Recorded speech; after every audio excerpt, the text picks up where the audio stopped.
Chapter 1. The Deceptive System. On April 1st, akin to April Fool's Day, the mutant DH3 virus erupted. A newly missing aircraft suddenly plummeted and exploded near Heiha, 15 days after its disappearance, leaving no survivors in the nearby villages. What is this nonsense the old man has written? Chi Yiheng shut the novel Apocalypse notes, penned by his father, and couldn't help but express his disdain. This old man has no idea what's going on in his head. He even named the protagonist after himself. And he portrayed my mother as a ninja, while he himself ended up romantically involved with Aunt Guyu next door. If my mother were aware from beyond the grave, she would surely be unable to rest in peace. I actually think it's quite interesting, his close friend Shirley interjected, unable to contain himself. Your dad is pretty impressive, managing to write such an engaging novel. You should ask him for an autograph. Why would I want an autograph? When he returns from his trip abroad next week, you can come over to see him in person. That old man is a bit off. He called me yesterday to say he bought a PS5, and when he gets back, we're going to team up for Sekiro. Shadows Die Twice. Shirley immediately displayed an envious expression. Chi-Hing, your dad is so cool. I wish mine were like yours. Forget it, he's just a spendthrift, wasting money on trivial things. Before Chi-Hing could finish his sentence, Shirley suddenly pulled him down into a crouch, making a shushing gesture while pointing below. Wan Xiaoshui and Shijin. Chi-Hing swallowed hard. It was currently recess, and the corner where he and Shirley stood had long been a sanctuary for couples. Wan Xiaoshui was the goddess Chi-Hing had secretly admired for 5 years. They had been classmates since middle school, yet fate had kept them apart. It was also Chi Yiheng's own cowardice that prevented him from confessing his feelings. Good things often go to waste. Rumor had it that last month, Wan Xiaoshui had started dating Shijin from the neighboring class, and it appeared to be true. Chi-Hing and Shirley cautiously stood up, peering down from 2 stories up. At that moment, Wan Xiaoshui and Shijin were nestled in a corner, seemingly engrossed in conversation. However, the proximity between them signaled to Chi-Hing that they were certainly not discussing the math problems from the morning. The shortest distance between 2 points is a straight line, and in the case of men and women, it's the distance between their hearts. Now, Wan Xiaoshui and Shijin were almost chest to chest.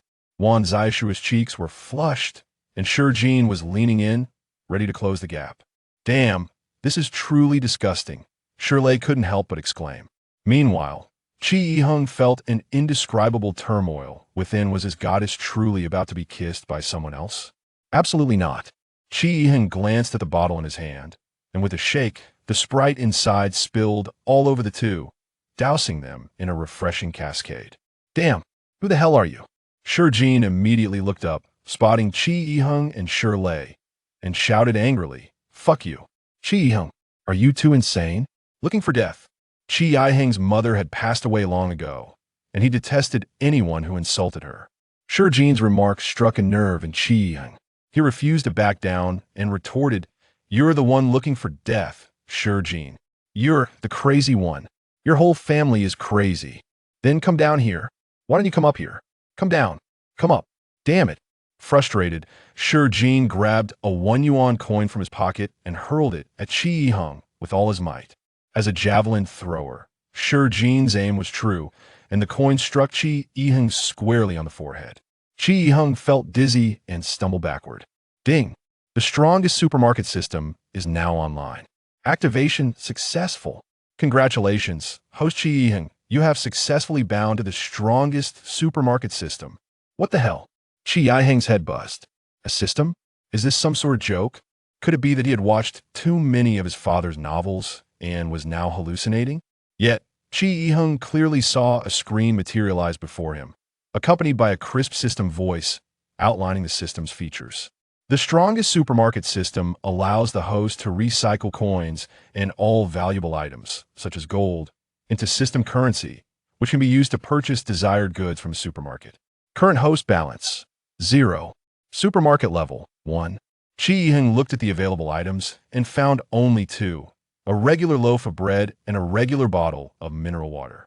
Even more absurdly, the regular loaf of bread was priced at 50 yuan, and a bottle of water was also 50 yuan. Was this a scam? Why the hell would I spend 50 yuan here when I could just go to the supermarket and buy it? This is the most unscrupulous supermarket ever. Notice, the supermarket can be upgraded. The more money the host recycles, the higher the supermarket will level up, unlocking more items and varieties. Damn! While others receive systems that could enhance their physical capabilities or grant them unimaginable wealth, I ended up with this pathetic system. Only a fool would throw money into this. Chi-hung. Chi-hung. Shirley gently tapped Chi-hung. Are you all right? Chi-hung snapped back to reality and looked at his friend. Did you not see? I have a system now. Shirley furrowed his brow and replied, What nonsense are you talking about? You weren't knocked out, were you? Seeing things? It seemed that, like in the novels, this system was visible only to him. Yet, Chi-hung couldn't help but complain this system was utterly useless. Who would be foolish enough to make a losing deal? Chi-hung. Shirley. Shirjin stormed up angrily. I'm coming up now. What are you going to do about it? What do you want? What are you going to do? What are you going to do? Shirjin and Chi-hung faced off. The two exchanged retorts, yet neither made the first move. Chi-hung knew all too well that Shirjin, being an athlete, was stronger and bulkier than he was if it came to blows. He and Shirley together might not stand a chance against him. The only solution was to provoke him into striking first, giving Chi-hung an excuse to report him to a teacher. The tell-the-teacher tactic was effective in school. However, Shirjin wasn't foolish. Either he was waiting for Chi-hung to strike first, as the one who initiated the fight would always be at fault. As they exchanged heated words, inching closer, neither seemed willing to throw the first punch. Beside them, Wan Xiaoshui appeared flustered, awkwardly tugging at Shirjin. But suddenly, she released him and stepped over to the railing, pointing. Hey, what are those two doing over there? Curious, the three leaned over the railing to look in the direction Wan Xiaoshui was indicating, towards the school's entrance. At the school gate, two dazed men were mindlessly crashing against the school gate. They seemed oblivious to the pain, repeatedly slamming into the iron door as if they could not see it. Hey, what are you doing? The security guard immediately emerged from the security room and approached the entrance. What are you two doing? This is a school. If you don't leave now, they'll call the police. However, the two men acted as if they hadn't heard, continuing to mindlessly bash against the iron door. Hey, I'm talking to you. The security guard, frustrated, walked over to chase off the two crazies. To his surprise, as he got closer, the two suddenly lunged at him. The security guard was knocked to the ground. With a scream, Chi-hung clearly saw one of the men bite into the security guard's neck. Blood splattered everywhere as the guard clutched his neck and screamed in agony. The other security guards inside the booth rushed out in response. At that moment, the class bell rang. Reluctantly, they could no longer observe the chaos and had to head back to the classroom. As Chi-hung turned, he noticed several physical education teachers rushing out as well, leaving him uncertain about what would happen next. Though class was about to commence, the classroom remained abuzz with chatter, as many students had witnessed the scene at the school gate, each discussing it animatedly. However, the moment the homeroom teacher stepped through the door, the entire class fell silent. All right, turn to page 43 in your textbooks. Today, we'll be discussing. Yet another tedious English lesson. But had he truly just acquired a system? He silently recited the word system, and the supermarket interface immediately unfolded before his eyes. Glancing at the purchasing options, which included the 50 yuan bread and water, Chi-hung helplessly closed the system once more. What use is this ridiculous system? Whoosh! A small paper ball was tossed from the front. Chi-hung looked to see it was thrown by Wan Xiaoshui. Unfolding the paper ball, he found a single line written on it. Why did you do that today? Why? Chi-hung shook his head helplessly, wondering why she still didn't understand. What are you shaking your head for during class? Whoosh! A piece of chalk struck Chi-hung squarely on the forehead. Stand up. Resigned. Chi-hung rose to his feet. But as he stood, he froze. He saw, out the left window, the playground in utter disarray. The previously composed security guard and several physical education teachers were now seemingly frenzied, chasing after students. They were covered in blood, and upon catching anyone, would immediately begin to tear into them. Chi-hung's heart raced. Was this not a scene straight out of his father's apocalyptic novel? Were those things zombies? With a crack, the chalk Lu Xiang was holding fell to the ground, shattering into pieces. He, too, had witnessed the chaos unfolding on the playground, speechless with shock. Sizzle! The loudspeakers in the classroom suddenly blared to life. Attention, all students. An urgent announcement for the entire school. A violent incident is currently unfolding on campus. Teachers, please escort your students swiftly to the gymnasium for refuge. I repeat, teachers, please escort your students swiftly to. Screech. The broadcast abruptly transformed into static. Then, a voice broke through the noise. Get away. No. The author has something to convey. The esteemed author's new book. If you have read the End of Days Journal, please type 1. Dear readers, I kindly ask for a 5-star rating. Add it to your bookshelf and encourage me for updates. Thank you. Here, Old Faye wishes all esteemed readers smooth sailing, immediate success, steady advancement, flourishing progress, effortless achievements, rising like the sun, boundless prospects, and everything going smoothly with the spring breeze at their backs. Chapter 2. The Infinite Backpack. With a sudden crack, the broadcast came to an abrupt halt, plunging the entire school into a profound silence. Yet mere seconds later, the building erupted with deafening screams. Students and teachers alike rushed out in a frenzy, as if driven mad by fear. The scene was chaotic. No one could tell who trampled whom, nor did they notice when someone's undergarments fell to the floor. Each person only yearned to escape quickly. The contagion spreading was not a virus, but panic itself. Shirley also wished to flee, but was seized by Chi Yi-hung. Fool! Don't just follow that crowd blindly. Come with me. Amidst the chaos, Chi Yi-hung spotted Wan Xiaoshui, who resembled a frightened rabbit, cowering in a corner and unable to push her way through the throng. Chi Yi-hung and Shirley immediately parted the crowd and rushed to her side. Follow me! Chi Yi-hung shouted at T that moment. Wan Xiaoshui was utterly terrified. Upon seeing Chi Yi-hung, she nodded vigorously and grasped his arm tightly. Instead of joining the throng heading downstairs, Chi Yi-hung led the two of them upwards. As they ascended a flight of stairs, they found that there were scarcely any people left. Everyone was rushing down. Who would be foolish enough to remain in the building? Wait, Chi Yi-hung, why are we going upstairs? Shirley couldn't help but inquire. Obviously, if there really is a zombie outbreak like in the movies, rushing downstairs would be a death sentence. The more people there are, the more zombies there will be. Zombies? Wan Xiaoshui gasped in horror. No, that can't be possible. Chi Yi-hung, have you read too many novels? Call the police. Yes, call the police. That indeed seemed like a viable option. After all, it was prudent to contact the authorities in a crisis. Chi Yi-hung promptly retrieved his phone from his pocket and handed it to her. It appeared that sometimes flouting school rules had its advantages. The school prohibited students from bringing phones, but due to Chi Yi-hung's father, Chi Shuihan, being abroad, he had been given a phone for communication purposes. Wan Xiaoshui hesitated for a moment before taking the phone, trembling as she dialed 110. However, the sweet voice of a robotic operator greeted her. The emergency hotline is currently busy. Please hold or try again later. Is this a joke? 110 is busy. How many people must be calling for this to happen? Xiaoshui, a voice suddenly called from behind. Shijin. Wan Xiaoshui immediately dashed into Shijin's embrace. Holding him tightly, "Thought you're all right." "I'm here," Shijin reassured her, glancing at Chi Yi-hung and Shirley.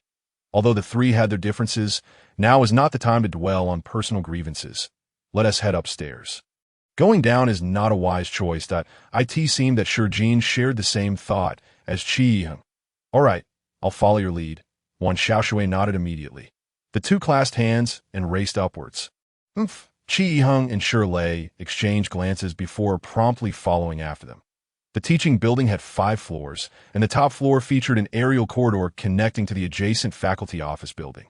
Compared to the densely populated teaching building, the faculty office should be relatively safer due to the lower number of occupants. As the 4 of them reached the aerial corridor, they couldn't resist peering down. The scene below was a dark mass. It had transformed into a veritable hell on Earth. A horde of zombies was feasting on familiar faces, teachers and classmates alike. Many had either turned into zombies or become their unfortunate meals. The 4 of them were rendered speechless, paralyzed by terror. This was a scenario that could only occur in movies, yet was unfolding before their very eyes. Stop looking, move. They hurried into the faculty office building and quickly took refuge in the supply room at the end of the corridor.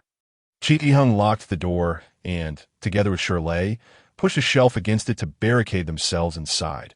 Running out now was not a feasible option. They would have to wait for rescue here. Shurjin wiped the sweat from his brow and gently patted Wan Xiaoshui, who had begun to cry. Shirley was a mix of fear and exhilaration. Wow, I can't believe it. A zombie outbreak is really happening. Chi Yiheng, your dad's novel has come true. Chi Yiheng sat on the floor, sighing helplessly, his expression grave. Yes, it's truly a zombie outbreak. Everything has come so suddenly. It's one thing to fantasize about such events, but to witness the reality is utterly gruesome and terrifying. The four of them sat in silence within the supply room as time ticked by. Chi Yiheng checked his phone. It was already noon. During this time, he had attempted to make numerous calls, but either the lines were busy or the calls wouldn't go through. All communication apps were inaccessible, either returning errors or being completely non-functional. However, the internet was still operational, though nearly every web page had transformed into government propaganda urging citizens to stay indoors and secure their doors and windows. Chi Yiheng couldn't help but recall the scenarios from his father's novels.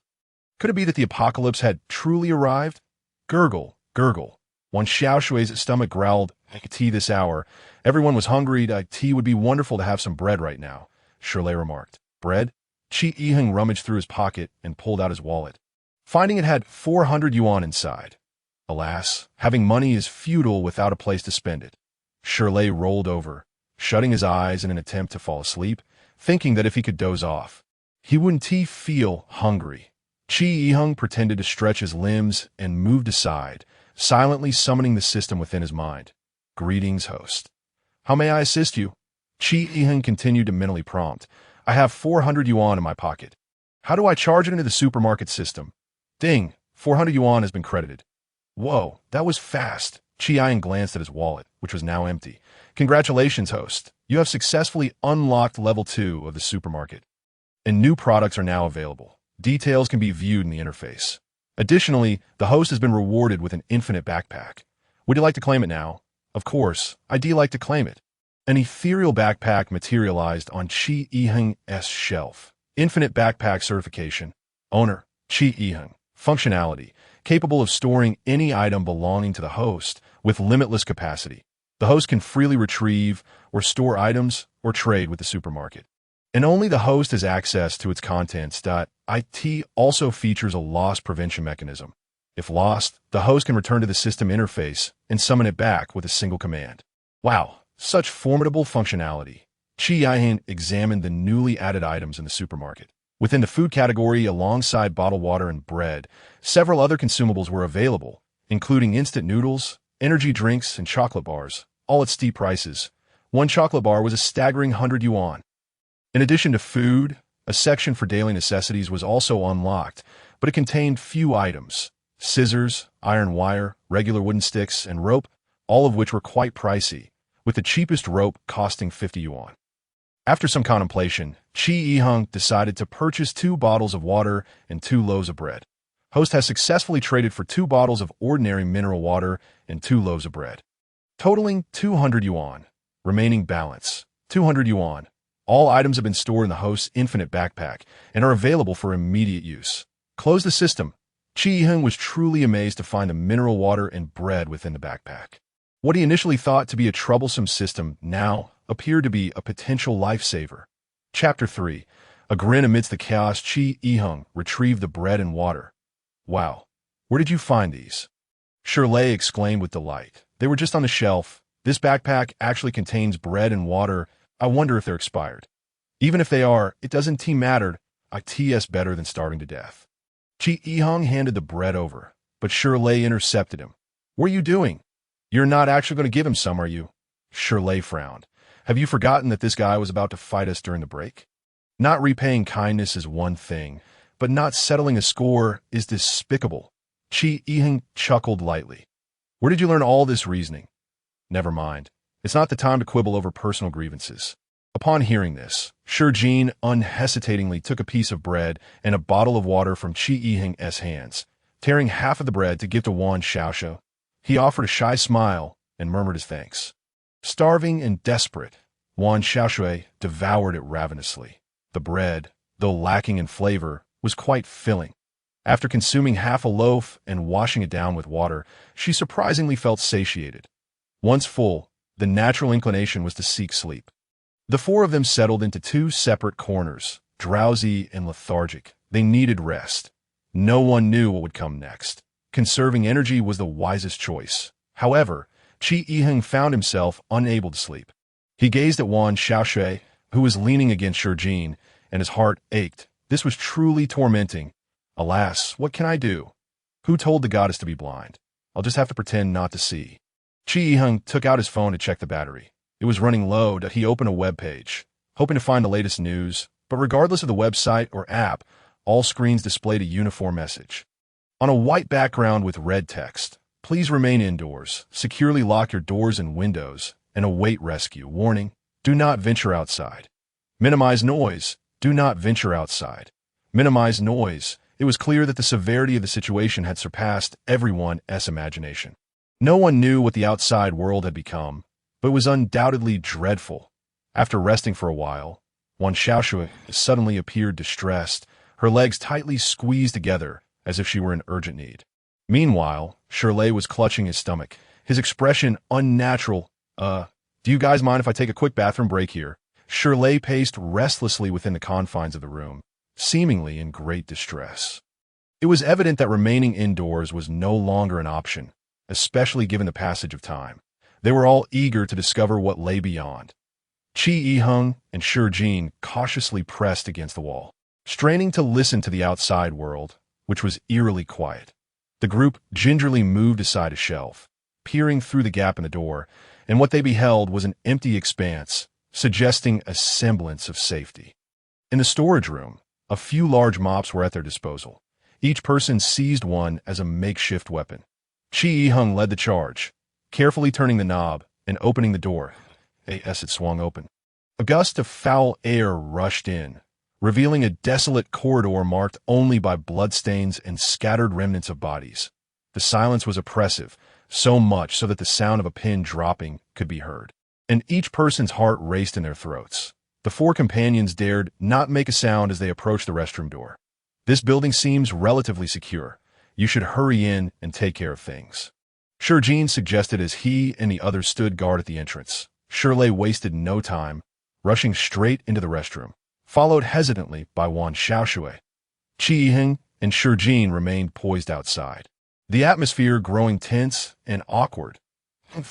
I heard you and Wan Xiaoshui have been classmates for years. Shijin initiated the conversation. Qi Yiheng shot him a glare, but remained silent. I know you like Wan Xiaoshui, right? But I advise you to give up on that. She is my girlfriend now. Qi Yiheng continued to hold his tongue, uninterested in engaging with such a foolish banter at that moment. Suddenly, a piercing scream erupted from the ladies' restroom, causing both Qi Yiheng and Shijin to rush inside. It's Teacher Zhou, exclaimed Wan Xiaoshui. Zhou, their mathematics instructor, had just emerged from a stall, appearing drastically altered. The normally affable teacher now bore a gruesome wound on his neck, his lips tinged with purple, eyes hollow and bloodshot, and his forehead riddled with veins. He emitted a low, guttural moan akin to that of a zombie, and despite the distance, the stench of decay was overpowering. At that moment, Zhou had cornered Wan Xiaoshui against the wall. This what a zombie looks like. As Zhou lunged toward Wan Xiaoshui, Shijin hesitated for a few seconds. Yet in contrast, Qi Yiheng gritted his teeth and charged forward without hesitation. Get away! With a swift motion, he swung the mop, striking Zhou's head with force. The impact was so great that the mop head shattered upon contact, and Zhou collapsed to the floor. Run, Qi Yiheng urged, pulling Wan Xiaoshui along as they fled. No. Get away. Help! They suddenly heard cries for help. Looking down the corridor, they spotted 3 or 4 zombies pursuing several classmates. That our class, Shijin exclaimed upon recognizing the students, and he dashed downstairs, with Wan Xiaoshui following suit. Qi Yiheng swiftly grabbed Wan Xiaoshui, exclaiming, Have you lost your minds? We can't save anyone now. Can't you see the zombies? There are only 3 or 4 of them. Shijin replied, Though I am no savior, I cannot just stand by and watch. If you're scared, you can return to the storage room. I will handle this." With that, Jean sprinted downstairs, mop in hand. Scared? Who was it that just saved Wan Xiaoshui? Who hesitated? Wan Xiaoshui glanced at Qi Yiheng. Her expression filled with unspoken complexity. Qi Yiheng clenched his teeth, resigning himself to follow her down on the fourth-floor corridor. 4 students were cornered by 4 zombies, trembling in fear, their faces etched with despair. Why is this happening? Damn it! One student, clad in casual jeans, was so frightened he was reduced to tears, lamenting how he wished he had joined the others in their escape the day before. "Mom, Dad," he whimpered, scrambling towards the window, convincing himself it was all a nightmare. "I must wake up," he muttered before leaping from the window. With a sickening thud, he fell, his skull shattering upon impact. "I don't want to be eaten by zombies." Another student followed suit, and, as the remaining 2 prepared to jump, Jean arrived just in time. "Fong Song, Sun Wenfei," he shouted, brandishing his MOP. In that moment, the 2 students felt as if Jean radiated a protective aura. Yet in the face of the zombies, Jean hesitated, gripped by fear. "Damn it," he cursed, his hands trembling. "I am still terrified." Without hesitation, Qi Yiheng rushed forward, determined. He gripped the broken mop handle like a weapon, and with a swift thrust, he stabbed the zombie. Blackened blood oozed from the wound, but the creature remained unfazed, turning its gaze towards Qi Yiheng. Damn it! Just then, Jean seemed to draw courage from Qi Yiheng's boldness. He swung his mop with ferocity, striking the zombie's head. True to his athletic nature, his blow was fueled by a mix of fear and fury, and not only did the mop break, but the zombie's head was sent flying. The creature collapsed lifelessly to the ground. Gazing at the fallen zombie, Jean felt a mixture of fear and exhilaration and turned to Qi Yiheng with a smirk. "Isn't your dad the one who writes apocalyptic zombie novels? You don't even know the simplest tactic of attacking the head?" Qi Yiheng withdrew his makeshift weapon, shaking off the blood. "You certainly do love to chatter." With renewed resolve, Qi Yiheng aimed for another zombie's head. Though his strike was slightly off target, it found its mark, and with a forceful kick, he sent the creature sprawling to the ground, motionless. "Looks like you're learning quickly." Jean chuckled. "Leave the next 2 to me." Chapter 4. The bloodlust Jean seemed to revel in the thrill of vanquishing zombies, swinging his mop at the undead pursuing Fong Song and Sun Wenfei. The latter 2 hurried towards Qi Yiheng and Wan Xiaoshui.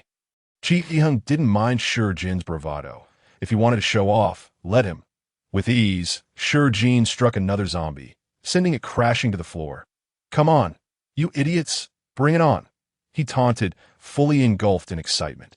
He raised his weapon, ready to deliver another blow when unexpectedly, the zombie raised its hands, grasping the mop with surprising strength. Jean was taken aback. What strength? He thought, releasing his grip and retreating from the confrontation. At that moment, the low moans of zombies grew louder, and a horde emerged from the other end of the corridor. Familiar faces now transformed into lifeless beings, devoid of awareness, mere shells of their former selves. "Run!"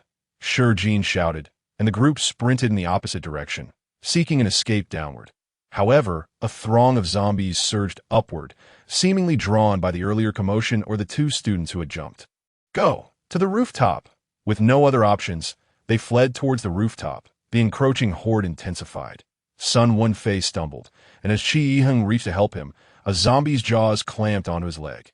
"Run! Quickly, Qi Yiheng!" Qi Yiheng gritted his teeth, letting go of Sun Wenfei as he dashed away. "Don't leave me. Help!" Sun Wenfei was swiftly engulfed by an overwhelming swarm of zombies. Thanks to Sun Wenfei's sacrifice, the remaining 4 gained a moment of respite. Upon reaching the 5th floor, they found the door to the rooftop locked. "Damn it," Jean cursed, realizing they had entered a dead end. The ominous moans of the approaching zombies grew louder. "Smash it!" Jean yelled, ramming his shoulder against the door, with Qi Yiheng joining in the effort. "Zombies! They're coming!" Fong Song shrieked in terror, nearly losing control at the sight of the undead slowly advancing. "Fong Song, hold them off for a moment. We're almost through," Qi Yiheng urged, tossing Fong Song the broken mop. Trembling, Fong Song grasped the weapon, yet fear paralyzed him, preventing him from taking action as the relentless zombies closed in. As the horde neared, the door finally gave way. However, in that instant, Fong Tsong was dragged down, consumed by the ravenous undead. Run! Xiaoshui!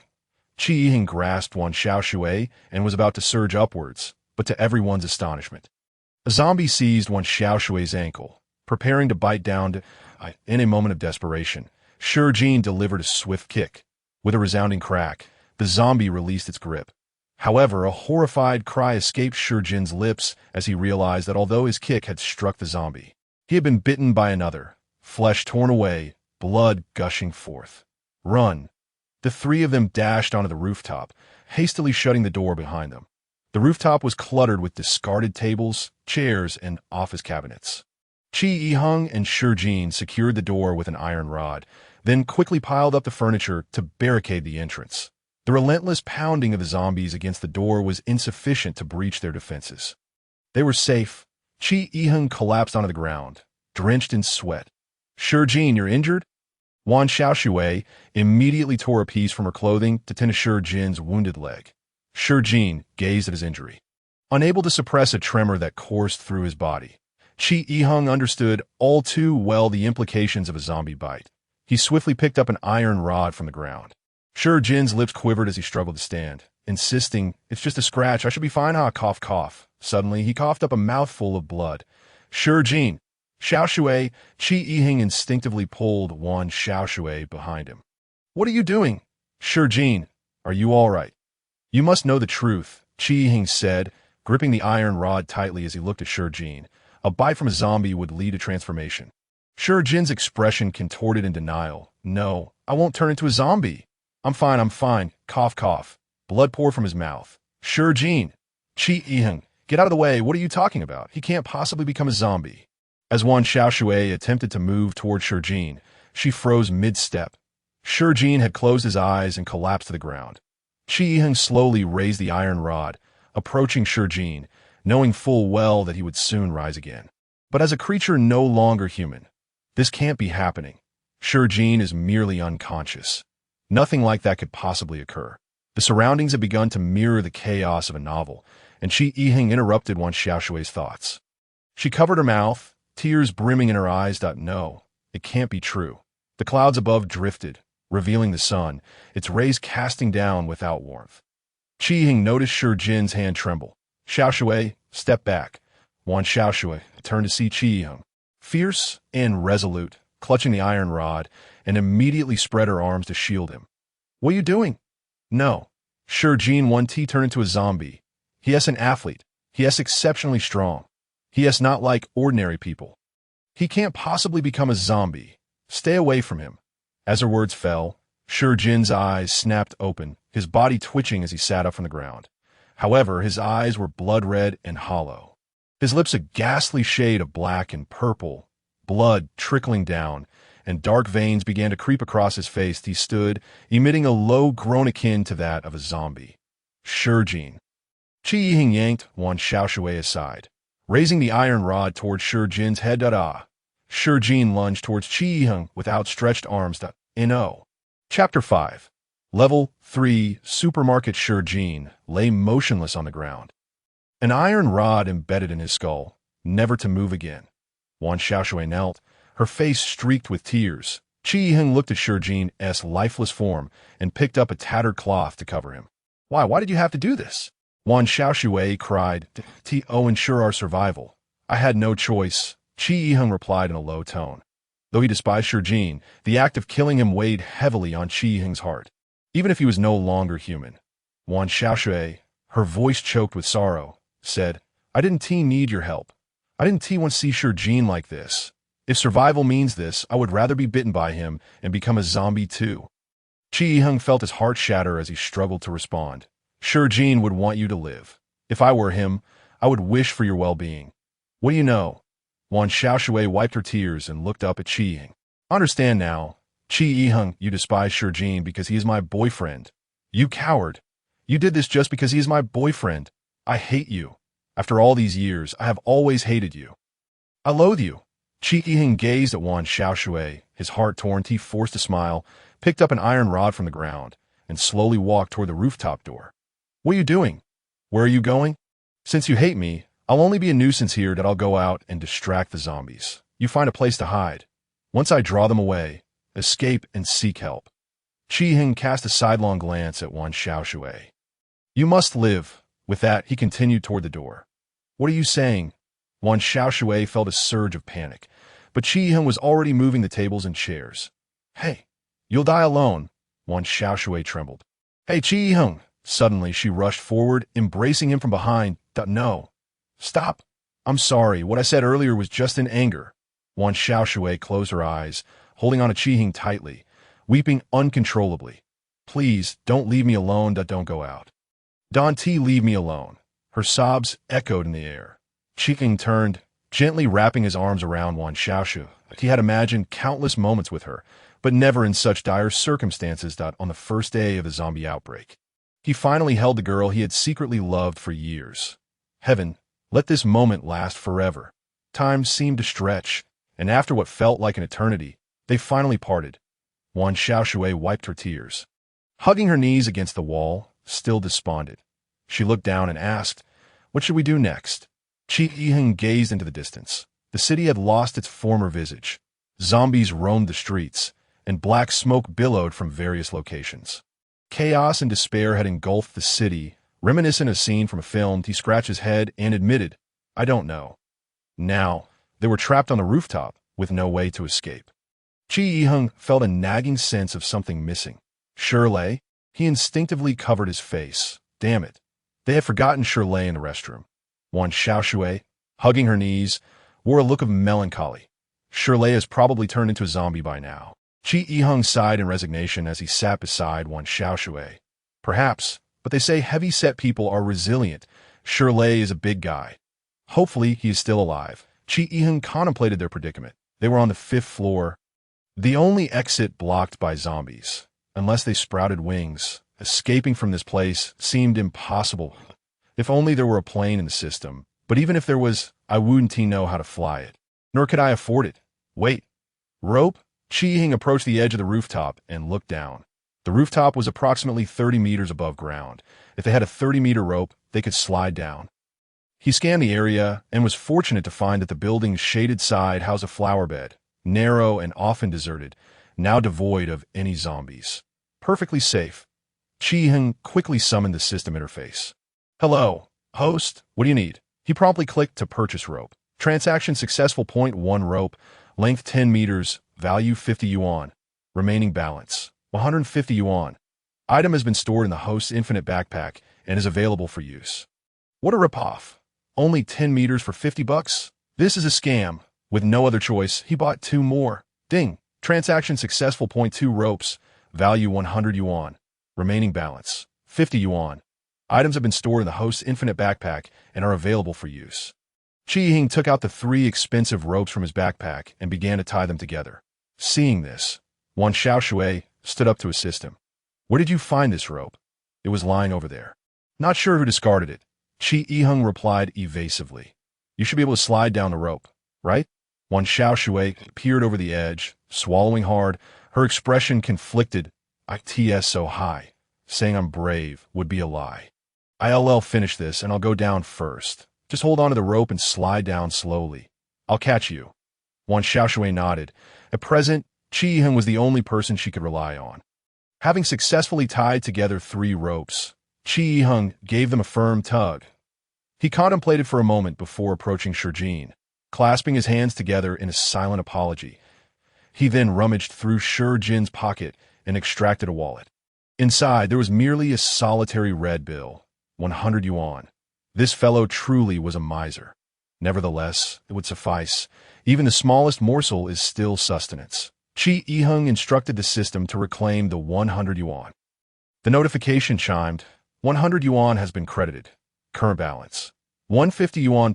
800 yuan remains until the unlocking of the level 3 supermarket. Only 800 yuan is required to unlock the level 3 supermarket. What new items might be revealed upon its unlocking? What are you doing? Wan Xiaoshui inquired. Her curiosity piqued as she observed Chi Hing. Oh, nothing of consequence. I'm merely assessing what useful items may be available. By the way, do you have any money? Money? She numbly fumbled through her pockets and produced her own wallet. Upon opening it, she discovered a neat stack of bills nestled within, coming from a well-off family. Wan Xiaoshui always had a generous allowance at her disposal. This moment. What value does money hold? Wan Xiaoshui promptly handed over all the cash to Qiying. She understood well that in a world overrun by zombies, money would be the most useless of commodities, even less valuable than a scrap of paper. However, Qiying was elated. Wan Xiaoshui had a staggering 920 yuan. He stowed the money in his backpack and immediately summoned the system. A crisp chime echoed in Qi Yiheng's ears. Congratulations, host. Level 3 supermarket successfully unlocked. New products have been added. Details can be viewed in the interface. Additionally, the host is rewarded with 1 bottle of low-level strength potion. Would you like to claim it now? Chapter 6. Low-level strength potion, low-level strength potion. What on earth is that? Qi Yiheng accepted the potion into his backpack and scrutinized its description. Low-level strength potion. Enhances physical capabilities. Increasing strength 5-fold for 6 hours. Such a miraculous item exists. A 6-hour boost to quintuple strength seems almost fantastical. However, at present he had no immediate need for it. Better to keep in his backpack. Just in case, Qi Yiheng scrolled through the interface to examine the new offerings in the Level 3 supermarket. The food section boasted a plethora of options, including various canned vegetables and fruits.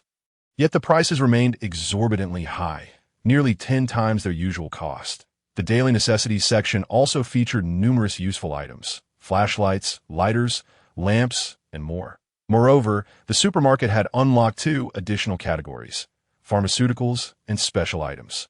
The pharmaceutical category contained only bandages and the purple potion, while the special category featured just 1 low-level strength potion, priced at an astonishing 10,000 yuan. What? That potion cost 10,000 yuan. Regrettably, it would be difficult to sell. Otherwise, that sum would sustain him for quite some time. Yet if the Level 3 supermarket offers such a variety, surely a higher-level supermarket could provide even more extravagant items? Perhaps he could procure aircraft and artillery. In that case, would he still need to fear the zombies? However, even the most bountiful items require currency to purchase. Where would he find such money? Surely, robbing a bank is out of the question. Wait a moment, what is the current situation? In a world thrown into chaos, overrun by zombies, with humanity as society teetering on the brink of collapse, banks would surely be deserted. After all, those pieces of paper hold no value in a post-apocalyptic world. Qi Yiheng suddenly felt a surge of excitement. As long as he possessed this worthless currency in the face of the apocalypse, he could not only survive but also build a refuge of his own. In time, he could share a simple life with Wan Xiaoshui, perhaps even have children, ascending to the pinnacle of life. Not merely a fanciful dream. The more he pondered, the more invigorated he felt. Qi Yiheng, Wan Xiaoshui's voice broke through his reverie, pulling him back to reality. What were you just thinking about? You seemed lost in thought, she inquired, curiosity evident in her tone. Oh, nothing important. I was simply considering where we should head once we reach downstairs. I want to go home and check on my parents, Wan Xiaoshui murmured softly. Qi Yiheng surveyed their surroundings. The number of zombies within the school was not overwhelming, though certainly not negligible that a throng of the undead lingered on the playground. Fortunately, their speed was not particularly swift. Escaping the school should not pose a significant challenge. All right, once we reach downstairs, stick close to me, and we'll make a break for it, he instructed. Wan Xiaoshui nodded nervously. As twilight descended, the sun began its westward descent. Qi Yiheng sensed the urgency. Nightfall on the streets would not bode well. He glanced down from the rooftop, securing one end of the rope to a pillar, while the other end was tossed down, reaching the ground with ample length. He armed himself with 2 metal rods, tucking them into his belt, and tested the weight of his seemingly weightless backpack. I'll go down first. Wan Xiaoshui nodded in agreement. Qi Yiheng grasped the rope and peered down, his heart racing at the daunting height. Hey, you won't abandon me, will you? Wan Xiaoshui asked timidly. Qi Yiheng smiled reassuringly. Rest assured, from this moment on, unless I perish or become a zombie, I will not leave your side. Now, I'm going down. Just follow my lead and slide down the rope. Wan Xiaoshui, as cheeks flushed, her eyes shimmering as she nodded in affirmation. Taking a deep breath, Chi Yiheng wrapped the rope around his body and began to descend slowly. Nervousness gripped him. He moved cautiously, inching down, for this was an endeavor he had never attempted before. A single misstep could lead to a perilous fall. Whether it would result in death was uncertain, but it was undoubtedly preferable to becoming a zombie. On the rooftop, Wan Xiaoshui watched Chi Yiheng intently, her heart racing in her throat. Suddenly, the door to the rooftop began to rattle violently, the iron rods that had not been secured properly clattering to the ground with a loud thud. The door burst open, and the zombies surged forth, clawing and pushing. Bang! The horde of zombies finally broke through the door. The furniture that had been barricading it was utterly insufficient to withstand the sheer number of the undead. And they charged toward Wan Xiaoshui. Chapter 7. School us out, ah! Wan Xiaoshui screamed in terror, her legs trembling at the sight of the approaching horde. Chi Yiheng glanced up in confusion. What's wrong with Xiaoshui? There are zombies coming. Damn it! Chi Yiheng, disregarding his fear, quickened his pace. Descending swiftly, he let go of the rope, falling a short distance before gripping it tightly once more, then slid down again. When he was a mere layer above the ground, he steeled himself and leaped. With a splash, he hit the ground, his ankles and legs aching, and his hands nearly bloodied from the rope's friction. Xiaoshui! Hurry down! I can't! Quickly! The horde was closing in behind them. Wan Xiaoshui had no choice. She climbed over the railing, grasped the rope, took a deep breath, and emulated Chi Yiheng's earlier movements, inching her way down. Yet as a girl, this task was daunting for her. She had no idea how to slide properly. Her arms lacked the strength. A tremor in her grip sent her plummeting with a shriek. Wan Xiaoshui? Damn it! What to do? If she falls, she'll die. Could he catch her? But how could he manage the force of her fall? He weighed 135 pounds, with the strength to lift nearly 180 pounds. She weighed less than 90 pounds, dropping from a height of 30 meters. The gravitational calculation was H12GT. Damn it, how does that formula work? To hell with physics formulas, he thought. Without a moment's hesitation, Chi Yiheng reached into his bag and retrieved the only small vial inside. Now he had no choice but to gamble on the five-fold strength. If he possessed sufficient strength, he should be able to catch her safely. He swiftly consumed the potion, then spread his arms wide, positioning himself to catch Wan Xiaoshui as she fell. The potion was tasteless and odorless, and as it coursed through his body, a warm sensation enveloped him. Chi Yiheng planted his feet firmly, leaving deep impressions in the soft earth. Ah! He shouted, eyes fixed on the descending Wan Xiaoshui. He embraced her as she fell, rolling on the ground to dissipate the impact. Wan Xiaoshui, eyes shut, continued to scream as they landed together on the ground, their faces mere inches apart. It's all right. Everything's fine. Chi Yiheng gasped, his breath heavy. To his astonishment, his enhanced body felt no strain whatsoever. It was as if a warm blanket had simply settled upon him. Wan Xiaoshui emerged unscathed, though visibly shaken. Slowly, Wan Xiaoshui opened her eyes, only to find herself nearly nose-to-nose with Chi Yiheng. Her face flushed crimson. Chi Yiheng. However, Wan Xiaoshui's eyes widened in horror. The zombies are coming. What? Chi Yiheng sprang to his feet, realizing that the soulless, brainless zombies had not given up their pursuit of Wan Xiaoshui. One by one, they clambered over the railing of the rooftop and leaped down. Run, quickly! Chi Yiheng grasped Wan Xiaoshui and took off running. Bang! Bang! Bang! The zombies fell from above like lead weights, shattering upon impact. Several heads burst open like ripe watermelons, their brains splattering everywhere, leaving them utterly unresponsive. However, as more and more zombies descended, those who had jumped first became makeshift cushions for the subsequent ones, who surprisingly sustained little to no injury and continued to emit chilling low growls as they pursued Chi Yiheng and Wan Xiaoshui. Chi Yiheng felt an exhilarating surge of power in his legs, convinced that if he ran fast enough, he could even catch up to a car. Yet he forgot that he was still holding on to Wan Xiaoshui, who could not keep up with him and stumbled, falling to the ground. Her pants were torn, and both knees were bleeding profusely. Xiaoshui! Chi Yiheng quickly turned around and swept her up in a princess carry. Such remarkable strength. Carrying Wan Xiaoshui felt effortless. He resumed running with the same agility as before. This medicine truly is miraculous. Wan Xiaoshui leaned against Qi Yiheng's chest, gazing up at him, finally realizing that this boy, her classmate for many years, possessed such extraordinary strength. Truly a maximum boyfriend potential. Qi Yiheng dashed toward the school entrance, only to come to an abrupt halt. The iron gates were firmly shut, and the area was swarming with zombies. The creatures outside pressed against the gates, waving their arms in an attempt to enter, while those inside shuffled like mannequins in a store, emitting low moans. The only exit was the security room. But it too was filled with zombies. Upon spotting Qi Yiheng, the zombies regarded him as a sumptuous feast, extending their arms toward him. Without hesitation, Qi Yiheng turned to flee. Yet he found himself surrounded by a throng of zombies. With enemies closing in from both sides, and Wan Xiaoshui injured, he cursed under his breath. What to do? Ding! At that moment, the school bell rang. School was out.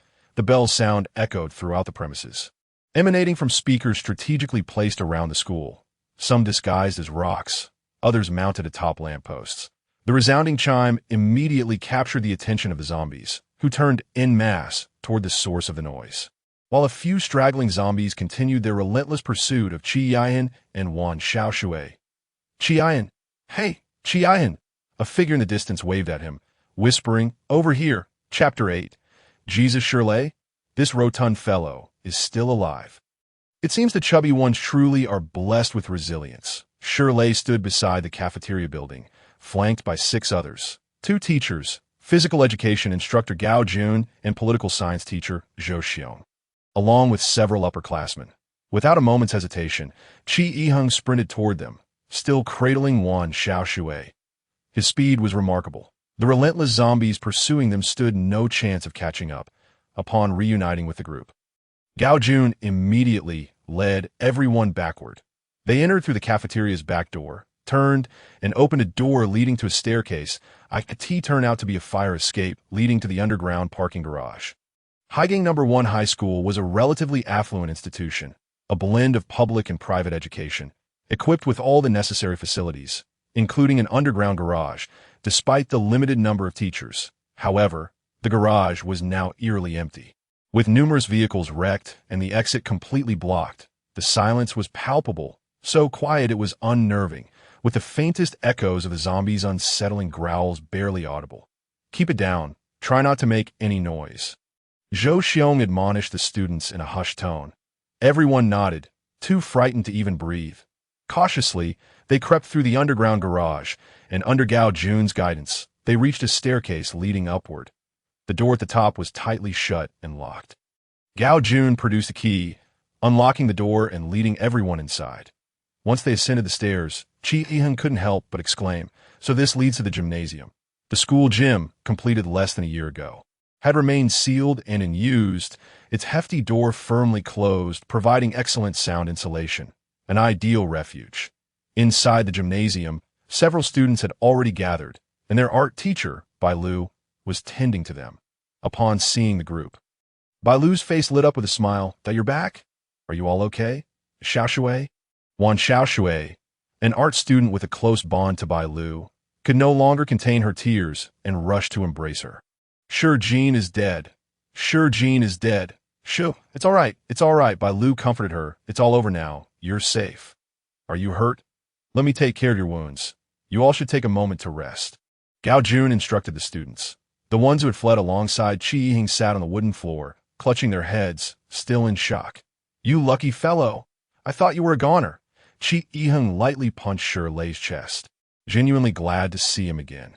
Shirley chuckled, scratching his head. "I was just lucky. When I heard commotion outside, I wanted to go out, but I was in a rather delicate situation, so I had to stay quiet and crouch there. When I finally ventured out, the corridor was deserted, and then I bumped into Teacher Gao and the others." Gao Jun, seemingly intrigued by Qi Yiheng, approached him and said, "You're from class 4, year 2, right? I never noticed you could run so fast. Carrying someone and still moving that quickly. You should join the track team." Qi Yiheng shrugged, somewhat helplessly. "Maybe people can tap into extraordinary abilities in desperate situations." "Teacher Gao, how's the situation outside?" Bai Lu inquired as she tended to Wan Xiaoshui's knee. Gao Jun sighed, glancing at Zhou Xiong beside him. "You should address this, Zhou."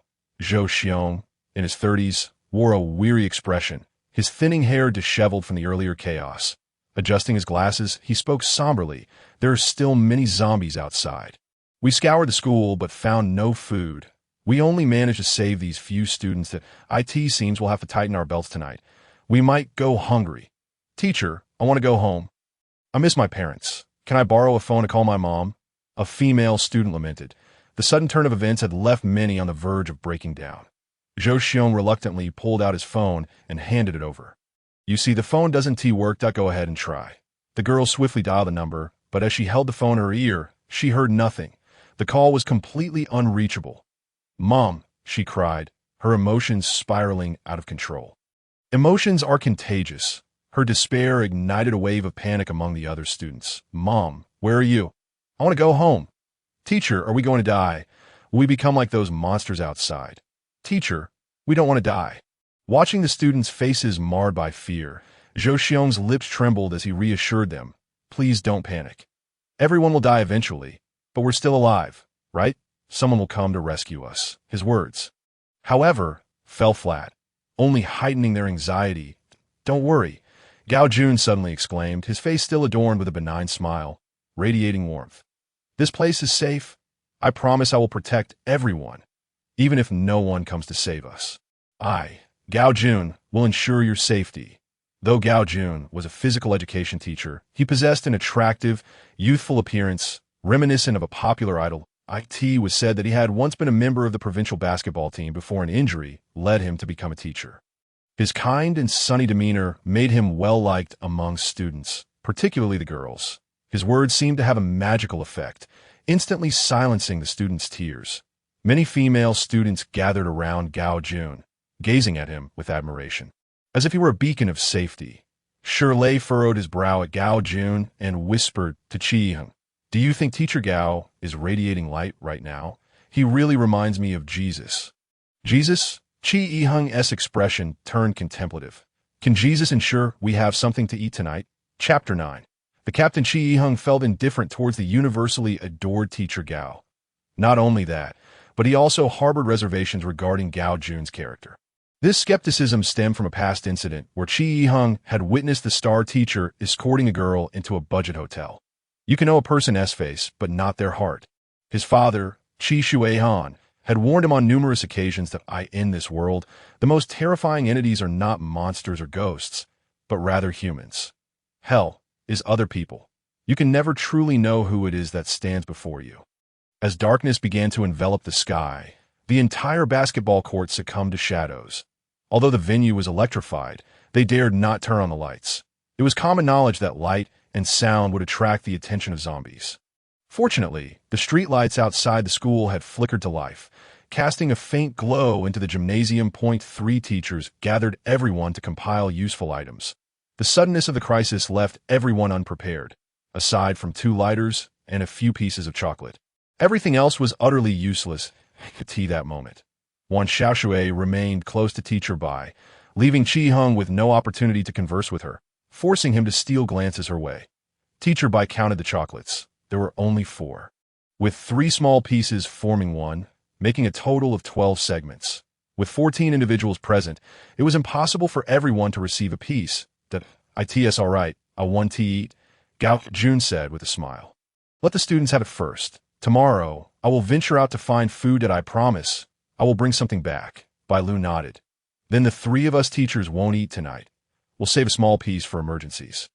She distributed the chocolate among the students, then furrowed her brow in contemplation. Teacher Gao, Teacher Zhou, what do you think we should do next? Should we remain here and await rescue, or devise a means of escape? Escape? Zhou Xiong immediately opposed this suggestion. Where would we go? Outside is swarming with zombies. In less than a day, all forms of communication have been severed. I have every reason to believe that chaos reigns outside. And the government is desperately trying to rectify the situation. I believe staying here is the wisest choice. I don't share that view. Qian boldly interjected.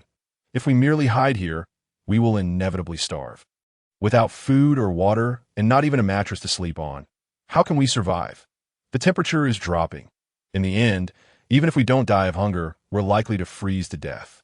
Zhou Xiong expressed his discontent at Qi Yiheng's sudden interjection. Now is not the time for you to speak.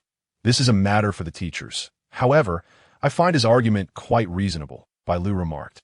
Reasonable? Zhou Xiong crossed his arms and adopted his usual authoritative tone. What is reasonable about it? With just you few students, Wu and Ti going outside be akin to seeking death. If you wish to rush out and get bitten by those creatures, I want Ti stop you. Qi Yiheng continued. Teacher Zhou, while your perspective holds merit, I also agree that it is possible to remain here. The room fell into a perplexed silence.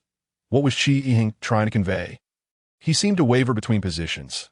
Even Shirley quietly remarked to Qi Yiheng, "What's wrong with you? Are you playing both sides, jumping back and forth? If you have no clear thoughts, perhaps you should refrain from speaking." Qi Yiheng smiled slightly and stated, "In truth, it is not difficult for everyone to survive, provided we have sufficient funds that I can supply continuous food and other useful resources." Qi Yiheng understood that gathering money on his own would be arduous and fraught with danger. This was not a time for selfishness. In this apocalyptic scenario, it was challenging for a lone wolf to survive. Given the current situation, Qi Yiheng was willing to sell food and supplies to these individuals. After all, he could easily buy low and sell high. He could sell 50 loaves of bread for $100 each at tea times like this. Who would care about money? Yet, the others simply couldn't comprehend Qi Yiheng, many gazing at him as if he were deranged. "What nonsense are you spouting?" A burly male student from the senior class approached Qi Yiheng with ire. "Hey, you little brat from the second year. What nonsense are you saying? Have you lost your mind? You think you can provide food for everyone just because you have money? What a ridiculous statement. I could give you $1 million. Can you give me a loaf of bread? Stop rambling and let the teachers speak. Get lost." The boy, robust in stature, shoved Qi Yiheng, but he remained unmoved, standing resolutely in place. "What are you doing? If you want to talk, then talk. Why the violence?" Shirley immediately expressed his dissatisfaction. "Get lost. You second-year students have no right to speak in front of me. You too, go away." The boy pushed Qi Yiheng again with all his might. This time, Qi Yiheng continued to stand his ground, leaving the boy feeling as if he had tried to shove a wall, unable to budge him. What the hell? Has this kid trained? Is he using some kind of invulnerable technique? Qi Yiheng smiled confidently. The effect of the low-level strength potion still lingered for over an hour. This guy, despite his imposing appearance, would fall at the mere flick of Qi Yiheng's finger. "You have no right to speak to me." Qi Yiheng coldly gazed at the senior. "I speak nothing but the truth. Believe it or not, it is entirely up to you. Looks like I need to teach you a lesson, you little brat from the second year." The senior student threatened, preparing to strike. Gao Jun interjected, extending his hand to stop him.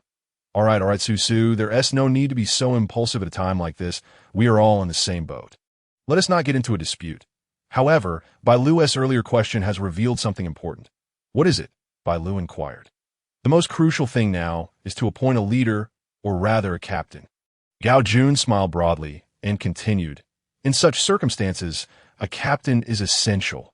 With so many people, we need someone responsible for making decisions, someone to unify us in action." Although Qi Yiheng harbored reservations about Gao Jun's character, he found his words to be true. With 14 individuals present, each with their own thoughts and opinions, if they could not unite, death or being devoured by zombies would only be a matter of time.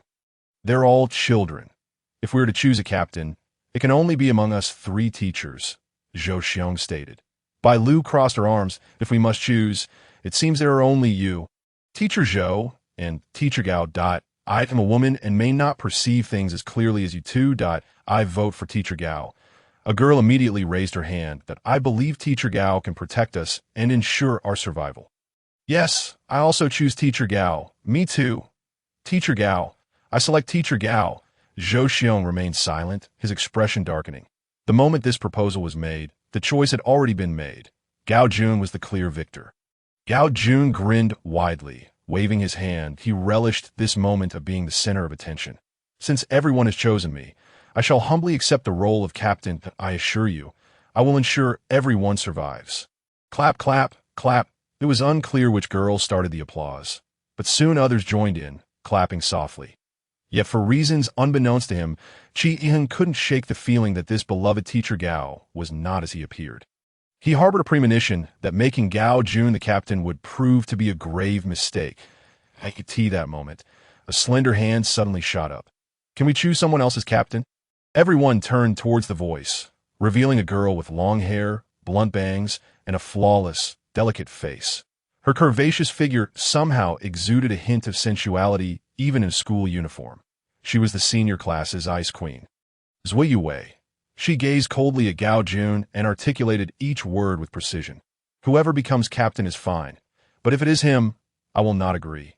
Chapter 10. The Ice Queen. A single stone stirred countless ripples. The crowd exchanged bewildered glances, astonished. Did Zui Yue have a grudge against Gao Jun? How could she utter such words? Zui Yue, what are you saying? Exactly. Aside from Teacher Gao, who else could be captain? I heard she used to pursue Teacher Gao, but was rejected. It is surprising to see her true colors now, acting all righteous. The girls chimed in, eager to chastise Zui Yue for her behavior, as if they wished to slap her one by one. Chi Hung was equally puzzled. Zui Yue was known as the Ice Queen at school, famously aloof. Why would she suddenly leap forth to oppose Gao Jun's candidacy for captain? Could it be true, as those girls suggested, that she harbored some history with Gao Jun? Zui Yue faced the crowd-esque gossip with an icy composure, her expression betraying no hint of emotion. Yet, she seemed to realize that, in the face of so many people, her objections were feeble. You will regret this, Zui Yue stated coldly. If you let him become captain, you will surely regret it. What is wrong with you? Exactly, regret what? She must have lost her mind. Opposing Teacher Gao as captain? Do you want to be captain yourself? Zui Yue maintained her indifferent expression as she stepped out from the throng, gradually making her way toward the basketball court. Yue, where are you going? Bailu called out to her. Since you all have chosen him as captain, I have decided to leave. I absolutely refuse to heed the commands of that fellow. With that, she strode decisively toward the emergency exit. Shirley could not help but remark, though she's quite beautiful, her temperament is truly unbearable. Zui Yue. Bailu sprinted over to intercept her. It's dangerous outside. Are you out of your mind, wanting to go out? Indeed, Zui Yue. Gao Jun added, I don't understand why you harbor such disdain for me, but this is neither a competition nor a mere game. Regardless of your dissatisfaction, you should comprehend the principle of the majority's will. Unless you genuinely wish to venture out and meet your demise, I doubt anyone truly desires that. Do they? Of course, if you truly wish to part ways with us, that is your prerogative, as each person is an independent entity. For us to form a cohesive team, we must be united that if someone diverges from the collective mindset, it is evident that they do not belong here. Teacher Gao, Bailu looked at Gao Jun in astonishment. Yet, most seemed to have been swayed by Gao Jun's rhetoric, voicing their agreement. Indeed, if she can't stay, let her leave. Exactly. Her unwillingness to join us will only endanger everyone else. Li Yue said nothing further, withdrawing her hand from Bailu's grasp and continuing toward the exit. Wait a moment. Chi Yiheng, somewhat flustered, impulsively approached and grasped Zui Yue's hand, and if you must leave, at least wait until dawn. Zui Yue turned to look at Chi Yiheng, her gaze ultimately resting on their intertwined hands. Chi Yiheng was momentarily taken aback and promptly released her hand. I meant no offense. Let us wait until morning. Perhaps by dawn, someone will come to rescue us? Zui Yue regarded Chi Yiheng, a flicker of light evident in her eyes. Chi Yiheng himself could not fathom why he had stopped Zui Yue. Perhaps it was a natural instinct to protect something beautiful. Or perhaps it was her similar attitude toward Gao Jun. She, like him, seemed to suspect that Gao Jun was not the paragon he appeared to be. The enemy of my enemy is my friend. If she too doubted Gao Jun's character, they could become allies. Yet Zui Yue remained silent, resolutely turning to depart.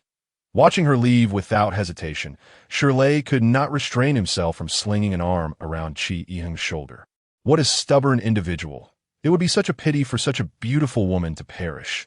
Chi Yiheng could only shrug in resignation. Gao Jun, wearing a smile, now fully embraced the role of captain, issuing orders to everyone.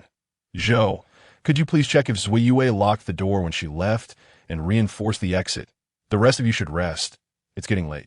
Zhou Xiong, though somewhat reluctant, complied, as Gao Jun's authority had gained the approval of the majority, and the matter pertained to their safety in the deep of night. Everyone fell into slumber. However, Chi Ying awoke not long after, hunger gnawing at him. His body felt empty, likely a consequence of the low-grade power potion's effects wearing off. How he wished the potion could last a few more days. He glanced around at his companions, all of whom were sprawled on the basketball court floor. Fast asleep, as he picked up his backpack, intending to head to the corridor, Shirley suddenly reached out and caught him. "Where are you off to?" he whispered. "Why aren't you asleep? I'm hungry. Follow me." The two quietly slipped into the corridor. "What is up? Do you have food?" Shirley asked, his stomach grumbling impatiently. "Shoo, keep it down," Chi Ying replied. He then silently activated the system. "Host, what do you require?"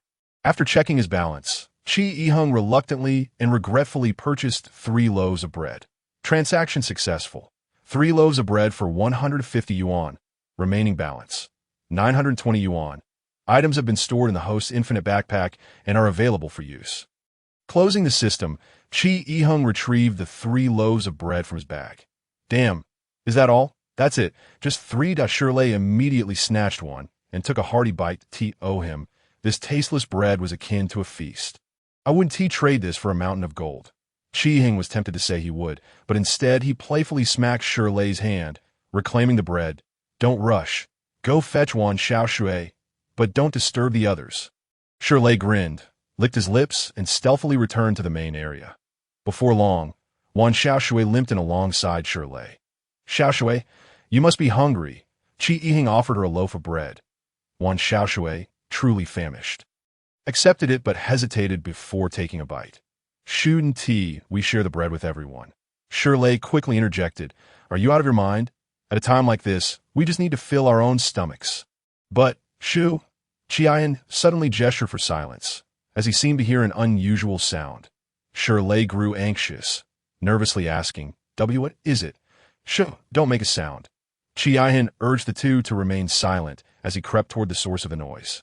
Shirley and Wan Xiaoshui exchanged glances before quietly following him, as they too had heard the strange sound.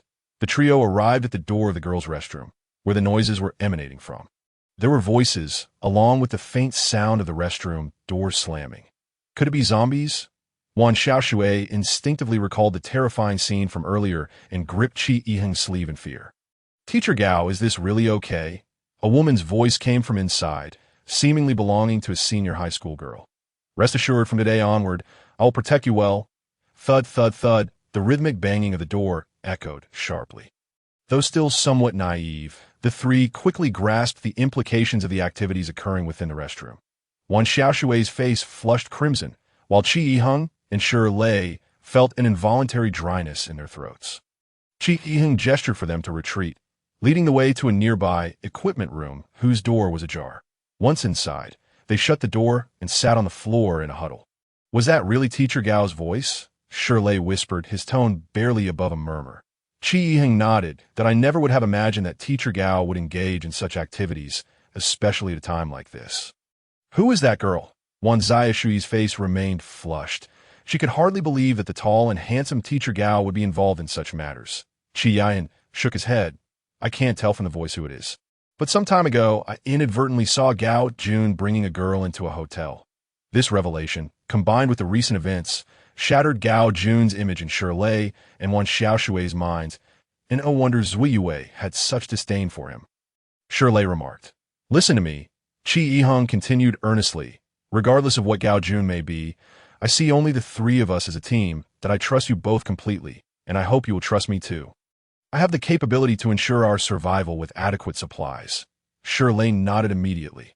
He had always believed in Chi Ying.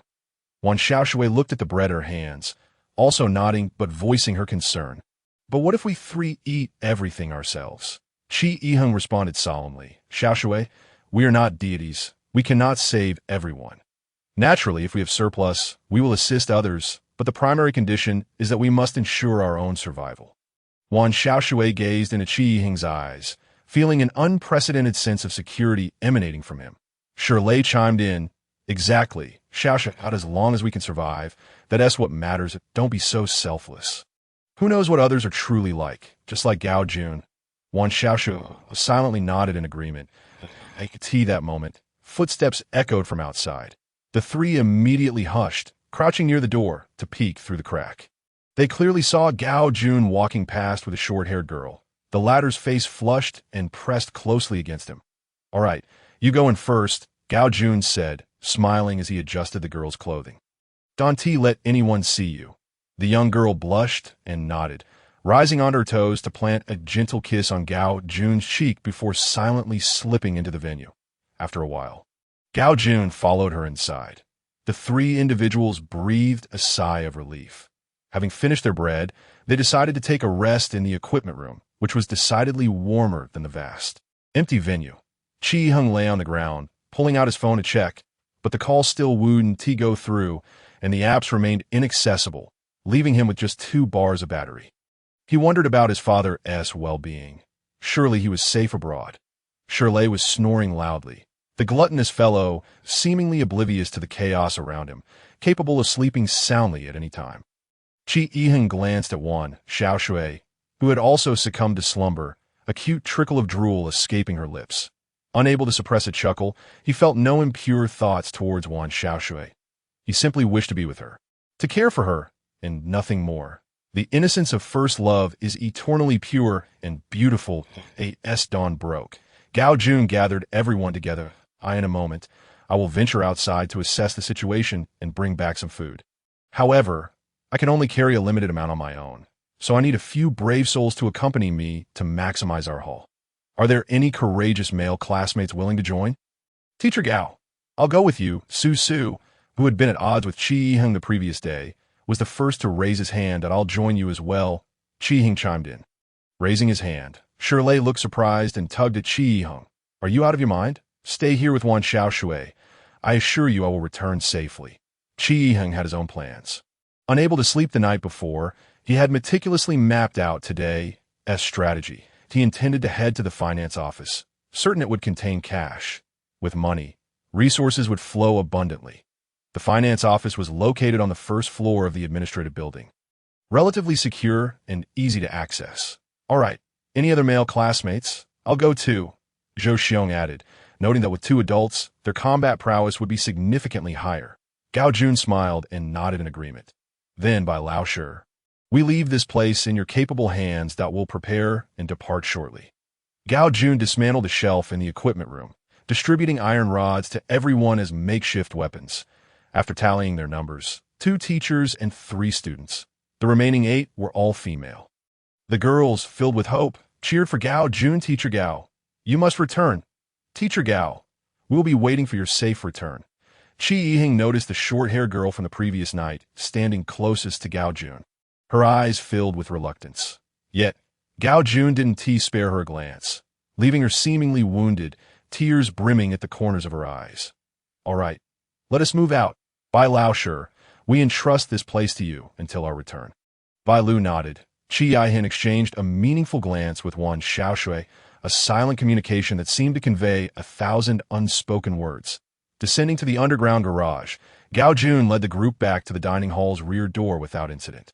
Upon peering outside, they saw that the playground was still teeming with hordes of zombies, standing motionless like mannequins in a display window, swaying gently with the wind. It appeared that escaping would be quite the challenge. "We must strategize before attempting to leave," Zhou Xiong remarked as he observed the throng of zombies at the entrance. Gao Jun grinned. "Indeed, our immediate goal is the supermarket adjacent to the dining hall. Let us proceed quietly and cautiously, aiming to gather food and drink." "Understood?" The group nodded in unison. "All right, let us go." Chi Yiheng positioned himself at the back of the line. Just 20 meters to the right lay the administrative building. The path was clear of zombies, presenting an excellent opportunity. Without hesitation, he sprinted towards it. "Hey, Chi Yiheng, what are you doing?" Gao Jun hissed, attempting to call him back, but Chi Yiheng paid him no mind, having already darted several meters ahead in the blink of an eye. "Students these days really are something," Zhou Xiong muttered, clenching his teeth as he prepared to chase after Chi Yiheng, only to be restrained by Gao Jun. "Forget it, Zhou Laoshi. There is no need to worry about disobedient students. Our objective is the supermarket." Zhou Xiong gritted his teeth, helplessly watching as Chi Yiheng dashed into the administrative building, eventually sighing in resignation. Fortune favored Chi Yiheng. The lobby of the administrative building was eerily empty. With only a few lifeless corpses in sight, he approached the finance office door, feeling fortunate to find it ajar. Cautiously, he pushed it open and stepped inside, only to find it utterly devoid of any cash. The only thing left was a safe in the corner, still locked. Surely, the money must be within that safe. But how to unlock it without a password? Chi Yihan scratched his head, contemplating whether he should brute force it. The confined space meant that making too much noise could attract zombies, leaving him with no escape route. Yet, having risked his life to come here, he couldn't leave empty-handed. He reluctantly examined the safe. Sighing as he looked at the buttons, numbered from 0 to 9, his surprise. 4 of the digits appeared significantly duller than the others, indicating frequent use. This suggested that the combination likely consisted of these 4 numbers. This was a 4-digit combination lock, and there were 24 possible permutations for the 4 digits. Chi pondered 1, 4, 2, and 3 to how might these digits form the password. Could it really be as simple as 1234? With that thought, he pressed the buttons for 1234. Click. The safe opened. "This is absurd," he exclaimed. How could such a simplistic password be set? Yet before he could revel in his success, a deafening alarm reverberated through the room. The bell signifying morning study sessions blared, but it no longer served to remind students. Instead, it alerted all zombies that it was time to stir. Chi Yihan quickly activated the system. "Hello? Host. How may I assist you? Hurry! Retrieve the money from the safe!" Chi Yihan shouted in desperation. "Ding! Congratulations, host, for successfully depositing 34,500 yuan. Current balance. 35,420 yuan. Congratulations, host, for unlocking level 4 supermarket. New products have been secured. Details can be viewed on the interface. Additionally, a bottle of intermediate strength potion has been rewarded. Would you like to claim it now?" "Perfect timing. Of course I want it." Without delay, he gulped down the potion in an instant, a warm surge enveloped him, filling him with newfound strength. Grasping the iron rod, he kicked the finance office door open with a force that sent the wooden door flying, slamming into several zombies. Upon seeing a living person, the horde of zombies raised their arms and charged towards Chi Yihan. Without a second thought, he took off running, his feet moving as if propelled by the wind, swiftly leaving the zombies behind. At that moment, Usain Bolt would have seemed like a mere schoolboy in comparison. Meanwhile, Gao Jun and the others burst out of the supermarket, a swarm of zombies hot on their heels. "Run back. Hurry!" Gao Jun shouted as they fled. However, if they continued towards the cafeteria, the zombies would undoubtedly follow them, jeopardizing everyone inside. "I'll lead the zombies away. You all head back and wait for me at the basketball gym," Chi Yihan declared, shouting as he sprinted in the opposite direction. "Chi Yihan!" Zhou Xiong attempted to stop his student from taking such a risk, but Gao Jun restrained him. "What are you doing, Gao Jun? We can't let a student face danger alone. Are you out of your mind? If he dies, we all die together. Choose. Now move." Zhou Xiong hesitated, ultimately following Gao Jun as they continued their escape. Chi Yihan kept shouting, taunting the zombies. "Come on, you fools! Over here! Chase me!" Yet he ran so swiftly that he quickly distanced himself from the horde. To keep their spirits up, he had to pause occasionally, allowing the zombies to catch up before sprinting away again. "Come on, catch me if you can, you idiots! Hey, you there! The little brat from the first year, come chase me!" On the other side, although Chi Yihan had diverted most of the zombies, a few stragglers stubbornly pursued the group. "Hurry! Don't fall behind!" Gao Jun urged incessantly. Zhou Xiong, lagging at the back, was nearing exhaustion. Middle-aged, and having enjoyed a life of comfort at school, he struggled to keep pace after a morning of fasting and such intense running. The zombies were closing in. Even if he lacked strength, he had to keep moving. As soon as he took a step, Zhou Xiong twisted his left foot outward, causing him to collapse to the ground in excruciating pain. "Teacher Gao, help me! Teacher Gao!" Zhou Xiong called out weakly. "Go. You all head down first." Gao Jun instructed the students to descend into the underground garage before swiftly returning to Zhou Xiong's side at that moment. The pursuing zombies were already closing in, just 2 steps away from capturing them. "Gao Jun, save me! I twisted my foot!" Zhou Xiong, gripped by fear, clutched at Gao Jun's pant leg in a desperate attempt to rise. But the pain forced him back to his knees. "You twisted your foot?"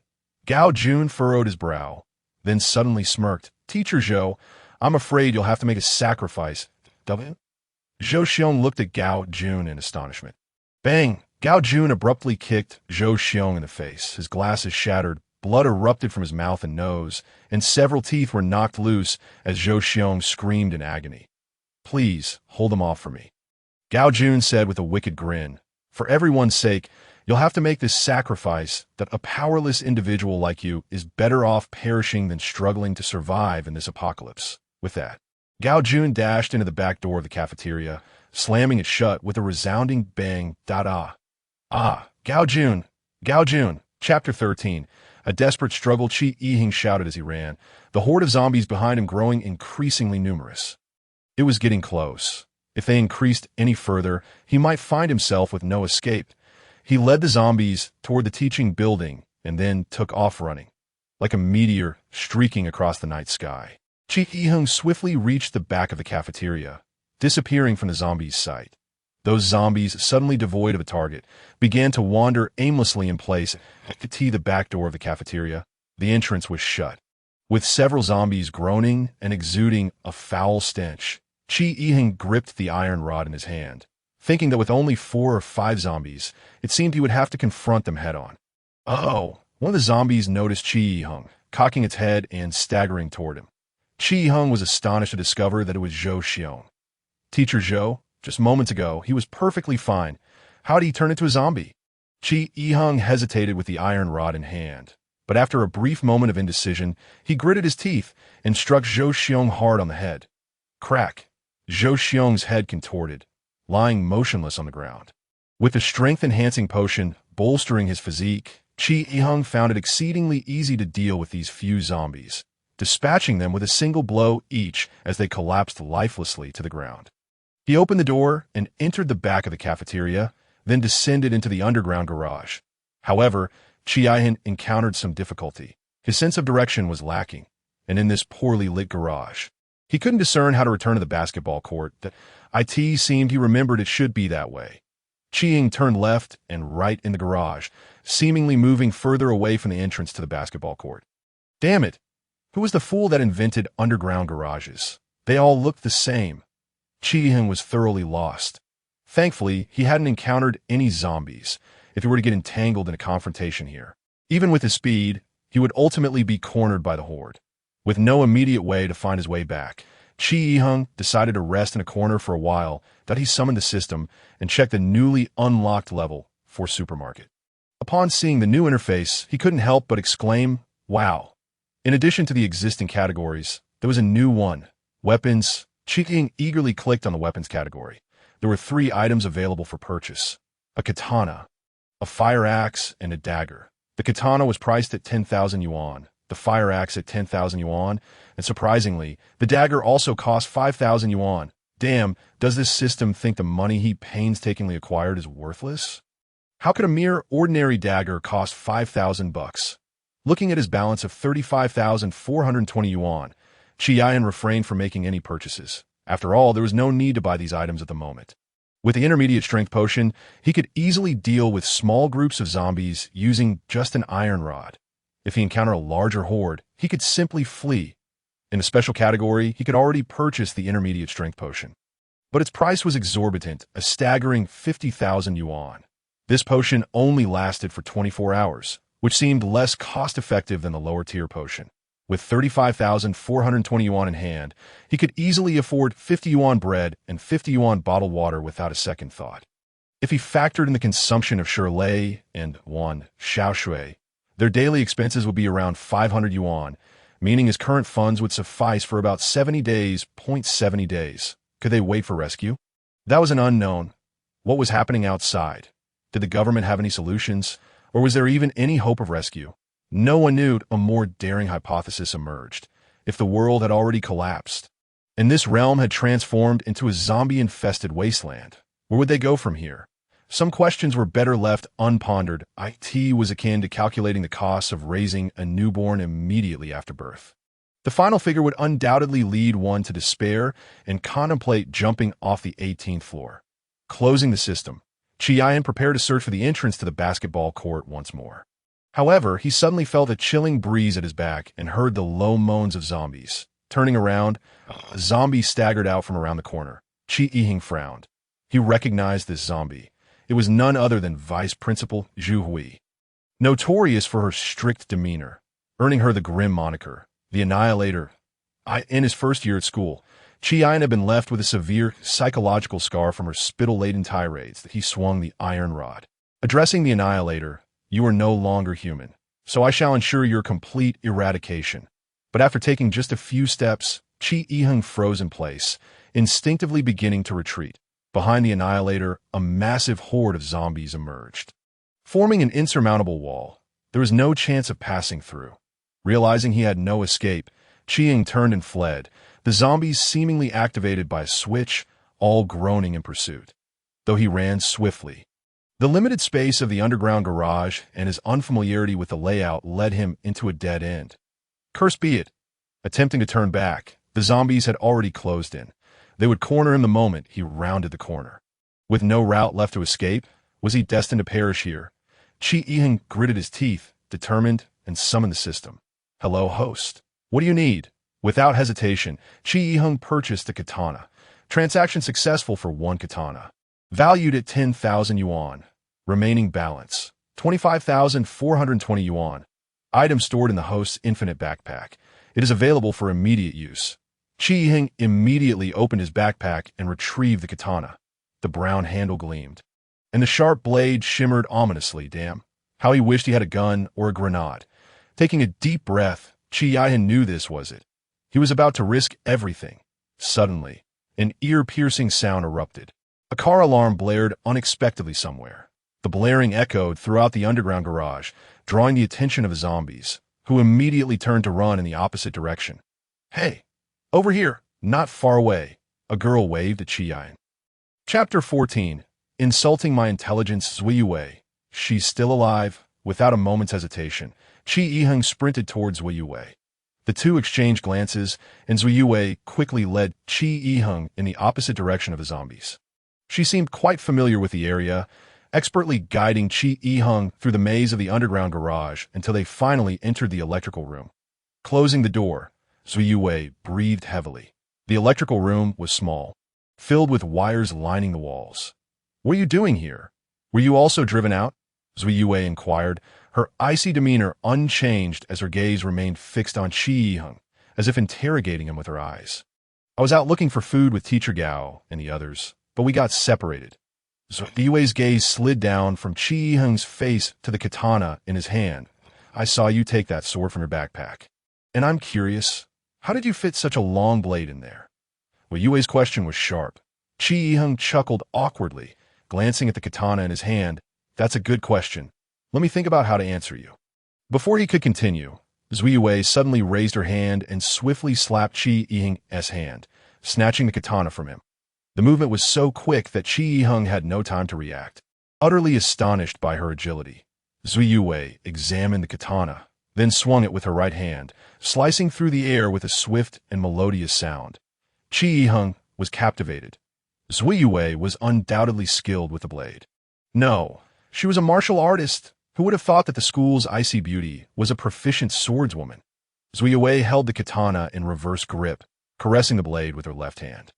"This is a fine weapon." She returned the katana to Chi Yiheng.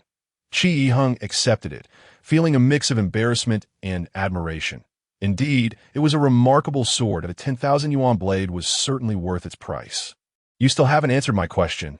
Zui Wei gazed intently at Chi Yiheng, gesturing towards the small backpack behind him. "How could you possibly fit a knife into such a tiny bag?" "I just looked. It is neither a telescopic knife nor a folding one, so it's impossible." Chi Yiheng took a couple of steps in place, struggling to conjure an explanation. "Is that really important?"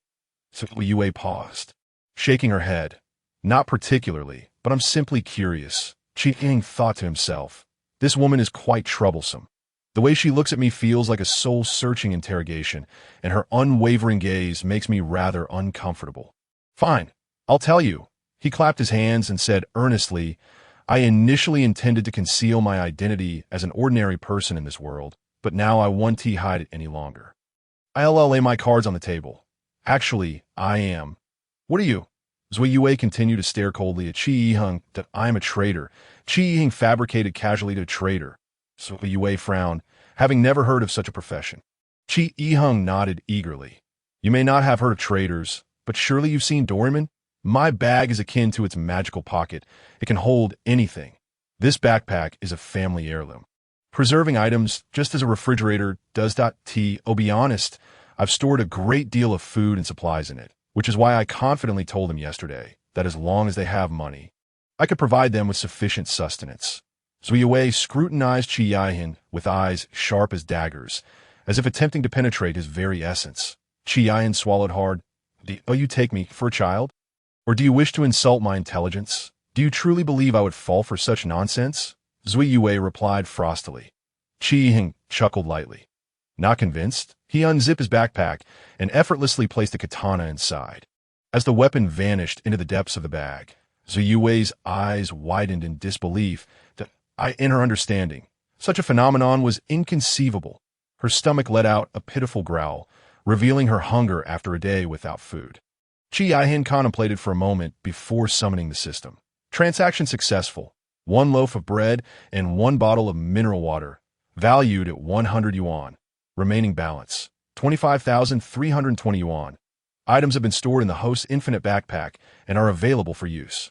Chi Yihin rummaged in the bag and produced the water and bread, presenting them to Zui Yue.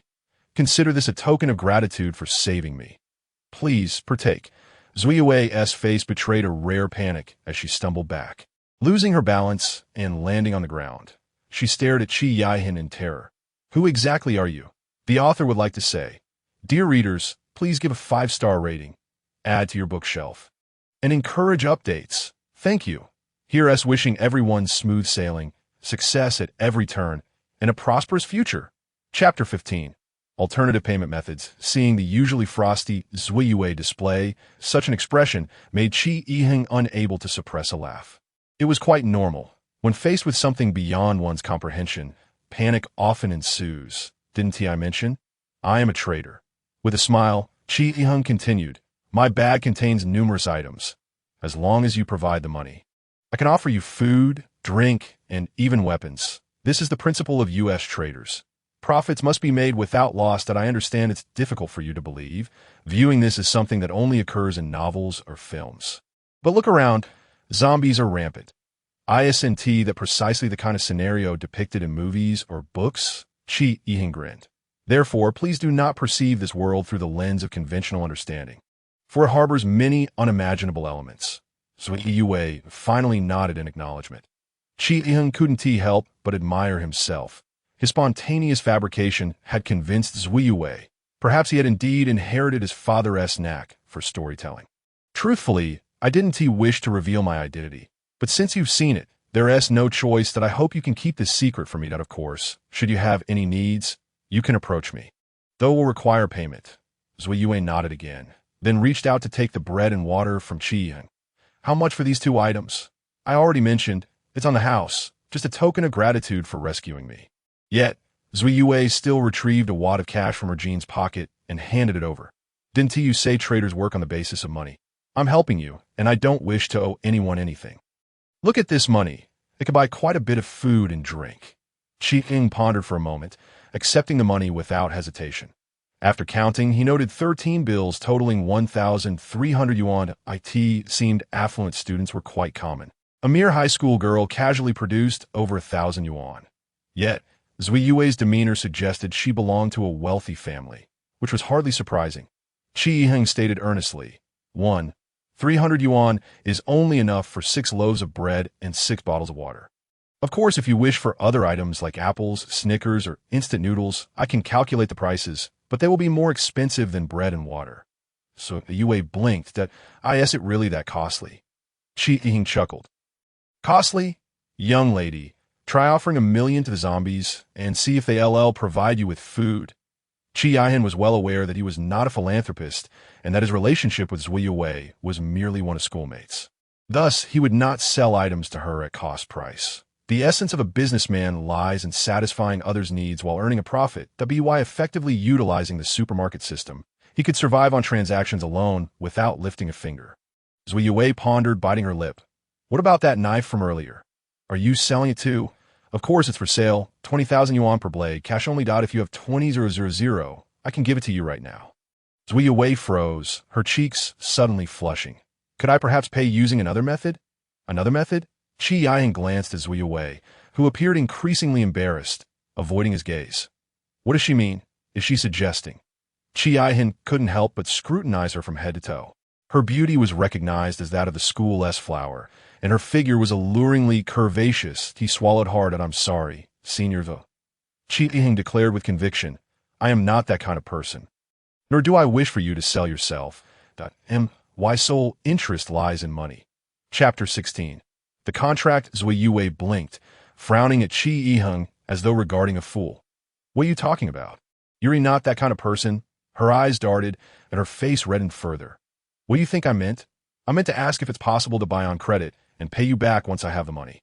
Coming from a wealthy family, Zui Yue had never engaged in credit transactions, hence her embarrassment at broaching the subject. Qi Yihan was taken aback, awkwardly chuckling at, I was just teasing you. Credit? You want to borrow the knife first and promise to return the money within a day? Zui Yue asserted confidently, I can assure you that I will pay you back. Qi Yihan furrowed his brow, stroking his chin thoughtfully. You don't intend to rely solely on a knife to fight your way out, do you? That would be far too dangerous. Zui Yue was taken aback by Qi Yihan's caution, feeling a warmth spread within her. Yet, Qi Yihan continued, moreover, words alone are not enough. How can I trust you once you take the knife and run? Or worse, what if you're bitten by a zombie on your way to find money? Who would I turn to for repayment then? Zui Yue's expression darkened, her icy demeanor returning. The Zhou family has practiced martial arts for generations, and we are known for our integrity. If I say I will repay you, I will do so without fail. A hint of anger colored her gaze as she looked at Qi Yihan, almost as if she were exuding an aura of menace. That I know where money can be found, the finance office and the principal's office. If you give me the knife, I can acquire the money easily. 20,000 yuan is no issue. Qi Yihan chuckled awkwardly. Everyone knows the finance office has money. How do you know the principal's office does? Zui Yue replied. Actually, the principal is my uncle, behind the portrait in his office. There's a safe filled with cash. Qi Yihan was taken aback. He had never heard that the principal was Zui Yue's uncle. After contemplating for a moment, he asked, Your family has been practicing martial arts for generations? Zui Yue coldly responded, I began learning martial arts at 6, started Taekwondo at 9, and won first place in a swordsmanship competition at 13. It was hard to believe such a beautiful girl could be so formidable. How about this, Senior Zhua? I can lend you the knife for now, and we'll sign a contract establishing an employment relationship. Zui Yue frowned. An employment relationship? Indeed, I will be your employer, and you must follow me until you repay the knife's cost. Of course, you have the option not to repay, maintaining our employer-employee relationship. There are benefits for you as well. You can use the money you find to purchase supplies from me, and I will offer you a very favorable price. Zui Yue pondered deeply, weighing the pros and cons, ultimately concluding that this was indeed a commendable deal. She nodded in agreement. Very well, I accept. Qi Yihan thought for a moment before extending his hand. Then let us seal the deal. Seal the deal? Zui Yue's delicate brows nearly knitted together in disbelief. Such a childish method. Indeed, this is a unique way for us traders to formalize our contracts. Once the pact is made, it is irrevocable. Should one violate the agreement, they would meet a fate most dire. Qi Yihan fabricated with a smirk. Zui Yue hesitated but ultimately extended her hand. Their pinky fingers intertwined, and their thumbs met as well. The atmosphere was tinged with awkwardness and subtle tension. They locked eyes, and after a few seconds, Qi Yihan released his grip. All right, you take this, he said, as Zui Yue held the knife, her gaze transitioning from icy to resolute. Are you not afraid that I might use this knife to kill you and seize your backpack? Zui Yue suddenly inquired. Her question sent a chill down Qi Yihan's spine. He indeed had harbored that concern. After all, who could tell if this enchanting woman was a femme fatale? Yet he chose to proceed, driven purely by his affinity for risk and gamble. He believed Zui Yue was not of such a nature. Of course not. Qi Yihan forced a smile. Did I not just mention that if you breached the contract, you would suffer a most gruesome fate? Do you think our traders' agreements are mere formalities? Zui Yue's expression turned grave, and an instinct told Qi Yiheng that she truly believed him. With a swift motion, Zui Yue maneuvered the blade, gracefully slicing through a rope above them. She raised her hand to retrieve the severed cord, casually tying her hair back, revealing her entire face, which now bore an air of competence. She looked at Qi Yiheng and, biting her lips slightly, asked, "So now, where shall we go?" "Master," Qi Yiheng nearly sputtered in disbelief. "Please, Xuejia, although we are in a contractual relationship, there is no need for such formality. Just call me by my name. For now, we shall return to the basketball court." Chapter 17. A skilled master return to the basketball court? Zui Yue's expression shifted, revealing a hint of turmoil. "Did I refuse?" She replied defiantly. "I have stated, I will not associate with someone like Gao Jun." Qi Yiheng crossed his arms. Speaking earnestly, "I made a promise to others. I must return, and it appears to be the safest place at present. Rest assured, I am aware of Gao Jun's true nature." Zui Yue furrowed her brow. "You know, last night, we witnessed him commit unspeakable acts against a girl." At this, Zui Yue's grip on the knife tightened. That scoundrel. From her reaction, it seemed there was some hidden connection between her and Gao Jun. Could it be that she had once been involved with him? Or perhaps she had been deceived? Although curiosity gnawed at Qi Yiheng, his instincts warned him that questioning her would be unwise. You know the way to the basketball court." Zui Yue nodded. This underground parking garage was constructed as a civil defense facility, providing access to various buildings. However, if we wish to reach the basketball court, it would be prudent to wait for a while until the zombies disperse. Qi Yiheng nodded. By the way, how did you manage to set off the car alarm from such a distance? Do you possess some magical ability? To his surprise, Zui Yue produced a set of keys. "I merely pressed the car key. It is my vehicle." Qi Yiheng was astounded that a high school student with a car. It seems Zui Yue was not to be underestimated. After exchanging some trivial conversation, they cautiously exited the distribution room. The zombies that had previously roamed in groups were now scattered, with most having disappeared, leaving only a few dawdling aimlessly. Zui Yue made a quiet gesture, leading the way with her knife, while Qi Yiheng followed closely, wielding an iron rod. He felt more comfortable with it than the knife. In the dim light, they stealthily maneuvered to the side devoid of zombies. Zui Yue was indeed skilled, as Qi Yiheng noticed that her footsteps were utterly silent. Despite his best efforts to tread lightly, his own steps produced faint sound. It was said that only those trained for many years could achieve such silence. It appeared that forging a bond with Zui Yue was indeed a wise decision. She navigated the area with ease, guiding Qi Yiheng to the entrance of the basketball court. "Yes, this is it." Qi Yiheng smiled as he pulled on the door, but it was firmly locked. Open it. One would need a key or access from the inside. "Damn it, we can't just knock." Zui Yue was at a loss, her eyes darting nervously around as if sensing approaching zombies. "We should leave and find another way." Her words fell. Two zombies appeared within their line of sight. Upon spotting the duo, the zombies lunged towards them, baring their teeth. Zui Yue stepped forward, knife in hand. Qi Yiheng, brandishing the iron rod, intended to assist, but before he could move, he saw Zui Yue swiftly dispatch the two zombies with precision. In an instant, their heads rolled to the ground, clean and efficient. Qi Yiheng swallowed hard. This woman was undeniably formidable. "Let us hurry and leave. Otherwise, more zombies will come, and I won't be able to handle them. No need." Qi Yiheng replied. Taking a deep breath, he grasped the doorknob, and with a firm pull, the lock snapped open. Zui Yue stared at him, astonished. "You have such strength? You've broken the lock. How can we keep the zombies out now?" "Let us get inside first." They pushed the door open and stepped in.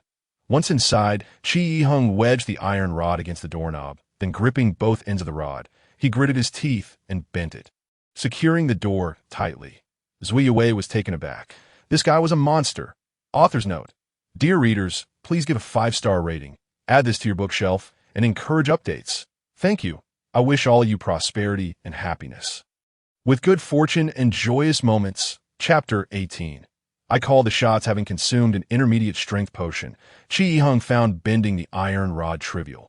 However, it earned him newfound respect from Zui Yue. Could it be that he was also a martial artist?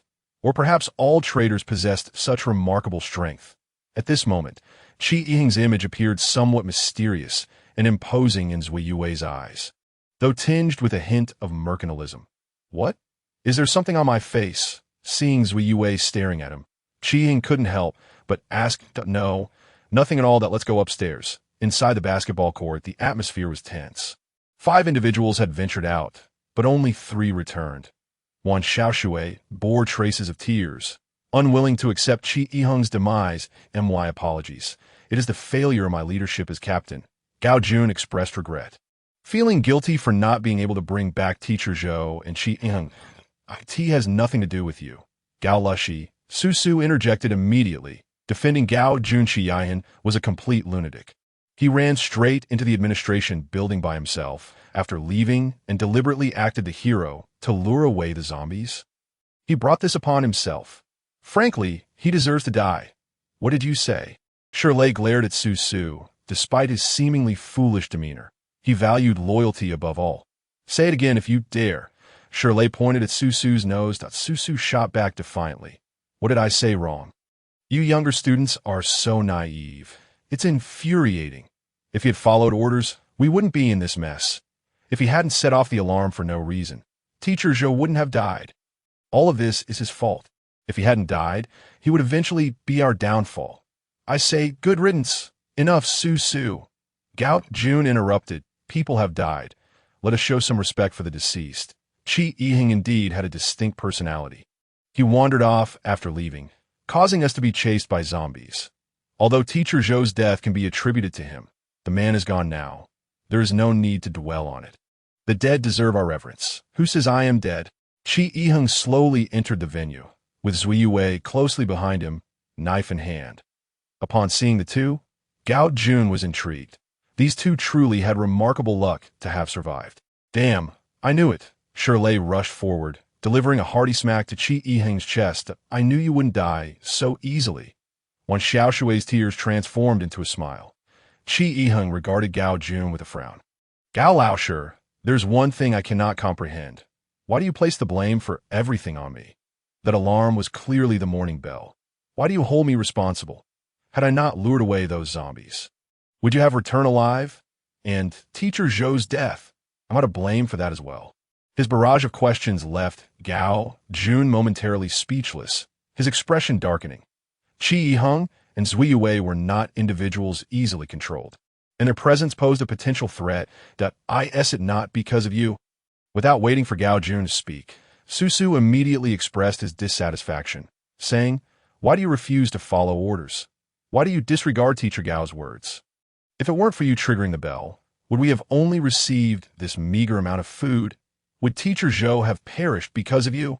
Individuals like you, who refuse to heed commands, have no right to remain here. Get out. Yes, keeping him here will only bring us harm. Another boy chimed in vehemently. Enough of the bickering, Bai Lu interjected, silencing the two. What is the situation now? Are you still arguing? She glanced at Qi Yiheng and Zui Yue. It's good that everyone has returned. We are all classmates, and we must unite to survive. Teacher Gao, everyone is quite hungry. Please allow us to eat something.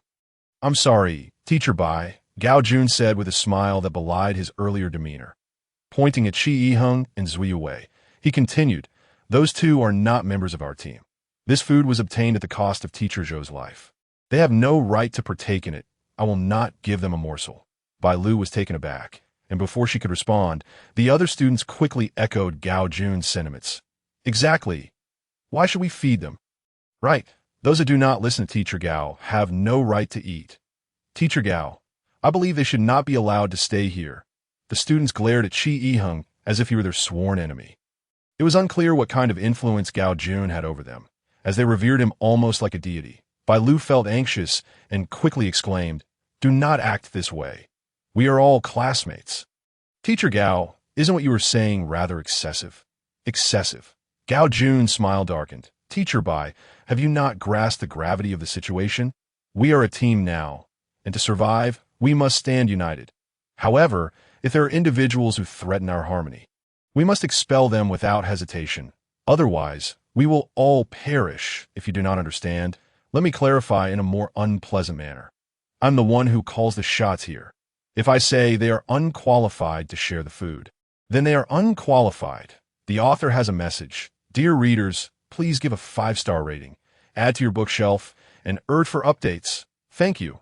Lao Fei wishes all patrons to be caught in a web of misfortune. Feeling lost and despondent, with urgency looming, seizing opportunities, reaching the pinnacle, seeking quick gains, displaying immense strength, and enjoying family happiness while reveling in the moment. Chapter 19. The bag contains a supermarket. Chi Yiheng chuckled softly and looked at the meager provisions Gao Jun had brought back. Is this all there is? Don't worry. I won't eat any of it. Gao Jun sneered, still putting on a brave face, huh? But fine, you are still children and my students that if you two are willing to obey and follow orders in the future, I might allocate a bit of food to you. Follow your orders? In your dreams, Zui Yue retorted coldly, gripping a knife, wishing she could stab Gao Jun right then. Don't be angry, Senior Zua, Chi Yiheng said with a smile. Teacher Gao, we may not eat your food, but it should be reasonable for us to take shelter here. This is a school. We are students here, and we have paid our tuition. As consumers, it is only fair for us to remain in the place we are paying to be. Gao Jun shrugged. Fine. Chi Yiheng smiled and exchanged a glance with Wan Xiaoxia, who then stood and moved to Chi Yiheng's side. Now, the four of them stood on one side, while Gao Jun and his group occupied the other, marking a complete division. Is anyone else going to join them? Now is the time to do so, Gao Jun announced loudly. Of course, only our side has the right to eat the food here. Bai Lu felt anxious. As a teacher, she was competent and did not wish to see Chi Yiheng and the others isolated. Teacher Bai, please arrange the food for everyone, she implored. Bai Lu reluctantly nodded and began calculating the distribution of food. The provisions brought back by Gao Jun were scant. Aside from some bread, there were only a few biscuits. With 9 people in total, the food could barely last until noon the following day. Regardless of how it was divided, Bai Lu distributed the food reasonably, but due to the limited quantity, each person received a very meager share. What are you looking at? Su Su bit into a piece of bread. Smugly addressing Shirley. You chose your side, so you're destined to go hungry. Is that so? Chi Yiheng smiled, sitting down and slowly taking off his backpack, silently summoning the system. Hello, host. How may I assist you? Chi Yiheng checked his current balance. 26,620 yuan, with 1,300 from Zui Yue already added to the system. With ample funds, he promptly purchased a variety of food and drink without hesitation. Ding! The host has successfully traded for a self-heating hot pot, Snickers, apples, and other food items worth 2,120 yuan. Remaining balance, 24,500 yuan. Items have been stored in the host's infinite backpack and can be accessed freely. This was undoubtedly the most extravagant lunch Chi Yiheng had ever had. Come on, let us have some Snickers first. Chi Yiheng cheerfully pulled out 4 Snickers bars from his backpack, distributing one to each of Zui Yue and the others. He then retrieved 3 self-heating hot pots of different flavors. We'll eat this today. No worries. If it's not enough, I still have bread. Chi Yiheng spoke with remarkable calmness. The system was indeed impressive. It had only been unlocked to level 4. Yet the array of food products was already dazzling, with 5 varieties of self-heating hot pots priced at 300 yuan each. Wow. Shirley's eyes widened in excitement as he stood, glancing around eagerly. What are you doing? Looking for something to hold water. Don't self-heating hot pots need water? I'm going to the restroom to fetch some. There's no need for such trouble, Chi Yiheng said as he pulled out several bottles of mineral water from his backpack. Just use the mineral water. We can drink this. Chi Yiheng then produced 4 cans of Red Bull. Of course, there are also post-meal fruits. He raised his hands, showcasing 4 glistening apples that were simply irresistible. The onlookers were dumbfounded, and 2 boys could not help but swallow hard. Gao Jun was equally bewildered, water from the mineral bottle spilling down his collar. Where did they find all these things? Is his backpack a black hole? How can it hold so much? Does he have a supermarket in there? Chapter 20. Current relations. Chi Yiheng and his companions feasted heartily, their royal banquet rendering Gao Jun and his group as food tasteless. Many students gazed at them with envy, a few girls even drooling. Few could resist the allure of delicious food. One girl, familiar with Wan Xiaoshui, approached with a hopeful expression. Xiaoshui, do you have any left? Could you spare me an apple? I'd even settle for half, Shirley grumbled. What does that have to do with you? We are currently keeping our distance. Chi Yiheng patted Shirley. Don't be like that. I have apples. He tossed one of his apples into the air, catching it in his hand. Since we are all classmates, sharing isn't out of question, but Chi Yiheng's lips curled into a mischievous smile. There is no such thing as a free lunch that if you want to eat, you must pay. Pay? As long as I can pay, that is fine. I have money. How much for an apple? The girl immediately pulled out her wallet. 100 yuan, 100 yuan. For an apple.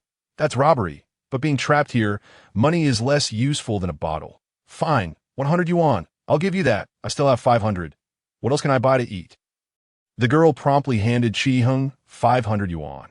Chi Yiheng accepted the 500 yuan and quickly summoned the system to deposit the amount that he then spent 200 yuan purchasing a Snickers bar, a piece of bread, and a bottle of mineral water. Thus, he netted a profit of 300 yuan. Chi Yiheng handed over the food. Your 500 yuan can only buy you this much. 500 yuan only gets this little? Wan Xiaoshui felt a bit awkward, thinking it was a bit too exploitative. However, to her surprise, the girl was quite pleased, repeatedly thanking him as she devoured the food. The surrounding crowd could not help but feel envious and began rummaging through their pockets for money. Stop looking. He has no more food left, Gao Jun said coldly. His backpack is so small. How much food can it hold? Are you all foolish? Gao Jun approached the girl and swatted the half-eaten apple from her hand. Are you all foolish? Eating his food? Who knows if it's drugged? He aims to sow discord among us. Anyone who eats his food will no longer belong to our side. He can feed you this meal, but what about the next? How much does he have? Are you intending to betray me? Betray our collective? Gao Jun's words instantly sobered those around him, halting their actions. Su Su immediately stood up, saying, Exactly. His backpack is so small. He can feed you this meal. But who will feed you next? ISNT at Teacher Gao. He is doing this to divide us. Don't be fooled. Chi Yiheng rinsed his mouth with Red Bull. Divide you. Do you all have a persecution complex? What benefit would I gain from dividing you? Think for yourselves. Don't let others lead you by the nose. Chi Yiheng smiled briefly, readjusting his backpack. As for food, I have plenty that I can sell it to you, as long as you pay. He said, By the way, teacher Bai, I know you are a good teacher. Here, take this and enjoy. With that, Chi Yiheng tossed a piece of bread to Bai Lu. Bai Lu held it in her hands, her emotions swirling in a complex mix. She found herself at a loss, uncertain of which side to take. This scenario was one she wished to avoid.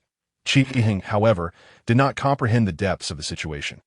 Teacher Bai should be a wise woman, yet why could she not see that Gao Jun was a despicable rogue? Why did she continue to side with him? The two factions, having finished their meal, settled on opposite sides of the basketball court. Trapped in this place, they could do little but rest and regain their strength. After satisfying his hunger, Shirley lay down and promptly fell asleep. Snoring away, the man truly had a carefree spirit. Chi Yiheng had no intention of squandering time here, or more precisely, he did not wish to waste the effects of the intermediate power potion. He was preoccupied with the money mentioned by Zhuo Yue in the principal's office. Glancing at his system balance, he found 24,800 yuan. It turned out that even men sought a sense of security, which stemmed from the balance in their wallets. Chi Yiheng's current sense of security was still lacking. This amount was far from sufficient. Zhuo Xuejia, are you certain there is money in the principal's office? Zhuo Yue furrowed her brow slightly before nodding. Now that we have time, would you be interested in accompanying me outside? Where do you wish to go? Chi Yiheng nodded in affirmation. Zhuo Yue hesitated for a moment, brushed her hair back, and stood up. Given our current relationship, how could I refuse if you want to go? Chi Yiheng smiled. However, Wan Xiaoshui, curious, gazed at the two and couldn't help but ask, what is your relationship now?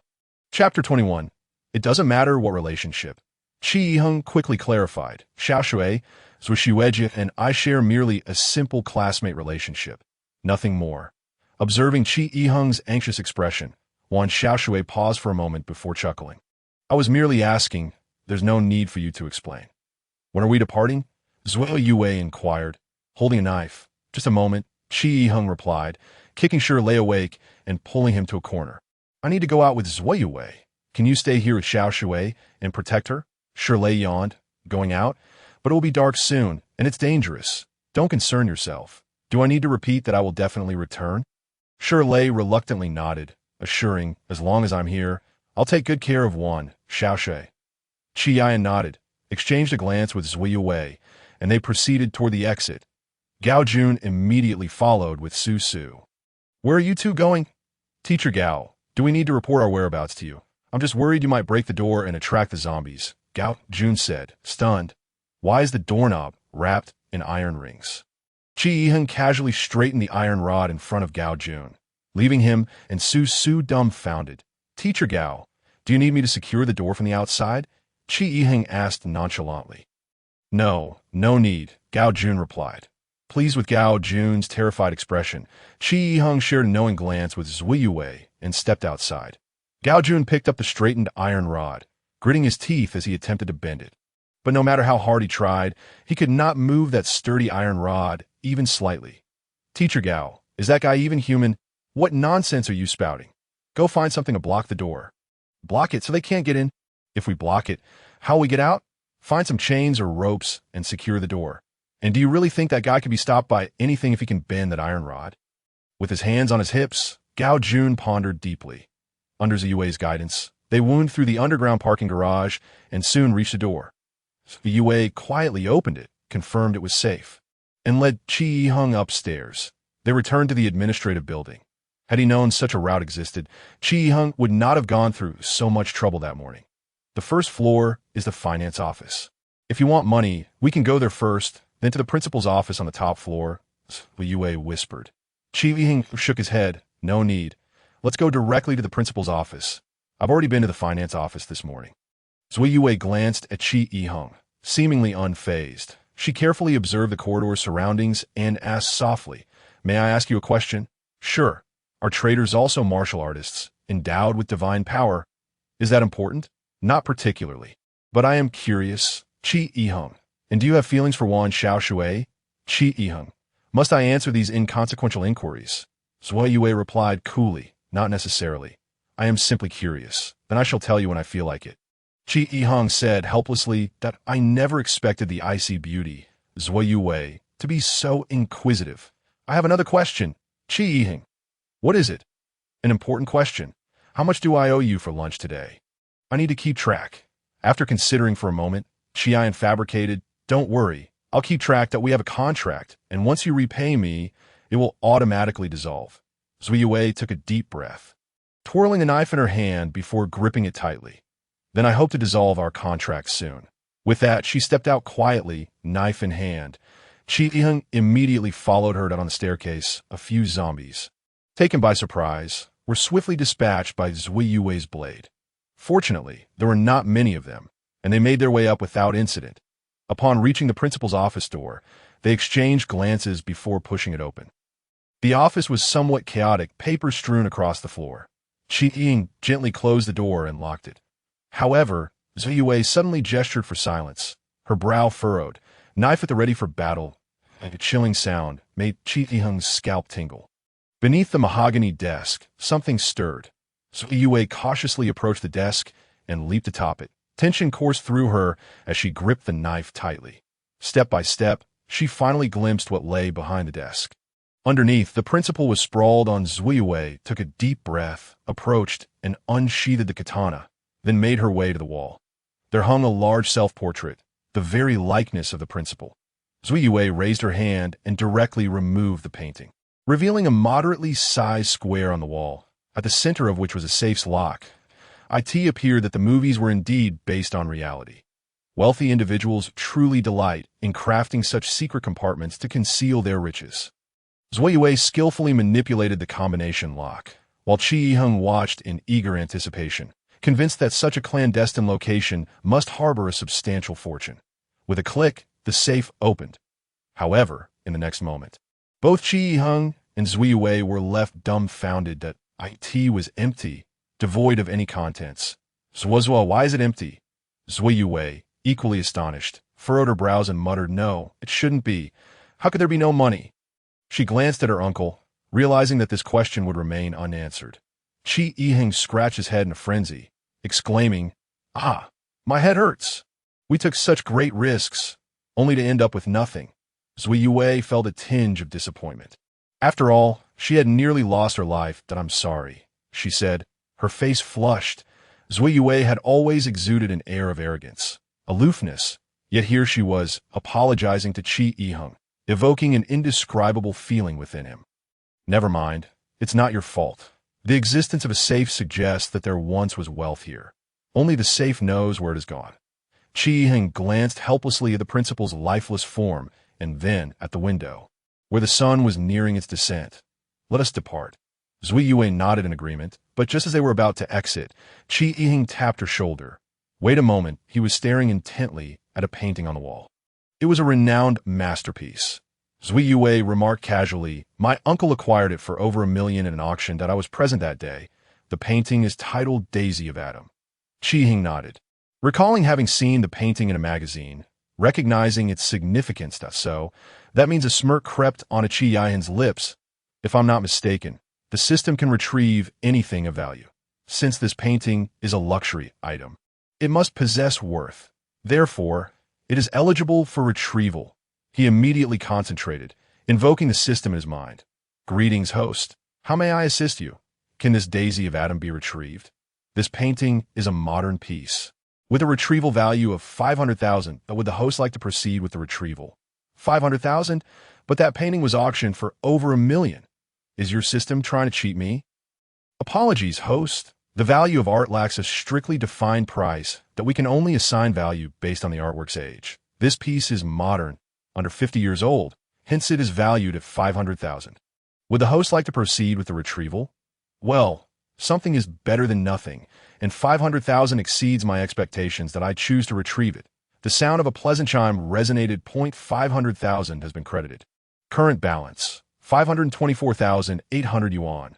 Another delightful chime followed, and Qi Yiheng realized he had unlocked the 5th-level supermarket. Excitement surged within him. What additional rewards awaited? Perhaps a special strength potion that would grant him enduring power. Congratulations, host. You have successfully unlocked the 5th-level supermarket. New products are now available. Details can be viewed on the interface. Additionally, the host receives a mysterious gift package. Would you like to claim it now? A mysterious gift package? This reward is indeed intriguing. Of course, I'll claim it. Eagerly, Qi Yiheng clicked to receive, watching as a small box-like object materialized in his backpack. Notice, mysterious gift package contains 15 reward items. Click to randomly select one. A lottery? Qi Yiheng had always been unlucky with such things. Though this time was guaranteed, he was convinced he would draw the least desirable item. He pressed to open it. The small box began to tremble before bursting open with a dazzling flash of gold, revealing nothing. What the hell? Is this a joke? Didn't it say there were 15 reward items? Congratulations, host. You have obtained the corpse barrier. Upon activation, it lasts for 30 minutes with a cooldown of 24 hours. Corpse barrier? What on earth is that? Qi Yiheng could not help but check the description. Corpse barrier. When activated, zombies within a half-meter radius of the host cannot approach or detect the host. Note, ineffective against other living beings. What the hell? What the hell? What the hell? Qi Yiheng exclaimed inwardly 3 times. He had struck gold. In this world overrun by zombies, this ability was practically invincible, although its duration was limited to 30 minutes. It was undeniably a game-changer. Moreover, it wasn't a one-time use item, with a cooldown of 24 hours not being overly harsh. With this, he could safely search for money and supplies. Qi Yiheng couldn't contain his triumphant grin. While Zui Yue stared wide-eyed, she was fixated on the bare wall. Where had the painting gone? The Daisy of Adam worth over $1 million had vanished in an instant. She turned to Qi Yiheng, finding him grinning with satisfaction, as if he understood everything. The painting, I retrieved it. Qi Yiheng nodded and added, consider it a partial settlement of your debt. I'll let you off with just 10,000 remaining. Zui Yue felt a surge of frustration. That painting was Daisy of Adam, a renowned masterpiece. How could it possibly be worth only 10,000 in your eyes? Qi Yiheng retorted with the system's logic. The value of art lacks a strictly defined price. You may see it as art, but to me, it's merely paint on paper. I consider my offer of settling half your debt quite fair. Besides, that painting belonged to your uncle, which technically has little to do with you. Zui Yue was left speechless. She found Qi Yiheng's mercantile demeanor rather distasteful. But alas, she had signed a contract with him and witnessed his capabilities, leaving her with no choice but to relent.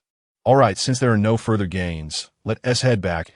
As Qi spoke, he opened the door. Suddenly, a piercing alarm blared from the principal's office, an ear-splitting sound that echoed throughout the building. Yue jumped and rushed to close the safe's door. It turned out the safe had a security mechanism. If left open for too long, it triggered the alarm.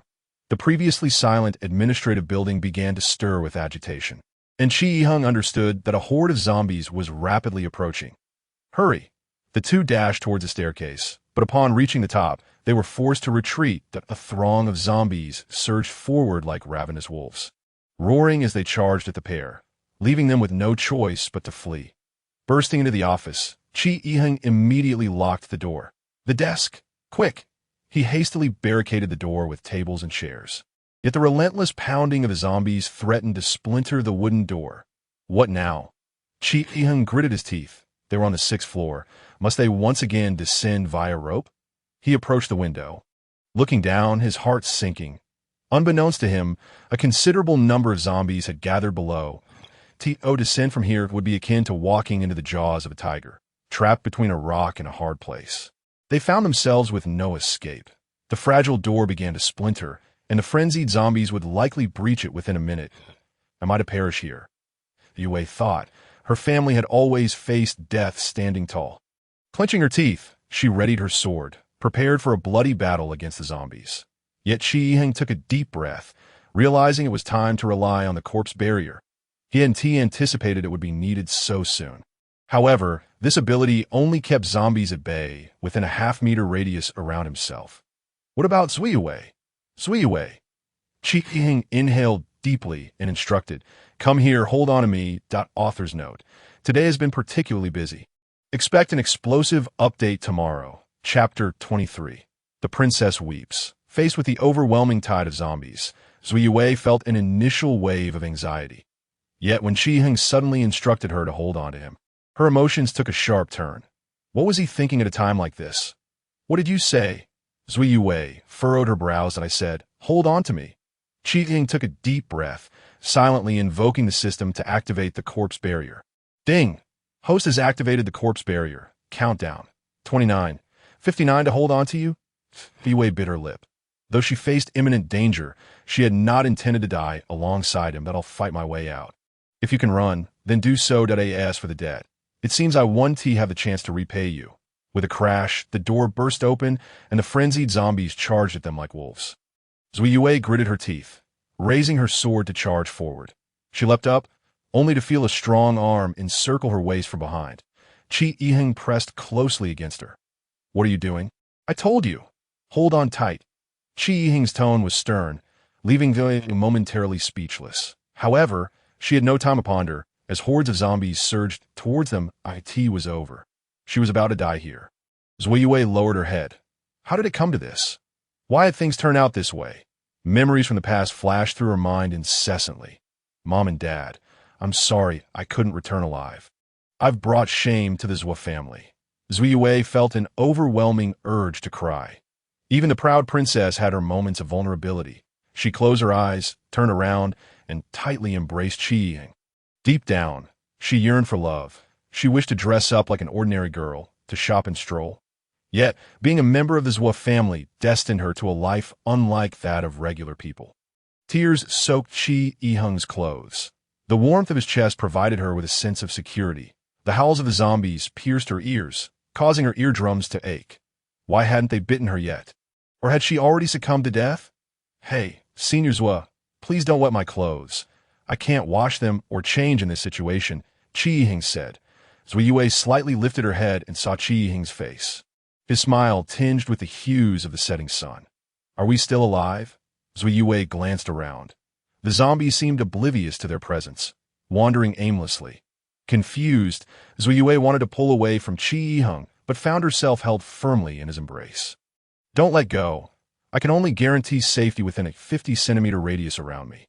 Qi Yiheng took a deep breath. Senior Zhou, if you get any closer, it will be dangerous. What? Zuyue was taken aback. Realizing that their chests were nearly touching, her face instantly flushed as she attempted to break free, but Qi Yiheng's grip was like a vice, rendering her immobile. Don't move. I'll release you once we reach a safe place. With that, he lifted her off the ground and walked slowly towards the office exit. Zuyue marveled as the throngs of zombies parted before them, as if pushed away, completely ignoring the two of them. Was this the power of a dealer? So formidable? She couldn't help but glance at the younger student who was effortlessly carrying her, feeling an unexpected rush of admiration. Moreover, he didn't seem unattractive at all. Zuyue's face reddened even more. What was she thinking? Chapter 24. The three-light policy. Chi Yiheng carried Zuyue with remarkable ease down the administrative building. He had never imagined that one day he would be strolling through a sea of zombies with the school's renowned ice princess in his arms. The sensation was oddly peculiar yet undeniably exhilarating. Chi Yiheng was enveloped in the fragrance of Zuyue's hair and skin, a scent oddly addictive. Checking the time, he noted they had 24 minutes. Ample time at their disposal. Isn't it a bit wasteful to return to the basketball court like this? Zuyue asked softly. They were now walking along the path from the administrative building to the basketball court, with very few zombies around, making it quite safe. Chi Yiheng let go of Zuyue. She awkwardly adjusted her clothes, her cheeks still flushed at, "I apologize." The situation was urgent. Zuyue took a deep breath, striving to restore her usual aloof demeanor, though a hint of shyness lingered on her face. "Thank you." Suddenly, Zuyue remarked, "If it weren't for you, I might have died." Chi Yiheng smiled lightly. "Rescuing you is my duty. After all, I am your creditor. Come with me while the sun still hangs high." "Where to?" Chi Yiheng pointed to a nearby supermarket. Inside, only two dazed zombies lingered, which Zuyue easily dispatched with two swift strikes. The supermarket was not in disarray as depicted in the movies. Many items lay quietly on the shelves. In their haste that morning, Gao Jun and the others had not taken much, so provisions were still plentiful. Chi Yiheng and Zuyue leisurely filled their infinite backpacks with supplies. Zuyue seemed to take great pleasure in this task, especially when she witnessed items vanish into the depths of the backpack, her face lighting up with the excited curiosity of a young girl. The two adhered to the three-light policy, and in under 10 minutes, they had nearly emptied the supermarket. "All right, let us go. We have 10 minutes left, enough for us to return safely to the basketball court. 10 minutes? Zuyue looked at Chi Yiheng in confusion. Without hesitation, he explained, "My ability to fend off zombies lasts only 30 minutes. We have 10 minutes remaining." They hurried back to the underground garage. The door leading to the basketball court was already shut, and Chi Yiheng pushed against it, finding it firmly blocked. Zuyue also attempted to push, but to no avail. Peering inside, she saw several cabinets completely obstructing the exit. "That bastard," Zuyue gritted her teeth. "He doesn't want us to return." With a creak, Chi Yiheng forcefully pushed the door open, easily shifting the cabinets aside. "Go in." Zuyue nimbly jumped inside. After repositioning the cabinets to secure the door, the two entered the basketball court, and no one was surprised by their arrival. Only Wan Xiaoshui let out a long sigh of relief. Gao Jun scoffed dismissively. "Teacher Bai, please distribute the dinner. Let us divide up the food tonight. Tomorrow morning, I'll return to the supermarket for more. Rest assured, we're well prepared this time. The items in the supermarket will last everyone a month." Gao Jun and his companions had scoured the entire basketball court that afternoon, preparing numerous bags for tomorrow's food collection. Gao Jun smirked at Chi Yiheng and the others, eager to see how much they had left to eat. Chapter 25. Theft. Gao Jun savored his food, relishing the envious gazes of Chi Yiheng and his group. After all, the four of them only had one bag, and it should be nearly empty by now. Right? Chi Yiheng remained unperturbed. Summoning the system, he had just unlocked the level 5 supermarket and had not yet had time to explore it. The categories remained unchanged, for in total, the array of food and daily necessities dazzled him. Lacking the patience to examine them thoroughly, all he wanted to know was what new items had been added under weapons and special categories. In the weapons category, he found bows, arrows, and spears, along with a spike club. Why were they all melee weapons? A hint of disappointment washed over him. However, cold weapons were indeed sufficient for dealing with zombies. He then turned to the special category. Chi Yiheng grew excited upon discovering the high-grade strength potion. High-grade strength potion enhances physical functions, increasing strength 5-fold for 7 days. Price, 500,000 yuan. Good heavens, that's quite expensive, but 7 days of effect seems somewhat worth it. Besides the high-grade strength potion, he also unlocked a mysterious black potion. Unstable potion. Extremely unstable. Effects unknown. Price: 9,999,999 yuan. Nearly 10 million? That's exorbitantly priced, with unknown effects. Who in their right mind would spend such a fortune on it? Qi Yiheng? Qi Yiheng. What are we having for dinner tonight?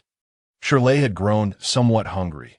Qi Yiheng pondered for a moment, opting not to spend money in the system, and instead retrieved items from the supermarket he had collected in his backpack to share with everyone. Eat and drink as you please. Fill your stomach, he generously proclaimed, for these items hadn't cost him anything, and thus he felt no remorse in sharing. Gao Jun furrowed his brow, noticing that they had the same biscuits and bottled water. All from his same supplier. Stop staring, Gao.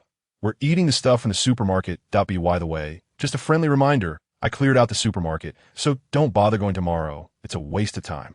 What? Second years? What nonsense are you spouting? Su grumbled.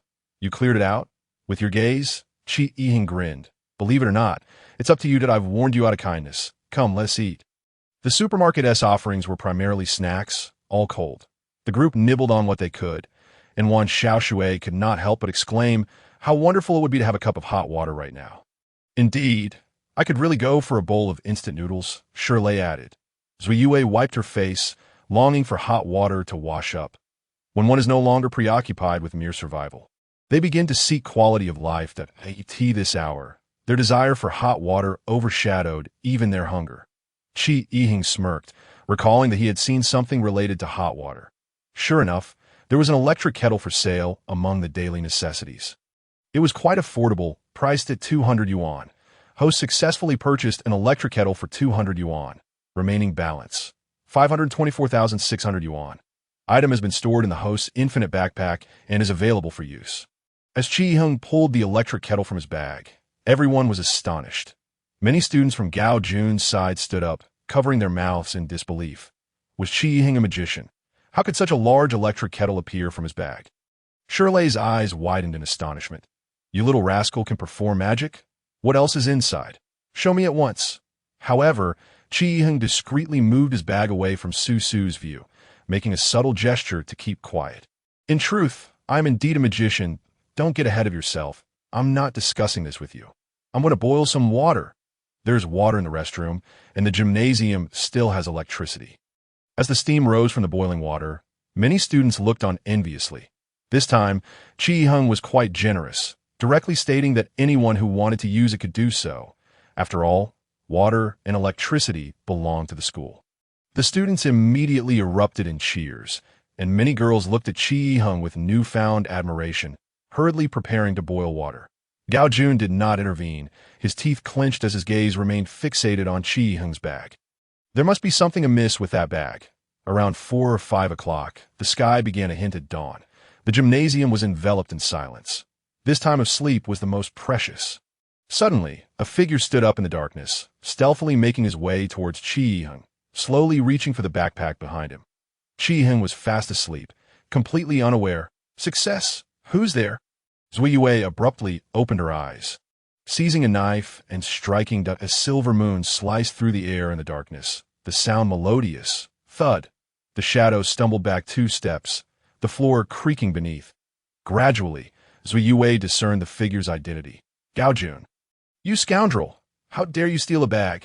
Gao Jun's face twisted with delight. Huh. So what? Now all your belongings are mine. What can you do about it?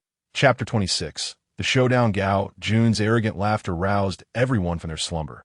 Qi Yiheng rubbed his eyes, frowning at the sight of the bag in Gao Jun's possession. Qi Yiheng, your bag is in my hands. Everything you own now belongs to me.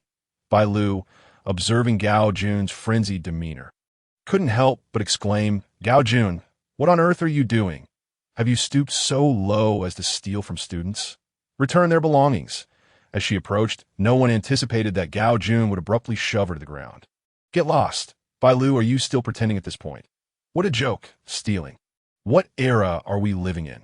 It's the survival of the fittest.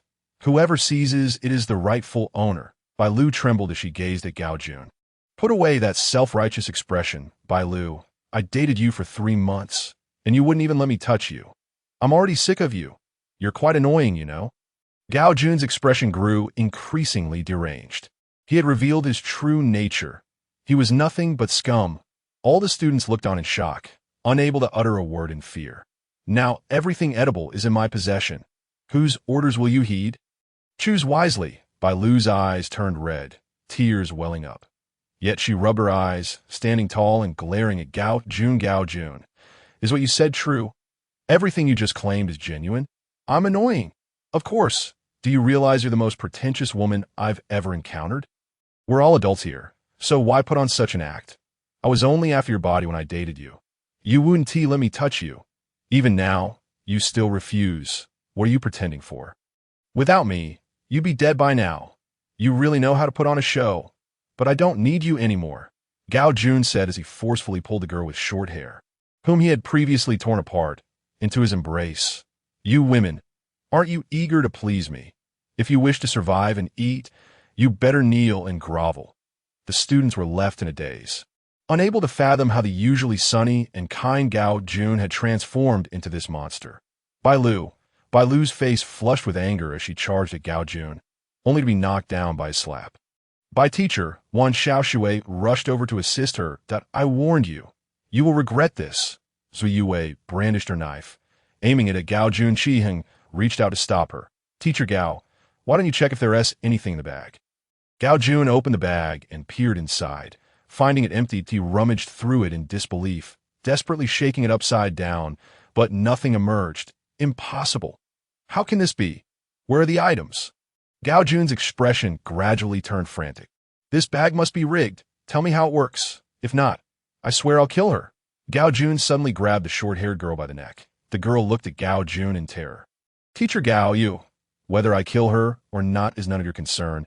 Qi Yiheng replied coldly, "I don't even know her. Her death holds no significance for me." Yue, undeterred, advanced toward Gao Jun with her knife. Gao Jun froze, shoving the short-haired girl aside, holding a lighter in one hand and the bag in the other. "Stop. Don't come any closer, or I'll burn it." Qi Yiheng raised his right hand. Holding aloft, he silently summoned the system. Snap. He snapped his fingers, instantly recalling the infinite backpack from the system interface. Whoosh! Gao Jun felt a sudden lightness in his hand. The bag had vanished. What is happening? "Teacher Gao, is this what you were looking for?"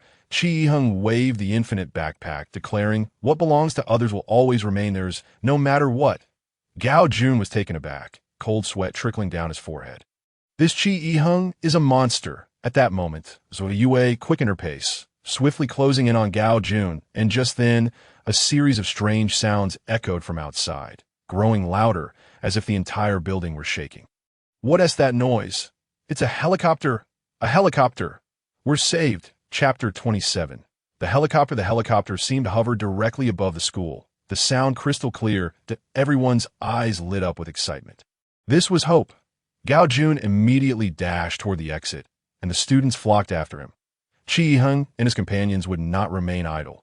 Wan Xiaoshui and Zui Yue helped Bai Lu to her feet, and they all made their way toward the exit alongside Qi Yiheng and Shirlei.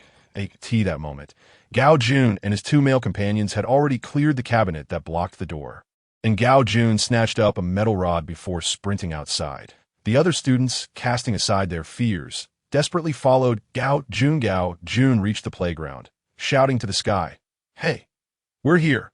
We're here!" The students joined in, yelling at the top of their lungs. Qi Yiheng, along with Bai Lu and the others, stood at the back door of the cafeteria, watching as the group of students called out to the sky like madmen. "What a bunch of fools!" Qi Yiheng couldn't help but scoffed at that moment. There were still numerous zombies on the playground, and their raucous shouting was merely inviting doom. As expected, the zombies, upon spotting Gao Jun and the others, lunged at them with ravenous intent, eager for a feast. Those in the helicopter also spotted them, using the intercom to shout down, "Run! Head to the rooftop of the tallest building. We can only stay here for 10 minutes. So make haste." With that, the helicopter circled a few times before flying toward the administrative building, the tallest structure in the school. Roar! The zombies had already descended upon them, and several girls, unable to evade, were immediately overwhelmed by a horde of zombies. Gao Jun, indifferent to the plight of the students, charged toward the administrative building wielding the iron rod. More and more girls were dragged down by the zombies. Their screams cut short as they were torn to shreds. Yet their sacrifice bought Gao Jun and the others precious time and opportunity. Wan Xiaoshui covered her mouth, watching the Hell's Cape unfold on the playground. Her body trembling that we need to move, otherwise we'll die too. Qi Yiheng grasped Wan Xiaoshui's hand and took off running, with the others closely following. However, unlike Gao Jun and his group, Qi Yiheng did not approach the administrative building through the front entrance. He knew all too well that after the previous day's commotion with Zui Wei, there were many zombies inside. Moreover, he had a particularly swift shortcut on the shadowy side of the administrative building. A rope hung down. It was this very rope that had allowed Qi Yiheng and Wan Xiaoshui to escape the previous day. The shadowy area was narrow, with only 2 or 3 zombies lurking. And Qi Yiheng and Zui Wei quickly dispatched them, wielding their iron rods with precision. Quick! Climb up! Climb up! Shirley gulped as he stared at the towering administrative building. Are you joking? Without hesitation, Zui Wei seized the rope and swiftly began to ascend. She moved with the grace of swallow, reaching the rooftop in the blink of an eye. Go! Climb! Qi Yiheng urged Shirley. Shirley, steeling himself, grasped the rope and attempted to climb, but no matter how he contorted his body, he barely made any progress. Qi Yiheng sighed in exasperation. Bai Lu and Xiaoshui, what about you? Bai Lu and Wan Xiaoshui also attempted to climb, but they faced the same struggle. This was far too daunting for them. Wait here, Qi Yiheng declared, and with a firm grip on the rope, he ascended with ease. The effects of the intermediate strength potion still lingered, making this task a walk in the park for him.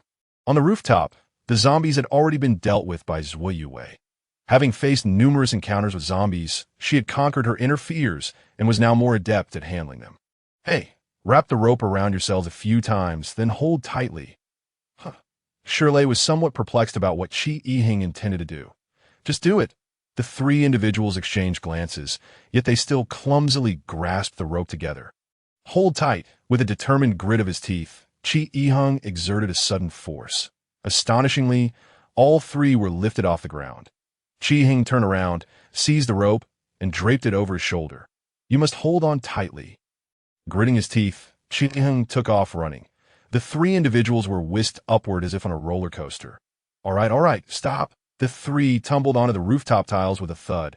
Shirley became a human cushion, while Bai Lu and Wan Xiaoshui sprawled across him in disarray. The helicopter's rotor blades roared, gradually approaching. The author has something to say. Dear readers, please give a 5-star rating. Add this to your bookshelf. An urge for updates. Thank you. Lao Fei wishes all of you to be complicit in transgressions, feeling lost and forlorn, at a loss for words, under pressing circumstances, seizing opportunities, reaching the pinnacle of success, pursuing immediate gains, possessing extraordinary strength, enjoying family happiness, reveling in the moment, embodying the essence of Zhongshan's wolf, with a heart as treacherous as a wolf and a dog. Chapter 28. The choice the individuals aboard the helicopter were professional soldiers. Upon spotting Qi Yiheng and the others, they promptly lowered a rope ladder. Up? You go first. Teacher Bai. You go first. No, Xiaoshui, you go ahead. Qi Yiheng, feeling anxious, urged. All right, everyone, this is not the time for modesty. Xiaoshui, you go first. Wan Xiaoshui slowly began to ascend the rope ladder. The ladder swayed in the wind, making her climb arduous, and Qi Yiheng watched below, his heart racing with apprehension. Thankfully, Wan Xiaoshui managed to reach the top. Next was Bai Lu. Clad in a fitted suit, she found the ascent quite challenging. Finally, with a determined grit of her teeth, Bai Lu tore a large slit in her skirt from the side. Shirley and Qi Yiheng nearly burst with blood from their noses at the sight and quickly averted their gaze. Seeing Bai Lu safely reach the top, Zui Wei was not to be outdone. She resolutely bit down on her knife and nimbly climbed up. Fatty, it's your turn. Hurry up. I'm not sure. You go first. Qi Yiheng frowned. What nonsense are you talking about at this moment? Hurry up. I'm just a little scared, Shirley awkwardly replied. Just as Shirley hesitated, the rooftop door was kicked open with a bang, and Gao Jun rushed out in a panic. Su followed closely behind. However, Su stumbled and fell, grasping Gao Jun's leg, causing Gao Jun to topple over as well. That a zombie had seized Su's foot, and he struggled in terror, but could not break free. Teacher Gao, save me! Teacher Gao! Ah! The zombie bit into Su, tearing away a chunk of flesh from his calf. Teacher Gao, save me! Gao Jun's lips trembled as he mercilessly kicked at his student. Let go! Let go! You idiot! Let go! More zombies began to emerge from the door, their primary target being Su on the ground. Qi Yiheng immediately pushed Shirley up the rope ladder, urging, climb quickly, stimulated by the zombies. Shirley hurriedly ascended, with Qi Yiheng following closely behind. The soldiers in the helicopter noticed the dire situation and began to ascend gradually. Let go! You fool! With all his strength, Gao Jun kicked Su away, then desperately ran over and leapt to embrace Qi Yiheng's lower body. In an instant, the helicopter dipped, and the three still hanging on the rope ladder swayed precariously. This won't do. We can't carry so many people. The pilot shouted. Qi Yiheng hung from the rope ladder, his lower body desperately trying to shake off Gao Jun, who clung to him like a leash. Let me up. Let me up. Gao Jun clung tightly to Qi Yiheng's waist. Trying to climb higher? Don't move. If you do, no one will escape, Qi Yiheng shouted. Let me up. Qi Yiheng felt his hands beginning to tremble. Damn it, was the effect of the intermediate strength potion wearing off. In this state, he couldn't drink the potion. What to do? Gao Jun, you bastard, let go of Qi Yiheng. Zhu Yue yelled furiously. Bai Lu took off her high heels and threw them at Gao Jun below. However, her aim was poor, and it struck Shirley squarely in the face. Ouch! Teacher Bai, aim better! The helicopter swayed several times, attempting to take off, but its body tilted, causing Qi Yiheng and the others to sway uneasily. Fatty, you go up first. Hurry, Qi Yiheng urged. Gritting his teeth, Shirley bravely closed his eyes and took a few steps to finally climb aboard the helicopter. Qi Yiheng wanted to exert strength, but his arms were utterly powerless. Zhu Yue seemed to notice Qi Yiheng's distress. Gritting her teeth, she unexpectedly descended from the rope ladder with her knife in hand. Zhu Yue, what are you doing? That scoundrel can't come down. You can't possibly climb up. Zhu Yue grasped the rope ladder with her left hand and held the knife at her right, leaning down. Gao Jun, let go of Qi Yiheng. Hurry! Gao Jun clung tightly to Qi Yiheng. Laughing maniacally, I want to let go. What now? If you have the guts, kill me. Going down is also death? If you dare, then kill me. Whoosh! The knife's tip grazed Gao Jun's face, leaving a scar as blood flew through the air. Ha ha! Zhu Yue, what is the matter? Afraid to kill me?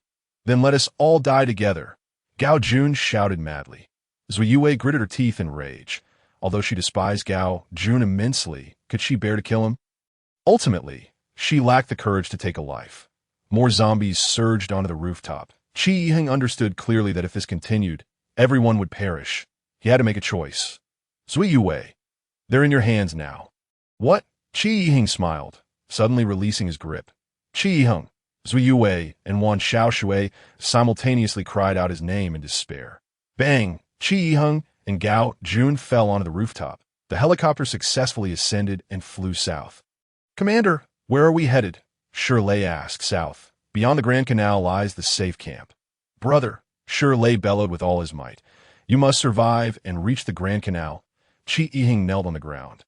Gritting his teeth, rest assured, I will make it. Chapter 29. The cost. Qi Yiheng. Are you out of your mind? Gao Jun angrily pulled himself up from the ground, grabbing Qi Yiheng by the collar. Have you gone mad? Let go. Do you want us both to die? Qi Yiheng coldly gazed at Gao Jun. Teacher Gao, it's not that I want us to die together, but that you are the one destined to die. With a sudden kick, Qi Yiheng sent Gao Jun staggering back. Gao Jun was taken aback, releasing his grip on Qi Yiheng, and the two instantly distanced themselves. Qi Yiheng mentally summoned the system. Host successfully purchased intermediate strength potion. Cost 50,000 yuan. Remaining balance 519,600 yuan. Item stored in the host's infinite backpack. Available for use at will. He swiftly retrieved the intermediate strength potion from his backpack and drank it in one gulp.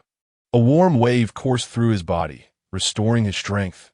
Roar! At this moment, Su had fully transformed into a zombie, blood trickling from the corner of his mouth.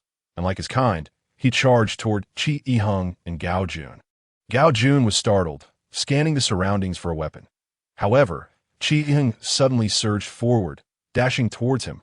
Caught between a rock and a hard place, Gao Jun found himself at a loss for how to respond. Hesitation leads to defeat. Gao Jun was seized by Chi Yiheng. "Teacher Gao, everything comes at a cost, and now it is time for you to pay yours." Gao Jun stared at Chi Yiheng in shock, his spine chilling with a premonition of what was to come. "Ah!" Chi Yiheng roared, his arms surging with power. "Su, I'm sending you Teacher Gao." Chi Yiheng hurled Gao Jun like a javelin into the horde of zombies. Gao Jun felt his body completely out of control, flying toward the zombies like an arrow released from its bow. Bang! He collided precisely with the freshly turned zombie, Su. Blood sprayed from his mouth and nose, the pain causing tears to stream down his face. Yet the zombies felt no pain that a delectable piece of meat had unexpectedly dropped into their midst, instantly igniting their primal instincts. No. The zombies swarmed over him, and Gao Jun was quickly engulfed. Gao Jun's screams echoed through the sky. Chi Yiheng suddenly felt an indescribable sensation. Although he knew Gao Jun was a scoundrel and deserved his fate, he did not feel a sense of satisfaction. Moreover, there was no time for him to wallow in sorrow, as several zombies that had not feasted on Gao Jun were slowly advancing toward him. "System, greetings, host. What do you need?" "The cooldown for the zombie barrier is 9 hours. I've truly run into trouble this time." Chi Yiheng gritted his teeth and purchased a fire axe. Host successfully purchased a fire axe. Cost 10,000 yuan, remaining balance 509,600 yuan. Item stored in the host's infinite backpack, available for use at will. With a swift motion, he retrieved a fire axe from his bag, the blade glinting in the morning sunlight. Dazzling to behold. The recent helicopters hovering had drawn most of the zombies to the school, and the throng below resembled a swarm of ants, clambering up the building in a grotesque fashion, a sight that sent shivers down his spine. The hope of waiting for a protective barrier against the undead was now a distant dream. Utilizing his enhanced physique, Chi Yiheng grasped the rope with one hand and the fire axe with the other. Slowly descending to the 3rd floor, he was compelled to halt, as a horde of zombies had stacked themselves up to the 2nd floor. Their excitement and frenzy intensified upon spotting him. Above, more zombies pursued, mindlessly climbing over the railings and tumbling down. Chi Yiheng scanned his surroundings. He had but one path left to take. Chapter 30, a hot bath at present. Chi Yiheng clung to the rope in the central atrium of the administrative building. Suspended precariously between floors, the dire situation was exacerbated by the fact that both above and below him teemed with zombies. Had there been only a few, he might have found a way to escape. But the sheer number rendered any retreat impossible without a protective barrier, as he surveyed the opposite side. Here lay the shaded rear of the administrative building, with the school's high wall not far off. Beyond that wall was the street, eerily deserted, save for a few zombies meandering as if in a familiar garden. That was his sole chance. Taking a deep breath, he summoned his strength and kicked off the wall. Swinging through the AAS, he returned to the wall. He bent his legs, propelling himself once more, this time with greater force. He intended to launch himself over the wall. In his previous state, such a feat would have been unthinkable. But with his enhanced body, Chi Yiheng believed it was within reach. Now trapped in a desperate situation, he had no choice but to take the risk. Reaching the apex of his swing, his body began to drift backward. This time, when he kicked off the wall, he exerted every ounce of strength that, in a sudden burst, he released his grip, soaring through the air in a sensation akin to flight. Yet as gravity reclaimed him, Chi Yiheng crashed into a garbage bin by the street. The pain in his backside was trivial compared to the noxious stench that assaulted him. Coughing, he emerged from the refuse, feeling nauseous that the few zombies nearby tilted their heads, blankly staring at him, groaning as they advanced. Not wishing to linger, Chi Yiheng bolted southward. This was his first time stepping outside the school since the chaos began. The once bustling streets lay silent, devoid of any signs of life. Not even a single zombie in sight. Only a few lifeless bodies lay sprawled on the road, alongside several mangled vehicles abandoned in the aftermath of the disaster. Debris littered the ground, shattered glass from shop windows glimmering in the sunlight. While a few buildings appear to have suffered fires, wisps of smoke still curling upward. This truly the apocalypse. He had only witnessed such scenes in films, never imagining they would manifest in reality. The vibrant harbor city, which had once been alive with chatter, now resembled a ghost town. Chi-hung, who had previously detested the throngs of people in Harbor City, felt a strange nostalgia for the lively atmosphere. The stench clinging to him was unbearable, and with home not far away, he resolved to return. He needed a shower and a change of clothes, and there were essential items he had to retrieve. After traversing 2 streets, Chi-hung entered his residential complex. He crouched low to navigate through the flower bed, as numerous zombies loitered on the main thoroughfare, their sheer numbers suggesting that most residents had met grim fates. Fortunately, his building was not far from the entrance. That he moved swiftly, slipping into the stairwell before the zombies could react, and secure the unit door behind him with a click. The zombies, now aware, stumbled to the entrance, futilely pounding on the heavy iron door. With the elevator inoperable, he ascended the stairs, grateful for the intermediate strength potion he had consumed. Otherwise, descending 15 flights would have nearly cost him his life.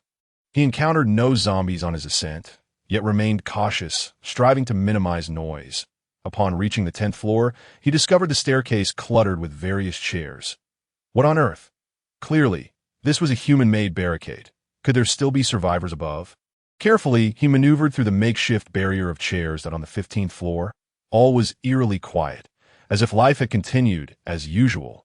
The building featured 2 units per floor, and upon glancing at the adjacent apartment, he recalled that since Aunt Guyu and her family had moved, that unit remained unsold, leaving his family as the sole occupants on this level.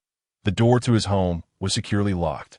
Indicating safety, he retrieved his keys and entered, promptly shedding his clothes and heading for the bathroom. The power was out, yet the sunny weather had ensured that the water in the solar heater remained warm. He filled the bathtub, sinking into the water with a sigh of relief. What bliss it was to indulge in a hot bath. He wondered how Wan Xiaoshui and the others were faring. Having followed the military, they should be safe. Once he finished bathing and got himself together, he would head to the Grand Canal to reunite with them. After donning fresh clothes and athletic shoes, Chi-hung rummaged through his father's room, uncovering a delicate box. Inside lay a gold necklace, the only keepsake left by his mother, Suzuki Shawa. His memories of her had grown faint, but this necklace was his only tangible connection, and he was determined to wear it. With the necklace around his neck, he searched his father's cabinet, but found only 200 yuan. This old man left behind such a meager sum? Nevertheless, even the smallest amount counted. Activating the system, he received a notification. Congratulations, host, successfully recharged 200 yuan. Current balance, 509,800 yuan. Amount needed to unlock the next level. To unlock the level 6 supermarket, an additional 3,230,000 yuan is required. 3 million? Surely, that was excessive, such an amount. Was he expected to rob a bank? Wait, a mischievous smile crept across Chi-hung's face as a thrill coursed through him. Surely, banks were no longer secure, were they? Suddenly, a noise erupted from the front door. The lock turned with a click, and to his astonishment, the door swung open. Author's note: I humbly request a 5-star rating, a spot on your bookshelf, and a nudge for updates. Thank you. Here's wishing all readers prosperity, good fortune, health, and happiness. Chapter 31. No matter how skilled, one fears a kitchen knife. The only keys to the house, apart from his own, belonged to his father. Chi Shuian. The door's unexpected opening left Chi-hung astounded. Could it be that his father had returned? With a creak, the door opened, revealing 2 figures, one tall and one short. Upon seeing Chi-hung, they froze, immediately raising their weapons. Reacting instinctively, Chi-hung drew his fire axe from his infinite backpack. A tense silence ensued for 2 seconds as he scrutinized the newcomers. The taller individual was an elderly man with white hair, appearing at least in his 60s, yet his posture was upright and vigorous. Clad in military attire, it seemed somewhat atypical of formal troops. He wielded a shotgun, its ominous barrel aimed directly at Chi-hung's head. The shorter figure, obscured by a helmet, held a toy crossbow, yet the arrows were sharpened to a dangerous point, enough to inflict serious injury. To his surprise, the short one appeared to be a girl, dressed oddly in a skirt, Seeing only an elderly man and a child before him, Chi Hung lowered his guard, extending his hands in a gesture of peace. "Hold on. Don't shoot," before he could finish. The old man barked, "Are you human or zombie?" No matter how skilled one might be, a kitchen knife could fell even the mightiest. The adversaries wielded ranged weapons, and even with his strength-enhancing potion, Chi Hung had to tread carefully. Offering an awkward smile, he raised both hands. "Sir, please, don't be alarmed. I'm human. Have you ever seen a zombie that can speak?" The old man scrutinized Chi Hung with a steely gaze, as if assessing his very soul. "Show me your arms. I want to see if you are injured." Chi Hung complied, revealing his unscathed skin. Satisfied, the elderly man lowered his weapon, though the young girl still aimed her crossbow at him. "All right, it's safe now, Lele," the old man assured her to his words. The girl finally lowered her weapon. "Is this your home?" the old man asked sternly. "Well, if it's not mine, whose could it be?" Chi Hung chuckled awkwardly. Nodding in affirmation, "Do you have any food?" The elderly man fixed his gaze upon the refrigerator and inquired. Chi Hung immediately seized an axe and approached the appliance. However, the moment he moved, the old man and the child promptly raised their weapons once more. "Do not be alarmed. Do not be alarmed. I am not a villain. I merely wish to open the refrigerator to procure some food for you. Shouldn't I be the one to fear? After all, this is my home." The old man pondered for a moment, then waved the barrel of his gun in the direction of the fire axe in Chi Hung's hand. Chi Hung offered an awkward smile and gestured toward the weapons held by the old man and the child. The situation was quite straightforward. Everyone should sheath their weapons. The old man hesitated but eventually nodded slightly to Chi Hung, and together they slowly lowered their arms. Chi Hung stowed the fire axe in his backpack and then approached to open the refrigerator. Inside, there were only 2 apples, which had spoiled due to a power outage. "I've been living alone lately, so I haven't bought any food," Chi Hung remarked. The old man nodded. "Have you been here all this time?" Chi Hung shook his head. "I just returned home from school and was preparing to leave after tidying up a bit." "Just returned home from school?" The old man displayed a look of astonishment. A soft gurgling sound emanated from the child's stomach. "Grandpa!" The girl removed her helmet, revealing an innocent face. "I'm so hungry." The old man gently patted the girl's head. "Let us go check next door." "No need. No one has lived next door for a while," Chi Hung replied. However, he then retrieved some bread and a pack of ham from his backpack. "You can take this to eat." Chapter 32. A frantic dash through the zombie horde. Chi Hung himself was unsure why he felt compelled to extend kindness to the 2 intruders in his home. Perhaps it was merely the traditional virtue of respecting the elderly and caring for the young. Thanks to Chi Hung's goodwill, the old man and the little girl also lowered their hostility. Through their conversation, Chi Hung learned that the old man's name was Yong, and the little girl was his granddaughter, Lele. They had come to Haigang City to visit Lele's father, who resided on the 13th floor. Lele's father was a police officer who had gone to the station before the zombie outbreak and had since lost contact. "Did you make the chairs on the stairs?" Yong nodded. "To prevent the monsters from ascending, we have been scavenging for food from the 10th floor upwards for the past few days. Apart from us, there are no other survivors here." Chi Hung nodded, pondering how many living souls remained in the entire city. "Mr. He, how did you come to possess a key to my house?" Yong produced a piece of iron wire from his pocket. "Before I went off to serve in the military, I was actually a pickpocket." "Grandpa, where is Dad? When will he return?" Yong smiled gently. "Do not worry. Dad promised us he would definitely come back for us." "What do you plan to do next? Continue waiting here?" Chi Hung inquired. Yong nodded. "My son advised us to stay indoors and not venture out. He'll come back to fetch us." Chi Hung contemplated before suggesting, "Why not head south of the city?" "South of the city?" "I too became separated from my companions. They were rescued by the military, and I heard that the area near the Grand Canal is safe. Perhaps Lele's father is there. The police would certainly maintain order there." Yong shook his head. "Our family has always been known for keeping our word. My son said he would return for us, and I believe he will. Hence, we cannot leave. Otherwise, it would be problematic if he returned and could not find us." Chi Hung nodded in resignation. After a moment's thought, he retrieved several more items of food from his backpack and placed them on the coffee table. "With this food, you should be able to manage for a few days. You ought to stay here. It should be quite safe." Lele gazed at Chi Hung with wide, round eyes. "Brother, are you Doraemon? How do you have so much food in your bag?" The child's innocent curiosity made Chi Yiheng chuckle as he pulled out 2 more bags of ham. "Brother is leaving.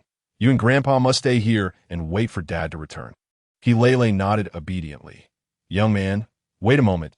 Hyung called out to Chi Yiheng, rising to his feet and surprisingly handing over the shotgun he held. "You should take this." Chi Yiheng was taken aback. Was his momentary kindness being repaid with a firearm? Seeing Chi Yiheng's hesitation, Hyung chuckled. "Do not worry. It is unloaded. Although it lacks ammunition, it can still be quite intimidating. After all, out there, people may be even more fearsome than zombies." What a trick! Chi Yiheng thought. He examined the gun in his hands. It was his first encounter with a real firearm. After toying with it briefly, he returned it to Hyung. "This thing is useless without bullets. It's no better than a stick. Mr. He, you should keep it for yourself. I must be on my way. Hyung, and Lele watched as Chi Yiheng descended the stairs. He rearranged the chairs blocking the stairs on the 10th floor and made his way down. Feeling a twinge of concern, he wondered how the grandfather and granddaughter would fare here. Even if Lele's father were still alive, it would be difficult for him to locate them. However, Chi Yiheng was merely an ordinary person. There was little more he could do. All he could do was hope for their good fortune. As the exit on the 1st floor was overrun with zombies, Chi Yiheng was compelled to descend into the underground parking garage. Preparing to escape through there, to his surprise, the underground garage on the -1 floor was quite secure. Although there were a few lifeless corpses, not a single zombie was in sight. Furthermore, he discovered a remarkable find: a motorcycle. With the key still inserted in the ignition, judging by the bloodstains on the keyhole, its owner was the male corpse lying nearby, having ridden a motorcycle with his father during his childhood. Chi Yiheng felt somewhat familiar with it. The cool stickers on the right side of the bike even bore the name Fear Storm Prince. What a delightfully juvenile name, with half a tank of gas. He figured it was about a 10-kilometer journey to the Grand Canal, which should be sufficient. Mounting the motorcycle, Chi Yiheng felt a surge of nerves. This was his first time riding alone. Would he really be racing on this?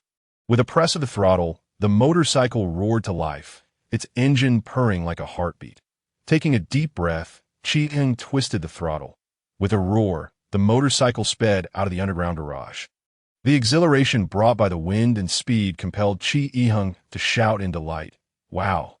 The horde of zombies, drawn by the noise, began to chase after him. Yet, how could they possibly keep up with the motorcycle?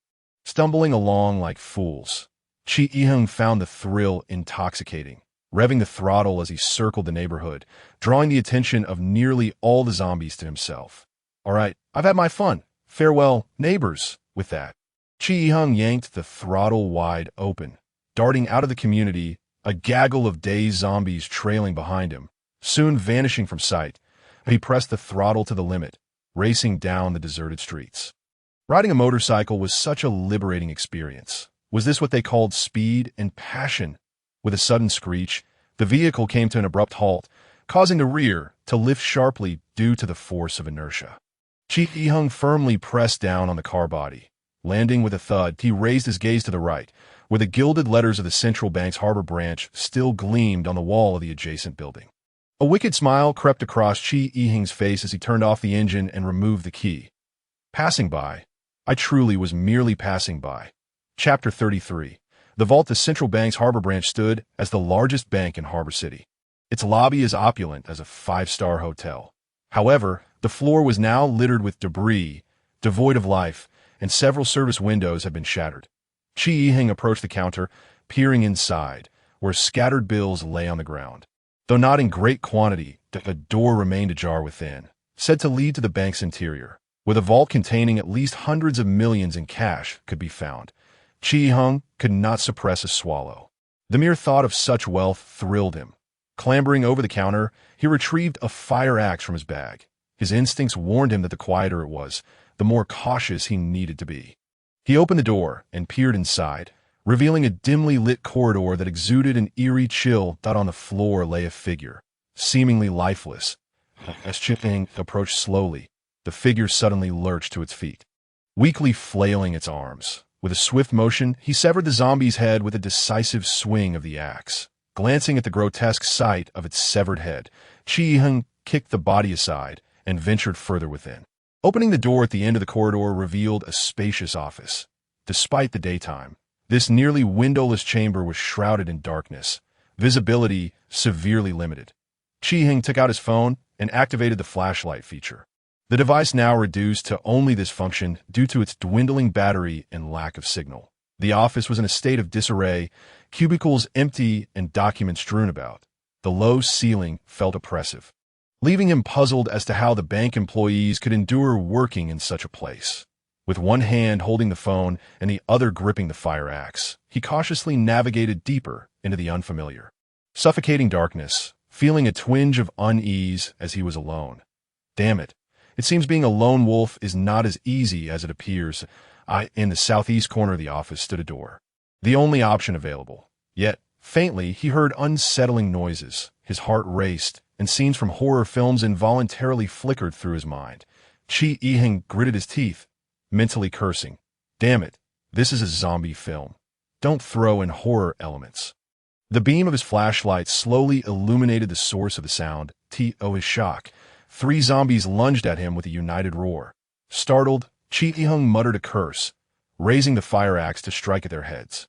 The axe's long handle provided ample reach, and with his enhanced strength from a mid-tier strength potion, he cleaved through the first 2 zombies, nearly decapitating them. The 2 stood frozen in place, while the third, undeterred by fear, darted through the gap between them. Chi-Hing was poised and ready, delivering a powerful kick that sent the last zombie crashing into a desk before it toppled to the ground. After a brief struggle, it stood again, charging at him once more. With a swift motion, a head sailed through the darkness, landing with a thud on a chair. The headless zombie collapsed with a thump. Chi-Hing panted slightly, not from exhaustion, but from exhilaration, a thrill coursing through him at the sensation of dispatching the undead. Taking a deep breath, he tried to compose himself. Perhaps he was becoming somewhat unhinged. But in this apocalyptic world overrun by zombies, who could maintain their sanity? Beyond that door lay a hall with several doors leading to different locations. Chi-Hing scanned the area, spotting an electronic door secured by a heavy iron frame and an advanced electronic keypad lock. Presumably, this led to the vault. The door stood ajar, allowing just enough space for him to slip through, his slender frame a fortunate advantage. Unlike Stoneley, who would have found passage impossible, that he slipped inside. Instantly transported to another realm, an emergency light with a built-in battery flickered above him. The surroundings were stark white, as pristine as a sterile chamber. Before him loomed a large iron door with a rotating lock. And at its threshold lay a headless corpse, the ground stained with dried black blood, suggesting it had been dead for some time. This must surely be the bank's vault. Chi-Hing approached the door, grasping the rotating handle, turning it tentatively to the left. Click, click, no response. He pondered for a moment before trying to write. Click, click, still nothing. Damn it, without a password, this door is unlikely to budge. How he wished for a bomb. Yet, detonating a bomb would likely attract a horde of zombies. Now that he was here, he couldn't possibly leave empty-handed. But how to open this door? The system offered no universal lockpick. What a cursed system. Just then, a woman's voice suddenly echoed through the air. Who are you? The voice seemed to emanate from above. Chi-Hing looked up to see a camera. Could it be someone was inside? How could there be anyone in the vault? Chapter 34. Within arm's reach, Chi-Hing stared blankly at the camera. Yes, there's someone in there. How did you get here? The woman asked again. Indeed, there was someone. After a moment's hesitation, Chi-Hing responded to the camera. I entered through the main entrance, and then the zombies outside. Click, click, click, that a series of sounds followed, and the door slowly creaked open. Hurry in. Quickly, without a second thought, Chi-Hing slipped inside just as the door closed behind him. Once inside, he noticed 4 individuals, 2 men and 2 women. One man, impeccably dressed in a suit with gold-rimmed glasses, and the other, a burly security guard. Among the women was a provocatively dressed, mature woman, while the other, clad in police uniform, appeared to be an officer. Oh, what a handsome young man, the mature woman said with a teasing smile. Officer Liu, why are you letting a kid in? Our supplies are already scarce. The suited man with glasses grumbled. The policewoman shot a wary glance at Chi-Hing, her hand resting on her holstered gun. Kid, have you been bitten? Turn around and let me see. With no choice, Chi-Hing complied, stating, I haven't been bitten or injured. As he turned, he scanned the room. This wasn't the vault. The brightly lit room was about 30 square meters, featuring a large control console alongside a partition with a small bed. The floor around it littered with food remnants. On the opposite side, a small door emitted a scent that suggested it led to a restroom. What captivated Chi-Hing most was the large metal door directly across from where he had entered. This door was undoubtedly of a higher security level than the one he had just passed through, and it stood open, revealing neatly stacked bills within, some of which had spilled onto the floor. Stained with blood. What are you looking at, kid? Oh, nothing, Chi-Hing replied casually. The policewoman questioned him. How did you get in here? Are the zombies outside gone? Chi-Hing replied nonchalantly. I killed them. The four exchanged glances. And the portly security guard scoffed. You're young, but sure have a big mouth. You think you can kill zombies with your bare hands? Chi-Hing merely smiled in response. The officer, however, seemed less interested in his entrance and more concerned about the outside world. She stepped closer to him, pressing for information. What's the situation out there? Has the military entered the city? If you made it here so easily, does that mean the zombies are nearly wiped out? Although the policewoman wasn't conventionally attractive, her short hair paired with a snug police uniform exuded an inexplicable charm, accentuating her well-proportioned figure, with buttons straining against her chest. Feeling her proximity, Chi-Hing instinctively took a step back. Shaking his head, I just escaped from school. There's nobody on the streets, no military presence, but plenty of zombies. Upon hearing this, the bespectacled man sank into a chair, his expression hollow and despairing. It seems we are truly facing the end of the world. Are we going to be abandoned here? Officer Liu, will it end like in the movies, with the country launching missiles to obliterate the entire city? It absolutely will not. The female officer immediately countered, asserting that our military would undoubtedly rescue us. It was merely a matter of time. Such cinematic scenarios would not unfold in reality. Given the current technological and military capabilities of humanity, zombies were hardly a formidable threat. We would not succumb so easily. Chi-Hing, feigning nonchalance, stretched his waist and ambled toward the vault entrance, casually remarking, Indeed, my companions have already been rescued by military personnel. They have proceeded to the Grand Canal in the south. The Grand Canal? Chi-Hing nodded. That area must be a safe zone, I presume. The female officer pondered, stroking her chin. Indeed, the Grand Canal serves as a natural barrier against zombies, encircling the entire city. If we sever the bridges spanning the canal, the zombies will be confined to Harbor City. Chi-Hing reached the vault door, and his eyes widened at the sight of mountains of colorful banknotes, not to mention the gold bars, his gaze fixated on the bountiful wealth within arm's reach. With just one step, he could absorb it all into his system. He silently summoned the system in his mind, and at that moment, the portly security guard abruptly grasped his arm. Young man, what do you intend to do? You cannot enter here. Chapter 35. Not suitable for children so close. Yet thwarted, Chi-Hing found himself blocked by the burly guard, who appeared to tower over him by at least 2 heads. However, endowed with the strength-enhancing potion, Chi-Hing felt confident in his ability to push the man aside. Yet such an action seemed somewhat inappropriate. Oh, it's nothing, but I'm merely curious. I've never seen what a vault looks like. Chi-Hing replied, casually. Unauthorized personnel are prohibited from entering the bank vault, the guard retorted sternly, as though he could see through Chi-Hing's intentions to pilfer the money inside. Don't be so tense. Dashin, the bespectacled man, interjected, patting the portly guard on the shoulder. He's just a high school student. After all, besides, in this current predicament, the money inside might not even buy a loaf of bread. The bespectacled man stepped in front of the vault door, obstructing Chi-Hing's path. That he peered inside, his expression grave as he adjusted his collar. Chi-Hing, through a small gap, glimpsed the cash and gold within, and had already summoned the system in his mind. Hello, host, what do you require? I wish to reclaim all the money from the vault. Chi-Hing exclaimed, excitement bubbling within him, that he anticipated the possibility of unlocking several levels of the supermarket with such a fortune. It should at least unlock 2 or 3 tiers, he mused. I apologize, host, but reclamation is not possible. Why not? That painting could be reclaimed, yet this vast sum of money cannot. There are even gold bars. I'm sorry, but you are beyond a reclamation range. The maximum distance is 1.5 meters, and you are currently 3 meters away. You must move closer to reclaim and recharge. This infuriating limitation. It seemed he would have to force his way in. Consequences be damned. When they witnessed all the money vanish, he could always resort to deceiving Zui Yue again. Suddenly, the bespectacled man slammed the vault door shut. Qi Yiheng stared at the door, his mind racing with frustration. The bespectacled man frowned slightly and addressed Qi Yiheng. Kid, we're not allowing you in for your own good. There are several zombies inside that our commander Liu has dispatched. And it's rather unsettling, unsuitable for children. After saying this, he patted Qi Yiheng on the shoulder. Unsuitable for children?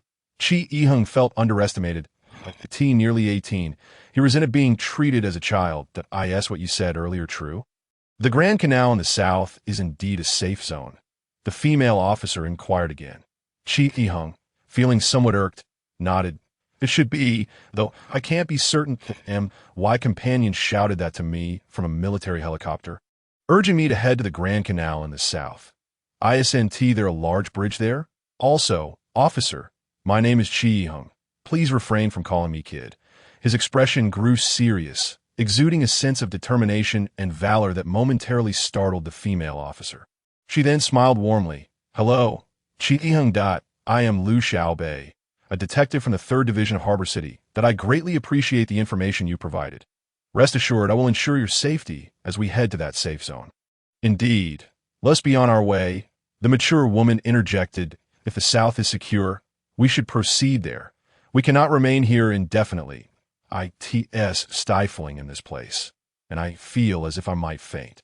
As she spoke, she tugged at her loose clothing, drawing the glances of both the bespectacled man and the portly guard. The bespectacled man removed his tie, placing his hands on his hips with a sigh. I concur, but Officer Liu, do you still have ammunition? If we venture out now, are we not courting death? Liu Xiaobei touched the holster at her waist, noting that only one bullet remained. Venturing out with so little was indeed perilous. A heavy silence fell amongst them. Qi Yiheng then retrieved a fire axe from his backpack, ready to lay his cards on the table. Actually, I too am planning to go there, that if you wish to proceed. I wouldn't mind accompanying you. Before he could finish, a large hand grasped the fire axe he held. It was the security guard. Dashin, kid, do not wield such a dangerous weapon. With that, he exerted force, attempting to wrench the axe from Qi Yiheng's grip. However, Qi Yiheng held on tightly, and Dashin found himself unable to pull it away. Surprised, he regarded Qi Yiheng, wondering how this boy possessed such strength. Had he himself simply not eaten enough in recent days? Doubting his assumptions, Dashin readied to exert more force, but Qi Yiheng swiftly pushed forward. Dashin felt an unusual strength surge through him, sending him stumbling backward until he landed against the wall. The other three exchanged bewildered glances, perplexed by the situation.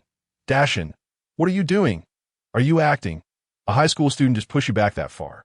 Dashin coughed awkwardly, his face flushing. I was just off balance.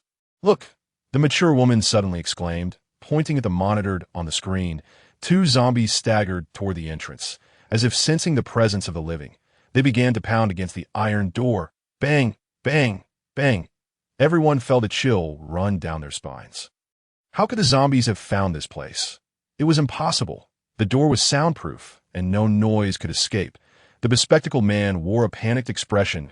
It might be the lights, the female officer suggested.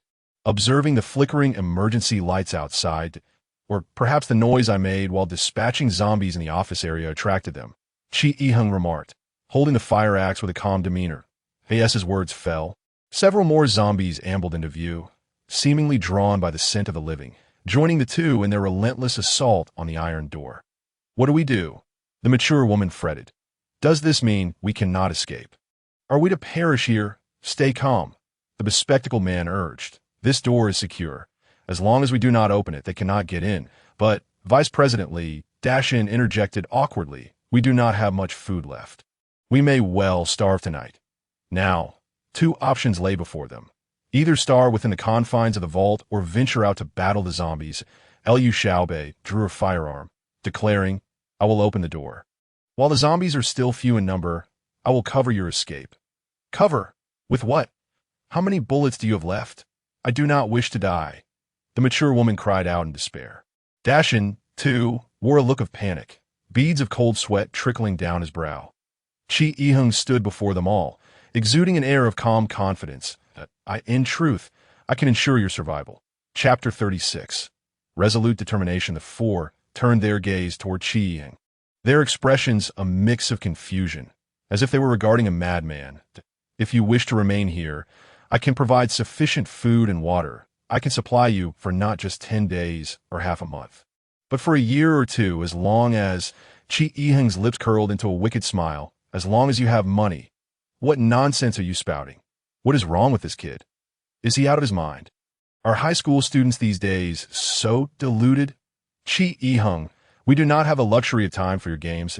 Do you not realize how dire our situation is? We could die. Lu Xiaobei's expression turned grave, her eyes glistening with unshed tears. Though she was a police officer, she was still a novice, and desperation had taken hold. Why must I endure this? Officer Lu. The bespectacled man disregarded Chi Yiheng entirely, glaring at Lu Xiaobei. You must think of a solution quickly. As a police officer in that uniform, you have an obligation to ensure our safety. I know, Lu Xiaobei replied, taking a deep breath to regain her composure. Furthermore, even though the vault and this area operate on independent power systems, they can only sustain us for a week. That if the power ceases, the ventilation system will also shut down. At that point, even if we do not starve, we will suffocate due to lack of air. The implication was clear. They had no choice but to leave. Clenching her jaw, Lu Xiaobei tightened her grip on her gun, solidifying her resolve. Having chosen to become a police officer, she felt it was her duty to protect the people at all costs. She stepped aside, kicked a chair to pieces, then picked up a wooden stick as a makeshift weapon. Turning to the security guard, "Open the door." As the door swung open, I would dash out, urging you all to follow closely behind me, seizing any opportunity to escape. Once outside the bank, we would head south. I shall assist as well. Security guard Dashin approached the door, expressing his long-held aspiration to become a police officer, lamenting his repeated failures to pass the exams, which had led him to take on the role of a security guard. Now, with a chance at hand, he insisted on being included. Hey, Chi Yiheng spread his hands in exasperation, asking if anyone had heard him. Little one, please lend us this for a moment, Lu Xiaobei interjected. Taking the fire axe from Chi Yiheng's grasp, though reluctant, Chi Yiheng relented. As she was a woman, in that fleeting moment, he caught a glimpse of the screen and smiled, realizing that perhaps the opening door presented him with an unexpected opportunity to enter the vault behind him. Lu Xiaobei handed the fire axe to security guard Dashin. With everything in place, the mature woman removed her high heels, adjusting her gold-rimmed glasses and preparing herself. Kid, stick close to me, Dashin instructed Chi Yiheng. I will protect you. With a soft click, the door gradually creaked open. Charge! With a surge of courage, Lu Xiaobei struck down a zombie with her axe. Yet, she soon found herself frozen in shock. She was not alone in her bewilderment. Everyone stood dumbfounded.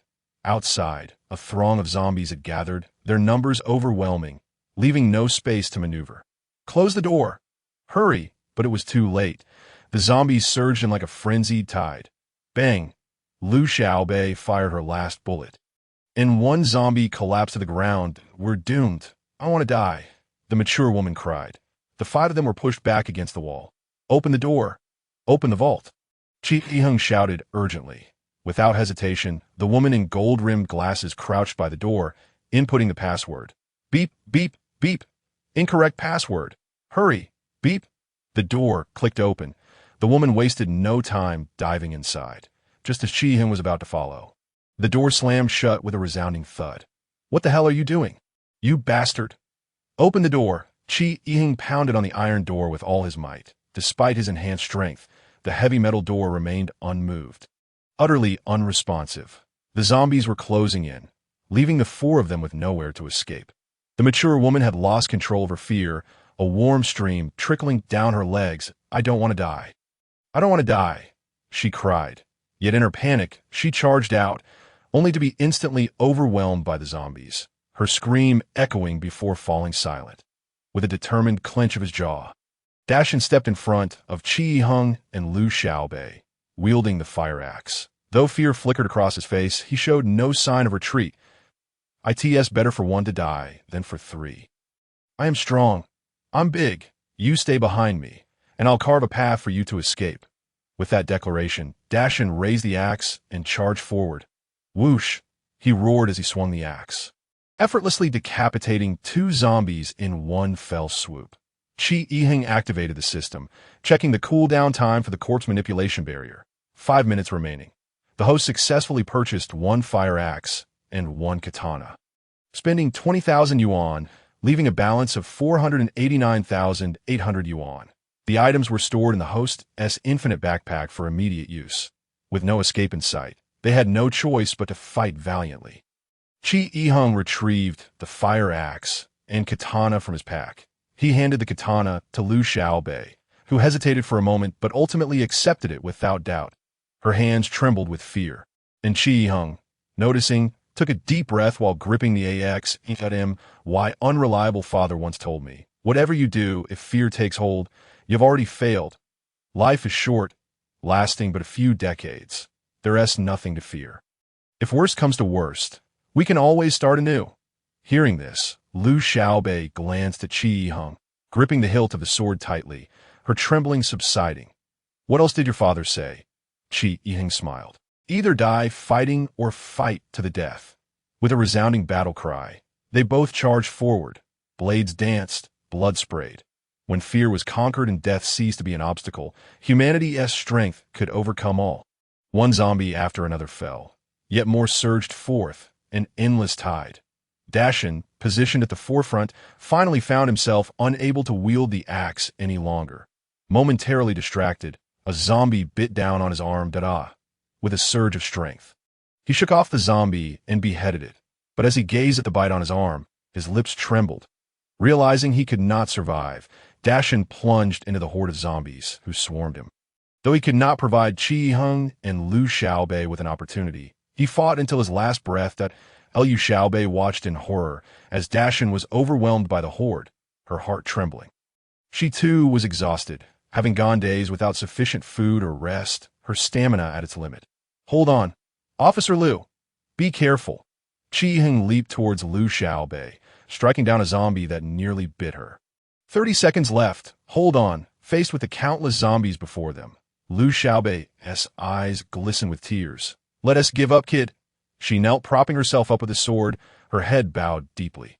There's no way out. Despair washed over her. Whoosh! Chi Yiheng swung the axe again, decapitating another zombie, but the sheer number was insurmountable. Damn it, time. Move faster. 10 seconds left. Kid, give up. Perhaps you're right, he urged. 0.7 seconds. Death can be a release. We can start anew. 0.5 seconds. Liu Xiaobei dropped her sword, letting it clatter to the ground. With her eyes shut, she knelt, bracing for death. 0.1 second. Suddenly, Chi Yiheng turned and embraced Liu Xiaobei. Officer Liu, we're not done for yet. And once more, I'll reiterate, my name is Chi Yiheng, not Kid. Corpse manipulation barrier. Activate. Chapter 38. Paying the price with her eyes closed, Liu Xiaobei clung tightly to Chi Yiheng. Time ticked away, second by second. Why hadn't the zombies yet attacked? The low groans of the undead echoed incessantly in her ears. What was happening? Had she already died? Had she become a zombie? Slowly opening her eyes, she found her gaze widening in astonishment. What was this? The zombie stood still, as if oblivious to her presence. Desperate to separate from Chi Yiheng, she found him holding her tightly. Now is not the time to move, Officer Liu. Their foreheads touching. They embraced firmly. Let go of me, she protested. If I let go, you'll be doomed. You must remain within 50 centimeters of me to avoid detection by the zombies, he replied calmly. What nonsense are you spouting? Do you really think I'm joking? Chi Yiheng chuckled, rising to his feet while still holding Liu Xiaobei close. He turned in a circle amidst the zombies, and those that approached were repelled. Liu Xiaobei stared in disbelief, finally whispering in Chi Yiheng's ear, Who are you? Chi Yiheng pondered for a moment before smiling. I am a traitor to traitor. Once we are completely safe, I will explain everything to you. But our time is limited, so please don't move around, he said with seriousness. Liu Xiaobei saw a resolve in him that belied his youth and nodded in agreement, though the zombies were currently non-threatening. Being surrounded by so many was still unnerving. Unconsciously, Liu Xiaobei tightened her grip around Qi Yiheng's neck, tried to avert her gaze from a horde. Despite being only 17, Qi Yiheng was taller than Liu Xiaobei. Lifting her off the ground effortlessly, she expected him to carry her away, but to her surprise, he paused to retrieve her discarded katana, tucking it into his backpack. What was this? How could such a long katana fit into a backpack? How was he capable of this? Yet, considering this peculiar boy who could navigate through zombies with ease, perhaps nothing was too strange. Qi Yiheng once again picked up the fire axe from the ground and slowly approached the entrance of the vault. What do you intend to do? Liu Xiaobei whispered to Qi Yiheng. Qi Yiheng replied nonchalantly, to fail to repay a kindness is not a grave sin, yet to harbor a grudge and not seek revenge is the mark of a scoundrel. That fellow dared to act as he did. I must open this door. After a moment's contemplation, Liu Xiaobei remarked, that person mentioned earlier that if the power goes out, the ventilation system here will cease to function, which means he will undoubtedly perish inside, correct? This door is likely controlled by electricity. If the power is cut, it should be able to open. Indeed, perhaps we should not ponder how to enter, but rather how to coax him out. Qi Yiheng responded, glancing at the countdown timer. With time of the essence, he quickly surveyed the surroundings and, to his fortune, discovered the electrical box beside the restroom. Without hesitation, Qi Yiheng raised the axe and struck wildly. Sparks flew, and with a buzzing sound, the entire vault's electrical system came to a halt, plunging the world into darkness. I have a flashlight, he said. With a click, the flashlight illuminated a series of terrifying zombie faces, causing Liu Xiaobei to involuntarily gasp. Simultaneously, fearful cries emanated from within the vault. What happened? Why did the power suddenly go out? Qi Yiheng knocked on the door and shouted, Hey, you can come out now. The zombies have been dealt with. Inside the vault, Jin Si, wearing glasses, heard Qi Yiheng's voice, but he could not hear the low growls of the zombies. Believing Qi Yiheng's words, for he was still able to speak so easily, it seemed they had indeed vanquished the zombies. These fellows are quite formidable. Jin Si took a deep breath, adjusted his hair, and awkwardly smiled as he opened the door. Did I apologize? I panicked earlier and accidentally shut the door. A blinding beam of light struck him, and shielding his eyes, he chuckled awkwardly. I knew you could eliminate the zombies. That damn door was impossible to open just now, but now that it's safe. Let's go. Qi Yiheng regarded Jin Si with cold eyes. As Jin Si's vision gradually returned, he saw Qi Yiheng holding Liu Xiaobei and the throngs of zombies behind them. He immediately attempted to close the door. But Qi Yiheng swiftly extended his arm, wedging the fire axe firmly against it. The zombies had already spotted Jin Si and were rushing towards the entrance. Every action has its consequences. Qi Yiheng pushed the door open, and the zombies surged inside. Now it is time for you to pay for what you have done. You must atone for the deaths of those two with your blood. Ah, no. In the darkness, Jin Si was torn apart by the zombies. His screams quickly silenced. The brutality of the scene compelled Liu Xiaobei to shut her eyes.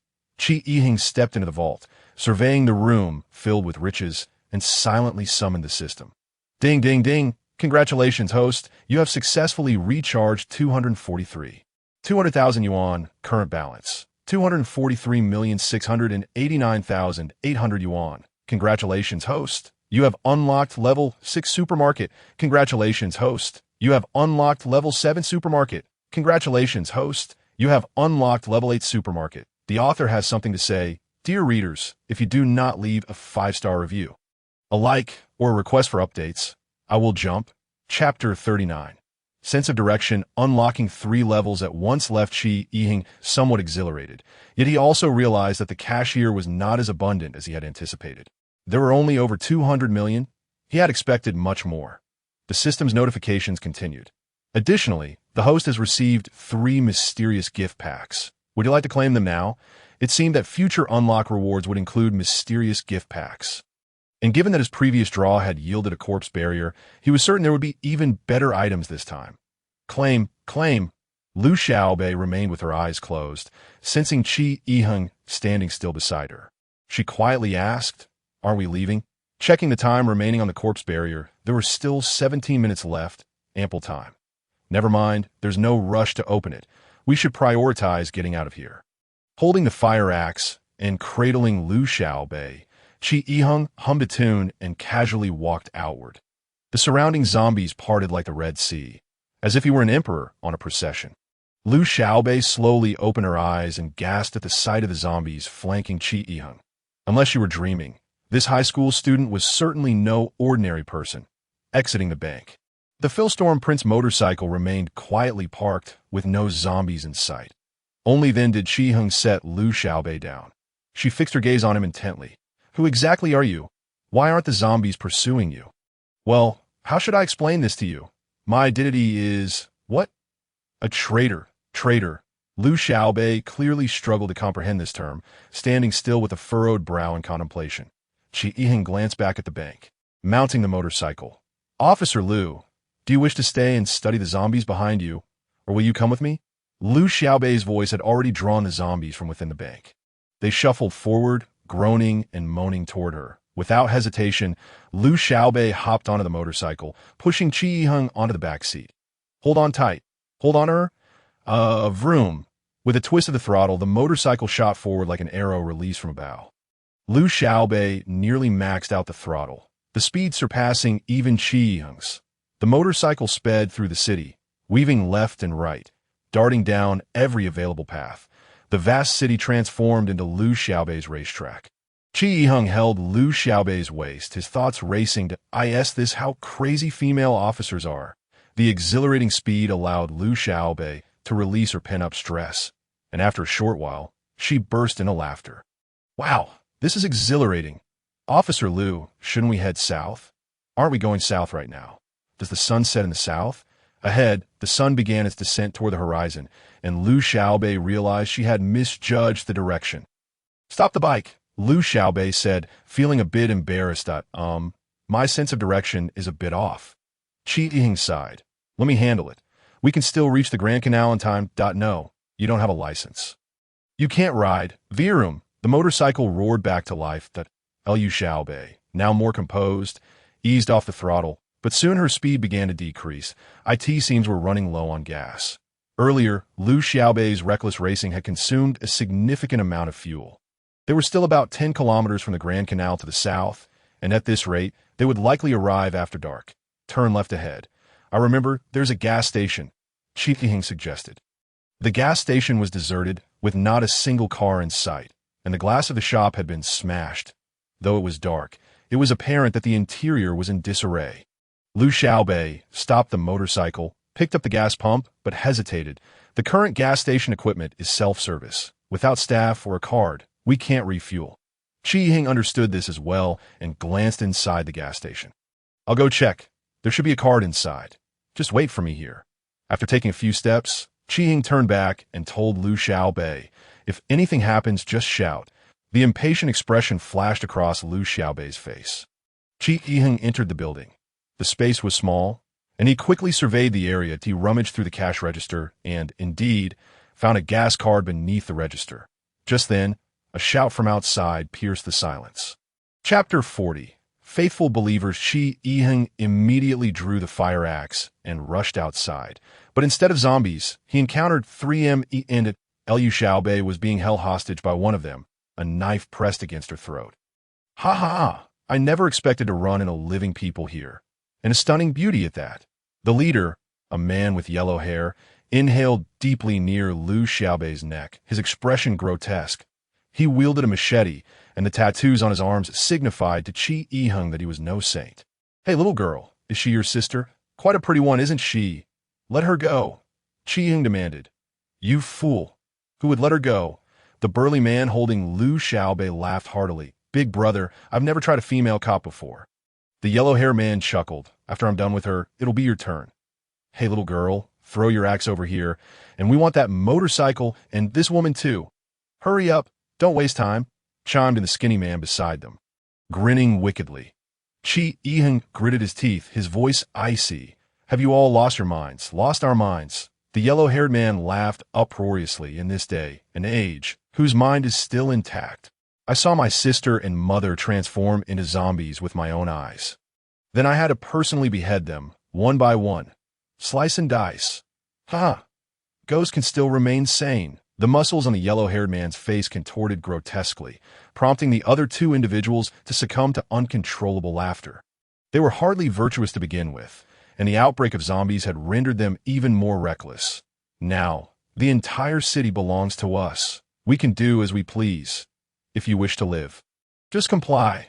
Liu Xiaobei gritted his teeth, suddenly feeling the urge to move, but he was firmly restrained by the burly man behind him, who had a vice-like grip on his chest.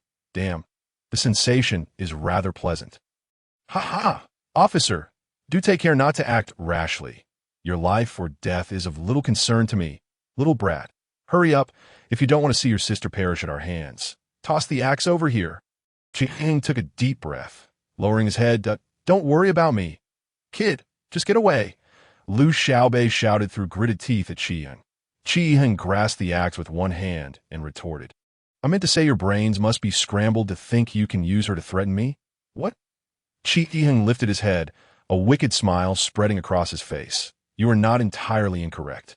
After all, whose mind is still functioning normally. Therefore, her fate is of no consequence to me. However, since you desire this axe, I shall grant it to you. Whoosh, the axe spun through the air towards the yellow-haired man. Its speed rivaling that of a bullet, the yellow-haired man instinctively raised his knife to block it. Clang. The knife and axe clashed, sending a jolt of pain through the yellow-haired man's hand, causing him to drop his weapon. The knife and axe flew through the air, and before he could react, Qi Yiheng had already lunged in front of him to bang. Qi Yiheng's fist connected squarely with the yellow-haired man's face. The burly man and the thin monkey gaped in shock as the yellow-haired man was sent flying backward like a meteor, crashing violently against a pillar. Blood streamed from his mouth and nose, and several teeth were knocked out. Kill him! Kill him! The yellow-haired man screamed in a frenzy. Yet Qi Yiheng had already cornered the thin monkey. Empowered by a mid-tier strength potion, how could these men possibly stand against him? Bang!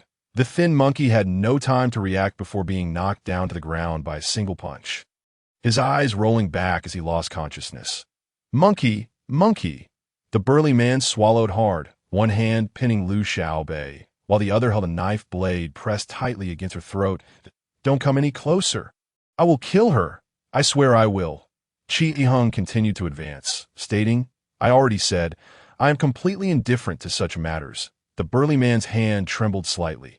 Hesitation leads to defeat. Seizing the opportunity, Qi Yiheng leaped forward in a flash. Cut it out, little brat. The burly man pushed Liu Xiaobei away and lunged at Qi Yiheng with his dagger. I detest being called little brat. Slap. At the last moment, Qi Yiheng swiftly dodged the blade, landing a punch on the burly man's face. The force of the blow, augmented by gravity, was tremendous. Despite his imposing stature, the burly man could not withstand it, toppling backward, his head spinning, unable to rise for a long while. Don't move. The yellow-haired man had somehow procured a handgun, brandishing it with his finger resting on the trigger. Move again, and I swear. Damn it. Ha! Aren't you quite the hotshot? Move again. Qi Yiheng glanced at the gun and strode directly toward him. Don't come any closer. What are you doing? Don't come any closer. I will shoot. I truly will. This is a gas station. Do you wish for us all to perish together? Qi Yiheng said coldly, unperturbed as he continued to approach the yellow-haired man. Don't come closer. I told you not to. Click. The gun clicked uselessly. It was empty. Liu Xiaobei recognized the gun immediately, rummaging through her pockets to confirm it was indeed her own service weapon. No wonder Qi Yiheng was so fearless. It turned out he had realized it long ago. In the blink of an eye, Qi Yiheng had seized the yellow-haired man's collar, yanking him up from the ground. The yellow-haired man looked at Qi Yiheng with wide eyes. You actually fired the gun. Do you wish to kill me? Ah! Qi Yiheng exerted force, throwing the yellow-haired man back with a crash. The yellow-haired man landed heavily against the gas station equipment, his head spinning, blood seeping from his wounds. Qi Yiheng paid no further heed to the three men and immediately inserted his card into the machine to refuel the motorcycle. Liu Xiaobei picked up the fire axe from the ground, trembling as she gazed at the dazed, burly man, recalling the indignities she had suffered at their hands. Her face flushed with anger as she gritted her teeth, exclaiming, How dare you do such unforgivable things to me? I will not let you get away with this. The yellow-haired man clutched his head, sitting weakly on the ground. I will kill you. I will kill you all. Chi Ying mounted the motorcycle, saying, Officer Liu. Let us go. Go. Rage clouded Liu Xiaobei's judgment. Having narrowly escaped the clutches of the zombies, she now found herself almost at the mercy of these three scoundrels. Chi Yiheng revved the motorcycle, insisting, We have no time to linger with them. We've drawn too much attention. That it was only then that Liu Xiaobei realized the sky had darkened, and she spotted zombies approaching from a distance, the nearest already at the edge of the gas station. Without hesitation, Liu Xiaobei hopped onto the motorcycle. Don't run off. Hey, you two scoundrels, don't just leave me behind. The yellow-haired man's expression shifted from fury to despair. Virum, Chi Yiheng accelerated, zipping past the zombies with a roar. Hey, don't leave. Hey, Virum. Chi Yiheng rode the motorcycle in silence. Liu Xiaobei suddenly felt that the figure of this high school student before her was tall and powerful. Kid, what's wrong? Why are you so silent? Officer Liu, incidents like the one earlier will only increase. They, Liu Xiaobei was taken aback, uncertain of how to respond.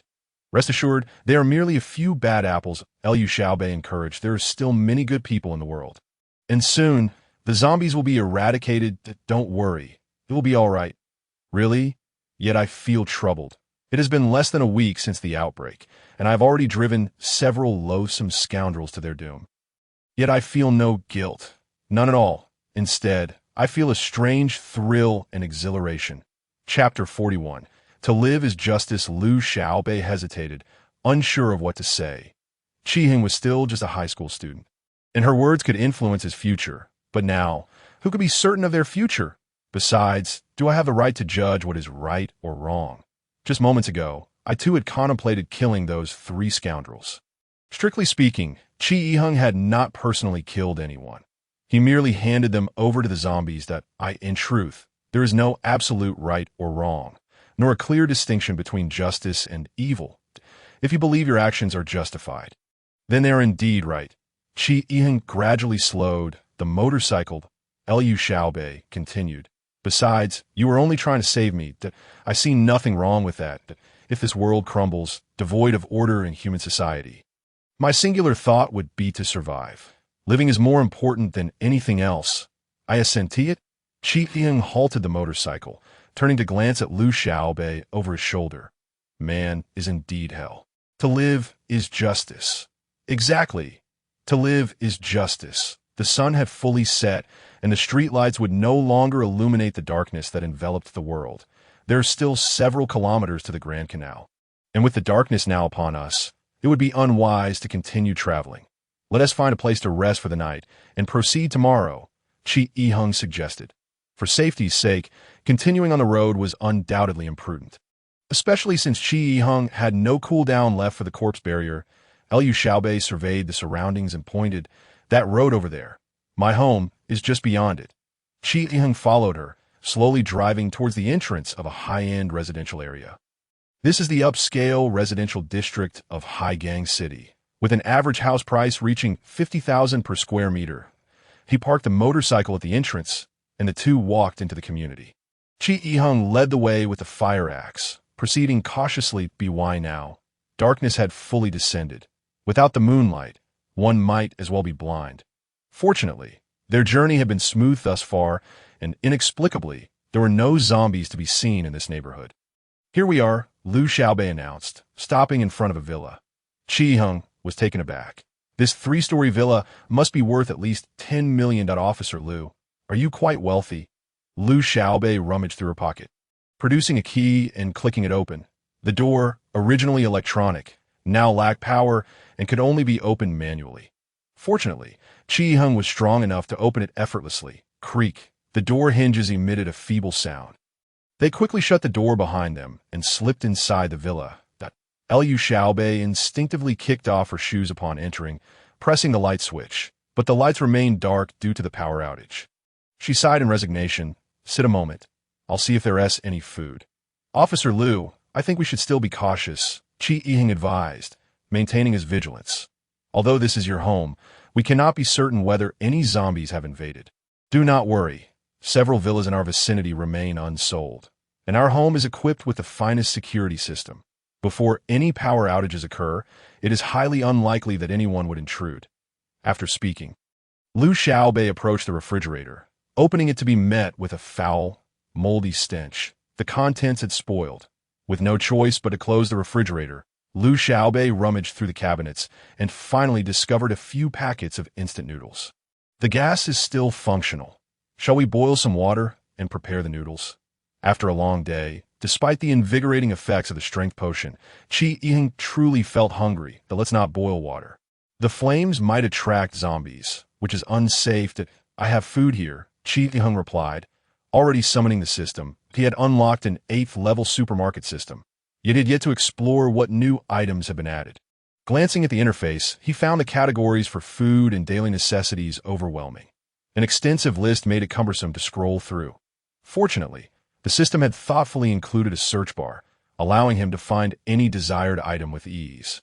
In the special category, only the same 4 items remained: 3 different levels of strength potions and an unstable potion. Now possessing over 200 million, Qi Ying felt curious about the purpose of the unstable potion, but ultimately restrained himself. Funds must be used wisely. Under the weapons category, he had unlocked numerous items, including a variety of firearms, from the compact Black Star pistol to the formidable Gatling gun. The selection was vast, albeit with equally lofty prices. Acquiring one of each would deplete a significant portion of his funds. Alongside firearms, ammunition was available as well, appearing quite affordable at 100,000 for 1,000 rounds. With ample resources, he would no longer need to engage in close combat with zombies.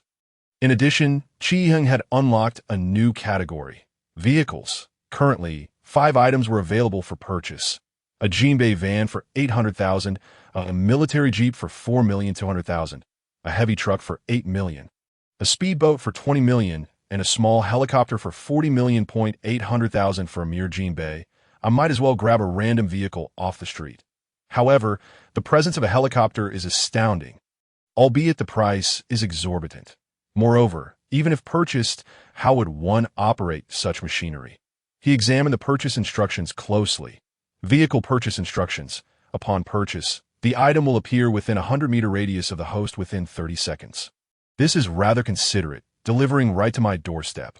After reviewing the updates, Qi Ying turned to Liu Xiaobei and asked, "What would you like to eat?" "Speak up that I'll eat whatever you have," Liu Xiaobei replied. Qi Ying smiled. "Whatever you desire, I shall provide." Liu Xiaobei shot him a glance. "Don't boast, little brat. I crave sushi and durian." "Do you have those?" Qi Ying chuckled, checking the food interface, where his balance stood at 243,689,800 yuan. He decided to spend the remaining 9,800 on a variety of food items, knowing they wouldn't spoil in his infinite backpack. Host successfully purchased sushi platter and other items for 9,800 yuan. Current balance: 243,680,000 yuan. Items have been stored in the host's infinite backpack for personal use. Here, this is the sushi platter you wanted, along with durian and steak, and here is some pasta. As Qi Ying produced the delectable food items from his backpack, Liu Xiaobei nearly fell to the ground in shock. "Is this for real? Are you a magician? How can your bag hold so much?" She demanded to inspect his backpack. Qi Ying didn't mind and allowed her to rummage. Liu Xiaobei scrutinized the contents multiple times, gathering the courage to sample a sushi piece. "This is exquisite. Such fresh salmon sushi." The freshness is undeniable. Suddenly, a chill ran down her spine as she looked at Qi Ying, a hint of fear in her eyes. "Are you human or a ghost?" Chapter 42. The ancestral grave emits green smoke faced with Liu Xiaobei's query. Qi Ying chuckled. "Officer Liu, have I not already told you? I'm a traitor." "What is a traitor?" Qi Ying felt compelled to reiterate what he had previously explained to Zhuoyue. As Liu Xiaobei listened, her brow furrowed, her expression one of astonishment. It seemed that women were easily deceived, especially when confronted with concepts beyond their comprehension. A slightly plausible explanation was enough for them to believe without hesitation. After hearing Qi Ying's account, Liu Xiaobei's eyes widened in disbelief. Such a remarkable profession, such an extraordinary concept. It was indeed her first encounter with such a notion. Yet, the evidence lay before her, forcing her to accept the existence of incomprehensible phenomena in the world. Qi Ying nodded. How do you know that what you perceive is the true world? Just like our current predicament. Did you ever imagine a day when zombies would actually emerge? Liu Xiaobei nodded in agreement. The two share a moment of silence as they consumed their food, after which Liu Xiaobei led Qi Yiheng upstairs. This is the guest room. You may rest here. I am tired and need to sleep, she stated before entering her own room. Rich households truly differ. Even the guest room's furnishings and bedding were far more luxurious than those in her own home. The mattress felt like lying on a cloud. Qi Yiheng lay back, arms behind his head, gazing at the unfamiliar ceiling, lost in thought. I wonder how Senior Zhua and the others are faring. Little Shui should be safe, although Sure Lei can be unreliable at times. He proves dependable during critical moments that I should be able to see them tomorrow. Speaking of which, since I can't sleep anyway, why not try my luck at drawing a prize? I wonder what treasures those 3 mysterious gift packs will yield. Qi Yiheng promptly summoned the system and opened the first gift pack in his inventory. The small box began to tremble before bursting open. Congratulations, host! You have obtained a pair of super walkie-talkies. Super walkie-talkies? What on earth are those? Qi Yiheng retrieved a pair of black walkie-talkies, which appeared no different from ordinary models. He examined the description. Super walkie-talkies. 2 devices allowing for unlimited communication, with clear audio and no delay. Charged for 5 minutes for a year and a half of usage. This function is indeed impressive, though it seems rather unnecessary at the moment. Placing the super walkie-talkies in his infinite backpack. Qi Yiheng opened another gift pack. The small box trembled once more before flinging open. Congratulations, host! You have acquired a zombie radar, only the size of a palm. Qi Yiheng held the circular device, observing it closely. The entire disc functioned as a display, resembling radar images seen on television at the center. A blinking light signaled, while numerous red dots flickered around the perimeter. Zombie radar. Detects zombies within a 500-meter radius centered on the holder. Power source, 2 AA batteries. I see. According to the current radar status, we are indeed safe. This device is quite practical, and AA batteries are available for purchase in the daily necessities category. While useful, the 2 items drawn thus far left Qi Yiheng somewhat disappointed. Compared to the corpse barrier, these items seemed rather trivial. Nevertheless, there is still one more chance to draw. Qi Yiheng rubbed his hands together, eager to open the final gift pack. With a crisp sound, the box opened. Congratulations, host! You have obtained an unstable potion. Unstable potion. Extremely unstable. Effects unknown. What a letdown. I drew something I could have purchased, and it might be utterly useless. It seems I remain a stranger to fortune. The last time I drew the corpse barrier must have been due to some ancestral blessing, a once-in-a-millennium stroke of luck, displeased as he was. This item was still a free acquisition, valued at 10 million, although it appeared entirely without utility. Compared to the previous 2, it seemed to lack any worth. Qi Yiheng shook the vial of the potion, which shimmered with an eerie black glow in his hand. For some reason, he felt an inexplicable urge to drink it. Surely it wouldn't harm me. Though unstable, items sold within the system were generally safe for consumption, and it is priced so high and categorized as special. Perhaps I should take a sip? Who knows? I might become a superhero. As Qi Yiheng hesitated with the potion in hand, the door suddenly creaked open. Liu Xiaobei stood at the threshold, donned in a rather cartoonish pajama set. Her face flushed as she whispered, could I sleep here? I feel a bit anxious being alone. Chapter 43. Family Qi Yiheng was taken aback, scratching his head as he rose from the bed. Then you can sleep on the bed, and oh need, Liu Xiaobei replied, moving to one side of the room, pulling open a sofa that transformed into a bed, and lying down. What do you have in your hand? Qi Yiheng hesitated before placing the potion back into his backpack. It's nothing. After a prolonged silence, Liu Xiaobei, her back turned to Qi Yiheng, suddenly spoke. I can't seem to fall asleep. Shall we chat for a while? Sure, do you traders have any antidotes for the zombie virus? I wish I did, but unfortunately I don't. How did you become a trader? This serendipitous encounter... Oh, Liu Xiaobei fell into a momentary silence before continuing.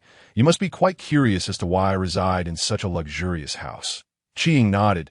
Your family must be quite wealthy to afford such a grand residence. It must cost at least tens of millions. What good is wealth? Liu Xiaobei replied with a hint of sadness in his voice. Throughout my life, I've seldom had the chance to see my parents. I have a younger brother, slightly older than you, who is studying at the nearby university in Tiancong City. We have never wanted for food or clothing. Everything we had was the best. The only thing we lacked was time spent with our parents. Why did you choose to become a police officer? Chi Yiheng inquired. Oh, it's nothing much. Merely a dream, I suppose. When my brother and I played cops and robbers in our childhood, he always made me the robber. Ever since then, I've aspired to be a police officer. I never imagined I would actually become one. But enough about me. What about you, me? Just an ordinary family. There's nothing much to discuss. Chi Yiheng replied nonchalantly. Your father must be quite an exceptional man to express such sentiments towards you. Chi Yiheng hesitated for a moment, then smiled. I suppose he's a decent father, and my mother passed away early. And he resigned from his job at a state-owned enterprise to care for me. In his spare time, he writes novels. After many years, he finally has a work worthy of publication. He should be abroad now for a book signing and a vacation. However, I cannot bear to read his writings. They are utterly dreadful and perplexing that I cannot fathom why anyone would enjoy such content. He even depicted my mother as a bloodthirsty ninja and turned the aunt next door into his girlfriend.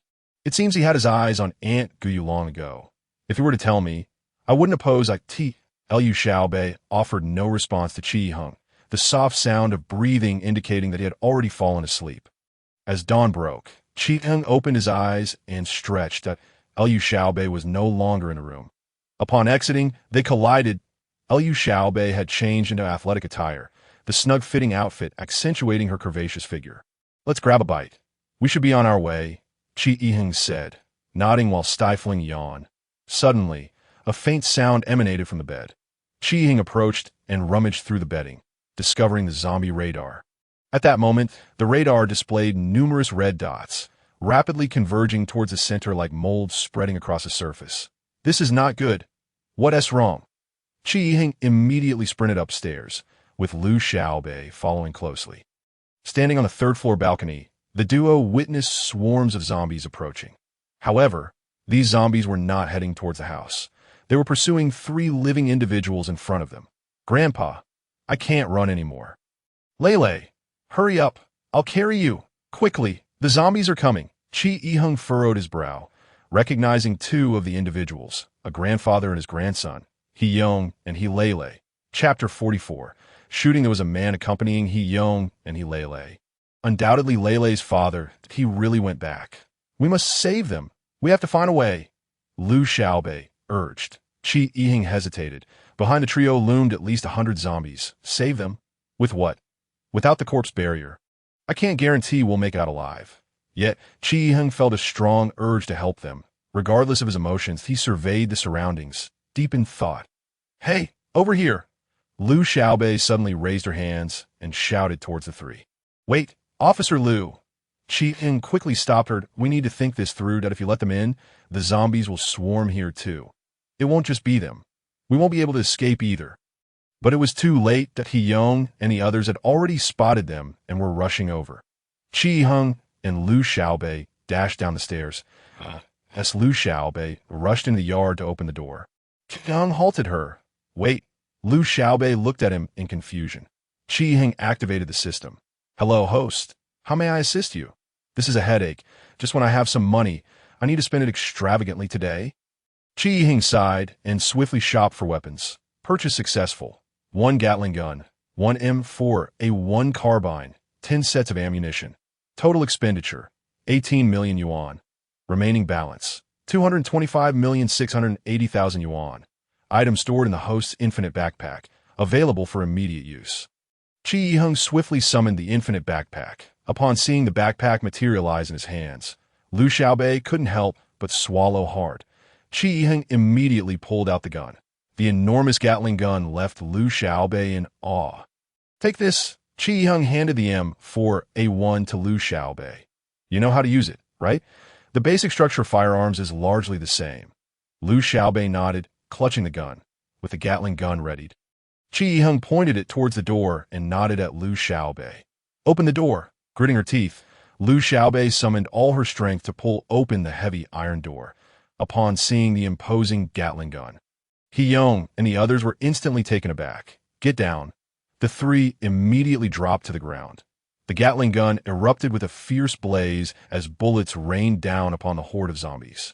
Although this was Chi Yi-hung's first time firing a gun, and he had no proper marksmanship skills, the advantage of the Gatling gun was that one didn't need to be precise, just fire directly into the swarm of zombies.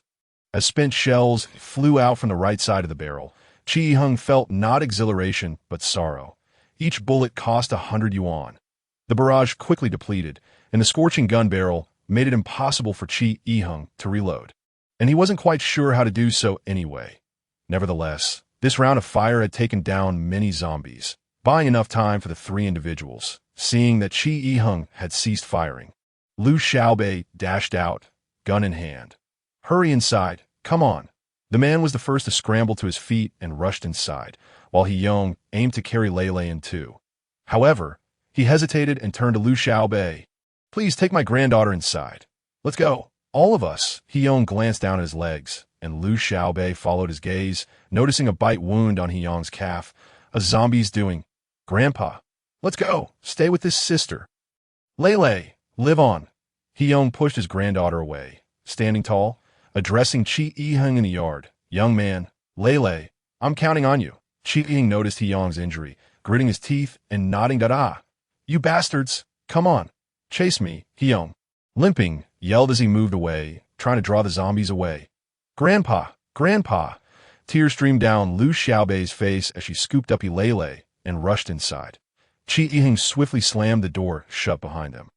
"You idiots, come chase me. I'm He-yong, a sergeant from the 14th Army's Iron 3rd Company. Come on." With determination, Chi Yi-hung took the M4A1 from Liu Xiaobei and ascended to the 3rd floor, standing on the balcony. He saw He-yong struggling to move, leaning against a building while gasping for breath. Liu Xiaobei, carrying Lei Lei and the man, also made it upstairs. Seeing Chi Yi-hung with the gun, Liu Xiaobei immediately exclaimed, "Do you have more bullets? I want to help shoot those zombies." Chi Yi-hung remained silent, taking a deep breath. In his gaming days, his father had taught him how to shoot. He had used the M4A1 numerous times in CS. Theoretically, it should be similar. "Brother, please help save Grandpa. Brother." Bang! Chi Yi-hung pulled the trigger. The bullet struck true, piercing a zombie's skull, causing it to collapse. "Excellent. I can handle this gun." He glanced at the tearful Lei Lei beside him and aimed once more. "Lei Lei, I'm sorry." Bang! The bullet struck He-yong. He-yong fell into a pool of blood. Chapter 45. The sound of explosions, the atmosphere instantly grew heavy, as if the very air had solidified. "Grandpa, Grandpa, what are you doing?" Liu Xiaobei, tears brimming in her eyes, grasped Chi Yi-hung's collar. "What have you done?" Chi Yi-hung's gaze was cold. "He has already been bitten. There is no saving him. I merely wished for him to die swiftly." He tilted his head, glancing at He-yong's lifeless body sprawled on the ground, continuing, "I believe you would prefer this fate over becoming a zombie." Liu Xiaobei released Chi Yi-hung. He was right. He-yong had been bitten. All that awaited him was transformation into a zombie. It would be kinder to grant him a swift end. Hoo. Lei Lei wept. Liu Xiaobei hurried to comfort her, saying, "Sister, it's all right. It's all right. Grandpa is just asleep." "I know Grandpa has died. Sister, I'm not a child anymore." Lei Lei replied through her tears. Liu Xiaobei was taken aback and embraced Lei Lei tightly. Suddenly, Chi Yi-hung turned the gun towards a man. "Who are you? What are you?" he demanded. Liu Xiaobei looked up at the man, who smiled and raised his hands. "Don't be like that, brother. Just put down the gun. I'm not a bad person. If you were Lei Lei's father, he would not have left Lei Lei and He-yong to rush in alone." This alone allowed Chi Yi-hung to deduce that this man had no connection to them. Years of experience warned him to be cautious of any stranger, especially a robust young man like this who posed the greatest danger. Chi Yi-hung stood at 1.8 meters tall, yet this man towered over him, nearly 1.9 meters. His rugged appearance and slightly upturned lips gave him an air of arrogance. "My name is Zhang Fei, a survival training camp instructor. I'm not a bad person." "Brother, this uncle is not a bad person," Lei Lei exclaimed to Chi Yi-hung. "He saved me and Grandpa."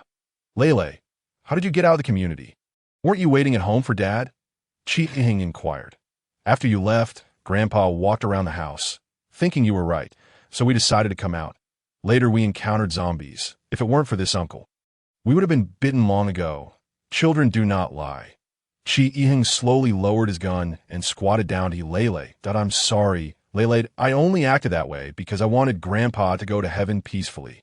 Do you understand? Lele nodded understandingly. I know if he didn't do that, Grandpa would become a zombie. Chi Yiheng felt a pang of sorrow. Seeing such a sensible child in tears tugged at anyone's heart. The dead are gone. Zhang Fei awkwardly smiled. Shouldn't we live and consider what to do next? After all, there's still a few zombies at the door.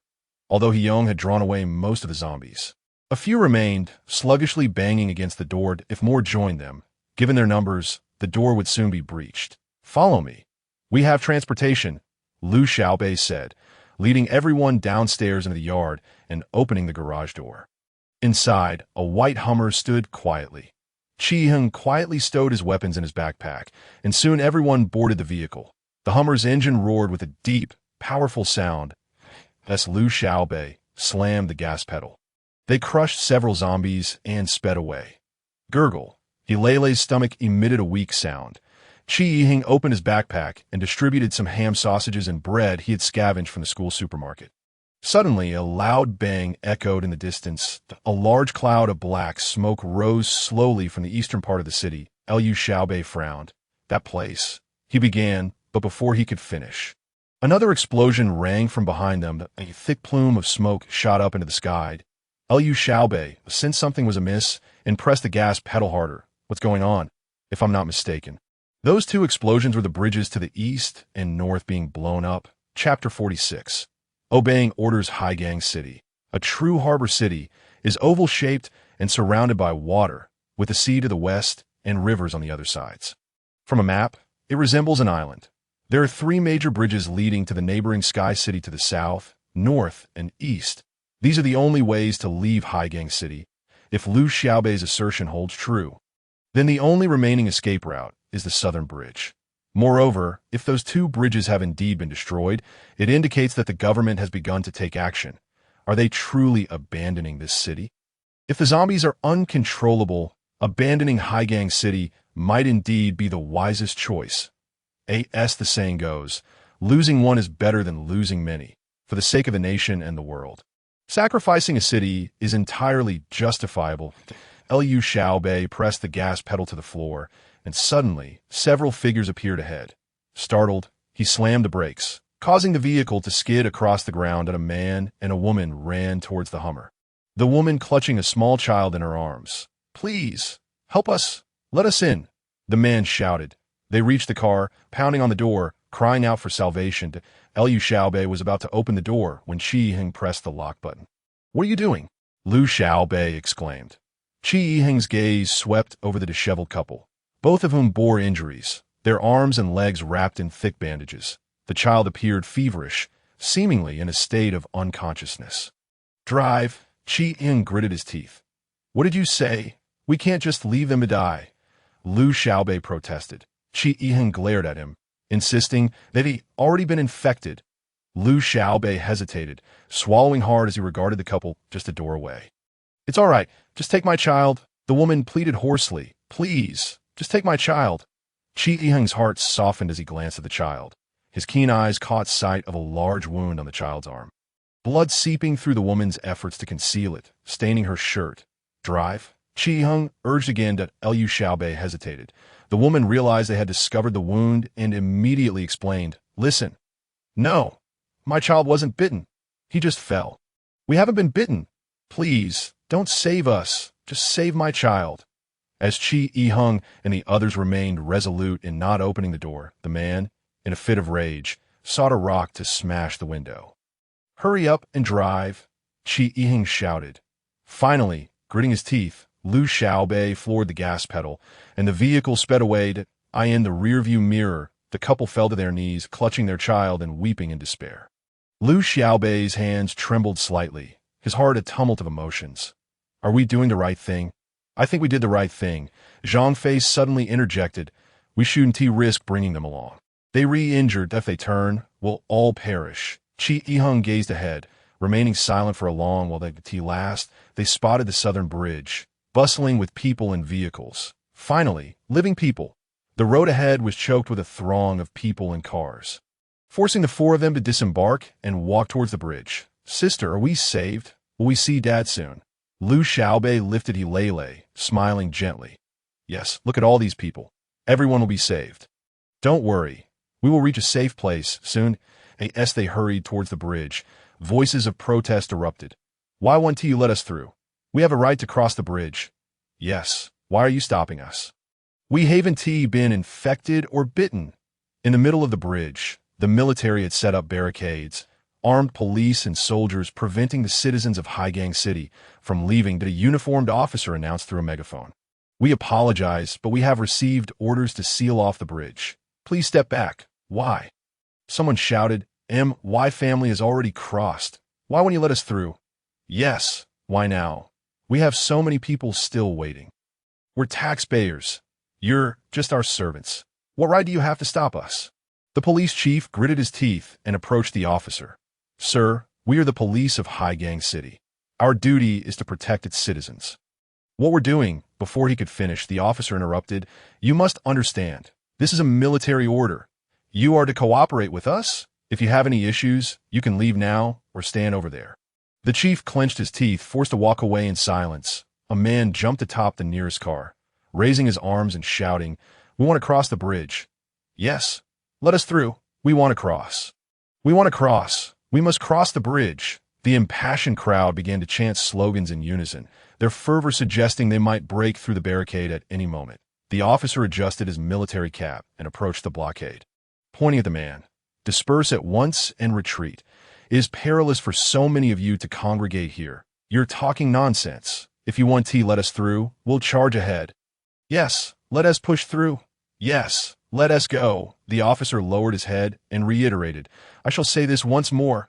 Retreat. Ignore him. Charge. The officer raised his head and addressed the crowd. We are soldiers. It is our duty to obey orders.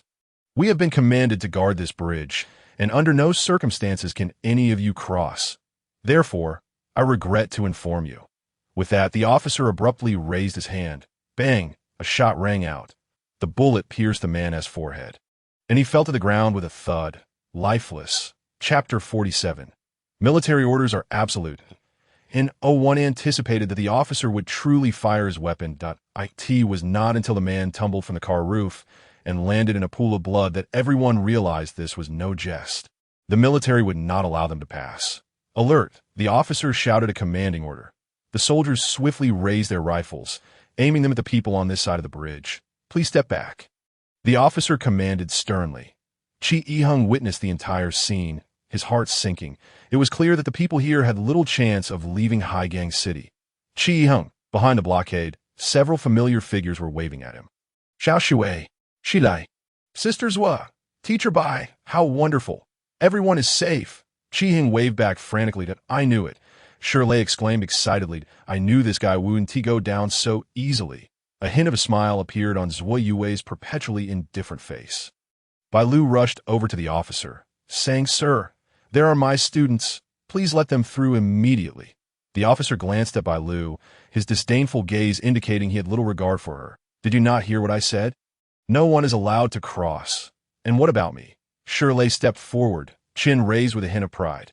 That man is my brother, Captain Xiao. You must let him through. The crowd turned their eyes toward Shirley. Surprised. Did he know this officer?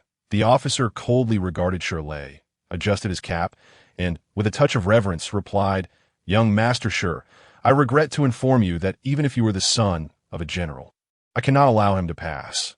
Military orders are absolute, and this is the general's command. Even if it were the president's brother on the other side, we could not permit passage. The revelation that Shirley was the general's son left one Xiao Shui and the others nearly speechless. Shirley's father was a general? Surely not. He didn't appear to be a military heir at all. Young master, I advise you to head to the other side of the bridge quickly. Soldiers escort young Master Shir to Tiankong City. Yes, step aside. Shirley pushed away the approaching soldier. You want to let him pass? Fine. Gritting his teeth, Shirley vaulted over the blockade and reached Chi Yiheng and the others. Upon seeing Shirley cross, Zui Yue and the others quickly followed suit, joining Chi Yiheng's side. Chi Yiheng rushed forward. Have you all lost your minds? Why did you come over here? It's great that you're okay. Wan Xiaoshui exclaimed. embracing Chi Yi-hung excitedly. Zui Yue smiled slightly. Though she said nothing, her eyes conveyed much. Shi Lei delivered a hearty punch to Chi Yi-hung's chest. We are brothers in life and death. I will certainly help you. Rest assured, with me here, everything will be fine. With unwavering confidence, Shi Lei turned to the officer. Now that I'm on this side, you won't stop me, will you? If my father pursues this, can you bear the consequences? Young Master Shi, it seems you are quite naive. The officer adjusted his cap, his expression unchanging. In that case, I must apologize. None of you can pass through here. Shi Lei was taken aback. He never imagined that this Xiao Yong would utter such words. I want to contact my father. Get me a phone to call my father. As his words fell, a wave of terrified screams erupted from the crowd. Someone is turned into a corpse. Chapter 48. Speedboat escape. In an instant, chaos ensued. The people at the front surged toward the blockade. The officer raised his hand and coldly commanded, "Fire!" Bang, bang, bang, bang, bang, bang. The sound of gunfire erupted, causing the soldiers' hands to tremble. They were meant to protect the people, yet now they were forced to fire upon them. What a cruel irony! Let us through, Shi Lei shouted angrily at the officer. But the officer remained impassive, drawing his handgun. Young Master Shi, do not force my hand. Qian quickly pulled Shi Lei back. Stop. Can't you see? Even if God himself were here, he wouldn't let us pass. At that moment, a soldier rushed to the officer and spoke a few words before handing him a phone. The officer took the phone, his expression rapidly changing. Yes, sir. We're prepared for this, after hanging up. The officer's face turned grave, as if he had just ingested something foul, but a thunderous explosion shook the ground. Chi Yi-hung could clearly see that not far behind the military, the bridge had snapped in two. A segment of the bridge plummeted into the Grand Canal, causing the entire structure to tremble. The police force stood in shock at the unfolding scene, and the police captain rushed over to grab the officer by the collar, demanding, "What is the meaning of this? Why did you blow up the bridge before we could retreat?" The officer looked coldly at the captain. The moment you were dispatched here, you should have understood. We are destined to become sacrifices, but we die without regrets for the Dragon Nation. A resounding cheer erupted, the officers' fervor igniting the spirits of the soldiers. They all proclaimed, "For the Dragon Nation! For the Dragon Nation! For the Dragon Nation!" More and more people transformed into zombies. Chi Yi-hung and the others immediately turned to flee. As they retreated, Chi Yi-hung pulled out an M4A1 from his backpack, having become familiar with firearms. He led the group back to the bridge's entrance. With the world in disarray and all routes out of the city severed, were they to remain in Haigang City and await death? "Let us go to the riverbank," Chi Yi-hung urged. "What?" Liu Xiaobei looked at Chi Yi-hung in confusion. "What do you mean, go to the riverbank? Are you suggesting we cross the Grand Canal? It's 800 meters long. The current is swift, and without a boat, it's impossible to swim across." "Exactly." Zhang Fei immediately opposed. "The only way to the riverbank is to meet our demise. We should retreat back into the city. Find a place to hide and plan our next steps. Chi Yi-hung, let us find somewhere to hide. Going to the riverbank is futile. There's no dock, no boats." The group seemed to largely disagree with Chi Yi-hung's proposal. "Trust me," Chi Yi-hung said earnestly. "Believe in me. I promise I will ensure everyone's safety on the other side." His expression was resolute, his eyes filled with confidence. The group exchanged glances, and Zui Yue spoke first. "I believe in you. Let us go." Shi Lei immediately chimed in. "Let us go. I believe in you too." Wan Xiaoshui also declared, "I trust you." The remaining members looked at one another. It seemed they had no choice but to place their faith in him. And they all began to follow him towards the riverbank. As they ran, Chi Yi-hung activated the system. Gritting his teeth, he purchased a speedboat. Ho successfully purchased one speedboat for a total of 20,000,000 yuan. Remaining balance, 205,680,000 yuan. The speedboat will arrive near the host within 30 seconds. As the group reached the riverbank, they watched as a mysterious, unmanned speedboat appeared, bobbing gently in the waves before them. Was it mere coincidence, or had Chi Yi-hung anticipated this? Everything seemed scripted, as if written by an unseen hand, one that belonged to Chi Yi-hung himself. "Get on board!" Quickly, without hesitation, everyone jumped onto the speedboat. Qi Yiheng appeared somewhat awkward, glancing around. Who knows how to operate this thing? They exchanged uncertain looks. No one knew how. Just then, Zhang Fei stepped forward. I'll do it. He skillfully pulled the engine's throttle, and with a sputtering roar, the speedboat surged forward, racing towards Tiankong City across the river. The speedboat's velocity exceeded their expectations. The wind tousled their hair, and the air above the river carried a hint of blood and the heavy scent of gunpowder. Though the situation was perilous, everyone breathed a sigh of relief as they were finally on the path to safety. Haiyang City had become an isolated island. As long as they crossed the Grand Canal to the opposite bank, they would be secure. You've been hiding quite a bit, haven't you? Qi Yiheng remarked to Shirley. Shirley rubbed his ear. What did you say? Speak up. I said you've been hiding quite well. You're actually a military heir? Shirley shrugged helplessly. What good is being a military heir? You are truly remarkable. I always knew you were exceptionally fortunate. Who are those individuals? Where did you acquire that firearm? Is it foreign-made? Once we reach the other side, I shall elaborate. Before long, they beheld the opposite riverbank. To their astonishment, the entire bank was teeming with individuals clad in uniform green, densely packed along the entire shoreline, soldiers. Upon spotting Qi Yiheng and his crew speedboat, someone immediately shouted through a megaphone. Warning! The speedboat across the river, please halt immediately. Otherwise, we will open fire without hesitation. Warning! Please stop at once. Otherwise, we will commence firing. Chapter 49. The Wall of Redemption. At this moment, the speedboat was merely a few dozen meters from the bank, so near, yet held at bay by the soldiers with their ominous firearms. They were not issuing idle threats. I am Shirley, he bellowed. My father is General Shirgondang of the iron-blooded 7th Army. Regardless of who it may be, the entire riverbank is currently sealed off. No one is permitted to land. Shirley cursed vehemently. Damn it! Bang! Bang! Several gunshots rang out, bullets striking the water perilously close to them. This was a warning. Should they draw nearer, the soldiers would indeed resort to lethal measures. Qi Yiheng gritted his teeth, realizing that with so many soldiers and firearms present, the waterway was no longer a viable option. Yet, there was no need for despair. He could still procure a helicopter. Qi Yiheng proclaimed, It's fine, I have another plan. The bridge had been destroyed, rendering the waterway impassable. Was flying the only alternative? He surveyed the sky and inquired, Who among you can pilot a helicopter? Before he could finish his sentence, a helicopter gradually approached from the skies above Haiyang City.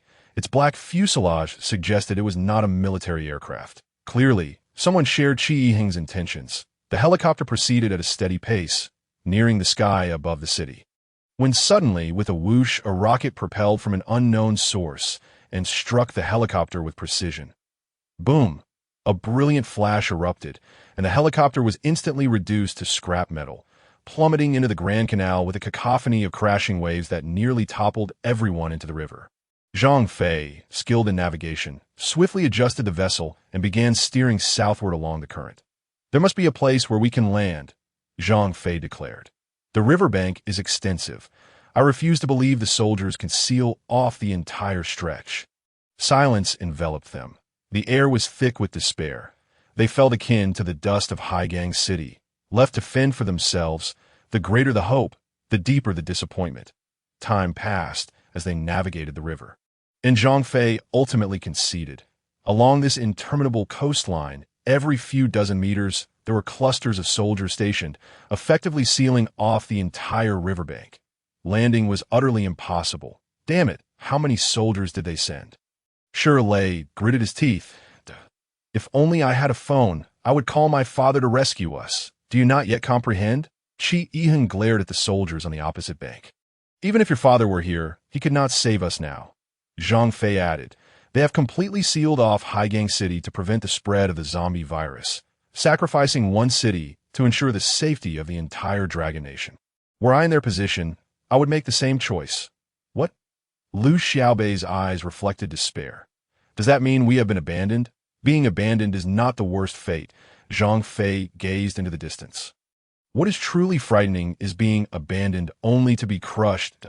In the capital of the Dragon Nation, a high-level meeting convened that I believe we should initiate a comprehensive bombardment of Haiyang City. We cannot relax our vigilance simply because we have sealed it off. What if the zombies cross the river and invade Sky City? We have already lost Haigang City. We cannot afford to lose another city, let alone the entire Dragon Nation. I disagree. There are still many citizens in Haigang City. They have a chance to survive. The entry and exit routes have already been sealed. What opportunity remains? Sacrificing a small fraction to ensure the safety of the majority. Do I need to elaborate on the gravity of this decision? Bombardment is imperative. It is best to obliterate the entirety of Haigang City. No, Haigang City must not be destroyed. A man in a white coat and glasses interjected, Dr. Q. This is a high-level meeting. Your mere presence is a tremendous honor. You lack the authority to speak. Furthermore, why should Haigang City not be bombed? Provide a reason. Why must it not be abandoned? Enough. The president slammed the table, silencing the room that he clasped his hands before his mouth. Deep in contemplation, silence reigned as everyone awaited the final verdict. After a lengthy pause, the president slowly spoke. Haigang City shall be preserved. Once the zombies deplete their food supply, they will not survive for long. 50 years hence, Haigang City should be thoroughly cleansed. From this day forth, a 50-meter-high wall shall be constructed along the riverbank of Sky City to prevent any entities from Haigang City from entering. Yes, Mr. President, this wall shall henceforth be known as the Wall of Redemption. Chapter 50. Zhang Fei Qi-hung and his companions disembarked from the eastern side of Haigang City. The eastern bridge had also been destroyed, shattered into several segments, with a broken structure jutting out into the river. An awe-inspiring yet desolate sight. Standing on the riverbank, they resembled defeated warriors, silence enveloping them. Regarding the future, a profound sense of despair permeated their thoughts. Haigang City had become an isolated island, a forsaken isle, and they abandoned by the Dragon Nation. Devoid of electricity, food, or water, all that remained were the zombies. Survival had become a distant luxury. Shirley pounded the damp earth. Lamenting, "We are doomed." His despair resonated with Wan Xiaoshui, who sank to the ground in tears. Yue stood gravely silent, her expression somber. "There must be a way." Teacher by Lu whimpered, "Surely, there's a means to escape this place."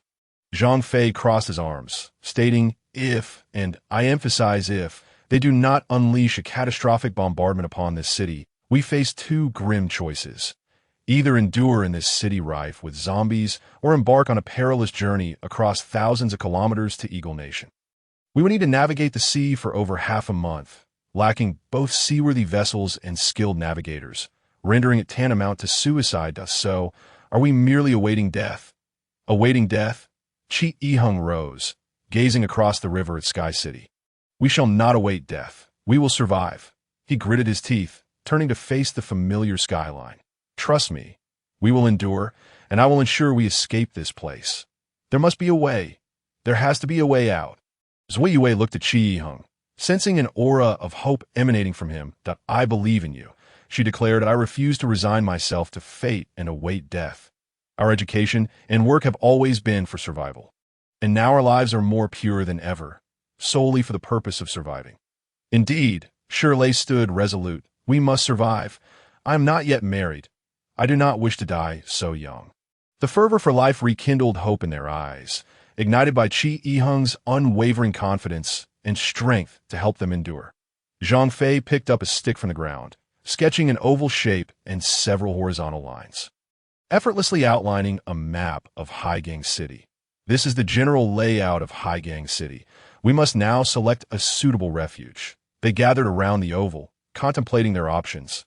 The west is a beach, clearly unsuitable. We came from there, and it is infested with zombies. It is not prudent to venture there now. This area appears to be suburban, a mix of rural and old urban. The north is an industrial zone.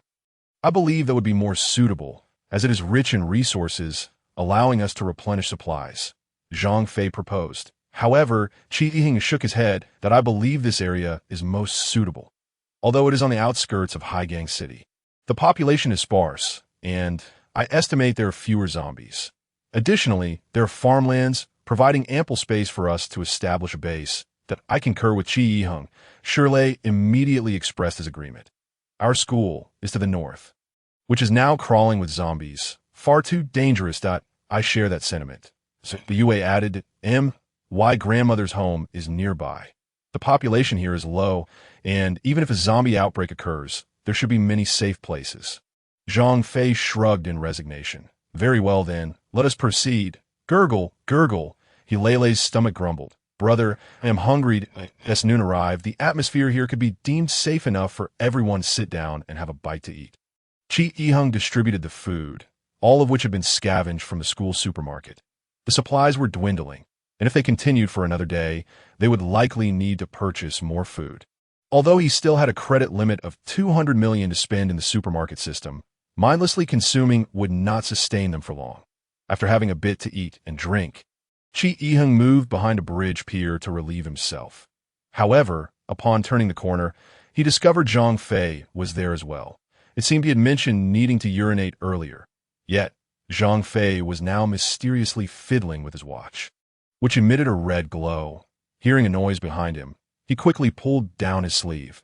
Upon noticing Qi Yiheng, a smile broke across his previously expressionless face. Are you here to relieve yourself too? Qi Yiheng nodded slightly. Little brother, your backpack is truly impressive. It can hold so much.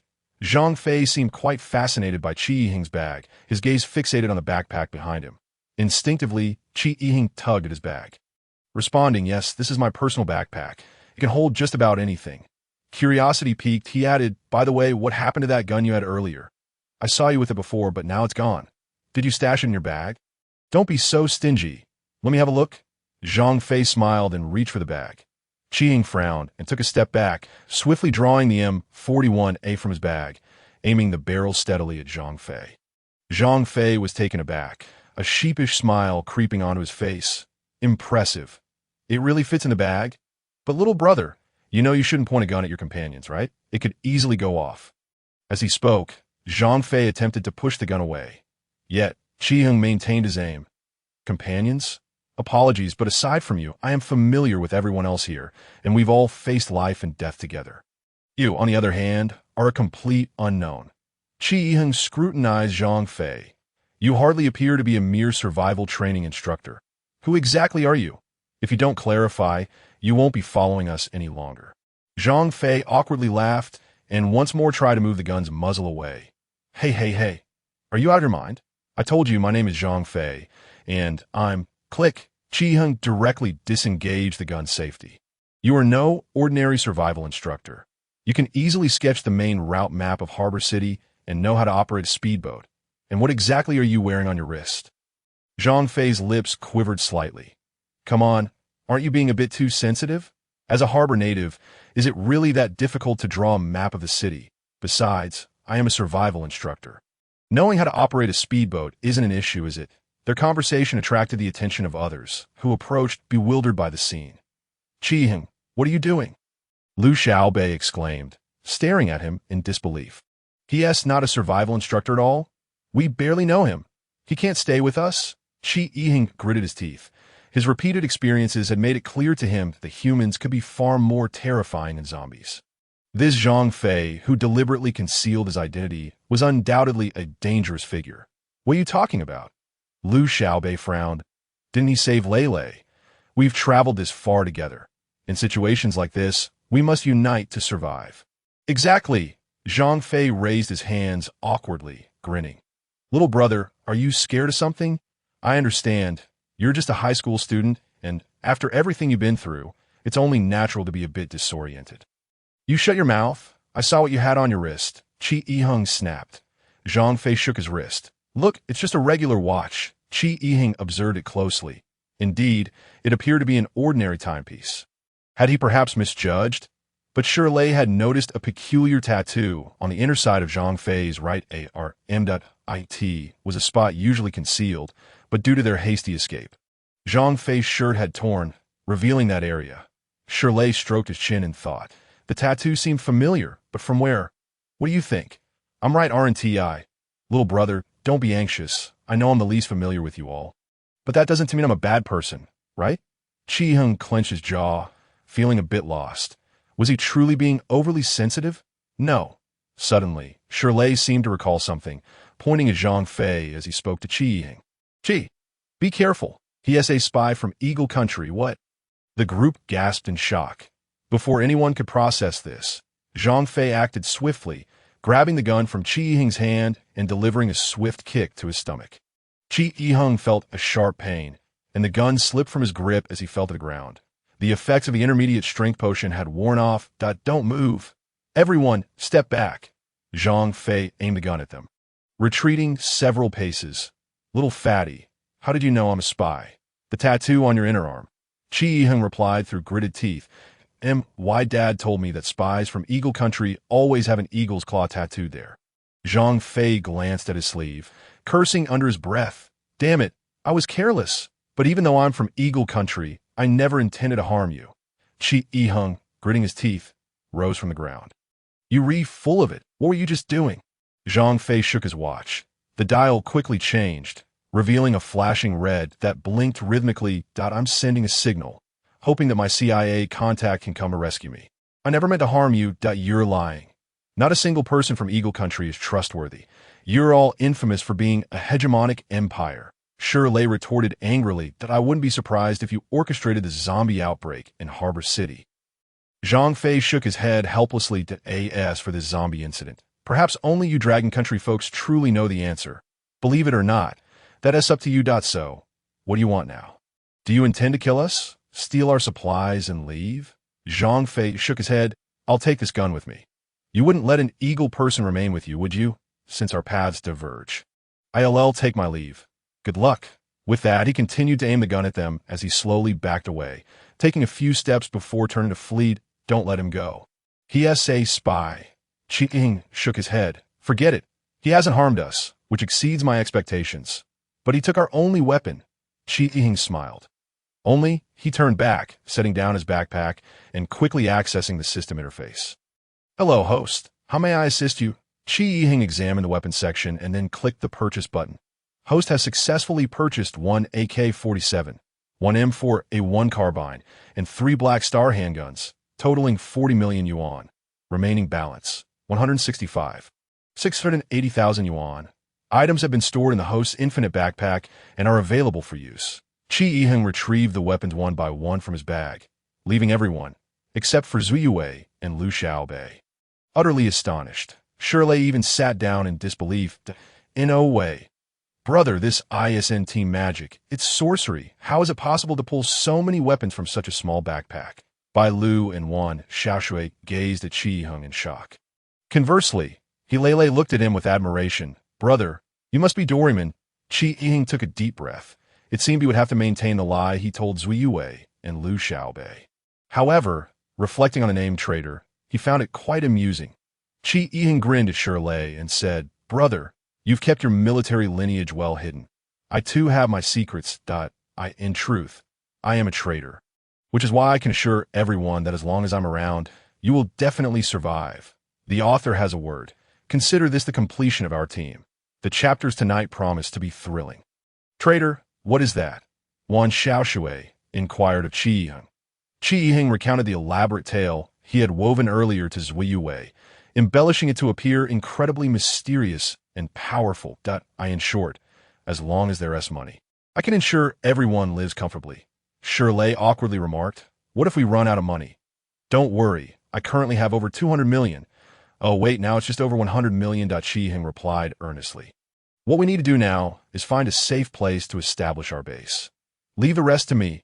Over 100 million. Over 100 million. Everyone nearly erupted in astonishment. Qi Yiheng was actually a billionaire. He distributed the weapons, with only Zui Yue opting for a katana while the others chose firearms. Wow, this is so nostalgic, he exclaimed, caressing the AK-47. I used it plenty when I was a kid at my dad's place. As the son of a general, these weapons were naturally familiar to him. Thus, the group consisting of 2 men, 4 women, and a young child commenced their journey towards the eastern part of the city. Vast fields of crops surrounded them, and the air was imbued with a fragrant scent of grass. Navigating through the towering cornfields, they momentarily forgot the despair of the world outside. Hey, brother, what is that beauty's name? You haven't introduced us yet. How did you meet? Shirley inquired quietly as he approached Qi Yiheng. Qi Yiheng chuckled. Officer Lu. This chubby fellow wants to know your name. Shirley was taken aback. Officer Liu Xiaobei, holding Hilei's hand, smiled and said, "Right, I haven't introduced myself yet. I am Liu Xiaobei from the Criminal Investigation Division of the Haiging Branch." Shirley's face flushed. "Hello, Officer Liu, I am Shirley. Just call me Liu Xiaobei. I'm not much older than you." "I am Hilei." Hilei smiled brightly at everyone. "My grandpa is Hiyong, and my dad is Tian, who is also a police officer." "Then Leilei's dad must know you." Liu Xiaobei shook his head. "There are thousands of police officers in Haigang City. Who can guarantee that everyone knows each other?" "Shuh." Zui Wei, who was leading the way, suddenly halted, gripping her katana tightly, prepared to draw it at any moment. "What's wrong?" "I sense something approaching," Zui Wei replied earnestly. The autumn wind howled, and the corn ears swayed in the breeze, rustling softly. In that instant, everyone held their breath, the atmosphere turning tense and oppressive. Qi Yiheng felt something vibrating in his pocket. It was the zombie radar. He quickly pulled it out. On the radar screen, 7 or 8 dots were rapidly converging towards the center. Strangely, those red dots were not as vivid as usual and appeared smaller. Yet they advanced at an astonishing speed, undoubtedly surpassing that of ordinary zombies. Is the radar malfunctioning? Or is it low on power? "Move! Head north!" Qi Yiheng urged the group. Zui Yue led the way as they proceeded northward. Qi Yiheng watched as the red dots drew nearer. "Woof! Woof! Is that a dog?" A mutt suddenly sprang from the cornfield, howling as it charged towards Zui Yue. Anticipating the attack, Zui Yue swiftly drew her blade. Swish! The silver blade sliced through the air, cleaving the dog's head in two, which thudded to the ground. With bared teeth and bloodshot eyes, the once ordinary mutt was now a zombie dog. "Be careful," Zui Yue shouted. "Try not to shoot." Just then, gunfire erupted, echoing across the field. The Shirley's AK-47 spat smoke as he blasted the head off a zombie dog in front of him. "Why not shoot? It's too open here. Gunfire will carry far and attract more zombies." Qi Yiheng gritted his teeth, wielding a fire axe, and immediately accessed the system. Host successfully purchased a bottle of advanced strength potion for 500,000 yuan. Remaining balance, 165,180,000 yuan. Item has been stored in the host's unlimited backpack for free use. Having already spent nearly 100 million, the 50,000 seemed trivial in comparison.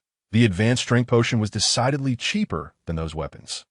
Qi Yiheng downed the potion, feeling a surge of power envelop him for 7 days. "Everyone hurry!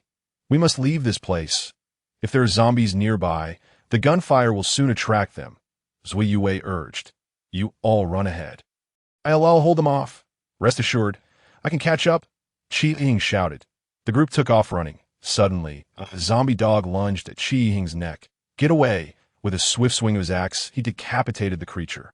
Turning around, he realized he could no longer find the path. One Xiao Shui and the others were nowhere to be seen. This damned cornfield resembled a maze, and one misstep could lead to disorientation. "Xiao Shui, Shirley, Seniors Wa." Qi Yiheng's voice echoed through the air, rustling the cornstalks. "I'm here. I'm here. Where are you?" Familiar voices filled the air, indicating that everyone had become separated. "Damn it," Qi Yiheng cursed under his breath. In their current situation, becoming scattered essentially meant annihilation, and they would surely be picked off one by one. "Xiao Shui, Shirley, Seniors Wa, you cannot die." Qi Yiheng anxiously retrieved the zombie radar, which indicated that red dots were rapidly converging from the north. "Damn it, they must be there. The author has something to say." Off work continuing tonight. Chapter 53. Rainy night at the ancient temple. Qi Yiheng leaped into the air, soaring just above the height of the corn stalks. He gazed towards the direction indicated by the radar, and indeed, not far away, Zui Yue was fiercely wielding her blade against the relentless onslaught of zombie dogs. Upon landing, Qi Yiheng immediately jumped again, this time exerting all his strength, swinging his axe as he landed in front of Zui Yue. She was momentarily taken aback. Then the two positioned themselves back to back, confronting the advancing zombie dogs. Fortunately, the zombie dogs lacked group consciousness. The pair managed to dispatch each dog that charged at them with relative ease. Swish, crack. Dark blood and decaying corpses littered the ground as they fought. After Qi Yiheng severed the head of the zombie dog. The onslaught ceased. I S it over. Zui Yue pulled her katana from a zombie dog's carcass, shaking off the blood. Qi Ying nodded. What about the others? I don't know. We got separated. I thought you were with them. This is problematic. If we get separated and encounter zombies, it could spell disaster. Qi Yiheng's concerns were not unfounded, as the others possessed virtually no combat capabilities. Suddenly, the sky darkened ominously, clouds obscuring the heavens. Thunder rumbling as rain began to pour. Qi Yiheng checked the zombie radar, which now displayed only a few scattered red dots that remained stationary. Thunder cracked, and the sky reverberated with a powerful roar. Taking advantage of the noise, Qi Yiheng shouted, Xiao Shui, Shirlei, Lu Xiaobei, where are you? There was no response. Raindrops began to fall, quickly escalating into a torrential downpour. We can't find them now. Let us find a place to shelter from the rain. Zui Yue suggested. Qi Yiheng nodded. But where should we go? Follow me. I believe I know the way. With Zui Yue leading and Qi Yiheng following, they hastened through the fields. The rain intensified, soaking them to the skin. It should be just ahead. I haven't been here a long time, but it should be there. Yue turned to Qi Yiheng, but as she did, he found himself momentarily stunned, nearly nosebleeding. Zui Yue was clad in a white shirt, drenched by the rain, the fabric clinging to her form, transforming the once innocent garment into a sheer display, revealing her black undergarments beneath. Realizing the situation, Yue's face flushed, and she quickly covered her chest. Senior Zua, Qi Yiheng hastily removed his jacket and draped it over her. Put this on. Just wait a moment. He promptly accessed the system, recalling that he had forgotten about the daily supplies section. Ding! Host successfully purchased 2 umbrellas for 200 yuan. Remaining balance, 165,189,800 yuan. Items have been stored in the host's unlimited backpack for free use. Qi Yiheng retrieved 2 umbrellas from his bag, handing one to Zui Yue.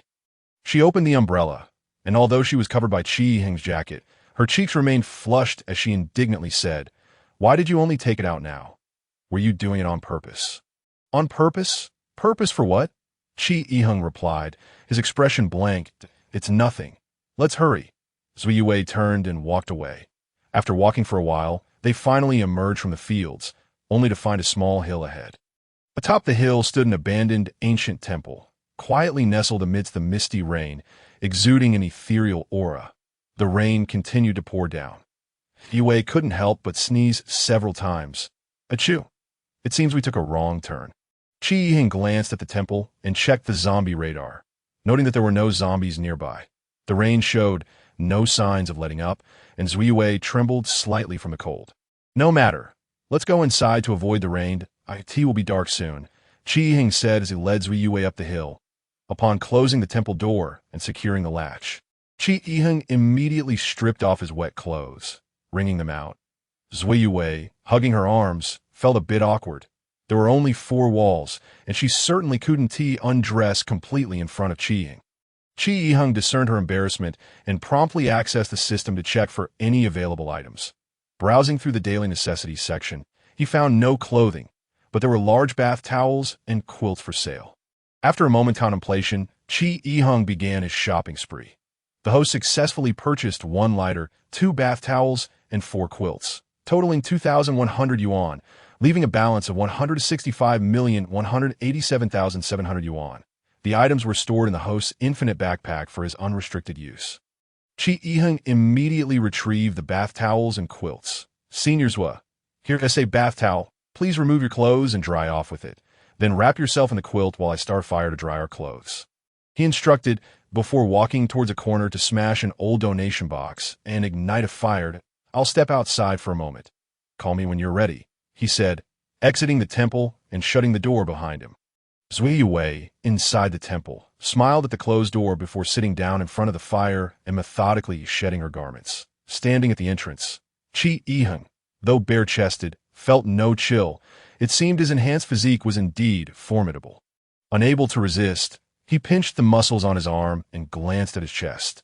Suddenly, for reasons unknown, he found himself recalling the image of Zui Yue drenched in the rain, causing him to swallow hard and vigorously shake his head, despite his mind being filled with visions of her black lace lingerie. All right, you can come in now, Zui Yue's voice called from within. Qi Yiheng opened the door, to find her seated by the fire, wrapped in a quilt, her discarded clothes laid out beside her. This implied that she was completely unclothed beneath the quilt. Chi Yiheng swallowed hard again, his heart racing. "Then aren't you going to take off your pants?" Zui Yue frowned at him. "Your pants are wet. Shouldn't you dry them as well?" "Ah, Chi Yiheng chuckled awkwardly, diving into a quilt and promptly shedding his pants, shyly tossing both his outer and inner garments beside the fire. In the serene, ancient temple, amidst the gentle patter of rain, the two of them sat in silence, wrapped only in quilts, the atmosphere both awkward and delicate. "Seniors, how about a bite to eat?" Chi Yiheng retrieved a piece of bread from his bag. Zhu Yue extended her fair arm to accept it. They ate in silence. "You like one, Xiao Shui, don't you?" Zhu Yue suddenly inquired. Chi Yiheng was taken aback. She had already asked him this question in the underground garage at school. "Seniors, why are you asking me again? Since we have time now, why don't you tell me if you have someone you like? And I'll share my feelings about one, Xiao Shui," she replied. Zui Yue wrapped herself tighter in the quilt, hesitating before saying, "As a girl, naturally I have someone I like," but she glanced at the katana beside her and continued, "But I have never confessed, as I feel unworthy." "How could that be?" Chi Yiheng exclaimed. "With your qualities, any man would be enchanted by you." Before he could finish, Yue interjected, "You must be curious why I harbor such disdain for Gao Jun, right? If you knew that I nearly became a murderer because of him, would you still say I deserve to love anyone?" Chapter 54. "You are my senior." Yue lowered her head and recounted. 2 years ago, when I first entered school, I was just like those girls, captivated by Gao Jun, and we became secret lovers. However, I later discovered that he was seeing multiple girls. When I confronted him, he dismissed me, saying I was unworthy of even sharing a bed. Yue paused. Chi Yiheng immediately responded, "The kind of scoundrel deserves to be punished." I cried uncontrollably that day and ran to the outskirts alone at night, where I encountered a man who assaulted me. I didn't lose. I broke his arm and ribs. When the police arrived, they escorted me home. Chi Yiheng nodded slightly. "If I were there, I would have made that guy regret ever crossing paths with you." Zui Yue remained silent for a moment. Yet, I found joy in it. I discovered that I relished the thrill of overpowering those scoundrels, using the skills I had learned to decisively defeat them, which brought me an irresistible pleasure. I began wandering deserted streets at night, seeking out men who might try to harm me, luring them to attack, and then retaliating without hesitation. The thrill of power truly exhilarated me. Chi Yiheng felt a shiver run down his spine, swallowing hard. "This is me, Chi Yiheng. This is my true nature, intoxicated by my own strength. Do you truly believe I deserve to love anyone?" Chi Yiheng lowered his gaze slightly. "Actually, seniors, I am quite similar to you. After the zombie outbreak, I found myself reveling in the thrill of exterminating zombies. That I take pleasure in severing their heads one by one, and I also enjoy witnessing the demise of scoundrels like Gao Jun being devoured by zombies." Zui Yue's eyes darkened as she regarded Chi Yiheng. "No, you became this way only after the outbreak, but I was like this even before. Especially after the outbreak, incessantly slaughtering zombies intensified that thrill for me. It feels like an addiction from which I cannot escape." So, Yue covered half her face with her right hand. "After I send you to my grandmother's house, I will leave with my nature. I fear that one day I may lose control due to that craving for pleasure and end up harming even you. Our family, the Zhua family, would rather perish alone than go mad and harm our companions." "Absolutely not." Chi Yiheng suddenly grasped Zhua Yue's hand. "Senior Zhua, have you forgotten our pact?" Zhua Yue looked at him in surprise. "As long as our pact remains, you must stay with me. And don't forget, you now owe me a knife, don't you? You just said it. We are companions. Would you abandon your companions? You will not go mad. With me around, I promise you won't lose control. It doesn't matter what kind of woman you are. You will always be my senior Zhua, the ice-cold beauty." Zui Yue. Chi Yiheng's words deeply resonated with Zui Yue's heart.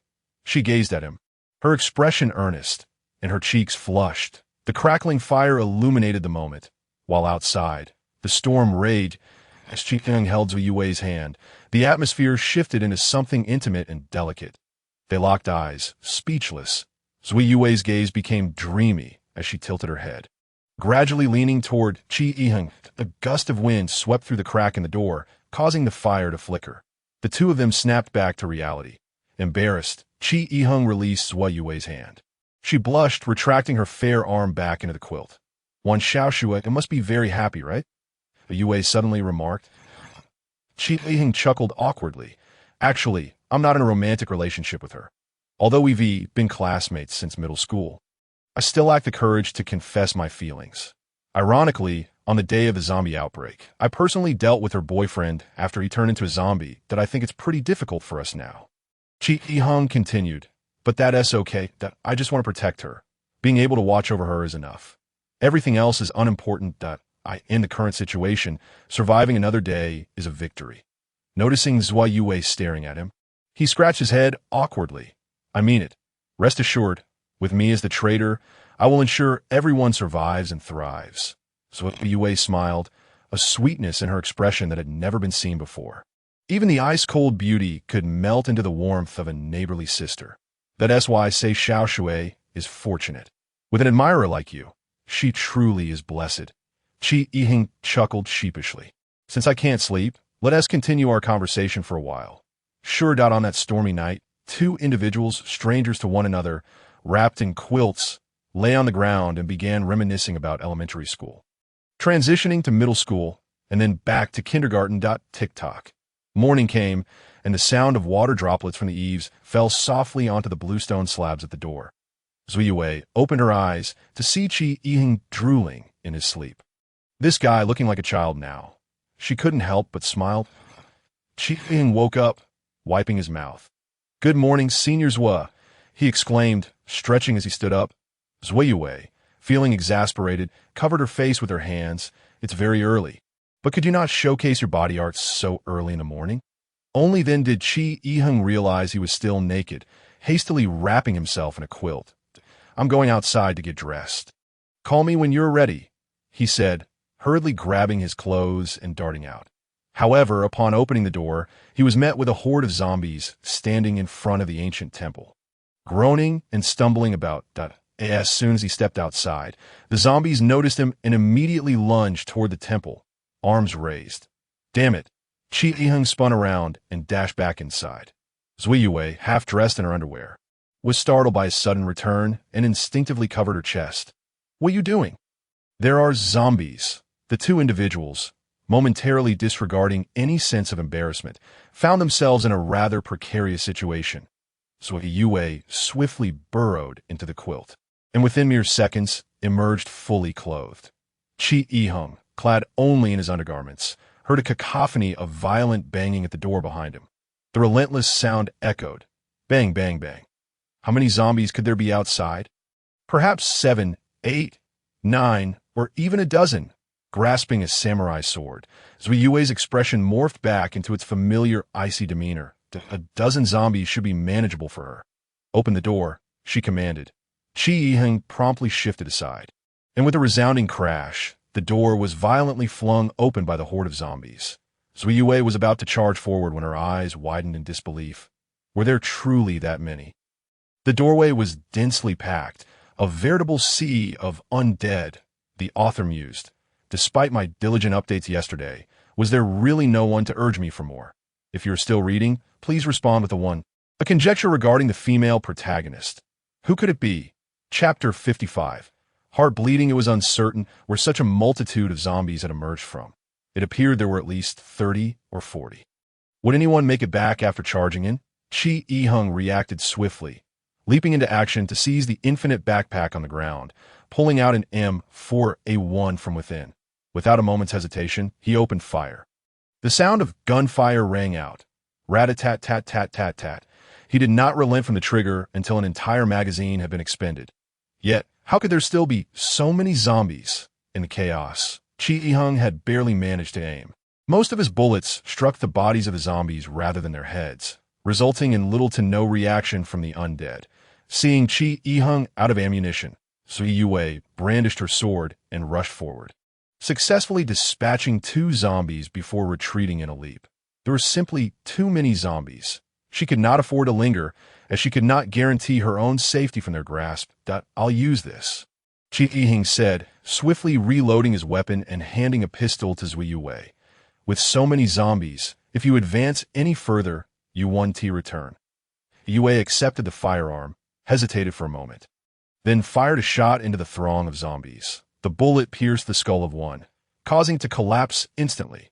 Yue, firearms are the weapons of the lower class. How have you stooped to using one? The sudden voice startled Zui Yue. Turning towards the sound, she spotted an elderly man not far from the temple entrance. "Grandmother, is that you?" Yue exclaimed. The elder, appearing to be in his 70s, bore a long sword at his waist. Though slightly hunched, he exuded an aura of vitality, and his cold expression hinted at a latent ferocity. It became evident that this detached demeanor was a distinctive familial trait of Zui Yue's lineage. Qi Yiheng, Shirlei, and Lu Xiaobei are here too. Yet, there was no time for celebration, as a throng of zombies was encroaching upon the temple, leaving Zui Yue and Qi Yiheng with no avenue of retreat. With a swift motion, Zui Yue's grandmother dashed forward, raising her hand to unsheath her sword. The blade sliced through the air like lightning, producing a sharp and melodious sound as it cleaved through one zombie after another.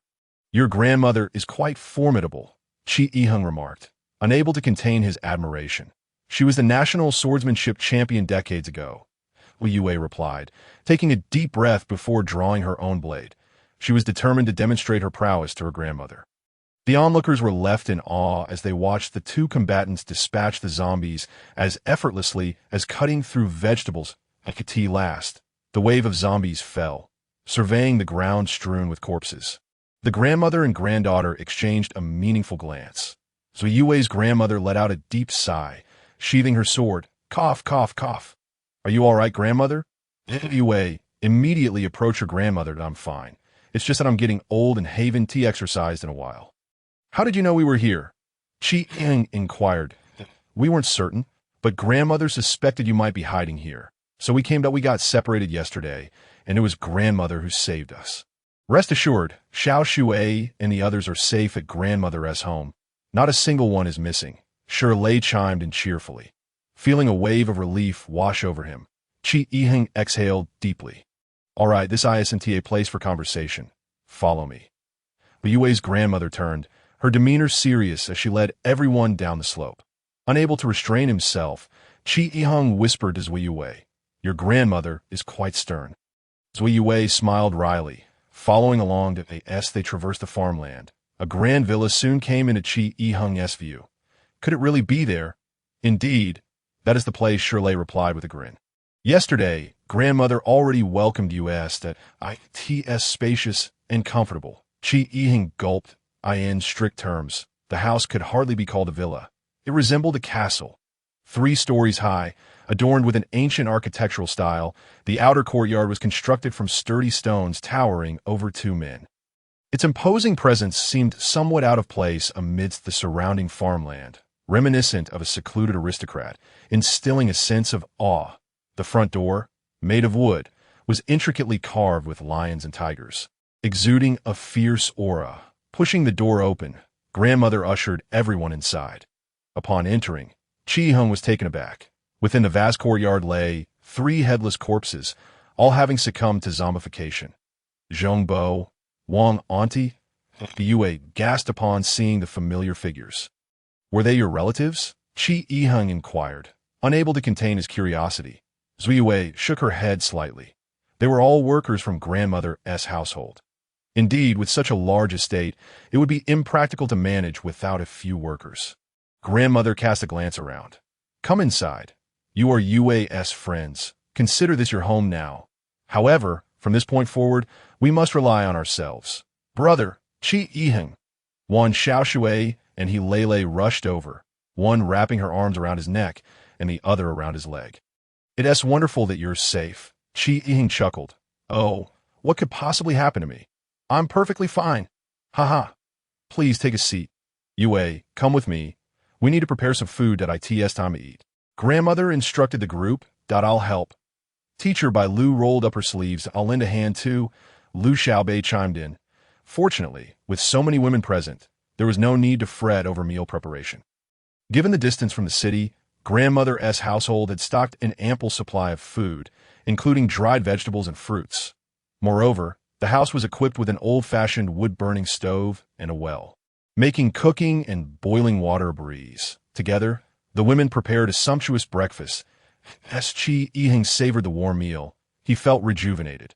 Regarding the current situation, your friends informed me yesterday, since it's impossible to leave Haigang City.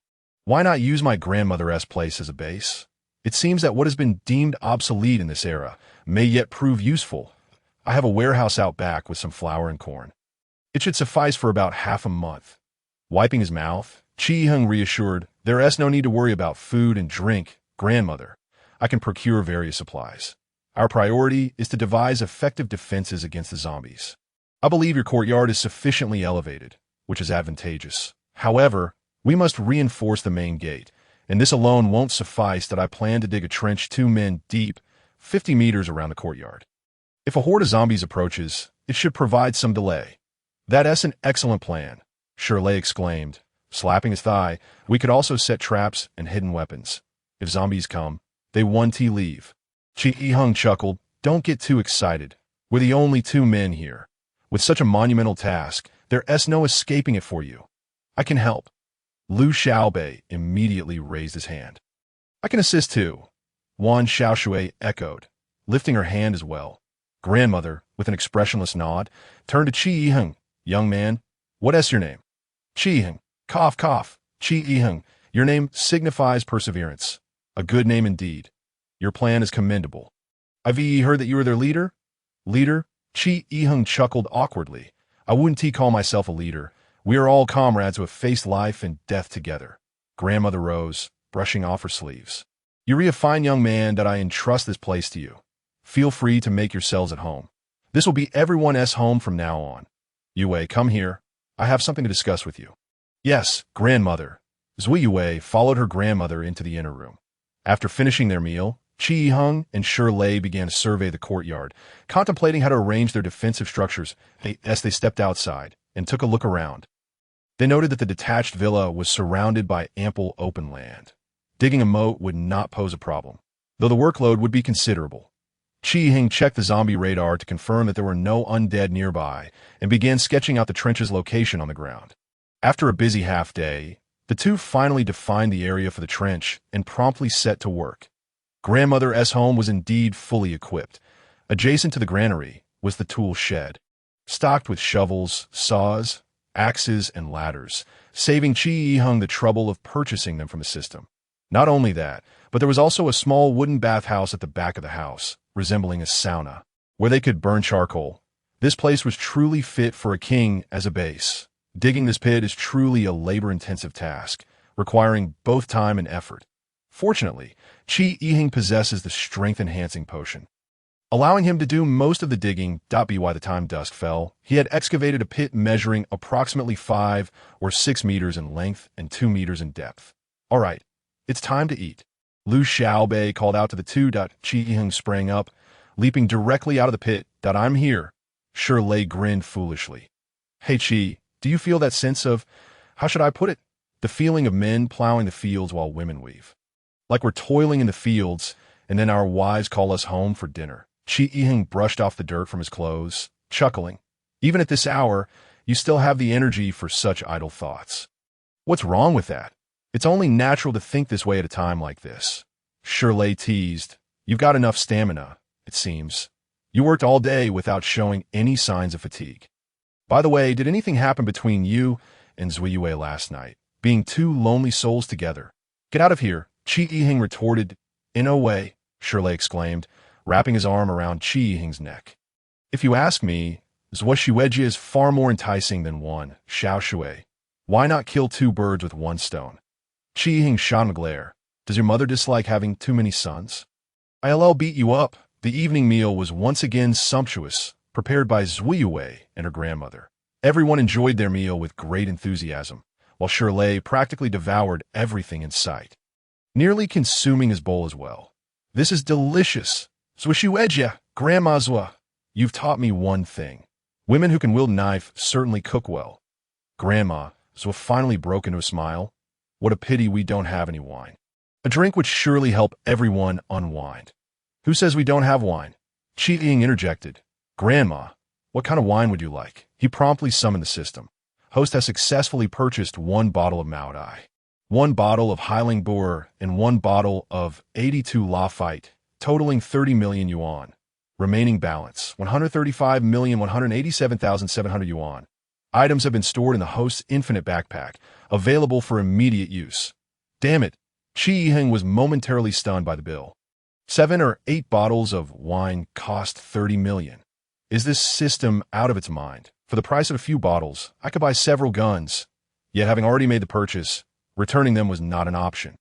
With a heavy heart, he retrieved each bottle from his backpack, .82 Lafite.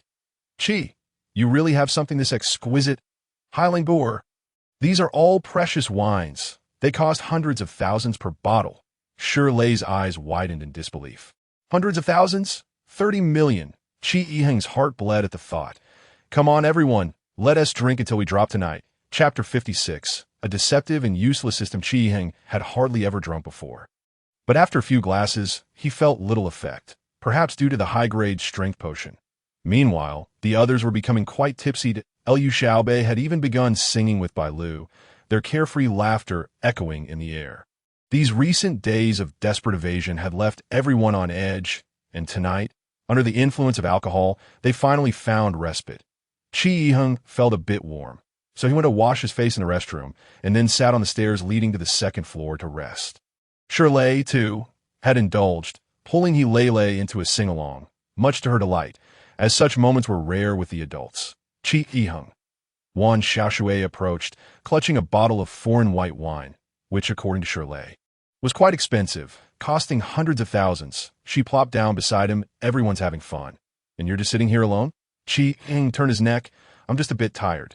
Tired? Puffed. You and Shi Jin are so different.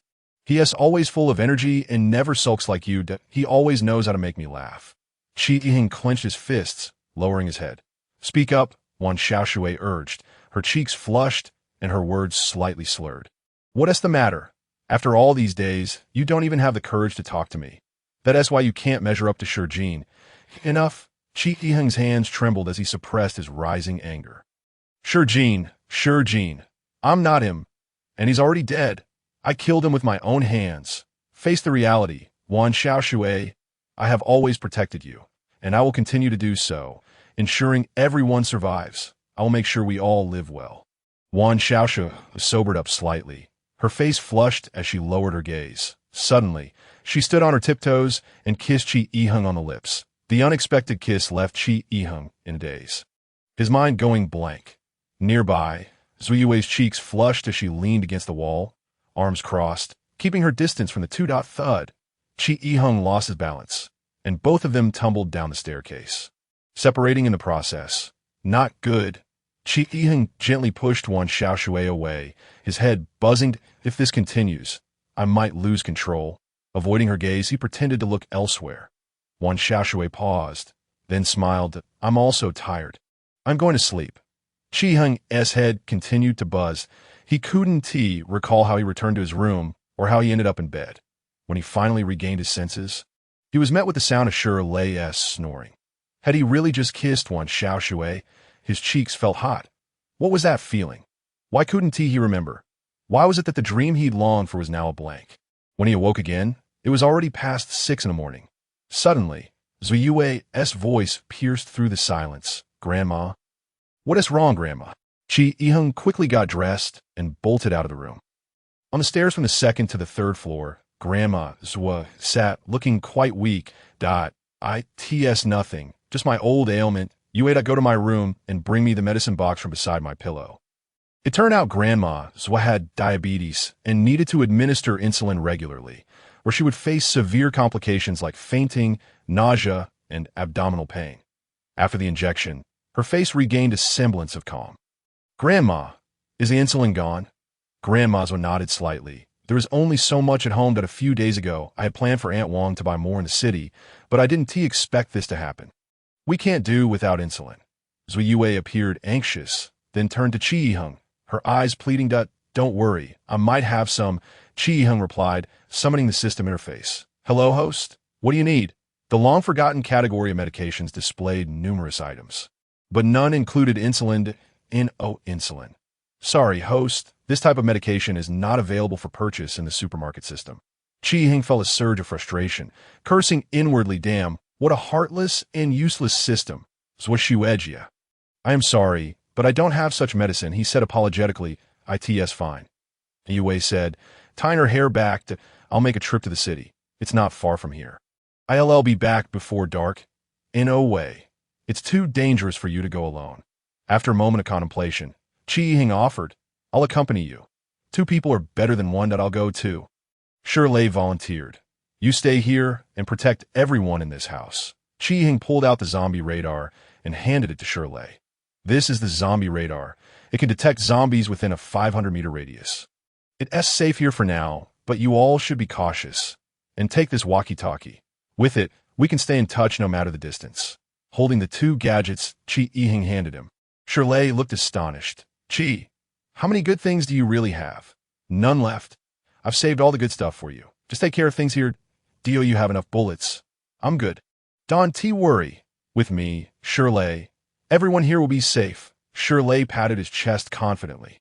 Chi Hing nodded. This chubby guy was surprisingly reliable in critical moments. The group escorted Zui Yue and Chi Hing to the door. Wan Xiaoshui's eyes were filled with reluctance and concern. Chi Hing exchanged a glance with her, both sharing a smile. Don't worry. We'll be back before dark, glancing at Zui Yue beside him. Chi Hing adjusted the strap of his backpack. Let us go. Chapter 57. My territory. Chi Hing and Zui Yue walked towards the city, one behind the other. After a while, Chi Hing felt their pace was too slow and decided to summon the system. Host has successfully purchased a Jinbei van for 800,000 yuan. Remaining balance, 134,387,700 yuan. The vehicle will arrive near the host within 30 seconds. The van cost 800,000, while 10 bottles of wine had cost 30 million. How could a van be worth less than a bottle of wine? Chi Hing found it hard to comprehend. But now, having something was better than nothing. Money was like dirt on a person. With a bit of scrubbing, it would come off. Wait a moment, Chi Hing called out to Zui Yue, glancing around. Bang! A dull thud echoed from behind a large tree. Chi Hing understood. The vehicle was right there. Let us go. Walking takes too much time. When Zui Yue saw the Jinbei van, she didn't seem too surprised. Having spent so much time with Chi Hing, nothing he produced shocked her anymore. You can drive, right? Chi Hing awkwardly inquired. It suddenly dawned on him that he was utterly incapable of driving, let alone maneuvering a manual transmission van. So Yue skillfully navigated the vehicle, gradually making her way toward the city. This van, known for its ample space, allowed Chi Hing to even recline in the back seat. Did you drink too much last night? Chi Hing broke the silence, unable to resist initiating conversation as Zui Yue remained uncommunicative. No, she replied coolly. Her tone had reverted to its usual icy demeanor, starkly contrasting with the Zui Yue who had conversed with him until the late hours of the ancient temple the previous night. Was this a trait common to all women, or had he inadvertently offended her? Surely not. Since arriving at Grandma's home, he had scarcely spoken to her, so he couldn't have upset her. Perhaps it was her time of the month? Just as Chi Hing's thoughts spiraled, Zui Yue suddenly asked, How much do I owe you now? Chi Hing was taken aback. Who could recall such details? Nevertheless, he feigned calculation. It should be around 30 or 40,000. That's still so much. Didn't I give you a katana worth 20,000? No deception there. What about the previous one? It was taken by the soldiers of the safe camp. Is it 30 or 40,000? 35. Chi Hing responded casually. So Yue nodded slightly. What is on your mind? Chi Hing asked curiously. Are you eager to repay me and terminate our contract? Zui Yue shook her head. I was considering that since you're accompanying me to the city, I might end up owing you more. And no worries. The contract is lifelong. I'm not in a hurry for repayment, Chi Hing replied with a smile. Zui Yue offered a faint smile in return, choosing not to elaborate further. As they conversed, the vehicle came to a stop in front of an abandoned pharmacy. The town was desolate, with deserted streets littered with the remnants of humanity's flight. An eerie silence enveloping the surroundings. Zui Yue instinctively slowed the car. It seems there's a pharmacy. We should check it out, and perhaps gather something useful. Chi Ying nodded, though his gaze scanned for any potentially valuable shops along the way. Having spent over 200 million, he was left with just over 100 million, which would not last long at this rate. The two cautiously exited the vehicle, Zui Yue wielding a knife while Qi Yiheng held a fire axe. In these circumstances, cold weapons were preferable. Making too much noise while dispatching a zombie could attract more of them. Upon entering the pharmacy, they found it in disarray, yet surprisingly devoid of zombies or corpses. Zui Yue rummaged through the counter for insulin, while Qi Yiheng fiddled with the cash register, believing that even the smallest morsel was worth something. Just then, they both heard an unusual sound emanating from the entrance. Footsteps. And not just one pair. Could it be zombies? Should they flee or hide? Caught in hesitation, several figures appeared at the pharmacy's door. Humans living humans. You two think you can just waltz into my territory? Chapter 58. She is my wife. 7 or 8 men loomed at the entrance, each burly and dressed in peculiar attire, exuding an aura of menace. The situation grew more precarious as they were all armed. Who granted you permission to enter my pharmacy? A scarred-faced man coldly questioned Qi Yiheng and Zui Yue. Was he the owner of the pharmacy? Are you unaware that our boss has taken over this town? Do you think you can just take things without our boss's consent? A gaunt man with gold teeth sneered, his gaze lingering on Zui Yue. My apologies, we didn't know that we're merely passing through. Since there is nothing we need here, we'll take our leave, Qi Yiheng said to Zui Yue. She nodded, and they promptly headed toward the exit. Hey, you can't just come and go as you please. Do you think this is a marketplace? Do you understand the rules of the underworld? Rules of the underworld? The scarred man pointed at the fire axe in Qi Yiheng's hand. Leave the axe. Then he gestured at Zui Yue, and the woman must stay. Also, that vehicle outside belongs to us now. The gaunt man grinned maliciously. Qi Yiheng sighed, covering his face in exasperation. Are you all following the same script? Demanding weapons and women. Is there no originality? Bang! A gunshot rang out, the bullet striking the ground near Qi Yiheng's feet. The scarred man glared. You're too chatty out if you want to leave. Do as instructed. In an instant, the gang's guns were aimed squarely at Qi Yiheng and Zui Yue. Damn it, Qi Yiheng gritted his teeth. These men were truly desperate, unlike the inept ones he had encountered at the gas station. They could very well take his life. Regrettably, he only possessed a barrier against zombies, not against humans. Faced with those ominous gun barrels, even with the enhancement of advanced strength potions, escaping was impossible. Big brother. Let us talk this through. Qi Yiheng forced a smile. If you want weapons, we can hand them over, and the car too. But she's my wife. If we leave, we must do so together. Zui Yue was momentarily taken aback, her face flushing crimson. Wife? The gaunt man scoffed at Qi Yiheng. Kid, you haven't even grown hair yet. Where did you find a wife? Really? We met at 6, pledged at 8, and got engaged at 9. If she isn't my wife, then who is? Qi Yiheng asserted. You only want supplies? I have plenty. Just wait a moment. As he spoke, he set down his backpack, retrieving an array of food items. Look, I have bread, sausages, Red Bull, plenty to share. Just let us go. Seeing the food, the gaunt man's eyes sparkled. All right, you two can leave, but leave the goods, the scarred man stated coldly. Fortunately, the scarred man was not overly lustful. Qi Yiheng grinned. Good. He began to repack the items one by one. Let me help you organize this. He chuckled. Yue, hand me the knife. As they saw the knife and fire axe being placed back in a bag. The gang was momentarily stunned. How did he do that? Qi Yiheng smiled, holding out the bag. Big brother, this bag is quite a rarity. It can hold many items. Now can we leave? The scarred man nodded slightly as he took the bag. Qi Yiheng took Zui Yue's hand. Let us go. He then pulled her along.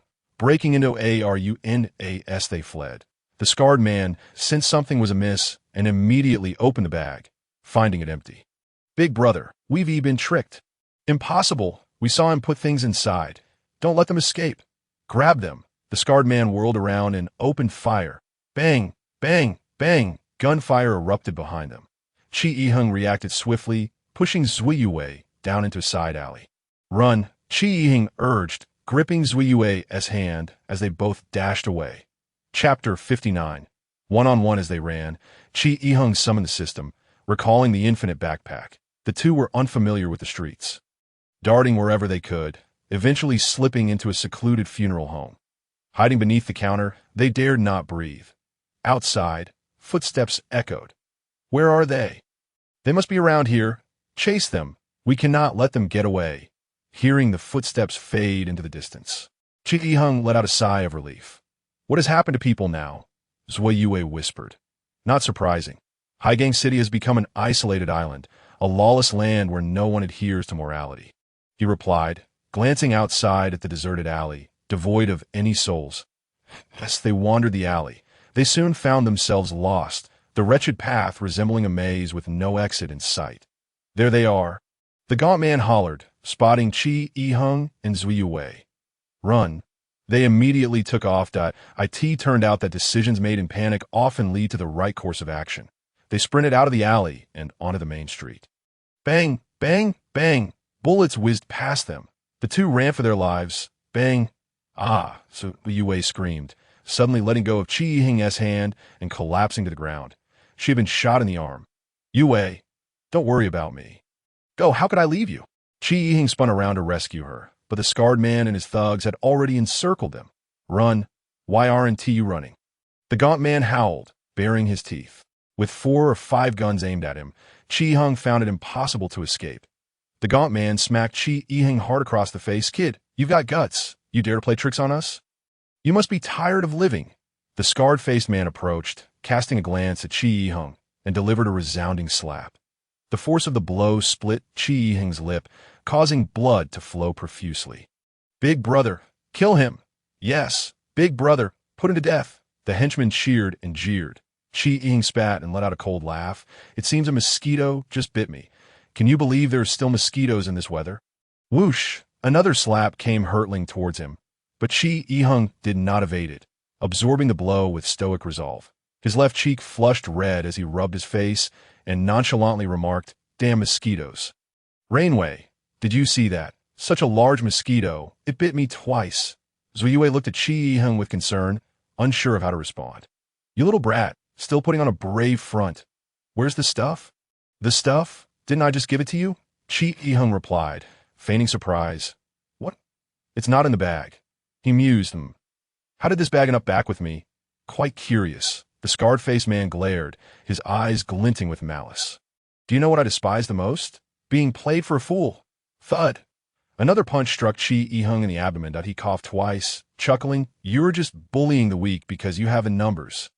An armed toot. We're merely high school students. Don't you fear being ridiculed? Why not face me one-on-one? One-on-one. The scarred-faced man raised an eyebrow and suddenly burst into laughter. Huh. Others around joined in the laughter. Ha ha ha. Kid, I admire your guts, so I'll grant you this chance. If you can defeat me, I, Brother Scar, will personally escort you out of town, but if you lose, neither you nor your lady will ever leave this place. Chi Yiheng wiped the blood from his lip and smiled faintly. All right, the author has something to say. One more chapter, chapter 60. Thank you. The henchman of the scarred-faced man retreated, clearing ample space for the confrontation between him and Chi Yiheng. Chi Yiheng supported Zui Yue to the side, but as he turned to prepare for battle, Zui Yue grasped his hand. Seeing the worry etched on her face, Chi Yiheng smiled reassuringly. Don't worry. I am quite strong. Though I may not know martial arts, I can confidently say no one can match my strength. With the aid of a high-grade strength potion, Chi Yiheng felt assured it'd be why taking those 2 slaps and a punch from the scarred-faced man. He aimed to feign weakness while gauging his opponent's strength. Based on the force and speed of his attacks, Chi Yiheng was confident he could handle them with ease. Zui Yue, having witnessed Chi Yiheng's prowess, felt somewhat reassured, yet a hint of concern lingered in her heart. Just be careful. After all, they're not good people and might resort to trickery. Chi Yiheng nodded with a smile and turned to face his opponent.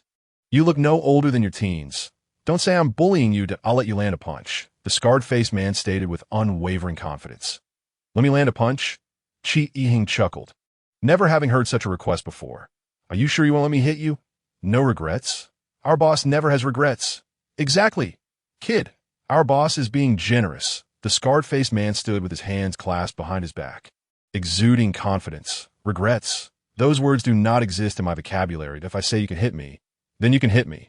Use all your strength, but after that punch, whether you live or die, I cannot guarantee. Chi Yiheng clenched his right fist and approached the scarred-faced man, letting out a soft sigh. You truly do not regret this. The scarred-faced man sneered. Whoosh! Chi Yiheng suddenly unleashed his fist. His punch landed squarely in the scarred-faced man's abdomen, delivering 70% of his strength, a blow that felt like 1,000 pounds. The scarred-faced man felt as though a water buffalo had collided with his belly, and his body involuntarily flew backward. Thud! He crashed heavily against a telephone pole on the side of the street, spewing blood, a metallic taste filling his throat. Everyone stood in stunned silence. What just happened? How did our boss get sent flying? Did that kid really knock him away with a single punch? This must be a joke. The scarred-faced man clutched his belly, coughing violently, his legs trembling as he managed to stand. You little brat. Taking advantage of my moment of unsteadiness. I'll make you pay, he growled through gritted teeth, raising his fist toward Chi Yiheng. You little rascal. Chi Yiheng leaped into the air, launching himself at the scarred-faced man and delivering a punch straight to his head. Thud! The scarred-faced man was sent flying again, blood erupting from his mouth and nose, teeth scattering to the ground. Chi Yiheng stood, coldly observing the fallen man. Hey, uncle, don't underestimate high school students now. I take my wife and leave. Spitting blood, the scarred-faced man, gritting his teeth, somehow managed to rise from the ground, trembling. Luckily, his robust physique allowed him to withstand the blows. Had it been that scrawny monkey, he wouldn't have survived Chi Yiheng's 2 punches. It seems I underestimated you, he coughed, wiping the blood from his mouth, slowly retrieving a handgun from behind him, pointing it directly at Chi Yiheng. But you're still too green. You Chi Yiheng, he seethed. Do you wish to go back on your word? Go back on my word. The scarred-faced man laughed maniacally. Then allow me to teach you a lesson today. In the world of adults, the rules are dictated by the strong. This is my territory. I dictate the rules. You wouldn't be foolish enough to think I'd let you leave, would you? Ha ha! You lack chivalry. Zui Yue could no longer contain herself. You don't keep your word. What kind of man are you? The scarred-faced man sneered. What kind of man? Once I kill him, I'll show you what a man truly is. Damn it. Chi Yiheng was ready to charge forward. But the scarred-faced man raised his hand and fired a shot. Fortunately, Chi Yiheng reacted swiftly, dodging just in time. In an instant, the remaining henchmen raised their guns, aiming at Chi Yiheng. Dodge, with so many guns trained on you. Let us see how you escape. The scarred-faced man roared in fury. Chi Yiheng gritted his teeth in despair. Was he to die here, not by the hands of zombies, but the hands of humans? How utterly frustrating. No. Even if he were to die, he would fight. Taking a deep breath, he prepared to retrieve his M4A1 from his backpack and engage in a deadly struggle against this gang. Just then, bang, a gunshot rang out, and the scrawny monkey collapsed. Bang, bang, 2 more fell to the ground. Who? Who is it? The scarred-faced man looked around in shock, before he could identify the source of the shots. One henchman after another fell, lifeless, into pools of blood. Who is it? The scarred-faced man panicked, and Chi Yiheng seized the opportunity, lunging forward to deliver 2 fierce punches to the scarred-faced man's head, knocking him to the ground. Coughing violently, the scarred-faced man was left with only a few teeth. A figure slowly emerged from a nearby building. Chi Yiheng stared in astonishment at the M, and no need to be surprised. It's just a coincidence. The man walked calmly to the scarred-faced man, pressing the gun's muzzle against his temple. Please, don't kill me. I can give you everything at the repair shop in town. I have. Bang. The man pulled the trigger without hesitation, blood and brain matter splattering across the ground. Chi Yiheng watched in horror as the scarred-faced man fell lifelessly. This is a world where humans devour each other. Don't be so naive, it's either him or you. The man discarded the now empty gun and approached Zui Yue, examining the gunshot wound on her arm. Fortunately, it's not too deep. But the bullet needs to be removed. Chi Yiheng glared at the man, reluctantly saying, Thank you, Zhang Fei. Chapter 61. The Great Front Gate, 200. Zhang Fei's unexpected arrival was something Chi Yiheng had not anticipated, and he certainly did not expect him to intervene on his behalf. Let us find a safe place to remove the bullet. The 3 of them found a modest dwelling and shut the door. Zhang Fei took out a knife and warmed it over a lighter. This will hurt a bit. Can you endure it? Zui Yue nodded slightly. Zhang Fei cut open the sleeve of her shirt and began to work on the wound. Zui Yue bit her lip, beads of sweat rolling down her forehead. Qi Yiheng, feeling her pain, couldn't help but say, "Be gentle." Zhang Fei glanced over. "Find something for her to bite on. I'm worried she might bite her tongue." In a moment of panic, Qi Yiheng, seeing Zui Yue trembling in pain, hastily offered his hand. Zui Yue bit down hard. Qi Yiheng grimaced in pain, his facial muscles contorting. Offering his hand was undoubtedly the worst decision. All done, Zhang Fei finally extracted the bullet, exhaling in relief. "Now, let us bandage it up. It's best to apply some antiseptic, or else the wound may fester." Zui Yue also exhaled, and Qi Yiheng's hands bore 2 rows of distinct bite marks. Nearly drawing blood, "I have the bandaging supplies," Qi Yiheng declared, shaking his hand as he summoned the system. Host has successfully purchased disinfectant, bandages, and anti-inflammatory medication, totaling 500 yuan. Remaining balance, 134,387,200 yuan. Items have been stored in the host's infinite backpack for free use. Observing Qi Yiheng retrieve these items one by one from his bag, Zhang Fei regarded the backpack with keen interest as he stroked his chin. His chin tended to Zui Yue's wounds. He remarked, "Do not gawk. You cannot comprehend this, just as I cannot fathom why you chose to save us." Zhang Fei chuckled lightly, his demeanor nonchalant as he replied, "Don't get me wrong. My intention in saving you is purely transactional. I dislike being in debt to others. It is merely a repayment of favors. When you rescued me at the villa, I now consider this a return of kindness, that we are even now." Qi Yiheng scrutinized Zhang Fei, acknowledging, "Though you are a spy from the Eagle Nation, in a strict sense, you are not entirely a bad person." Zhang Fei shook his finger dismissively. "Spy. That term is quite distasteful. I am an agent. Furthermore, young man, today I shall impart a lesson." With that, Zhang Fei stepped forward and suddenly struck Qi Yiheng in the abdomen. "Never assume others are inherently good." Qi Yiheng winced in pain, instinctively retreating a step. Clutching his belly with his left hand while his right fist flew out in retaliation. Smack! The punch landed squarely in the center of Zhang Fei's palm. Zhang Fei felt an unusual force, causing him to involuntarily stagger back a few steps. "You possess considerable strength," Zhang Fei remarked with a grin. "Fear not. I shall not harm you. I merely desire your bag." Qi Yiheng sneered, tossing the bag over. "You want it? You should have said so earlier." Zhang Fei picked up the bag, inspecting it with furrowed brows. This bag. Raising his gaze, he found Qi Yiheng had already approached him. Startled, he quickly raised his hands to block. Qi Yiheng's punch was powerful, forcing Zhang Fei to continually retreat. "Enough. Do not continue this brawl," Zui Yue interjected, halting the confrontation. "Thank you, Zhang Fei, Qi Yiheng.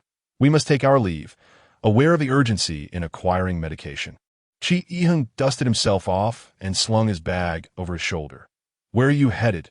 "Into the city," Zui Yue replied. "My grandmother requires insulin. Would you mind giving me a ride?" "I would." Zui Yue glanced at Qi Yiheng, who reluctantly acquiesced. "Fine, let's go." The trio exited the building. Not far away, a few zombies emerged from the shadows, moaning around the corpses of the scar-faced men, yet they showed no inclination to feast on them. Zombies react only to the living. Let us proceed while their numbers are still manageable. The 3 jogged toward the van. So Yue pressed the accelerator, speeding through the town towards the city. After such commotion, it was nearly noon. Qi Yiheng rummaged through his bag, producing some preserved food. After a moment's thought, he offered Zhang Fei several sausages and a bottle of mineral water. Zhang Fei wasted no time, accepting and consuming them eagerly. "Where are you headed in the city?" "I do not know." Zhang Fei sighed with a bitter smile. "It seems my agency has abandoned him." The 2 individuals hastily filled their bags with all the insulin, and with a casual hand, also gathered various commonly used medications for coughs, colds, and fevers. Zhang Fei was not idle either. He grabbed a plastic bag and stuffed it with some useful pharmaceuticals. Suddenly, a zombie emerged from an unknown corner, standing at the entrance of the pharmacy, staring blankly at the 3 of them. The trio met the zombie-esque gaze, and the air seemed to crystallize in that moment. With a howl, the zombie appeared to regain its senses, letting out a loud scream before rushing forward, frantically pounding against the glass partition. The sound of its relentless banging echoed hauntingly through the silent hospital, piercingly jarring. Zui Yue reacted swiftly, taking 2 steps before plunging her knife directly into the zombie's skull. With a deft twist of her wrist, she sliced sideways, and the zombie's head promptly fell to the ground. Although the immediate threat was neutralized, the entire hospital seemed to awaken. Frenzied zombies emerged from nowhere, all converging towards the pharmacy. Damn it, there would be no escape now. Qi Ying gritted his teeth and yanked out the Gatling gun he had purchased that day. Zhang Fei, you know how to use this. Right. Qi Ying magically produced a long magazine from his bag. Zhang Fei grinned widely, expertly loading the Gatling's magazine. Of course, a horde of zombies swarmed in, surrounding the pharmacy window completely. Their violent pounding intensified. Crack! The glass began to splinter, and several zombies had already thrust half of their bodies inside. The Gatling roared to life. You too! Cover your ears! Zhang Fei leisurely lit a cigarette, taking a deep drag before flashing a wicked smile. The show was about to begin. Chapter 63. The monster rat-a-tat-tat-tat-tat. The Gatling unleashed a torrential barrage of bullets. The gunfire was deafening. Qi Yiheng and Zui Yue instinctively covered their ears. Zhang Fei, cigarette clenched between his teeth, did not cease fire. The frenzied bullets mowed down one zombie after another, yet the relentless horde continued to surge forward, undeterred by fear. The glass shattered into shards, and the surrounding walls were riddled with bullet holes. The Gatling began to spin idly, its ammunition exhausted. 1,000 rounds spent. The corpses of zombies piled high, many heads reduced to pulp, while some still writhed on the ground, half alive. The gun's muzzle emitted thick white smoke. The air filled with the acrid scent of gunpowder. After taking one final drag, Zhang Fei flicked the cigarette but into the mass of zombies. This place isn't safe for long. We should. His words were abruptly cut off, as he and the others froze in place. They beheld a colossal figure standing at the end of the corridor before them. The creature towered over 2 meters, nearly brushing the ceiling, though it retained a humanoid form. Its features were grotesquely distorted. The creature had an oversized head, mismatched eyes, and a gaping maw filled with sharp teeth, blood dripping from its lips. Its muscles bulged with dark veins. This was a zombie, but undoubtedly not an ordinary one. Could it be the Zombie King? Ammo! Zhang Fei shouted urgently. Without hesitation, Qi Ying pulled another roll of Gatling ammunition from his backpack. Zhang Fei immediately loaded the bullets. With a terrible roar, the monster lunged forward, a foul wind sweeping over them. Qi Ying felt as though the entire building was trembling, but a swarm of zombies surged forth like a tidal wave from all directions, charging toward the pharmacy once more. Zhang Fei, now visibly anxious, pulled the trigger, the Gatling's thunderous roar echoing again. Qi Yiheng, without a moment's pause, drew his M4A1 and squeezed the trigger. Rat-a-tat-tat-tat. Zombies fell one after another. Simultaneously, the monstrous zombie ambled closer. The other zombies appeared diminutive beside it. With an impatient flick of its hand, it swatted several blocking zombies aside, trampling over them without hesitation. Crunch, crunch, the monster did not spare even its own kind. Zhang Fei felt a surge of fear. He immediately aimed the Gatling at the creature, firing wildly. Shell casings clattered to the ground as each bullet struck the monster, yet it seemed utterly unaffected. As if merely tickled, "We must retreat," Zhang Fei shouted. "You find a way to escape. We can make it out safely." Before Qi Yiheng could finish, he watched Zhang Fei dart away. This guy was surprisingly fast. Qi Yiheng stowed his weapon and swiftly embraced Zui Yue. She was taken aback, her cheeks flushing. "Zombie barrier, activate. Ding. Zombie barrier countdown. 29, 59. Qi Yiheng held Zui Yue and stepped out of the pharmacy. The ordinary zombies had dwindled to a mere few, standing dazed and confused. The monstrous zombie approached as well. After all, it was still just a zombie. With the zombie barrier, what was there to fear? Qi Yiheng confidently carried Zui Yue toward the hospital entrance. Unexpectedly, Zui Yue's eyes widened in alarm. "Watch out!"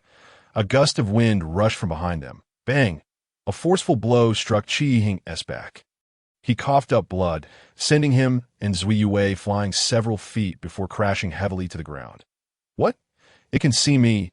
Impossible. The zombie barrier has never failed. Why was this happening? Was there an error? The zombie barrier was intact. Could it be that it wasn't a zombie? No way. It looked every bit the part. Chi-hung, are you all right? Zui gasped, noticing several bloody claw marks on his back. Flesh torn and blood seeping through his clothing. Her hands trembled, tears welling in her eyes. Chi-hung reached back, feeling the warmth of blood. Had he been clawed by a zombie? What did this mean? The dark veins began to visibly spread from the wound across his body, creeping up his neck. Chi-hung's hands trembled. He braced himself against the ground, lowering his head. You must go. Chi-hung, you need to leave. Chi-hung roared, his lips turning black.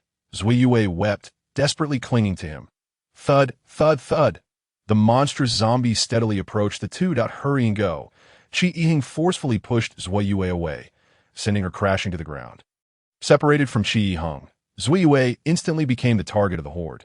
But Chi-hung swiftly retrieved a fire axe from his bag, standing defiantly in the middle of the corridor, swinging horizontally as zombies fell before him.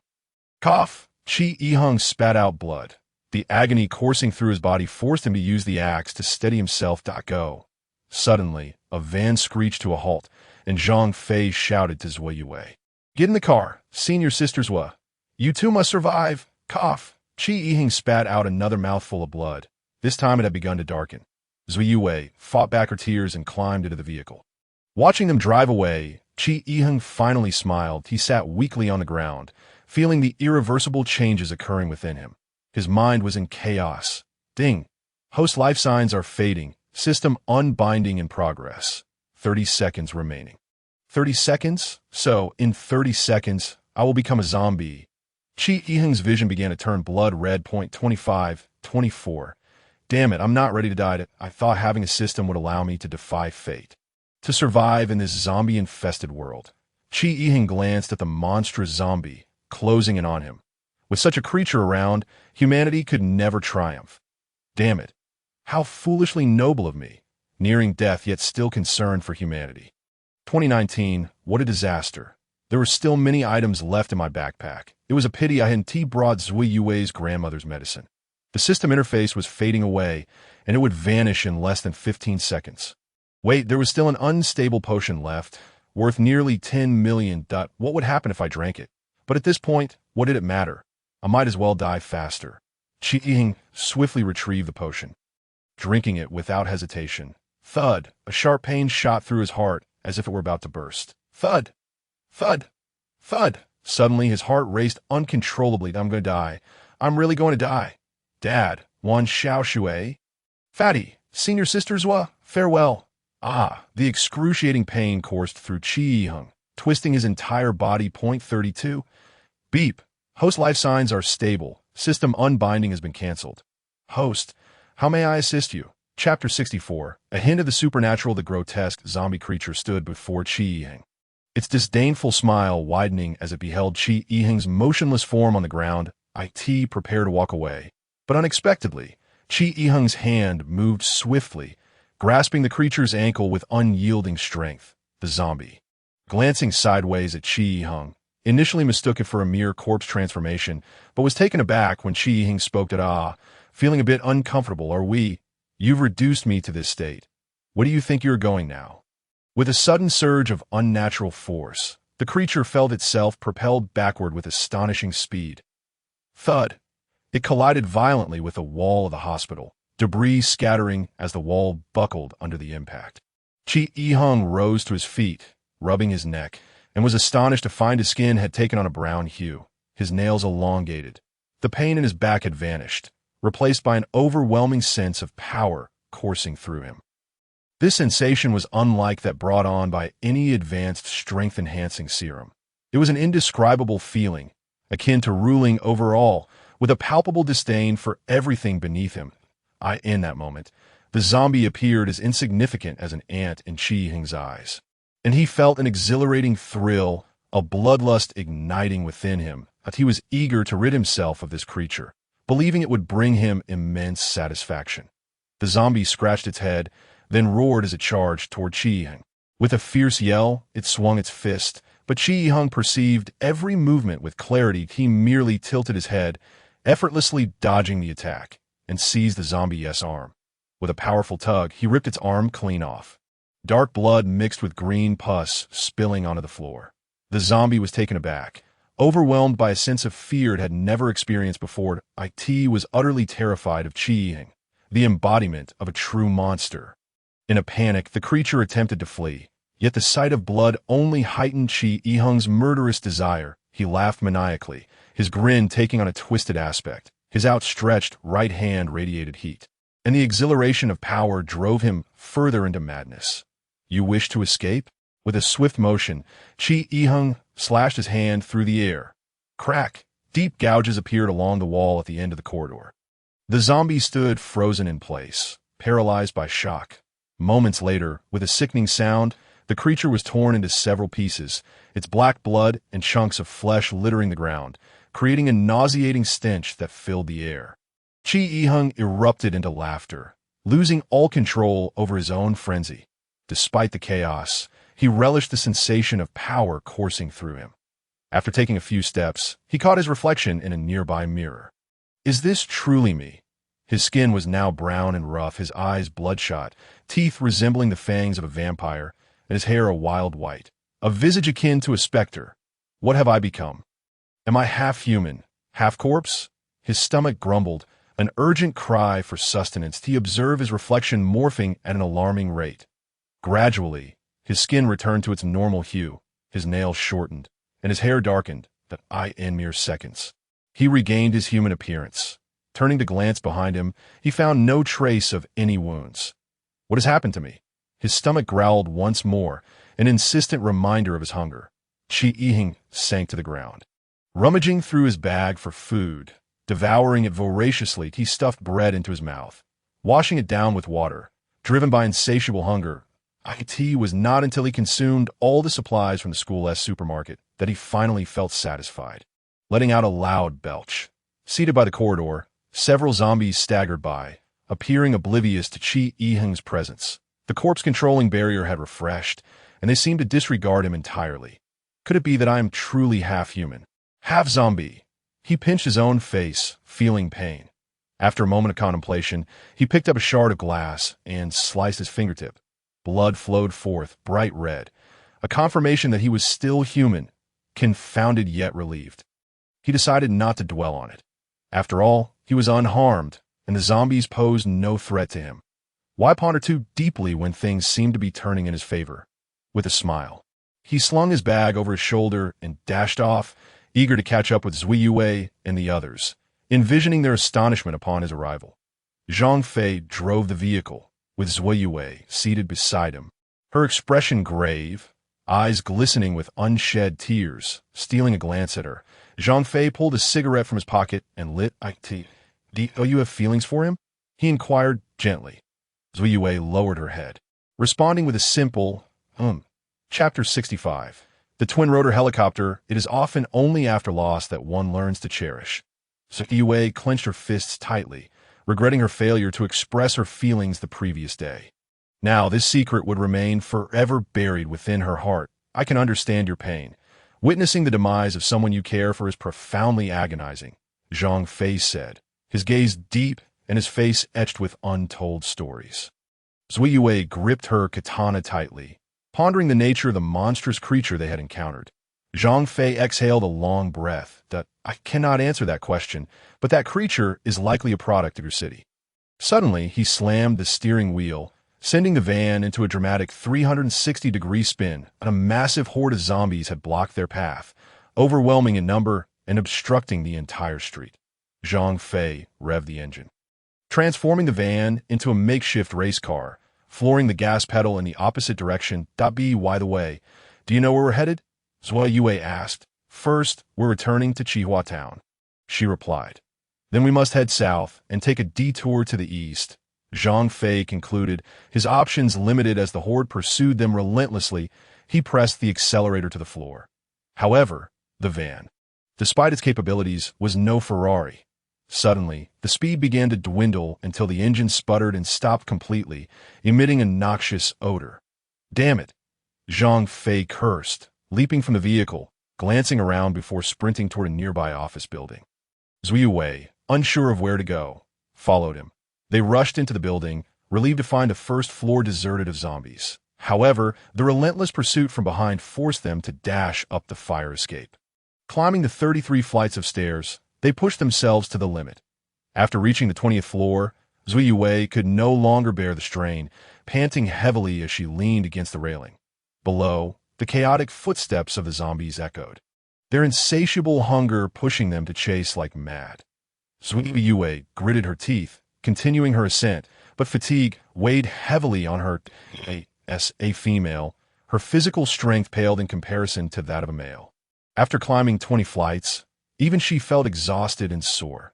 Zhang Fei glanced back at Zui Wei, his pace slowing as he battled with his conscience. "Damn it," he muttered, eyeing the fire safety equipment on the wall. Determined, he smashed the glass with his fist. "Hurry up, I'm going to sound the alarm." Zui Wei looked up as the deafening fire alarm blared, echoing through the stairwell. Taking a deep breath, she suppressed her fatigue and surged upward. Finally reaching the 33rd floor, she found the zombies below momentarily distracted, clustering around the fire alarm and unable to ascend. Yue pushed the door to the 33rd floor open, swiftly locking it behind her. Breathing heavily, she spotted Zhang Fei standing motionless at the edge of the building, gazing into the distance. Regaining her composure, she approached him, astonished by the view in the distance. The Grand Canal encircled the city, and on the opposite bank, countless workers were constructing a towering white wall. What are they doing? Zui Yue wondered aloud. Clearly, they're building a barrier to isolate Haigang City. However, this indicates that they have no intention of destroying the entire city. Zhang Fei remarked, furrowing his brow as he fixed his gaze on the sky. Thud, thud, thud. The sound of helicopter rotors grew louder as a military green twin-rotor helicopter approached. "Hey, we're over here," Zui Yue shouted, waving her arms. "Save your energy," Zhang Fei replied, pulling out a cigarette and lighting it quietly. "That's a combat helicopter. It's not here to rescue us." Chapter 66. The subway, the helicopter hovered above the office building. Dropping a rope, fully armed soldiers began descending one by one. "Don't move. You too. Raise your hands and kneel on the ground." The soldiers donned masks, obscuring their faces from view. After 8 soldiers descended, the helicopter gradually took off. "We are merely ordinary citizens. We wish to leave this place. I implore you, please take us with you." Zhang Fei's expression was one of desperate pleading, nearly bringing him to tears. While Zui Yue couldn't help but think to herself that this fellow was undoubtedly a master of his craft. The soldiers meticulously inspected the two, confirming they had not been bitten by zombies. One of them pressed the earpiece on his ear and spoke. "Silver Fox 1 calling Shark. We have identified 2 civilians. Please advise. Your mission this time is to safely retrieve the target, not to rescue civilians." "Do I need to repeat myself?" "But, no buts." "Understood, Commander." The soldier looked helplessly at the two and after a moment of contemplation said, "You two, follow us. If luck is on our side and we complete our mission, the helicopter will return for us tomorrow at this time, and perhaps you may leave with us. However, take care of yourselves. If anything goes awry and you get separated, we will not waste time coming to your aid." "Understood." Zhang Fei nodded immediately. "Then, Commander, may I have a weapon for self-defense?" The soldier pondered for a moment, then drew a dagger from his thigh and handed it to Zhang Fei, patting him on the shoulder afterward. The helicopter slowly departed. 8 well-trained soldiers checked their watches. Mission duration: 24 hours at IS. That clear. Clear. Let us move. Gentlemen, the stairwell is filled with zombies. What mission are you undertaking? Zhang Fei remarked with a grin. One of the soldiers retorted with irritation. Just follow us and keep quiet. No noise. The soldiers, trained to perfection, opened the rooftop door, and the rest swiftly filed in. The stairwell was blocked by a horde of zombies. Check for any alternate routes. None. The soldier who had spoken with Zhang Fei seemed to be the leader. He contemplated for a moment before saying, "Rope down from the 33rd floor." Understood. The soldiers expertly secured a rope to the edge of the building, and one soldier fastened himself to the rope and slid down. He landed at the large floor-to-ceiling window of the 33rd floor. Drawing a dagger from his waist, he traced a circle around the glass with the blades back. With a soft click, he gently removed the glass and then slipped inside. Each soldier moved with remarkable speed, and within 20 seconds, they had all descended from the rooftop onto the 33rd floor. Zui Yue and Zhang Fei followed suit, finding the task not particularly challenging. Upon entering the building, the soldiers immediately assumed a defensive posture and cautiously approached the elevator. The elevator had stopped. Two soldiers pried open the doors. Without further ado, everyone began to descend. "Commander, where exactly are you headed? Why so many questions? If you don't wish to go, you can wait here." Zhang Fei followed without hesitation. Given the circumstances, remaining alone did not seem like a prudent choice. And besides, Zui Yue was slightly curious about the true nature of the mission these elite soldiers were undertaking, so she decided to follow as well. Meanwhile, Qi Ying jogged along when he suddenly spotted an automated ATM bank by the roadside. This 24-hour fully automated ATM bank was quite large, with 10 machines inside. Since he had nothing else to do and the zombies posed no threat to him, wasn't this money meant for him? He checked his system balance, 134,387,500 yuan. Transforming 2 billion into 1 billion naturally made him a bit anxious about having enough funds. He took out a fire axe from his bag. Whistling as he entered the ATM bank, the screens of the ATM machines were dark, devoid of power, rendering them incapable of dispensing or accepting cash. However, it was certain that there was money inside these machines. The ATMs were all cabinet style, and without hesitation, Qi Yiheng began to violently dismantle them. With a loud bang, he struck several blows before prying them open with his axe. Accompanied by a screech, the ATM was successfully breached. Inside, bright red banknotes sparked excitement. Qi Yiheng immediately began to dismantle one machine after another. "Congratulations, host. Successfully recharged 31,200 yuan. Congratulations, host. Successfully recharged 11,200 yuan. Congratulations, host. Successfully recharged 5,700 yuan. Congratulations, host. Successfully recharged 900 yuan." He checked his system balance, 134. 507,500 yuan. After all that effort, he had only managed to gather 12,000. This was frustrating. The noises he made attracted a number of zombies. Yet they merely stood at the entrance, staring vacantly at Qi Yiheng as he smashed the ATMs. Growing annoyed, he shouted at the zombies, "You idiots, get lost. What is so interesting to watch?" The zombies remained motionless at the doorway that, in the corner of the ATM bank, was a small door. Could there be money inside as well? Curiosity piqued, Qi Yiheng approached, smashed the lock with his axe, and pushed the door open. It was pitch dark inside, and he could see nothing. Taking a couple of steps, he suddenly felt himself sink, plummeting downwards. With a thud, he landed heavily, feeling a sharp pain in his backside. It seemed he had collided with something hard. What the hell?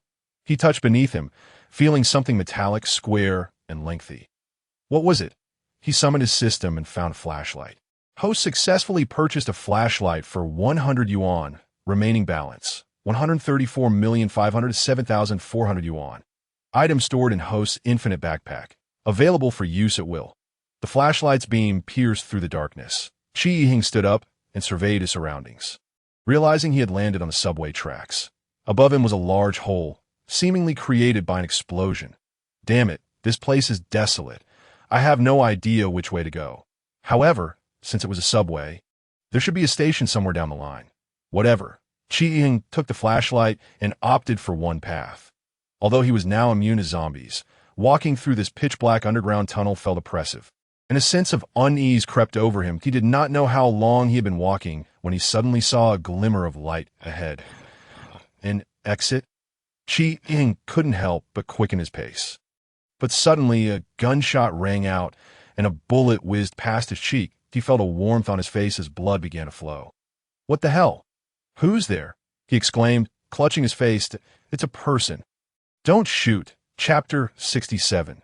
The Big Boss in the Darkness. Several beams of light illuminated the area, making it difficult for Qi Yiheng to open his eyes. 3 disheveled soldiers approached, cautiously aiming their guns at him. After confirming he had not been bitten by zombies, the 3 gradually lowered their weapons. Where did you come from? Outside. What's happening out there? Are there still zombies? Qi Ying nodded. There are still many zombies. What about the troops, the rescue team? Didn't they come into the city? It appeared these individuals were unaware that Haigang City had already been abandoned by Longhua. Before Chi-hung could respond, faint sounds emerged from behind. Seemingly the noise of zombies. Shoo, let's go, the three soldiers urged, pulling Chi-hung deeper into the tunnel. Before long, they came across a passageway along one side of the subway tracks. The soldiers led Chi-hung directly inside, revealing a bomb shelter with a tightly shut black iron door. But a soldier stood guard at the entrance, visibly relieved upon seeing them. "Captain, are you all right?" "I'm fine." "Open the door." Inside the bomb shelter, dim yellow lights illuminated a cramped space filled with dozens of people. The air was thick with the stench of sweat mixed with excrement, making it nauseating. "Find a spot to sit," the soldier said, removing his helmet and wiping the sweat from his brow, the moisture mixing with dirt, making his already dark skin appear even darker. "Commander, when can we get out?" "Yes, Commander. We're out of food." The soldier approached one of the men and quietly inquired, "How much food is left?" The soldier helplessly opened his backpack, revealing only 2 boxes of compressed biscuits. With at least 20 people here, it wasn't enough for even one meal. "Let them have it first." "But Commander, we haven't eaten in 2 days either." The soldier seized the collar of the man. "I said, let them have it first." The soldier gulped and nodded as he retrieved the 2 boxes of biscuits from his backpack. "There are only 2 packs of biscuits, not many. Elderly and children first." As soon as the soldier finished speaking, several middle-aged individuals rushed forward. "Doubt me." "Give it to me," shouted a man in a suit. "Commander, give it to me. I'm starving." "I'll pay you. I have money." "Get lost. Money doesn't mean anything here." The soldier pushed the man away. "Elderly and children first. Elderly and children. What value do they have? We are the elite of society. Only we can survive to benefit the whole society. You have no idea how much wealth I possess. 1/3 of the harbor city belongs to me. Do you have any idea how much tax I pay in a year? Half of the public facilities in Harbor City are funded by my donations." 3 men shouted in unison, their garments clearly indicating their affluent status. "Silence." The sergeant barked with a fierce glare. "Here, no one has privileges. Divide the biscuits evenly. Each person shall have a share. This is our last food."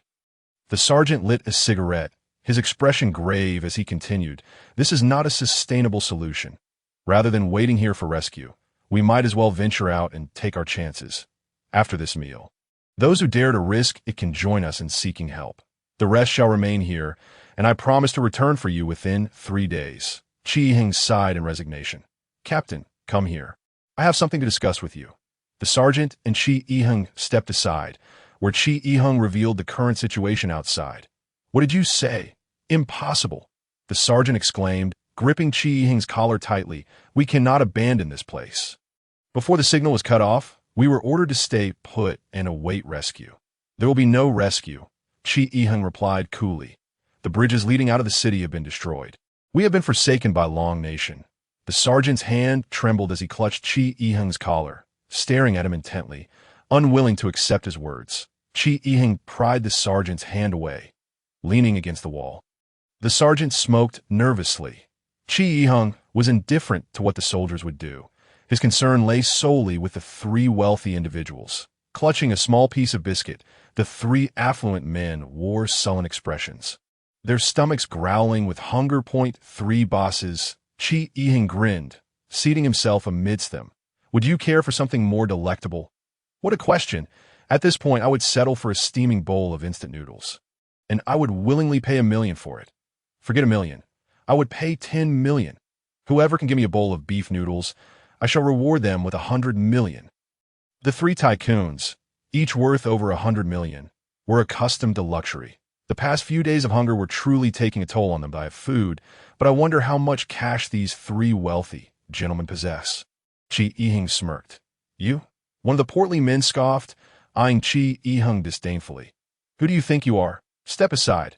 This is a place for those worth over $100 million. Go play elsewhere. Indeed, if you had food. Would you even be here? Move aside." Chi-hing remained unperturbed, sitting down and rummaging through his backpack until he unearthed the untouched sushi platter from his previous visit to Liu Xiaobei's home. Despite being stored in the infinite backpack for quite some time, it remained remarkably fresh. The 3 men gaped, watching as Chi-hing popped a piece of sushi into his mouth. Delightful, he declared, deliberately smacking his lips loudly. Give me some, please, just a piece. I beg you. Chi Yiheng stood, holding the sushi platter with a devilish grin. You wish to eat? No problem. I have everything you desire, as long as you possess the cash. Chapter 68. Killing the rich without aiding the poor money. I have plenty. So do I. I can write you a check. Right now, I can offer you a vacation villa. Chi Ying frowned slightly, I'm afraid. Gentlemen, I only accept cash. Cash? The three tycoons exchanged glances. Individuals worth over 100 million typically relied on credit card for transactions. How could they possibly have cash on hand? Suddenly, the portly man had a revelation, yanking a large gold chain from around his neck, which appeared to be adorned with a jade pendant. I spent several million on it. What can it buy me? The portly man was not foolish enough to suggest trading $1 million necklace for a single piece of sushi. Chi Yiheng took the chain, weighing it in his hand, and summoned the system. What is this worth? This necklace, crafted from pure gold, rare purple gold, and Hatian jade, has a buyback value of 1,500,000. Would you like to proceed with the buyback? Now, Chi Yiheng had also amassed a fortune exceeding 100 million, and this sum was no longer of concern to him. Yet, even the smallest sum was still worth something. Over 100,000 was not insignificant. Buyback. As the necklace vanished from Chi Yiheng's grasp, the three men were taken aback, mistaking it for a mere magic trick. After a moment's thought, Chi Yiheng purchased a fried rice dish, 3 boxes of compressed biscuits, a case of beer, and a crate of mineral water. Through the system, he slowly retrieved these items from his bag and placed them on the ground. There you go. Your necklace can only be exchanged for these items. The three men looked bewildered, questioning how so many items could emerge from the bag. Not to mention, how could the steaming fried rice possibly fit inside? Chi Yiheng smiled and said, Don't be surprised. Many things in this world cannot be understood merely through thought. What? Are you not satisfied with this exchange? The portly man awkwardly replied. Isn't this a bit too unfair? I spent 5 million on that necklace. Even at half price, it's worth 250,000, and it can only buy these items. Well then, I'll return the necklace and take these back. No. The portly man lunged forward, shielding the food with his arms. I'll trade. Chi Yiheng smirked. The total cost of these 3 items did not exceed 3,000. These individuals, accustomed to undercutting and overpricing in their businesses, made their fortunes off the likes of ordinary people. To realize he could profit significantly from these vampires today was indeed exhilarating. The other 2 tycoons, witnessing the exchange, quickly produced their valuable items, a gemstone ring and a Buddha amulet, both worth $1 million. After being processed by the system, Chi Yiheng spent a few thousand on basic food and drink for them. After checking his balance, 138,510,500 yuan, he realized he had made a profit of over 4 million. Deeming the transaction worthwhile, the 3 wealthy individuals sat on the ground, devouring their food, while others looked on with envy. They had witnessed Chi Yiheng's earlier dealings and, although shocked, understood one thing. Money or valuable items could be exchanged for food from this individual. An elderly man slowly approached Chi Yiheng, shyly producing 2 crumpled 100 yuan bills from his pocket. Young man, I would also like to buy some food. Chi Yiheng contemplated briefly, accepting the 200 yuan and purchasing bread and water for the old man. Killing the rich does not necessarily equate to aiding the poor. In this current world, neither gaining nor losing is the extent of what Chi Yiheng could manage. Several shady youths, envious of the wealthy men's food, approached directly, confronting the portly man. Hey, big boss, hand over some biscuits. The portly man immediately shielded his food, exclaiming, Why should I? Why not? A youth at the forefront struck the portly man in the face, causing him to collapse to the ground. The others quickly began seizing the portly man's food and stuffing it into their mouths. That's mine. The portly man scrambled to his feet, attempting to protect his food, only to receive another kick and fall back down, helplessly shouting, Don't take it. That's mine.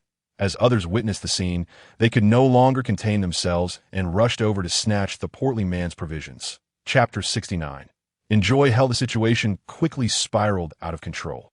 The other 2 wealthy men, who had stocked up on food, felt a surge of fear, but before they could react, the leading youths were already before them. One bespectacled tycoon promptly stated, I am more than willing to share this food. But there's only so much to go around. Once it's gone that we exchanged our belongings for these items, and we have nothing left to barter. If you want more, you'll have to look to him." He pointed at Chi Yi-hung, and all eyes turned to him. The leading youth regarded Chi Yi-hung and suddenly raised his hand. "Listen up. This four-eyed frog is correct. Even if the captain goes out to seek help tomorrow, we cannot spend the next few days here starving, can we? Who knows if help will even arrive? This guy has food, yet he refuses to share it during this critical time. Instead, he insists on trading it for money. Is that humane?" The youths behind him chimed in, "No." Others exchanged glances, seemingly agreeing with his sentiment as they surrounded Chi Yi-hung. "Didn't your teacher teach you about helping others? If you have food, share it." The youth commanded Chi Yi-hung.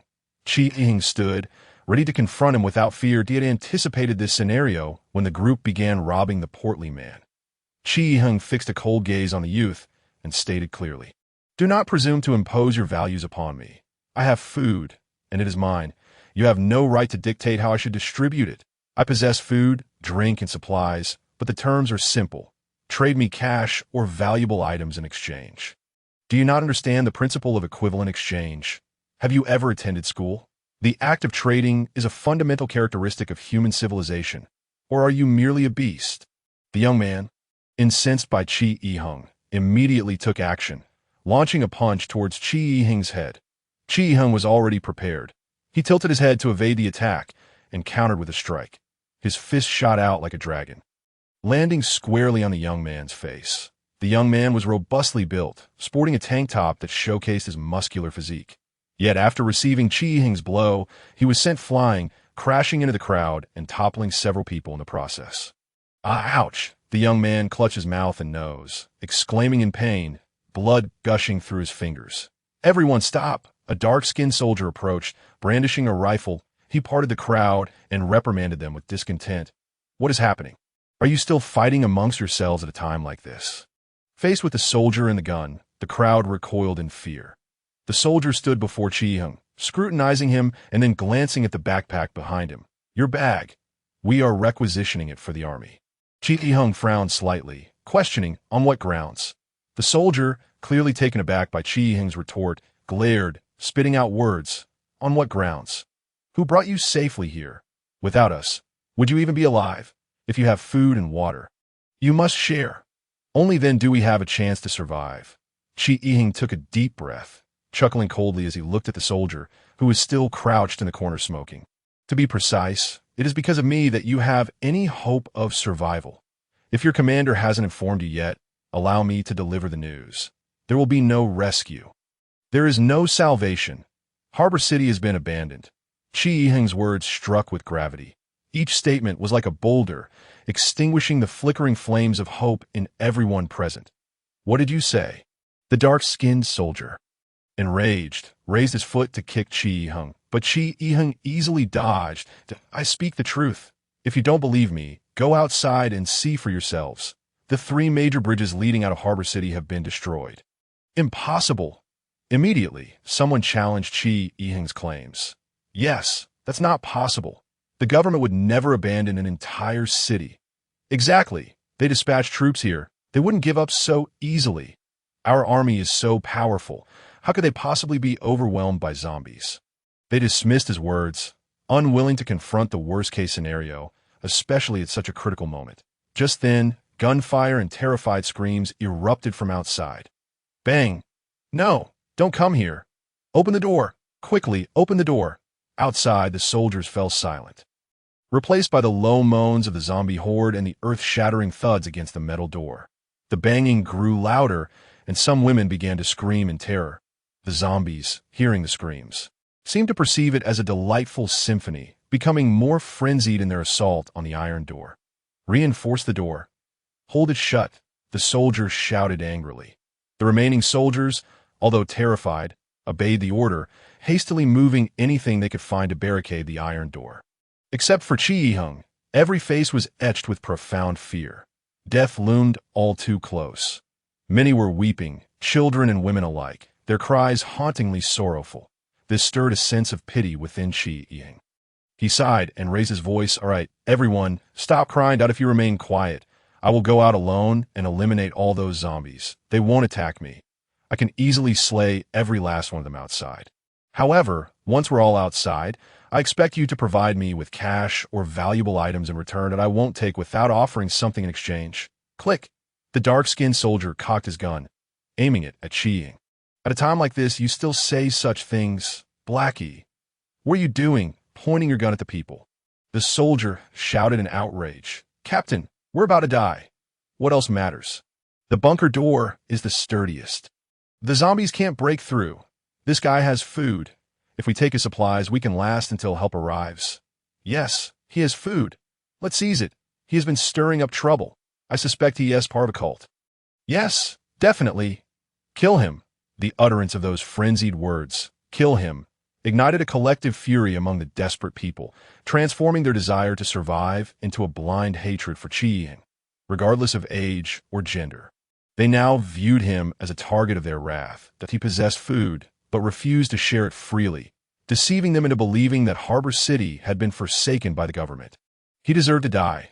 It seemed to them that by eliminating Chi-Ying, they could grasp a sliver of hope for survival. Chi-Ying suddenly felt a surge of fear. These people were more terrifying than the zombies outside. Bang! A gunshot rang out. The dark-skinned soldier had indeed fired, the bullet veering off course and striking Chi-Ying in the left leg. Blood began to flow profusely. Chi-Ying collapsed to the ground, clutching his leg and gritting his teeth.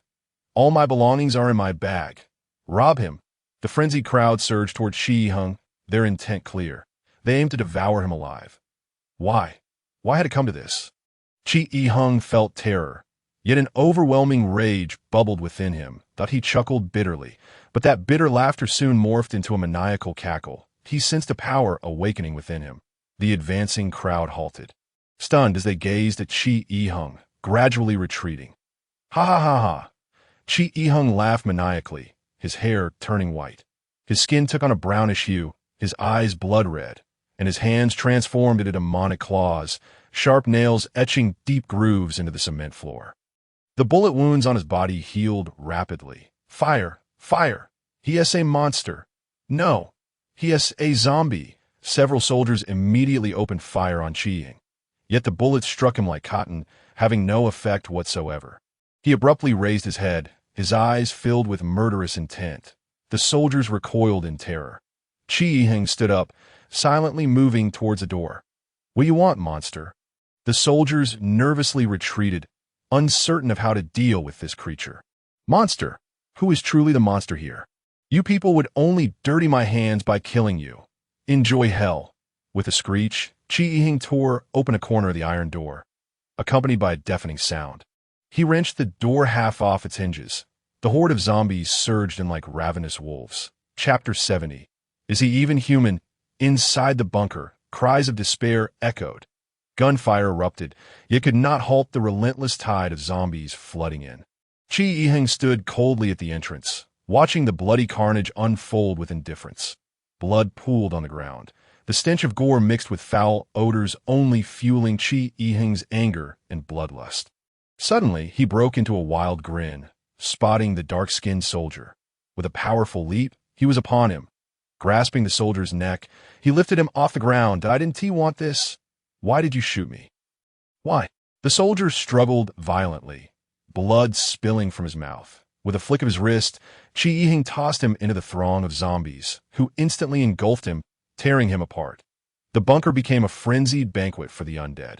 Chi-Ying strode to the corner, where the soldier captain leaned against the wall, a cigarette dangling from his lips. One arm and a leg had been bitten off by the zombies, leaving him on the brink of death. Have we truly been abandoned? Chi-Ying regarded him coldly, nodding slightly.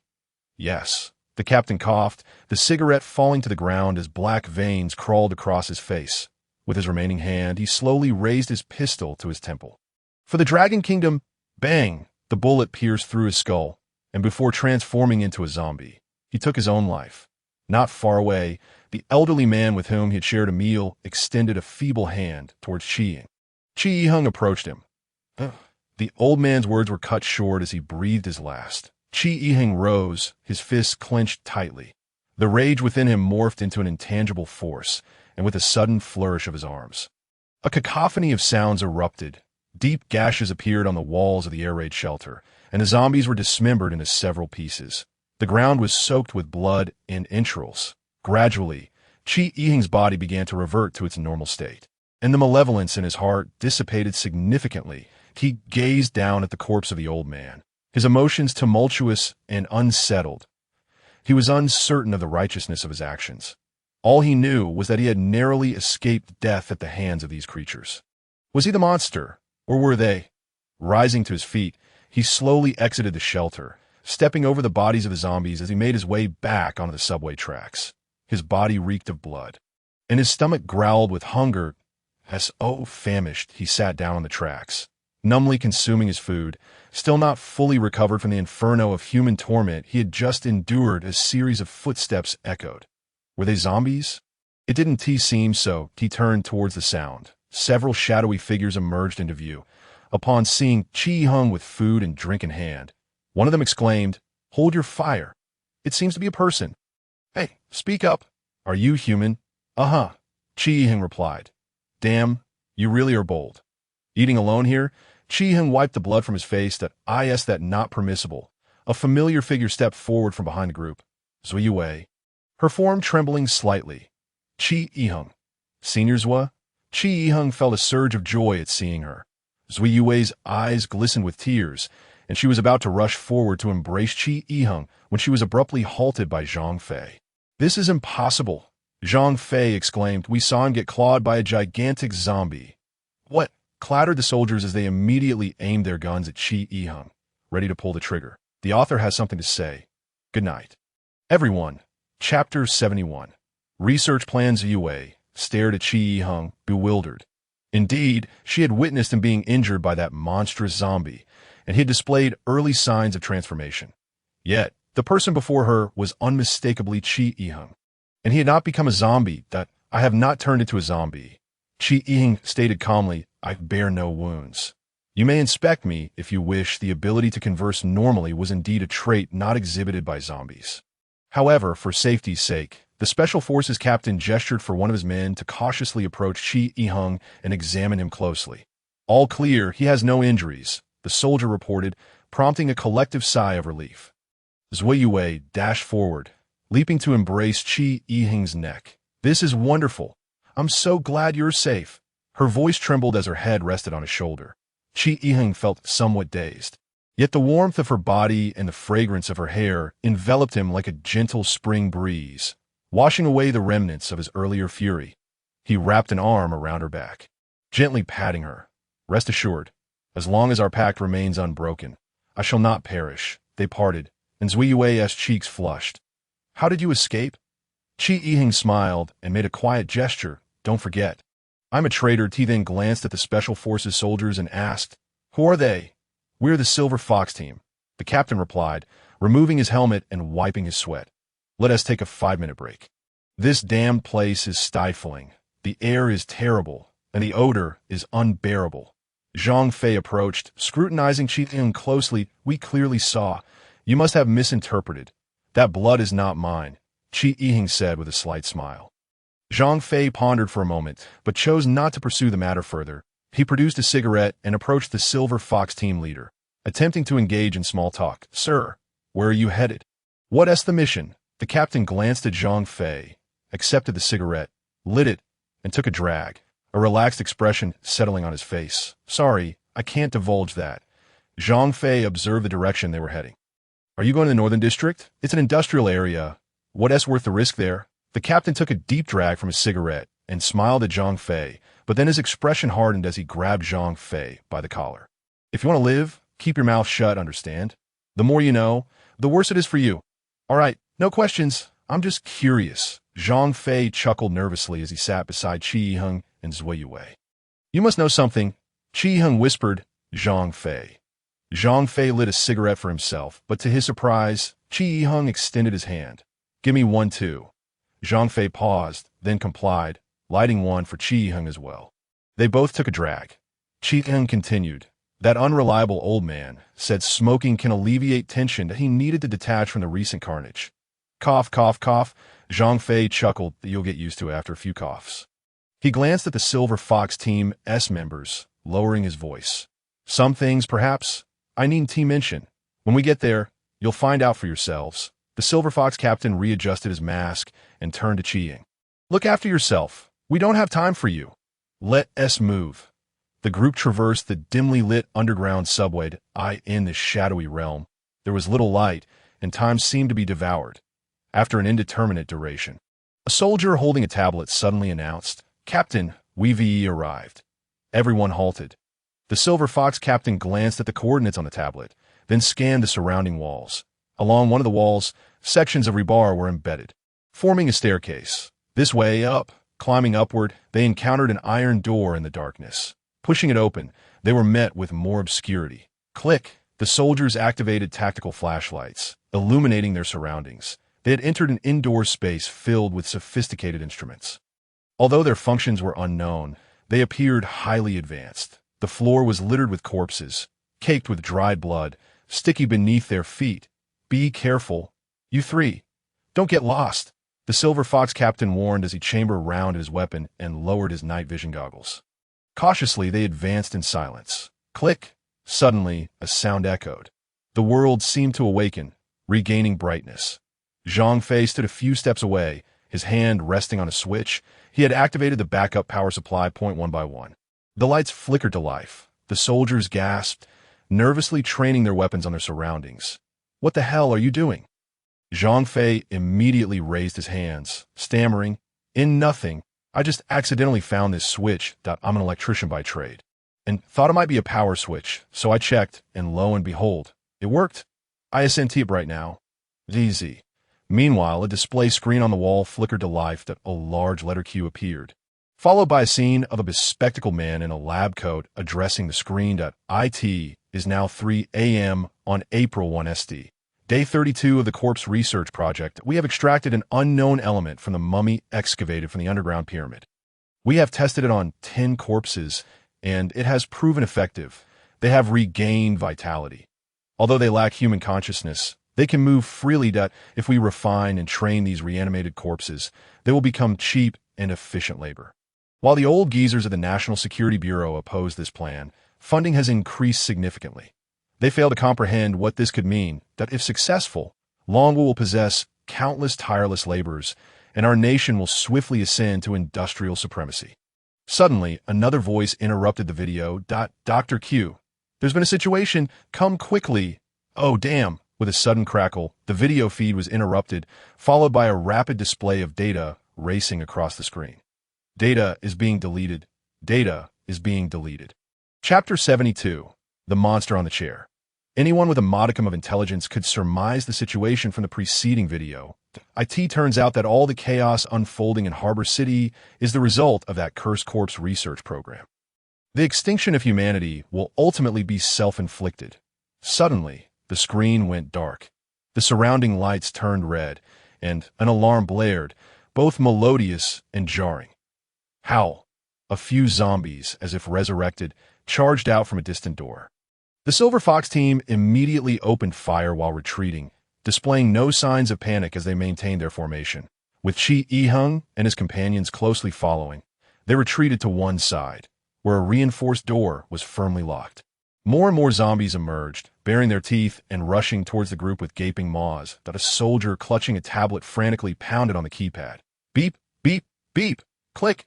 The door swung open. Everyone hurriedly squeezed inside. The captain casually tossed a grenade outside and slammed the door shut. Bang! A muffled explosion reverberated, causing the entire wall to shudder. Is this grenade truly that powerful? The captain removed his mask and grabbed Zhang Fei by the collar. You reckless fool! If you touch anything else, I'll end you. Zhang Fei raised his hands, awkwardly chuckling and nodding. The place they found themselves in had transparent glass walls, revealing a series of rooms, each filled with various instruments, the purpose of which was unknown. However, each room was now empty, save for the bloodstains and debris scattered across the floor.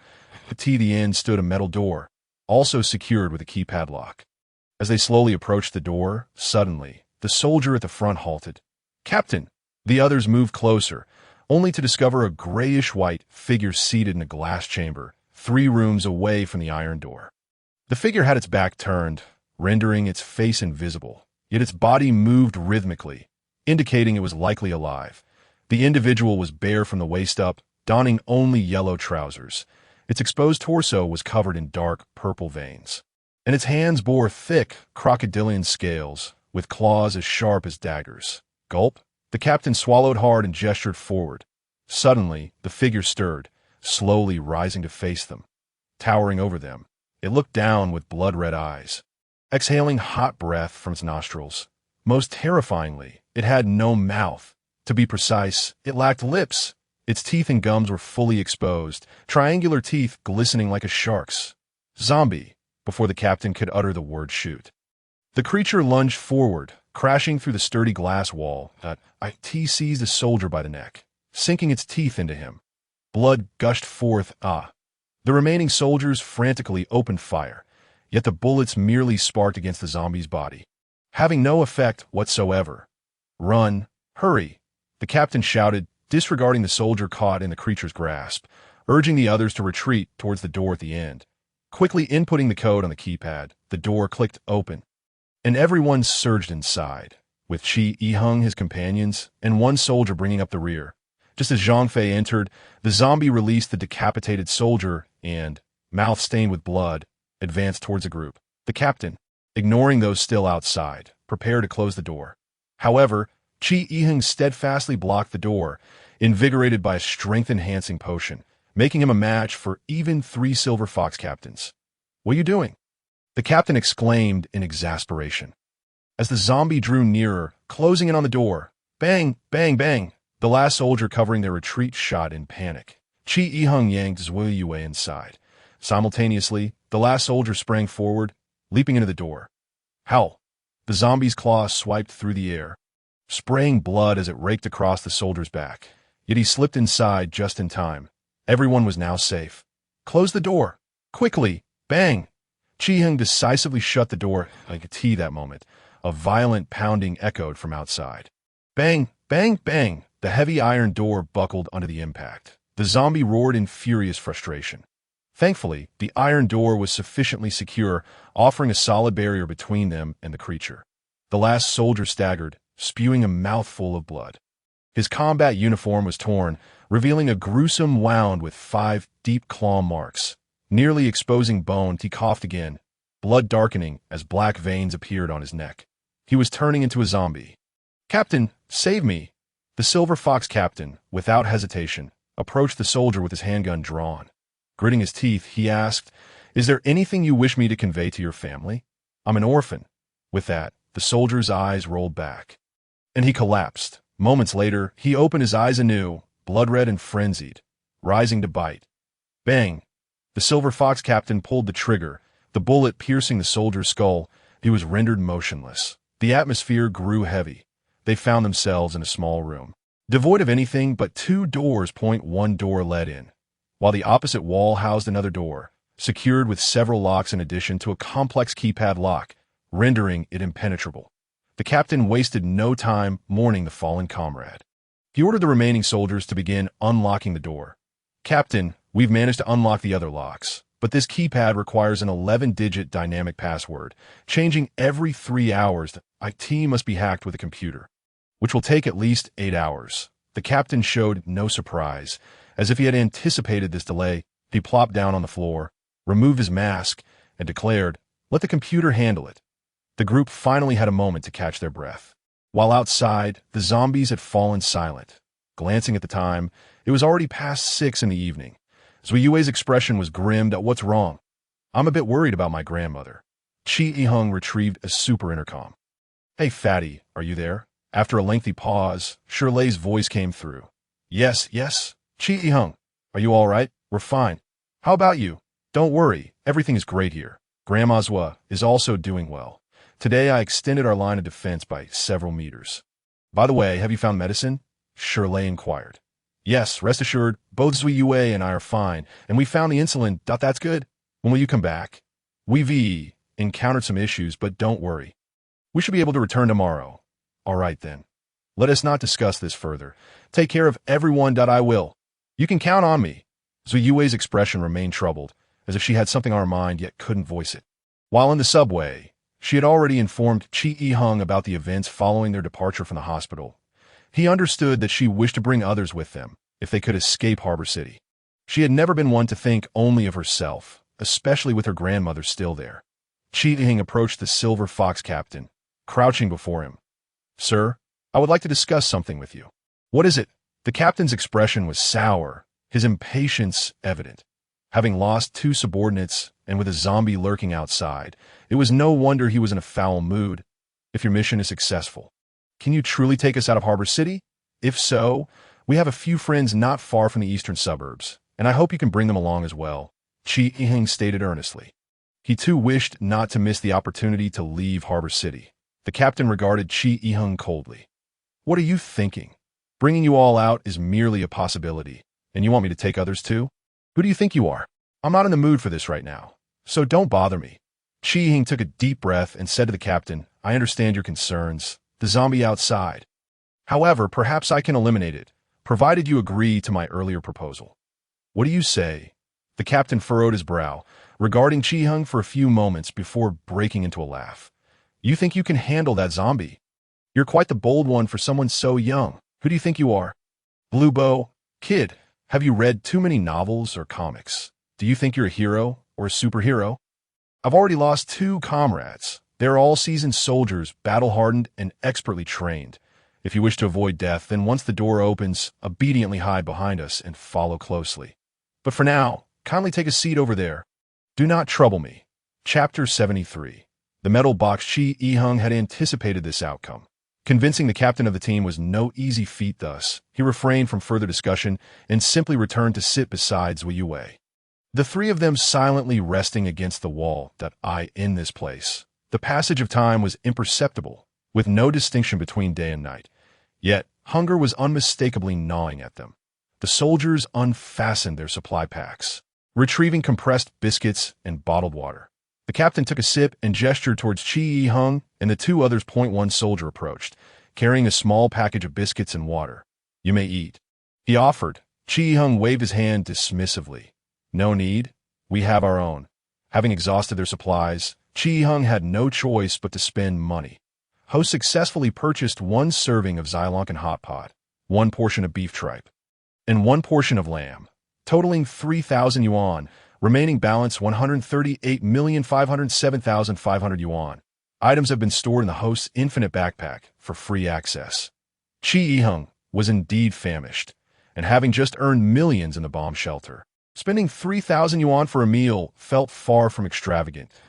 As he retrieved the hot pot and ingredient from his backpack, the soldiers were left in stunned silence.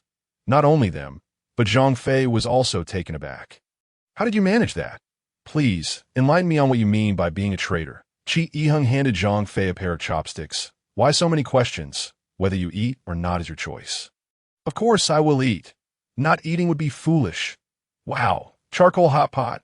I haven't had that in ages." The 3 of them gathered around the hot pot, enjoying their meal with gusto. The soldiers watched, their mouths watering, suddenly finding the compressed biscuits in their hands utterly tasteless, akin to swine feed.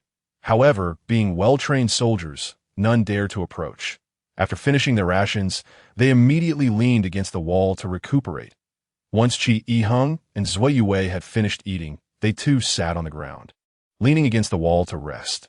Meanwhile, Zhang Fei's eyes remained fixated on the computer screen that unlocked the grand door, seemingly anticipating its opening with great eagerness.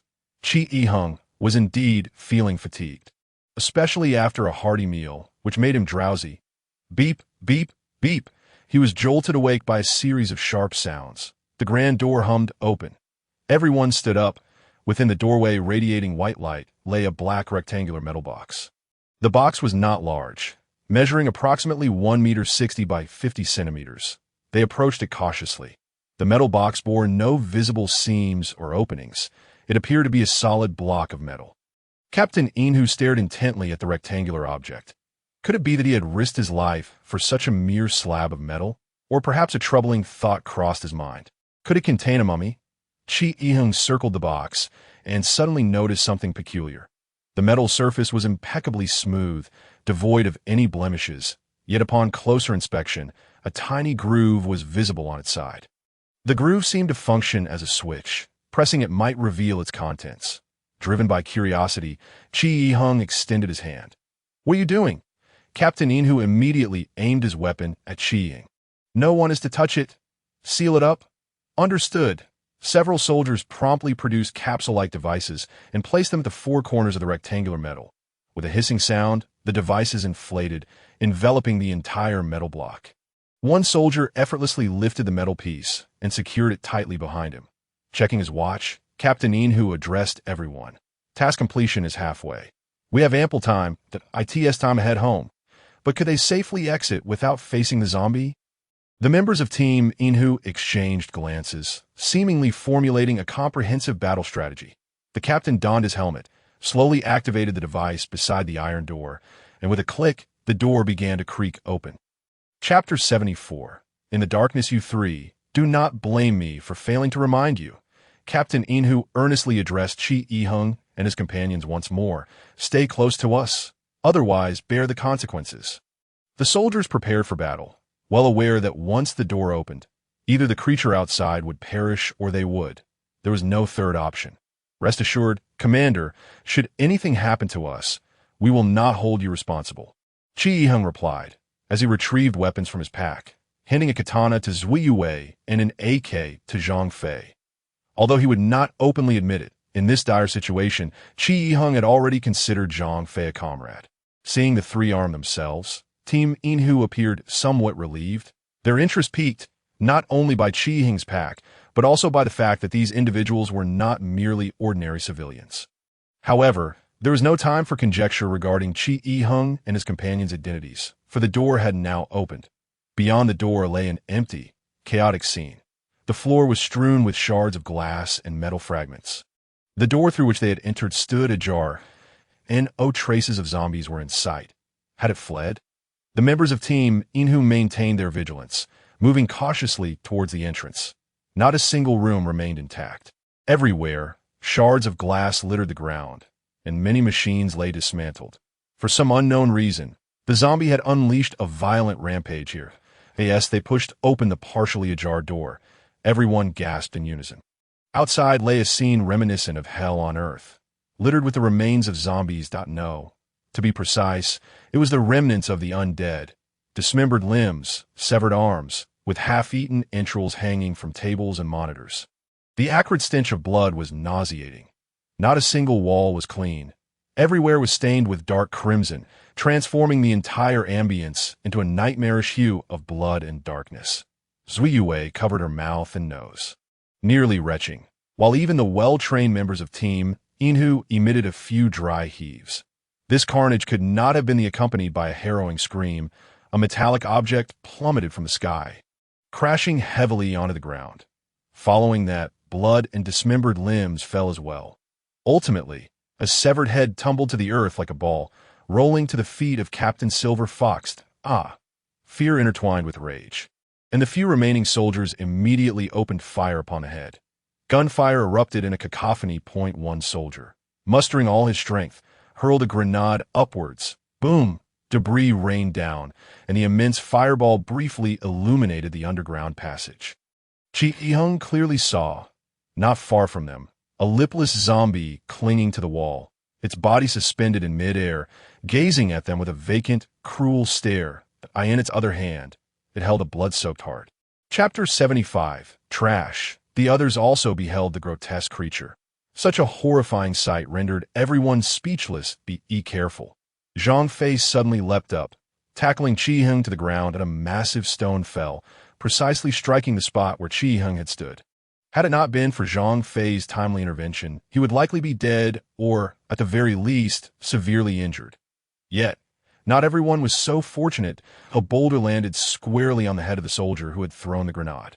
Brain matter splattered, blood and viscera pooled on the ground, and he died on the spot. The monster wore a smug, sinister grin, placing the heart to its lips and taking a large bite out of it. Blood trickling from the corners of its mouth as it savored the gruesome feast. Damn it! Captain Silver Fox glared furiously at the creature. It had deliberately waited for them to lower their guard, choosing this moment to strike. This being was no ordinary zombie. No. Chi Ying shook his head, his expression grave. The reason it had waited until now to attack was not to seize an opportunity, but because it relished the thrill of playing cat and mouse. It had long regarded them as its lunch, intent on torturing them, reveling in their panic, and savoring the pleasure of killing them one by one.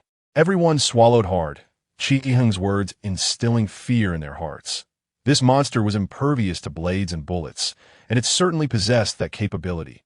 Moreover, its lipless visage was terrifying in the dim light, its ambiguous expression sending shivers down their spines, not to mention the blood that coated its body. It was a zombie, a monster, a demon. Whatever it was, Captain Silver Fox unhesitatingly aimed his gun at the creature. It had to die. Bang! The gunshot rang out, leaving them no room for retreat. It was either total annihilation or the death of that monster. There was no third option. Captain Silver Fox, the last remaining soldier, and Zhang Fei frantically pulled the triggers, bullets raining down upon the monstrosity. The zombie neither flinched nor dodged, continuing to chew on the heart while staring intently at them. The bullets struck its body like raindrops, eliciting no reaction whatsoever. "Change the ammo!" Captain Silver Fox shouted. What he meant by changing ammo was far more than simply swapping out magazine. They switched to armor-piercing rounds, reputed to penetrate even armored vehicles, showcasing their lethal potential. Bang, bang, bang.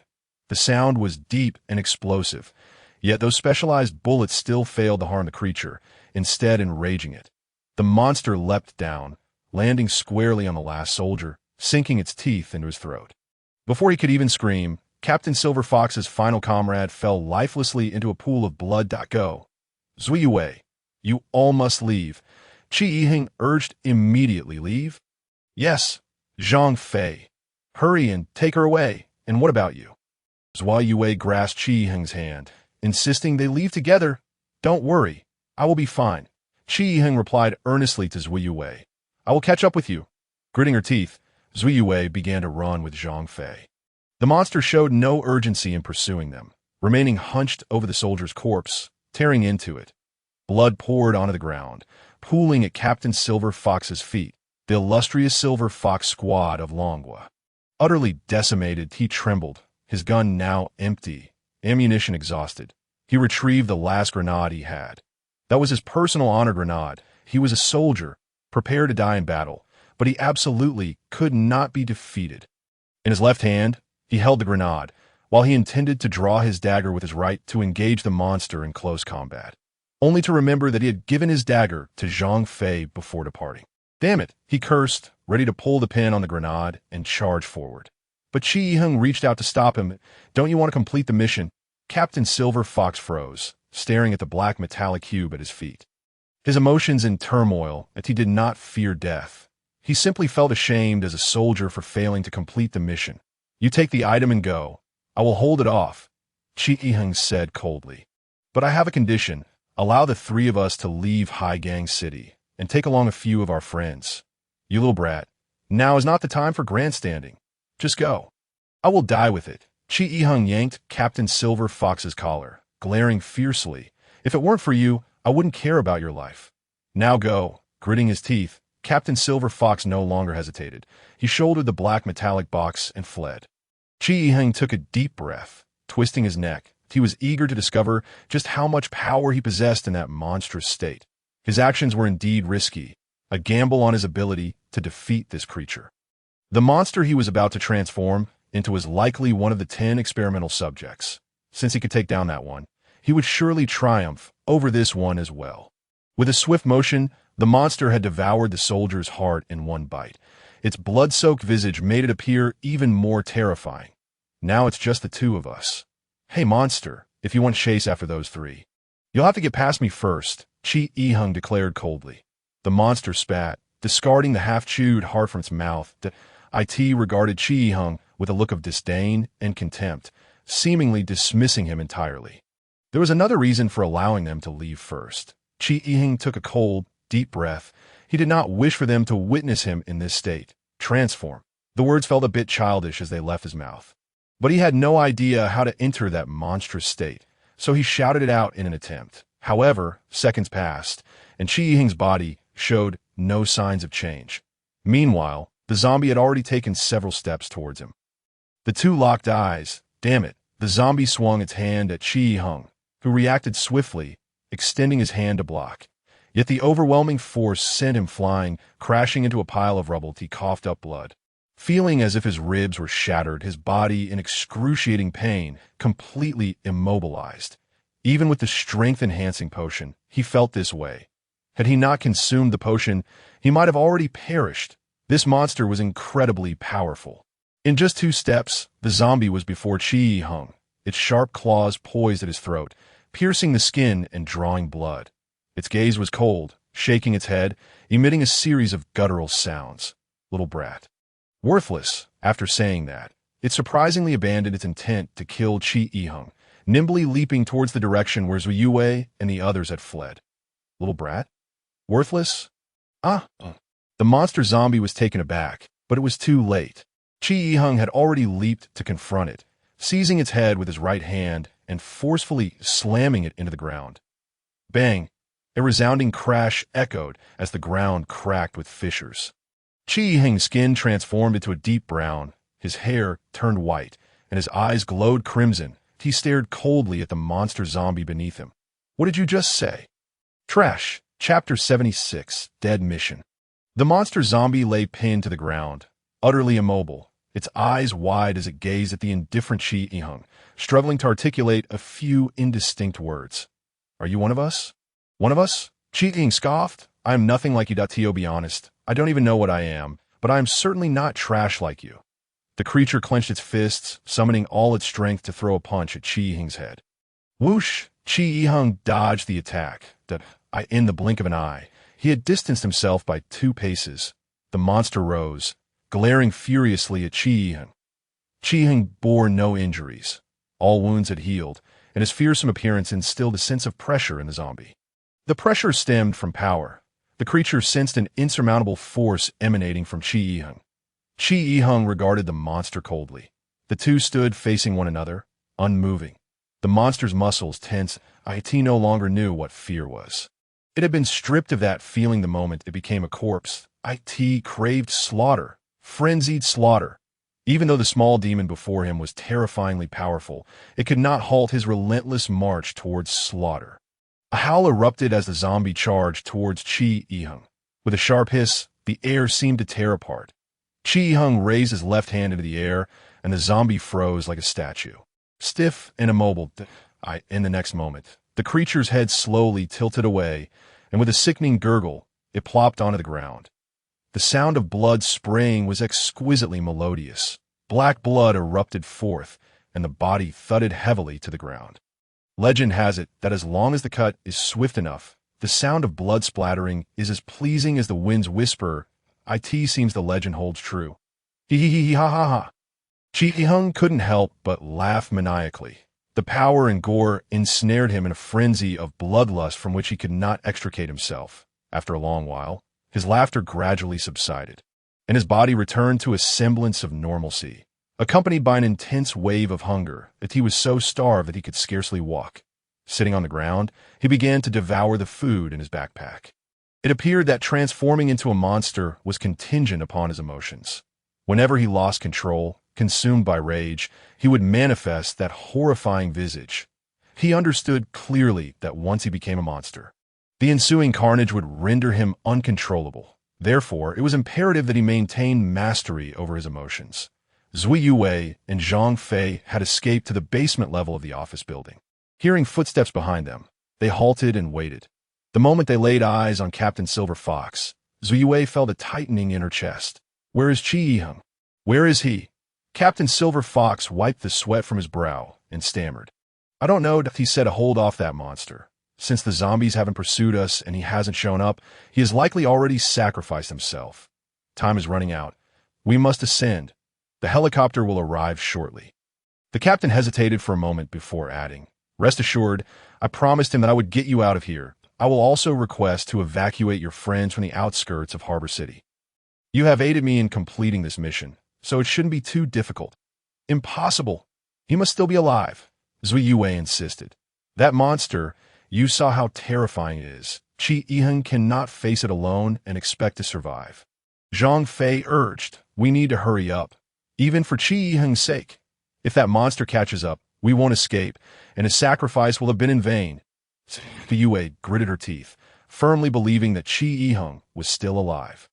Yet, Zhang Fei's words were not without merit. That monster was far too perverse. Could Qi Yiheng truly emerge unscathed from its clutches? The three of them ascended the building. After a day's passage, many of the zombies within the structure had dispersed, leaving only scattered groups of them, which posed little threat.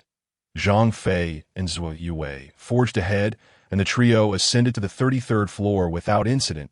Eye in the sky, a helicopter gradually approached. Captain Silver Fox finally exhaled in relief and set the black metal box he had been carrying onto the ground. Zhou Yue continually glanced down the stairwell, having informed Qi Yiheng that they would board the helicopter from this building, that if he were all right, he should be arriving soon. Zhang Fei, aware of her anticipation for Qi Yiheng, sighed helplessly. It was indeed a challenging endeavor to convince a woman to relinquish hope. The helicopter gently settled onto the rooftop, and several ropes were tossed down. A white-haired officer descended alongside two soldiers. Sir, the mission was successfully completed. The expressionless officer pointed to the black metal box on the ground. The two soldiers promptly tied the ropes to the box and began hoisting it up to the helicopter. As they executed this task, the white-haired officer coldly scrutinized Zhou Yue and Zhang Fei. Who are they? They are well-meaning civilians we encountered during the mission. Without their assistance, my subordinates would not have succeeded. Therefore, I request that you allow them to return with us, along with a few of their friends who are currently in the outskirts of Harbor City. They have not been bitten by zombies. So I hope you will permit their evacuation as well. Captain Silver Fox spoke earnestly. He was a man of his word. Having promised Qi Yiheng, he intended to uphold it. The white-haired officer adjusted his cap and patted Captain Silver Fox on the shoulder. You have successfully completed your mission. I agree to this request. Thank you, sir, the captain replied with a smile of relief. That moment, the black metal box had been secured to the helicopter and the rope ladder was thrown down. Captain Silver Fox immediately gestured for Zhou Yue and Zhang Fei to ascend. However, just then, the white-haired officer slowly drew a pistol from his waist, aiming it at Captain Silver Fox's forehead. Sir, what are you doing? What disciplinary infraction have I committed? No, the white-haired officer replied coldly. You have performed admirably, and the mission was a success, but regrettably, from the very beginning, this operation was a death mission. You know too much. You must die. Rest assured, the state will remember your sacrifice, and you will be posthumously honored as a martyr. Bang! Without hesitation, the white-haired officer pulled the trigger. Thud! The last member of Captain Silver Fox's team collapsed to the ground. Chapter 77. Not yet dead, everything unfolded so abruptly that Zhou Yue was left in a daze. Why is this happening? The white-haired officer raised his hand and began shooting at Zhou Yue and Zhang Fei. The two reacted swiftly, diving behind a water tank on the rooftop. You participated in the Silver Fox team's mission and learned too much that you should not have known. Some information, if leaked, could pose detrimental risks to our nation. Therefore, the white-haired officer approached cautiously with his gun. I am sorry, but for the sake of the Dragon Nation, you must make a sacrifice. Bang! A bullet struck the water tank, causing water to gush forth. Zhang Fei ejected the magazine. They had exhausted their ammunition along the way, and this gun was now less useful than a stick. He pulled out a cigarette, realizing only one remained in the pack. Damn it! Was this truly going to be the end? He lit the cigarette and drew a dagger from his boot. The opponent was a professional soldier. The odds of turning the tide with just a dagger were negligible. On the helicopter, two soldiers descended, brandishing their guns to assist the white-haired officer in surrounding Zhou Yue and Zhang Fei. Zhang Fei exchanged a glance with Zhou Yue and then pointed towards the rooftop's entrance, conveying a simple message. If she had the chance, she should run. Zhou Yue nodded in understanding. Suddenly, Zhang Fei sprang into action. He leapt up, his body airborne, and with a flick of his wrist, the dagger flew forth, striking a soldier squarely in the neck. Zhou Yue also took off toward the entrance. Bang, bang, bang. A flurry of gunfire erupted, bullets whizzing past Zhou Yue. Bang! Ultimately, a bullet found its mark in her chest, and she collapsed to the ground, blood blooming across her front. Bang, bang. Zhang Fei was also hit in the shoulder, falling to the ground, gritting his teeth as he glared at the white-haired officer. "Did you think that by killing us, everything would be buried?" The white-haired officer remained silent, a cold smirk gracing his lips as he aimed his gun at Zhang Fei's forehead, his finger poised to pull the trigger. However, at that moment, a figure emerged onto the rooftop. Qi Yiheng had finally arrived. He gazed at Zui Wei, lying in a pool of blood. His entire being was in shock, staring wide-eyed at the blood-soaked Zui Wei. His fists clenched unconsciously. His mind was a cacophony of noise, drowning out all else. Zui Wei is dead. Thud. All he could hear was the pounding of his own heart. Thud, thud, thud. It began to race. Why? Why did Zui Wei have to die? Run, Qi Yiheng. Zhang Fei shouted towards him. They're going to kill us. You need to escape. The white-haired officer pointed at Qi Yiheng, and the soldiers immediately aimed their guns at him. What? Are you one of their accomplices? Qi Yiheng gently grasped Zui Wei's hand, trembling slightly. Looking up, he fixed an intense glare at the white-haired officer. Did you kill her? Not just her. You all must die. The white-haired officer signaled to the soldiers, stepping onto the rope ladder. The soldiers understood and promptly fired a shot at Qi Yiheng. Bang! Qi Yiheng's head tilted slightly as the bullet grazed his scalp. Dodging a bullet by merely tilting his head, Zhang Fei stared at Qi Yiheng in astonishment, noticing his transformation beginning. His hair gradually turned white, his skin took on a dark hue, and he emanated an aura of chilling, murderous intent. Zhang Fei felt an overwhelming sense of oppression, a primal fear rising from the depths of his being. What on earth is this guy? The soldiers shared the same sentiment and began firing indiscriminately. Yet, the bullets striking Qi Yiheng felt like mere scratches. Having no effect whatsoever, he gently laid Zui Wei on the ground, and in a flash he was before the soldiers. The soldiers were taken aback. Unable to react before Qi Yiheng seized one by the head. Boom! Blood and brain matter splattered everywhere as the soldier's head exploded. The white-haired officer looked on in terror, shouting, "Run!" Quickly, the helicopter ascended without hesitation. Qi Yiheng, watching the helicopter swiftly depart at a leisurely pace, burst into laughter, bending his legs before launching himself towards the helicopter.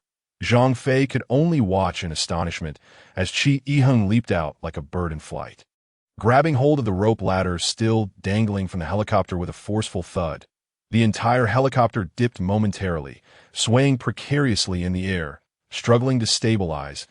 He's some kind of monster. Zhang Fei couldn't help but exclaim.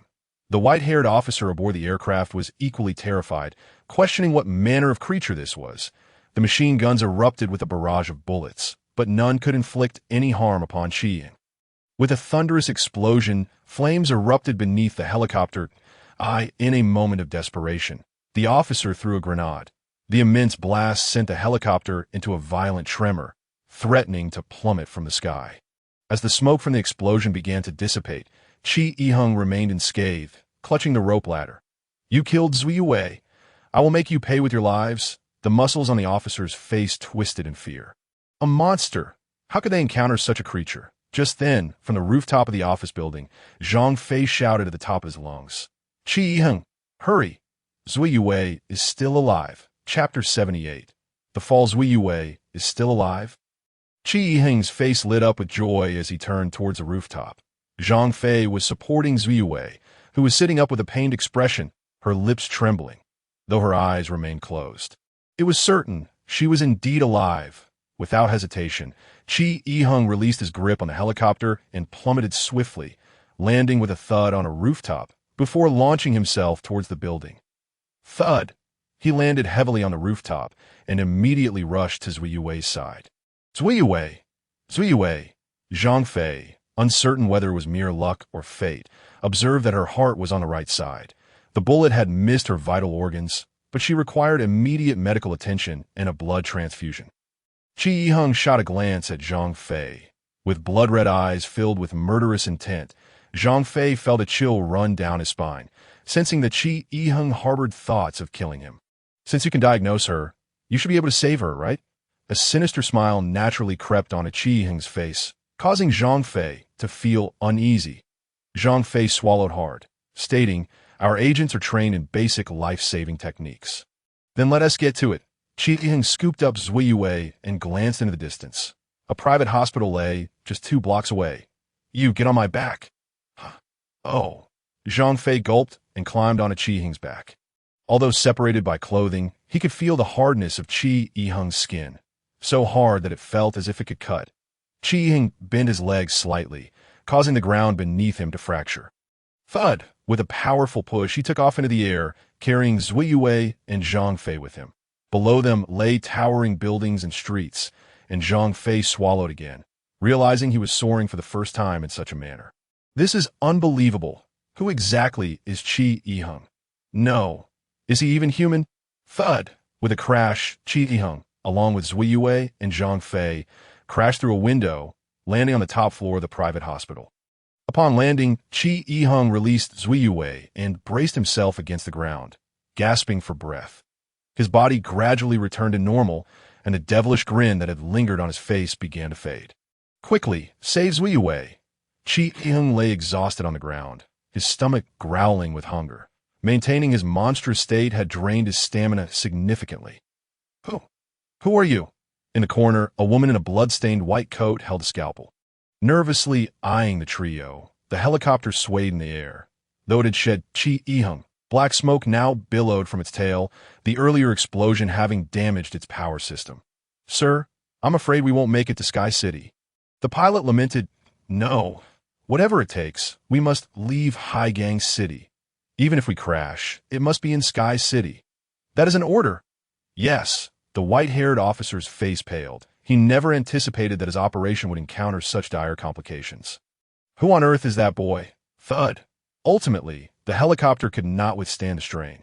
The rear wing suddenly burst into flames, the body shaking violently as it began to spiral downwards. The pilot roared, realizing they would crash by the Grand Canal of Sky City in less than 10 seconds. This was his utmost limit. Workers constructing the Wall of Redemption saw the helicopter hurtling towards them and immediately scattered in fear. Thud! Flames shot into the sky, and the massive explosion drew the attention of Sky City's citizens, who paused to watch. The helicopter was engulfed in flames as a multitude of soldiers and firefighters rushed to the scene. Little did they know, amidst the inferno, a black metal box slowly opened, and a shadowy hand emerged. Chapter 79. Undressing beautiful lady. Please, don't be alarmed. Zhang Fei raised his hands, cautiously approaching the woman in the white coat. Can't you see? These two are my students. You must be the doctor, right? My students have been shot and require treatment. The female doctor bore scars on her face, though they didn't resemble those inflicted by a zombie. Rather, they seemed the result of a fall or an altercation.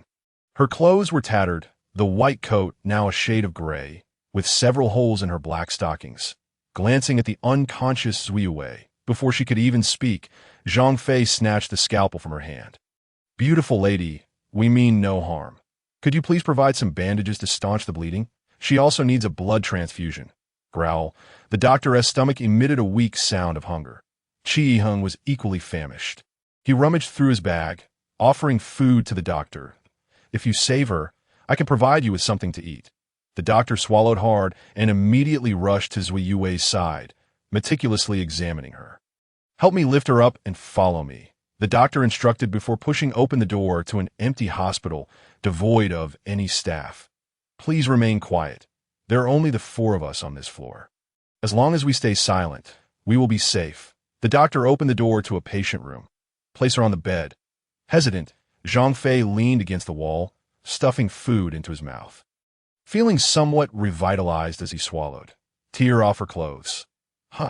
The doctor repeated softly, urging him to remove her clothing. Zhang Fei hesitated to intervene, but was halted by Qi Yiheng, who simply did not want Zhang Fei to touch her. No particular reason. Just a pure instinct. Zhang Fei, being clever, quickly suggested, I will stand guard outside. With that, he exited and gently closed the door behind him.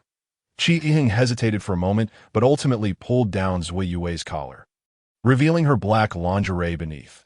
The lingerie was soon unfastened. The doctor, flustered, hurriedly prepared all the necessary tools. Qi Yiheng swallowed hard, torn between hesitation and compliance, ultimately removing Zui Yue's undergarments. The bullet had penetrated her body, fortunately missing any vital organs. This girl was truly one in a million with her heart on the right side. Use this to apply pressure to her wound. I need to tend to her back first. You support her. Chi Yiheng pressed the gauze against Zhou Yuwei's chest, his face flushing crimson. For a young man in his teens, this situation was overwhelming. He was fortunate not to have a nosebleed. The doctor skillfully tended to Zhou Yuwei's wounds, bandaging them before administering a blood transfusion. Now, we can only wait and see how she fares. The doctor turned to Chi Yiheng, cautioning him not to be overly optimistic, as the bullet had penetrated her body, and her recovery depended on her own healing abilities. Chi Yiheng nodded slightly. The doctor, gritting her teeth, extended her hand toward Chi Yiheng, reminding him of their agreement. The food. Chi Yiheng regarded the doctor, who avoided his gaze. Appearing somewhat fearful, he activated the system. Hello, host. How may I assist you? Chi Yiheng assessed his needs, purchasing some food, as he was still quite hungry and required sustenance. He also bought a low-level strength potion. Host successfully purchased one low-level strength potion, 5 pieces of bread, and a Snickers bar for a total of 12,000 yuan. Remaining balance, 138,494,500 yuan. Items have been stored in the host's infinite backpack and are available for use at will. Chi Yiheng retrieved the bread and Snickers bar from his bag, handing them to the female doctor. The doctor, starved, devoured the food eagerly. Chi Yiheng then brought the low-level strength potion to Zhou Yuwei, gently lifting her and pouring it in her mouth. What are you giving her? The doctor inquired, chewing her food. She is very weak. Do not give her anything indiscriminately. Before she could finish, Zhou Yuwei's eyelids fluttered, and she opened her eyes. What happened to me? Zhou Yuwei stared blankly at the ceiling before fixing her gaze on Chi Yiheng. Chi Yiheng, are we all dead? Chi Yiheng chuckled softly, reassuring her, it's all right. You've been shot, but fortunately, your heart is on the right side. Zhou Yuwei abruptly sat up, causing the female doctor to widen her eyes in astonishment. You should lie down and rest properly. This is a serious injury, and you mustn't move around. Zhou Yuwei glanced at the doctor and said, She is the doctor. She helped you tend to your wounds. Thank you. The female doctor shook her head slightly. There's no need to thank me. This is merely a transaction. Besides, your boyfriend assisted me as well. I alone could not have managed to treat and bandage your wounds. It was he who helped you remove your clothes. Zhou Yuwei's eyes widened. Her face flushed suddenly as she looked down at her body, realizing she wore only bandages across her chest, her undergarments and clothing strewn on the floor. Subsequently, she turned her gaze towards Chi Yiheng. Zhou Yuwei's expression made Chi Yiheng feel a burning sensation on his face. He dared not meet her eyes and stammered, Hey, don't be so tense. I'm unarmed, don't point a gun at me. It could accidentally discharge that a voice suddenly echoed from outside, belonging to Zhang Fei. The door swung open, and Zhang Fei entered, hands raised in surrender. 3 men and 1 woman, clad in heavy clothing and armed, forced Zhang Fei to step inside. Upon seeing them, the female doctor dropped the bread she was holding in fear, trembling uncontrollably. Upon noticing Chi Yiheng and Zhou Yuwei, one of the men, wearing a motorcycle helmet and wielding a Mossberg shotgun, approached the female doctor and slapped her across the face. Smack! She fell to the ground, blood seeping from the corner of her mouth. Who are they? How did they get in here? Chapter 80. Join me. For a vibrant life, the female doctor's face was etched with terror. She seemed particularly frightened of the helmeted man, her expression filled with dread. Apart from the helmeted man, the other 2 men and a woman were fully armed, but did not conceal their faces. The 2 men were not particularly intimidating, even appearing somewhat refined, while the woman sported unruly dreadlocks, exuding a sense of rebelliousness. All 3 brandished weapons, seemingly scavenged from somewhere. Zhang Fei scrutinized the intruders if his shoulder hadn't been injured. He could have dispatched this ragtag group in an instant, but with his right arm incapacitated and the helmeted man's gun being a shotgun, close combat would be perilous. It appeared that a direct confrontation was unwise. We came in through the window. Zhang Fei chuckled awkwardly. Big brother, these 2 are my students. They sustained some injuries and came here for treatment. The helmeted man removed his bloodied helmet, revealing a cold expression. Adorned with tattoos, indicating he was no benign character, he glared at Zhang Fei as if to say, Did I ask you? Why are they here? What did I tell you? Guard this place. How could you let people in so casually? Are you trying to get everyone killed? If it weren't for me, you would have been dead long ago." With a forceful shove, the helmeted man pushed the female doctor to the ground. The two men remained silent, merely swallowing hard, while the dreadlocked woman smirked, seemingly reveling in the doctor's misfortune. "And this bread, where did it come from? You dare hoard food. While we are out gathering supplies, you're eating for yourself." Smack! The helmeted man struck the female doctor again. Zui Yue could no longer bear to watch. She attempted to intervene, but was restrained by Qi Yiheng, who coldly addressed the intruders. "Enough with the violence. We did indeed come in through the window. If you wish to verify, feel free to check the office over there as for her sustenance. I provided it as a token of gratitude for her assistance in saving my friend." The helmeted man scrutinized Qi Yiheng and Zhang Fei before his gaze settled on Zui Yue, a glimmer of malice sparking in his eyes. He then smiled and introduced himself. "I am Zhao Kai. This is my base. Although you trespassed, you do not appear to be ill-intentioned, nor am I a miser. I shall overlook this incident. Since fate has brought us together, if you three wish to remain here, I would be more than happy to welcome you as part of my crew." Zhao Kai signaled to one of his subordinates, who promptly removed a backpack from his back, revealing it was filled with canned goods. "Instant noodles and biscuits that I have food and water. The harbor city has been abandoned by Longhua. It is overrun with zombies. Surviving alone is virtually impossible," Zhao Kai proclaimed with a sinister grin. "However, if you join us and follow my commands, strike where I point, you will not only have sustenance, but also live a vibrant life in this world." The phrase "vibrant life" was pronounced with a sinister undertone. Following this, he crudely yanked the female doctor up from the ground, caressing her face before swiftly moving his hand down her body. Roughly groping her chest, the female doctor did not resist or struggle. Her expression one of sheer panic, like a helpless lamb at the mercy of a ravenous wolf. In this world, it is exceedingly difficult for women to survive. Yet quite simple. "ISNT that right, little sister?" Zhao Kai leered at Zui Yue. Zui Yue gritted her teeth, harboring an intense loathing for this man. Had she not been injured, she would have retaliated without hesitation. "All right, you three, will you stay and join us, or will you leave at once?" "The choice is yours," Zhao Kai sneered. He was exceedingly confident that Qi Yiheng and Zhang Fei would acquiesce, believing they had no grounds to refuse. "Apologies, but we have no interest in joining you," Qi Yiheng replied coolly. "What?" The smile vanished from Zhao Kai's face, his gaze turning icy as he regarded the trio with displeasure. "You two may leave. Then we shan't intrude further. Let us go," Zhang Fei said to Qi Yiheng and Zui Yue. Qi Yiheng removed his jacket and draped it over Zui Yue, supporting her as they made their way toward the door. "Wait!" Zhao Kai suddenly called out, and two of his subordinates immediately blocked the exit. "You can leave, but you must understand the basic rules of the underworld, right? They're students, so it's forgivable if they are unaware. But you, as an adult, should know better." Zhao Kai glared coldly at Zhang Fei. "Underworld rules?" Zhang Fei chuckled. "What underworld rules? I genuinely don't know. To intrude upon another's territory without leaving something behind. How could I possibly continue my life afterward?" Zhao Kai remarked icily, his gun slowly aiming at Zhang Fei. "Since you are not my ally, you are my enemy. I have no obligation to be courteous to you, unless you leave something behind." "You shall not leave here. Leave something behind? What do you want?" Qi Yiheng inquired. Zhao Kai pointed at the backpack behind Qi Yiheng. "Everything in that bag?" Or, Zhao Kai grinned wickedly. A woman he believed that women were far easier to control than men, viewing them as a currency in this chaotic world, sometimes even more valuable than men themselves. Qi Yiheng stepped forward, coldly questioning Zhao Kai. "What if I refuse to give anything?" Zhao Kai's expression darkened. "Then you shall die here." Qi Yiheng wanted to laugh, but ultimately could not contain himself, bursting into laughter. "Ha! He! Ha ha! What are you laughing at?" Zhao Kai's anger flared as he pointed his gun directly at Qi Yiheng.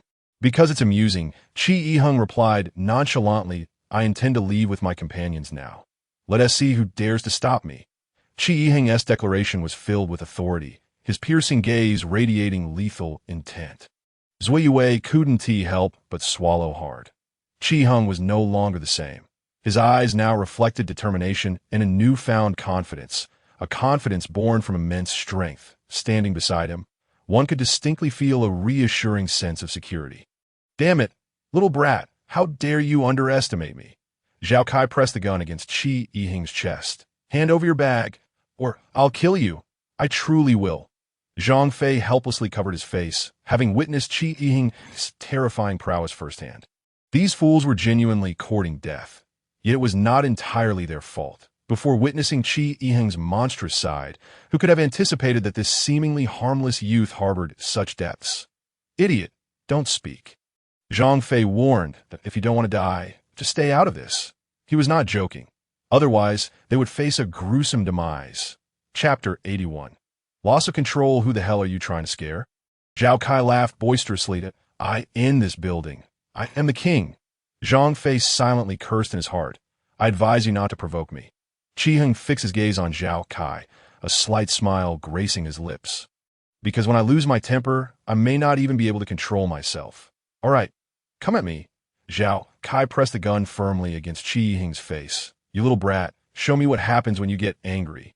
Come on, none of you three dare to move. Open fire if you hear me. Do you understand?" But one of Zhao Kai's bespectacled subordinates stammered. They're students. Open fire? No, that wouldn't be right. Smack. Zhao Kai delivered a sharp slap to the man, his voice laced with fury. "Do you doubt my words?" "No." "Louder." "No." "Excellent." A twisted smile spread across Zhao Kai's face. "So, have you made your decision? Will you keep the bag or the woman?" Qi Yiheng snickered. "Leave your mother behind." With a swift motion, Zhao Kai struck Qi Yiheng's face with the butt of his gun, blood exploding forth, leaving Qi Yiheng tasting iron in his mouth. Wei Yue attempted to raise her fist, but Qi Yiheng seized her hand.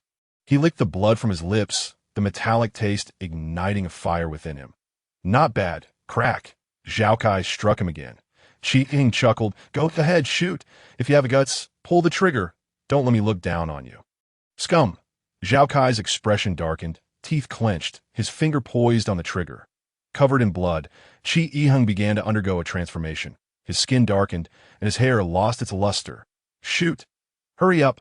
If you're a man, shoot. Hit me." Otherwise, a sinister smile crept across Qi Yiheng's face. "You'll be the one to die. You little brat. Don't you dare look down on me." Zhao Kai finally steeled himself and pulled the trigger, but the gun did not fire in that critical moment. Qi Yiheng had transformed into a zombie-like state. With a swift motion, he severed Zhao Kai's hand from the trigger, the wound clean and swift, leaving Zhao Kai momentarily stunned. When he regained his senses, his severed hand lay in Qi Yiheng's grasp. "Did you think to shoot with his hand?" As Qi Yiheng loosened his grip, the severed hand fell to the ground, blood finally gushing from his wrist. The excruciating pain erupted from Zhao Kai's throat, echoing like a slaughtered pig. "Enough noise." Whoosh! With a swift motion, half of Zhao Kai's head was sheared away, blood staining the room crimson. The onlookers stood agape, rendered mute. When fear reaches its apex, one forgets how to express it. "Ha ha! Ha ha!" Qi Yiheng laughed maniacally, his face splattered with Zhao Kai's blood, the crimson fluid acting as a potent stimulant, electrifying every nerve in his body. He felt every cell within him erupt in madness. "Slaughter! Slaughter! Slaughter!" The word echoed relentlessly in his mind. "Annihilate everything." Zhang Fei sensed something amiss. "Let us go. Everyone, hurry." Suddenly, Qi Yiheng seized Zhang Fei by the throat, the immense force lifting him off the ground. "Zhang Fei." Zui Yue watched in horror. "Is this really you?" "Qi Ying." "Zhang Fei, what do you mean by letting them go? Do you think I am in the wrong?" Qi Yiheng's expression twisted in excitement. Zhang Fei experienced an unprecedented terror. Instinct warned him that Qi Yiheng had lost control and would kill everyone present. "Go, Zui Yue, you all need to leave. He has lost it." The overwhelming sensation of suffocation forced Zhang Fei to utter those words. "Huh?" Qi Ying cackled. "Lost control? How could I possibly lose control? Ha ha! Hurry and leave." Zhang Fei urged, yet no one moved. The two men and two women were paralyzed with fear, their legs refusing to obey. But Zui Yue took an unexpected action. She inhaled deeply, suddenly wrapping her arms around Qi Yiheng from behind. "It's all right, Qi Yiheng. Calm down. It's okay." Chapter 82. Anything goes. Qi Yiheng's hand still gripped Zhang Fei's throat. Time seemed to freeze as Zui Yue held on to Qi Yiheng, sunlight streaming through the window, illuminating the three of them. Gradually, Qi Yiheng's hair began to darken, and his skin returned to its normal hue. Moments later, he reverted to his usual self. Releasing Zhang Fei, he fell to the ground, clutching his throat as he gasped for air. Zui Yue continued to embrace Qi Yiheng. He hung his head, his arms trembling. "I'm sorry," he murmured. Zui Yue stepped in front of him. Qi Yiheng's hair fell over his eyes, his body slightly trembling, seemingly still burdened by guilt. Zui Yue held him close. "It's all right. It's all over. You're fine." After a moment's hesitation, Qi Yiheng wrapped his arms around Zui Yue. Zhang Fei, massaging his throat, watched the two. He should have anticipated this. Zui Yue had the ability to stabilize Qi Yiheng's emotions. The others were utterly terrified, kneeling on the ground. "Big brother, please don't kill us. Big brother, I beg you. Don't kill me. I'll do anything. Take whatever you want. Just don't kill me. I'll do whatever you ask." Qi Yiheng and Zui Yue parted, and he glanced at the four individuals. The look he cast sent shivers down their spines. Yet Qi Yiheng merely said, "Let us go. We should return. Granny Zui is still waiting for us." Zui Yue nodded in agreement. Zhang Fei stood up, not hesitating to snatch the bag filled with food and the guns from the others, checking the magazines to find them adequately stocked. "Big brother, can I come with you?" The girl with the dreadlocks suddenly piped up, pleading with Qi Yiheng. "I'll do anything you say. Really, take me with you." "I don't want to stay here. Take me too." "Big brother, we want to follow you." Without Zhao Kai, these individuals possessed little ability to survive. Although they feared Qi Yiheng, the prospect of becoming his companions made survival in this wasteland seem feasible. Following the strong has always been the right choice. "Take you with us?" Zhang Fei regarded the four with interest, stroking his chin. "What use are you for deadweights?" Qi Yiheng turned to the group, contemplating before pointing at the female doctor.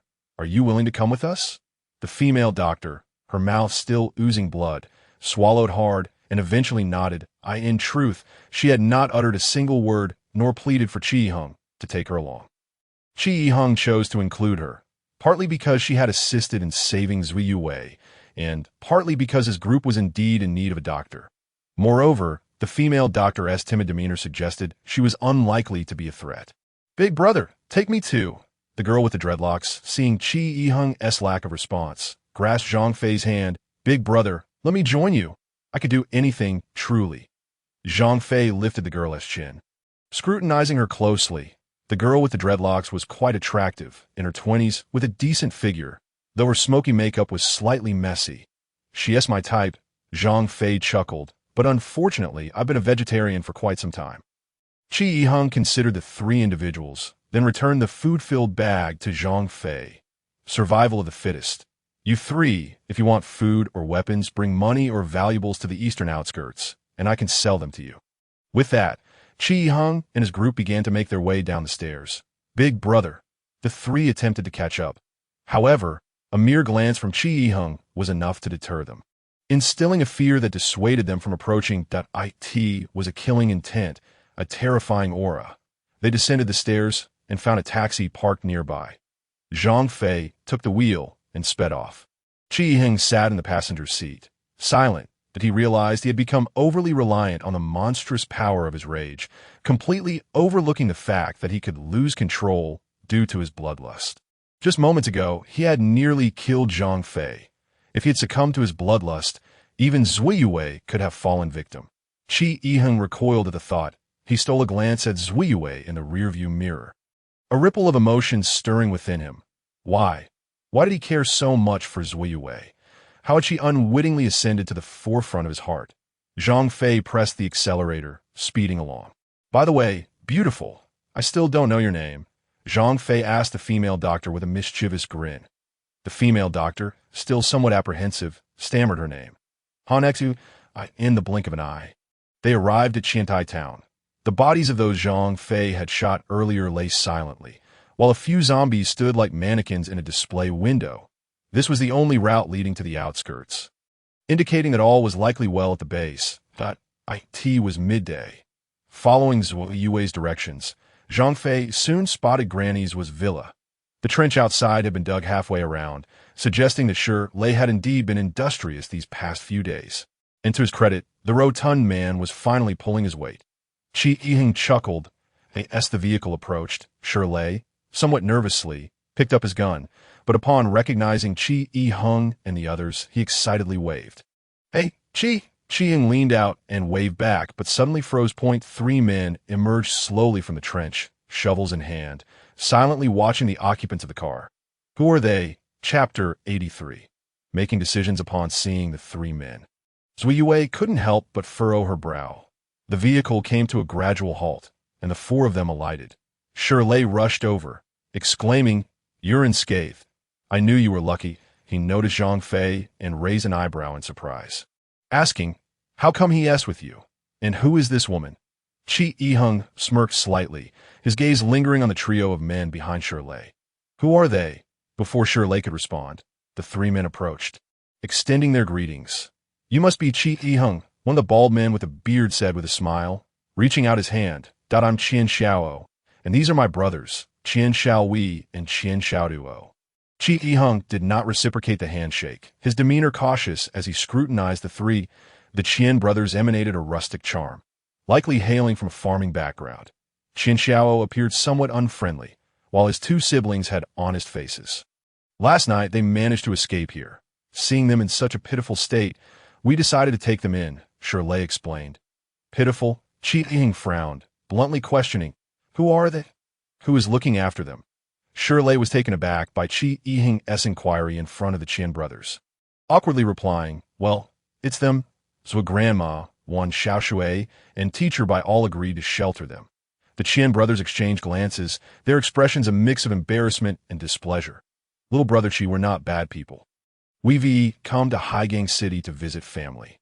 Who would have known we'd encounter such trouble? In this environment, as citizens of Longhua, we ought to help each other, don't you think?" Qian Xiao chuckled. "Brother, can't you tell? It's not that he fears us being bad people. It's that he simply doesn't want to take us in. Let it go, brother, that he looks down on us country folk.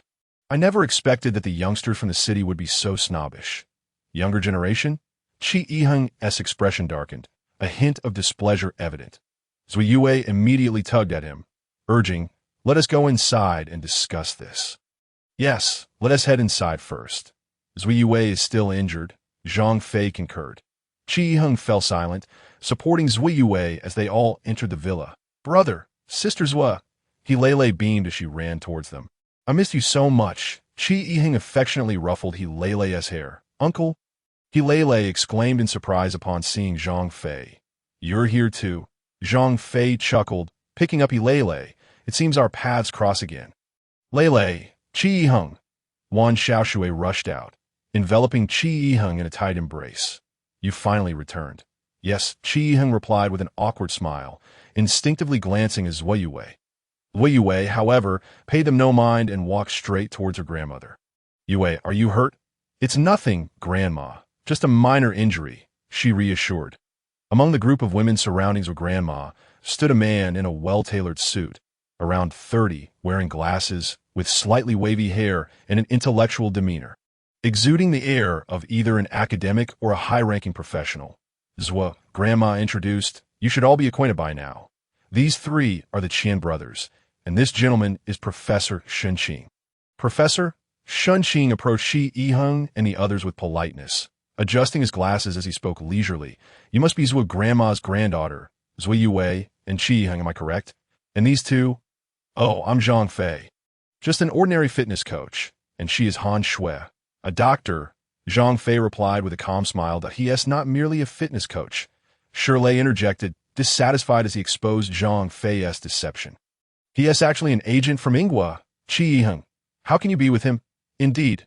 Lu Xiaobei scrutinized Zhang Fei suspiciously. "Such a dangerous individual shouldn't be here." "Agent." The Qian brothers stared at Zhang Fei in astonishment, while Shunqing adjusted his glasses, giving Zhang Fei a closer look. Zhang Fei spread his arms wide. "It seems I'm not particularly well liked here." "That's fine. I can take my leave. You needn't rush off." Qi Yiheng interjected, blocking Zhang Fei's path. Did he address the group? "Let us head inside. I'll explain everything that has transpired. They all entered the house and settled in the living room. Bai Lu poured hot water for the four of them, while Qi Heng and Zui Wei began recounting the events that had unfolded since they left, carefully omitting any mention of Qi Yiheng's transformation into a monstrous state, with Zhang Fei and Han Shui showing no intent to bring it up either. So, all of this was orchestrated by our own people. Liu Xiaobei expressed disbelief, unwilling to accept that citizens of Longhua could be responsible for such chaos. Ultimately, it no longer matters who is to blame. Zhang Fei analyzed, the entire riverbank is being fortified. Haigang City is on the brink of becoming a forsaken wasteland. The silver lining is that the government is unlikely to unleash devastating bombardments here. A heavy silence enveloped the room, the atmosphere turning somber. Each person felt a sense of unease, filled with uncertainty about the future. Life will find its path, Shun Qing suddenly stated, removing his glasses to rub his nose. Given the circumstances, there's no point in dwelling on the inconsequential. Fortunately, we have a favorable geographical position, ample resources, and decent equipment for defense. This is both a test and an opportunity for us. As long as we maintain faith in this, we shall prevail. Qi Heng frowned slightly, sensing that Shun Qing had articulated what he himself wished to convey. However, I believe our group cannot afford to harbor an agent. Such a perilous presence. Shun Qing continued, donning his glasses. Mr. Zhang, I'm afraid it's in your best interest to leave. Wait, Qi Yiheng stood abruptly, fixing a cold gaze on Shun Qing. What gives you the right to make decisions here? Chapter 84. Siblings. In response to Qi Yiheng's harsh words, Shun Qing's lips curled into a faint smile, his tone remaining unhurried. That I apologize, little brother Qi. You seem to have misunderstood my intentions that I am not making decisions. Merely suggesting. Admittedly, my manner of speaking was less than ideal. Let us put it to a vote, as this matter concerns our collective safety. With that, he raised his hand, declaring, I do not support keeping an agent from Ingwa here. I concur. Qin Xiao immediately chimed in. Though I am from the countryside, I am aware that those not of our kin carry different intentions. Indeed, I too support sending that foreigner away. Four hands shot up in agreement. I support it as well, Liu Xiaobei affirmed, raising her hand. Ingwa and Longhua have always been at odds. He is an enemy agent. We cannot harbor him. Shirlei and Wan Xiaoshui hesitated for a moment, glancing at Qi Yiheng, awaiting his decision. Qi Yiheng slowly rose to his feet, coldly observing the Qian brothers before shifting his gaze to Shun Qing, that if Zhang Fei must leave, then you four cannot remain either. He declared, pointing towards the door, clearly issuing an eviction. This isn't your place to dictate. Qian Shaohui retorted, what do you know, you little brat? Adults are speaking. Can't you understand? Professor Shin has proposed a vote on whether to keep this foreign agent. Why drag us into this? This is precisely how Longhua people act, failing to unite amongst themselves. What did you just say? Qi Yiheng's expression darkened, his demeanor shifting dangerously. Zhang Fei and Zui Yue gasped, rising simultaneously. All right. Everyone calm down. That I can leave without issue. Just let me recuperate for a couple of days, Zhang Fei said, gesturing to the injury on his shoulder. Qi Yiheng. Yue grasped his sleeve, shaking her head at him. Understanding her unspoken message, Qi Yiheng took a deep breath, striving to regain his composure. Everyone, please be quiet. This is my grandmother's home. She will have the final say. Grandma, I propose we all stay for the time being. Zui Yue suggested a compromise that, in light of pressing matters, it was essential to stabilize Qi Yiheng's emotions. Should he lose control and unleash chaos, this place might become a veritable hell on earth. Zui Grandma exchanged a knowing glance with Zui Yue, both nodding in agreement. Given the complexity of the situation and considering Mr. Zhang is injured, let us allow everyone to stay for now.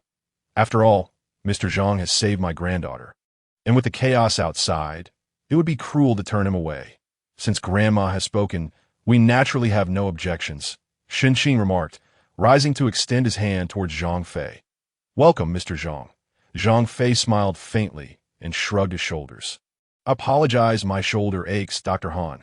Could you assist me with my wound? He turned to his grandmother. Grandma, shall we go inside? I have retrieved the insulin. Qi Yiheng, you should come in as well. All right, Qi Yiheng and Zui Yue accompanied Grandma Zui upstairs. You have truly worked hard. For the past couple of days, I have been managing my diet, and my condition has stabilized, Grandma Zwa remarked, casting a slightly guilty glance at Zwiyue. In truth, I regret your departure. If my old age were to cause you harm, I would find it unbearable to continue living. Thank you. Chi-Hung. Chi-Hung smiled lightly. Do not worry, Grandma. We have brought back plenty of insulin this time. Enough for quite a while. However, Chi-Hung is currently facing some issues and may require your assistance. Zwiyue interjected. Grandma Zwa glanced at Zwiyue, puzzled. What could he possibly need my help with? Chi-Hung also looked at Zwiyue in surprise. He is wrestling with inner demons. Zwiyue explained to Grandma Zwa. If he loses his temper, it could lead to significant disaster. He must learn to control his emotions and quell his inner turmoil. I hope you can teach him our family's swordsmanship, the calm mind sword technique, which cultivates focus and tempers the desire for violence. Inner demons. Grandma Zwa furrowed her brows, seemingly skeptical of Zwiyue's words. What disaster could arise from his anger? Grandma, trust me that if I truly lose control, it would be a sight you would never wish to witness. Chi-Hung stated earnestly. Grandma Zwa sighed, expressing her helplessness, given the current situation. Teaching him the calm mind sword technique is not out of the question. However, our family has a strict code. The teachings cannot be shared with non-family members. If I were to impart it to him, I fear I would struggle to explain myself to our ancestors. Yet, there may be a way, provided he becomes part of our family. Suddenly, Grandma Zwa squinted her eyes and smiled at the two. Zwiyue's face flushed, and Chi-Hung understood Grandma Zwa's implication that Before Chi-Hung could stammer out a response, Grandma Zwa chuckled. As long as you two regard each other as siblings, that will suffice. Sibling? Zwiyue immediately shook her head. No, Chi-Hung felt a slight relief, but questioned why he felt that way. We cannot possibly be siblings, Zwiyue remarked coolly. After all, I am older than him. We can only be like older sister and younger brother. Chi-Hung looked at Zwiyue, who seemed to have transformed back into that icy beauty, her face devoid of any emotion. You are older than him? Grandma Zwa squinted at Chi-Hung. Are you willing? Chi-Hung hesitated. Grandma Zwa smiled. All right, I was merely teasing you. Given the current circumstances, there is no need to be bound by old conventions. You may go and rest. I will teach him our family's calm mind sword technique. Zwiyue nodded slightly and stepped out, leaving only Chi-Hung and Grandma Zwa in the room. Sit cross-legged. Chi-Hung complied immediately. Close your eyes and empty your mind. He did as instructed. How many people are there in your family? Chi-Hung opened his eyes. Close your eyes. Do not think of anything. Answer my questions as I ask them. I live with my father. My mother passed away long ag. And grandmother? Not bad. Close your eyes. Yes. What are your special talents? Night had fallen. It was time for dinner. Yet, Chi-Hung did not come downstairs. He needs to fast for the next few days. Grandma Zwa informs Zwiyue. The calm mind sword technique requires one to suppress their desires. He may feel uncomfortable during this time. Come, let us eat. Zwiyue glanced at the third floor and silently nodded. Tonight's meal was prepared by the Qian brothers, who made steamed buns and porridge using flour and millet from the granary. However, they were voracious eaters, devouring nearly half of the food on the table. Shirley had no particular grievances with the three brothers until Qian Xiaoduo took the bun that was just within his reach, prompting his irritation. Hey, you three have eaten quite enough. There are so many people here. Can't you be considerate of others? If you eat it all, what will we have left? Qian Xiaoho chuckled. Brother Sure, we are simply hungry that we've been digging soil all day. With such hard work, we naturally eat more. Indeed, Grandma Zwa hasn't said anything. Yet you, a mere child, have the audacity to speak, Qian Xiaoho added. Shenxing put down his chopsticks and said slowly, selflessness is one of humanity's most challenging lessons to learn. For people are inherently selfish. Yet, in our current situation, as we form a collective, we must learn to be selfless, for each person contributes to our strength. Only when everyone is well-fed can we better protect one another. What do you three think? The Qian brothers exchanged glances, awkwardly setting down their food and drink. Zhang Fei clapped his hands, staring at Shenxing with admiration. The professor is indeed exceptional, speaking so eloquently. Professor Shen, what department do you teach? History, medicine. Shen Qing removed his glasses and leaned back in his chair. I am a professor of psychology. Psychology? Zhang Fei observed Shen Qing. Then can you analyze what I'm thinking right now? What are my psychological activities? You? Professor Shin chuckled and put his glasses back on. I am a psychology professor, not a fortune teller who reads faces. Such tricks are merely the scams of charlatans. However, there is some truth to it. Our appearance reflects our inner self. Since you're interested, I shall elaborate. Shin Qing focused intently on Zhang Fei for a few moments and said, You are an exceedingly cautious person. Though you always wear a smile, your inner self has already perceived everything around you. You use your smile as a facade to disarm others, allowing them to let their guard down. Yet, you are someone who fiercely protects yourself, as evidenced by your hands, which are perpetually clenched in a half fist. Clap, clap, clap. Zhang Fei applauded, gazing at Shin Qing. Brilliant, brilliant. Should I analyze you in return? Given my profession, one also requires a certain knowledge of reading people. Shin Qing shrugged and nodded. You speak in a manner that is always measured and deliberate, ensuring everyone understands your words and absorbs them as a psychology professor. This indicates your adeptness in using language to influence others. You have grown accustomed to being the dominant force in every situation. You are ambitious, perhaps even arrogant, believing that everything is within your control. However, this professor, with his glasses, while respected on the surface, likely engages in unsavory dealings behind closed doors. I suspect you have had inappropriate relationships with female students or have been involved in some illicit activities. Shen Qing met Zhang Fei's gaze, and they suddenly both laughed that I was just joking. I hope I haven't hit too close to home. Zhang Fei smirked. Shen Qing chuckled and shook his head. In the study adjacent to Grandma's was Qi Yiheng, sat cross-legged on the floor, eyes closed and mind empty. Before him hung a character for endurance, while the flickering candlelight danced on the table. The door creaked open slowly. Cough, cough. Grandma's covered her mouth and entered. How do you feel? I feel a sense of tranquility settling within me. Your desire for violence stems from your inner cravings. These cravings arise from within. While our family's calm mind sword technique may not be the pinnacle of swordsmanship, it can help one quiet their mind and see the world clearly. Once you perceive the world for what it is, all your desires will dissipate.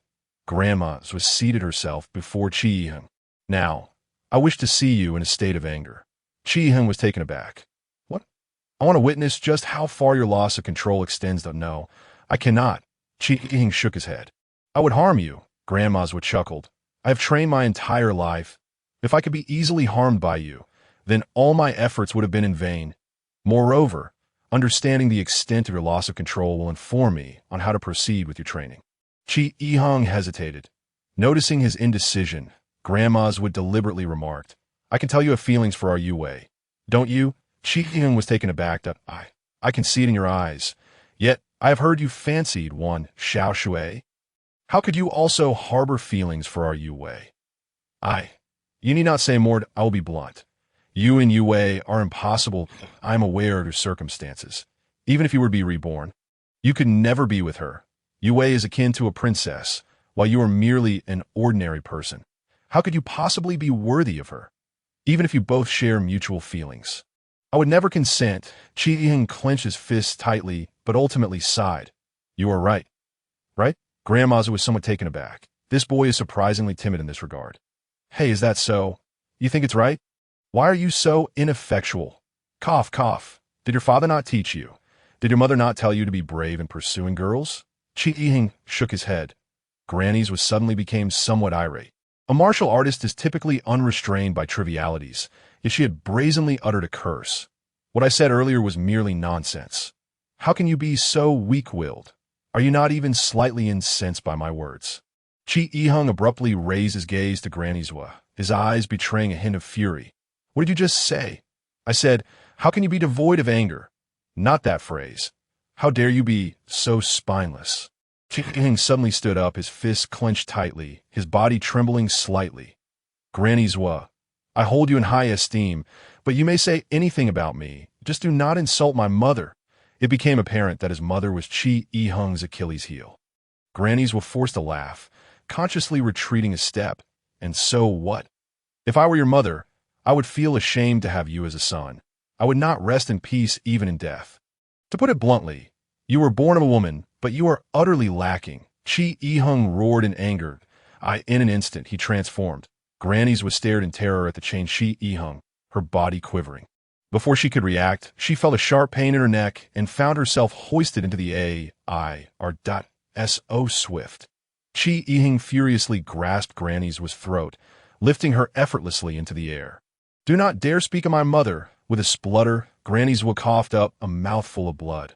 What was that sound? Someone was racing up to the third floor. Calm down. Granny's weakly reached for Chi Yi-hung's hand.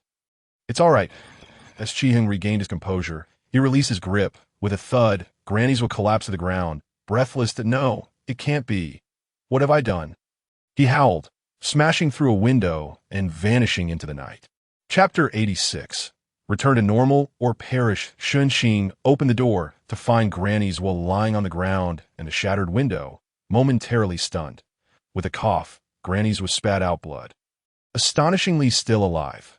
Granny's are you all right? Shun Xing rushed to help her.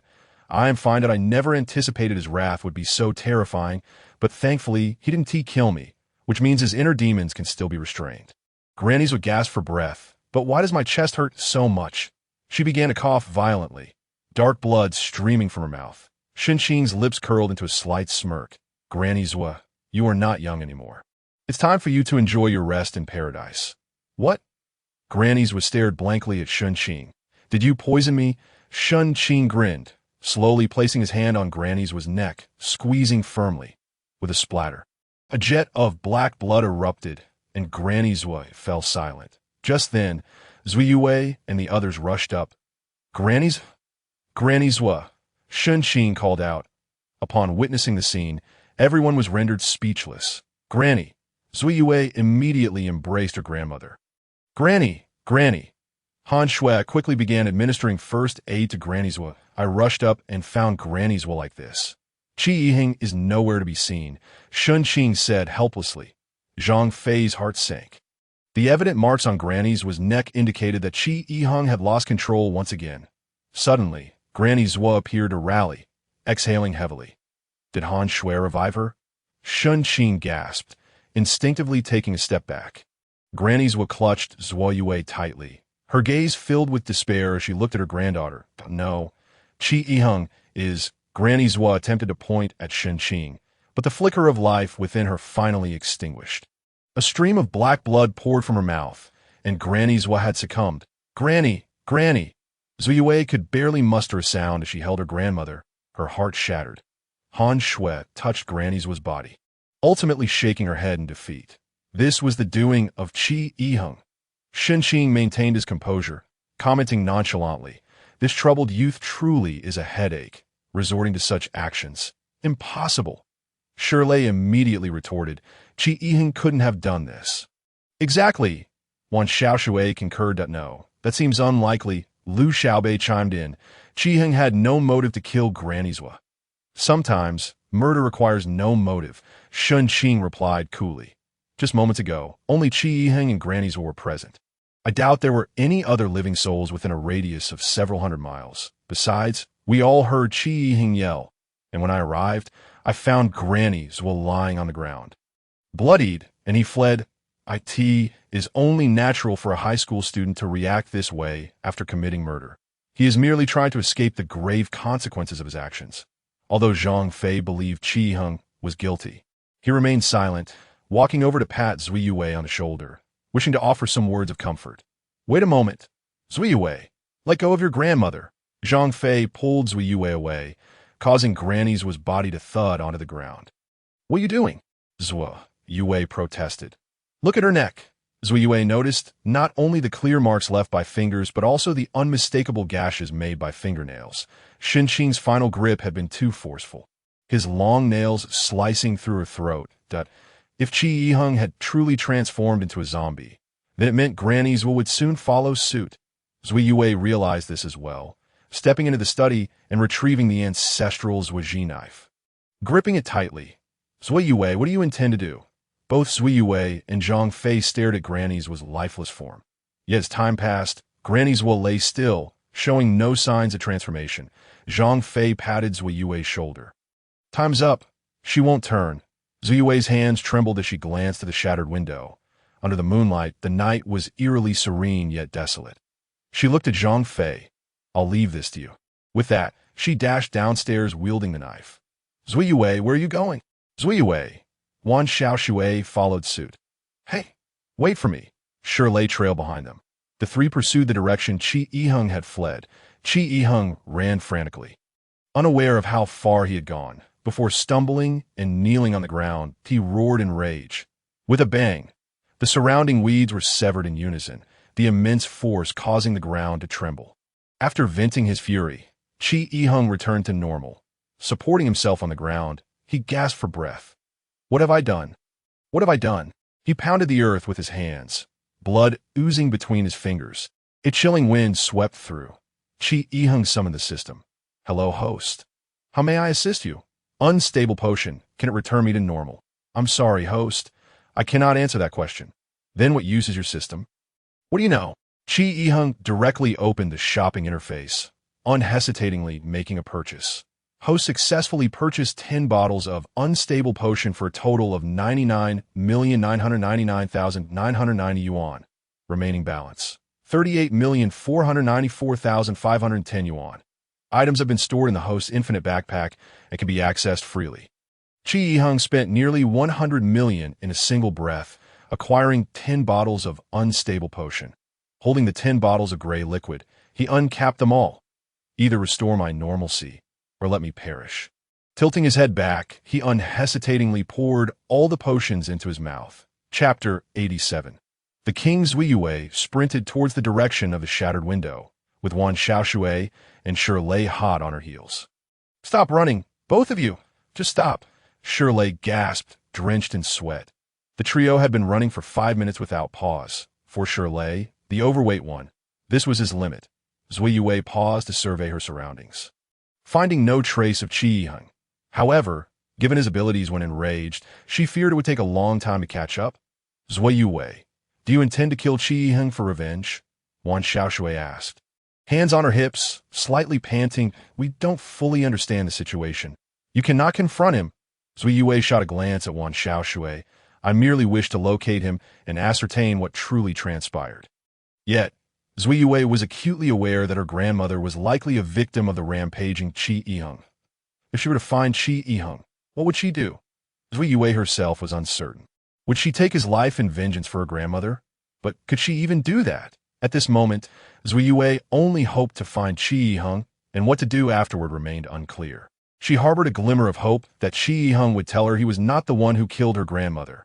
You two should return, Zui Yue instructed Wan Xiaoshui and Shirley. If I find him, I will bring him back. It is too dangerous for you to stay outside it. No, I'm coming with you. I don't trust you, Wan Xiaoshui declared resolutely. You don't trust me? I believe you will kill him. Zui Yue smiled lightly and shook her head. Kill him? You know nothing about Qi Yiheng. Wan Xiaoshui was taken aback, indignantly replying, You think I know nothing? We have been classmates since middle school. All the way to now. I find myself utterly ignorant. It seems that Wan Xiaoshui has grasped something as she gazes at Zui Yue, who stands with her arms crossed, her countenance darkened. Zui Yue, what is it? Have you perhaps developed feelings for Qi Yiheng? Zui Yue remains impassive, her expression betraying no sign of turmoil. This is my affair and none of your concern. Wan Xiaoshui lets out a cold laugh, asserting that a woman's intuition can often be remarkably accurate. She is now certain that Zui Yue harbors affection for Qi Yiheng. Anything related to Qi Yiheng pertains to me as well. You may return. I can locate him. Wan Xiaoshui states with unwavering confidence. I have known him for many years. Are you not aware that he has secretly loved me for ages? And so what? Zui Yue replies frostily. All these years, you have never once regarded him with anything but indifference. His weakness is his own doing. All right, ladies, are we not here to find Qi Yiheng? Now that we have come this far. Zua Shiwejia, let us hasten our search and not separate. The times have changed. It is perilous now. The two women exchanged glances, each ignoring the other, and continued onward. Within the villa, Zhang Fei transported the remains of Zun and I to the courtyard on the ground floor. The Qian brothers initially intended to dig a grave for her, but Zhang Fei opposed, stating that until Zhuo Yui's return, no one should touch her. As night deepened, Zhang Fei, with a toothpick in his mouth, stared vacantly at Zhuo Nainai's corpse. Suddenly, Han Shui emerged carrying a basin of water and a towel. Tea is quite late, beauty. Are you not yet asleep? Do you need someone to keep you company? Zhang Fei jested. Han Shui replied awkwardly, I merely wish to cleanse the bloodstains from her body. The elderly deserve to depart with dignity. Zhang Fei offered a faint smile. You truly are commendable. Han Shui silently attended to Zhuo Nainai, wiping away the blood when she suddenly frowned. What is it? I feel something is amiss. What seems strange? Come take a look. Han Shui unfastens Zhuo Nainai's collar, revealing red spots on the skin below her neck. Isn't this post-mortem lividity? Zhang Fei, having seen such signs before, noted that this was not typical. These are papules. Most individuals with acute moderate mercury poisoning develop such rashes within a day or two. But if the exposure is substantial, they may appear quite rapidly. Zhang Fei stroked his chin contemplatively. This is peculiar. Observe here. Han Shui pointed to Zhuo Nainai's neck, where two distinct thumbprints were evident, differing markedly in size, suggesting the involvement of two individuals. Zhang Fei scrutinized closely, confirming that while the prints overlapped, they were indeed distinct. However, I am not a professional coroner. Perhaps the body exhibits such changes after being positioned for some time. Han Shui said, continuing her task. Zhang Fei leaned silently against the wall, his mind racing with audacious conjectures. Not far away, a shadow observed the two before quietly slipping into the house, entering a storage room at the far end. Inside resided the Qian brothers and Shen Qing. The shadow pushed the door open, and the moonlight illuminated his face. It was Qian Xiao. Professor Shen, it seems that the agent has grown somewhat suspicious of the female doctor. Shen Qing sat impassively, stroking his chin. Suspicion is of little consequence. Currently, he is the only man left in this house. Taking control here is merely a matter of time. Professor Shen, I'm still somewhat perplexed. Why not confront them directly? With a room full of women, just 2 children, and an injured agent from the Eagle Nation, why complicate matters by poisoning that old woman? Qian Xiaoduo inquired softly. Shen Qing regarded him coldly and sighed. This location possesses significant geographical advantages and ample food reserves, making it an ideal base for us. I aim to establish a kingdom of our own, requiring obedient subjects. This place belongs to that old coot, and her seniority naturally places her at the top. Once she is removed, who do you think will be most qualified to lead? Qian Xiaoduo smiled weakly.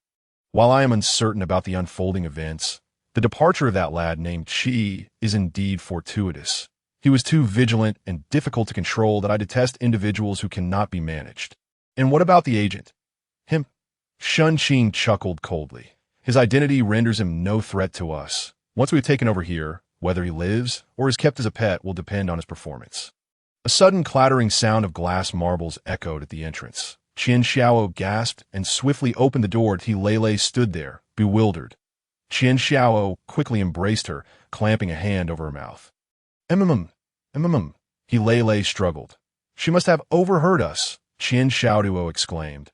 She definitely heard. Shen Qing observed Lei with an icy gaze, signaling Qian Xiao to relax his grip. He then addressed Lei, little sister. Tell uncle what you heard just now. I didn't hear anything. Lei, among children, was quite sharp-witted, yet her cleverness appeared as mere self-deception to adults.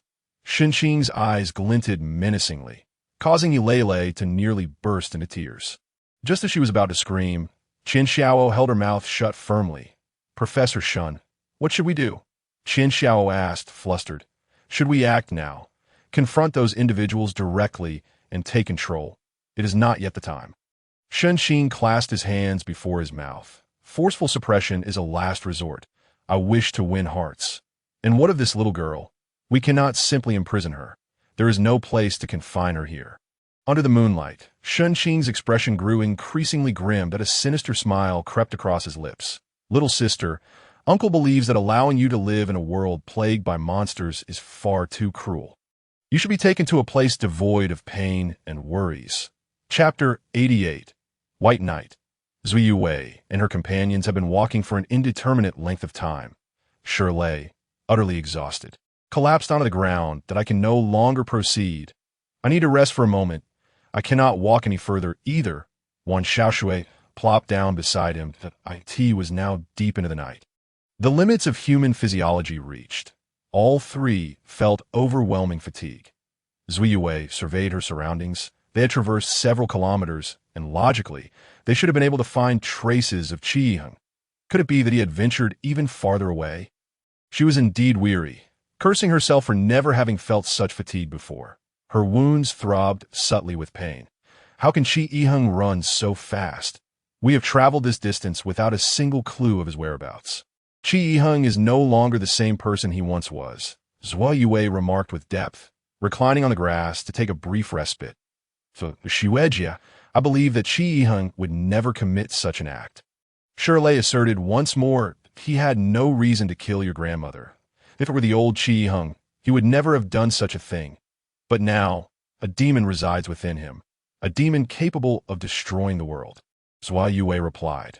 Shirley and Wan Xiaoshui exchanged looks, their confusion palpable. Zui Yue took a deep breath and stood up. All right, let us hurry. We must find it. As the morning sun ascended along the coastline, it generously cast its warmth, illuminating the abandoned city. Yet no amount of sunshine could revive the city's vitality. Lele, Lele. Lu Xiaobei knelt by the well, overcome with grief. Lele was discovered drowned within the well. Her body already cold by the time Zhang Fei and the others retrieved her. Her pallid skin was pruned from prolonged exposure to the water. Why did it come to this? Bai Lu's face was etched with sorrow. Just yesterday, everything seemed well. Why? Why did so many have to die? Xin Qing helped Lu Xiaobei to his feet. Do not grieve. It appears she accidentally fell into the well and drowned. It is all my fault. Lu Xiaobei sobbed against Xin Qing's shoulder. Why did I fall asleep yesterday? I should have watched over her as she slept. I should have been there for her. It is too late to lament. No amount of blame will bring her back. Xin Qing gently stroked Lu Xiaobei's head in consolation. Perhaps for Lele, this is a form of liberation. For such a sweet little girl to survive in a world overrun by zombies is cruel. Zhang Fei gazed at Lele's lifeless body, feeling a tumult of emotions within him. The series of events had begun to sow seeds of doubt in his mind. Instinctively, he sensed that when multiple occurrences transpired simultaneously, it could not merely be a coincidence that he scrutinized the Qian brothers and Xin Qing.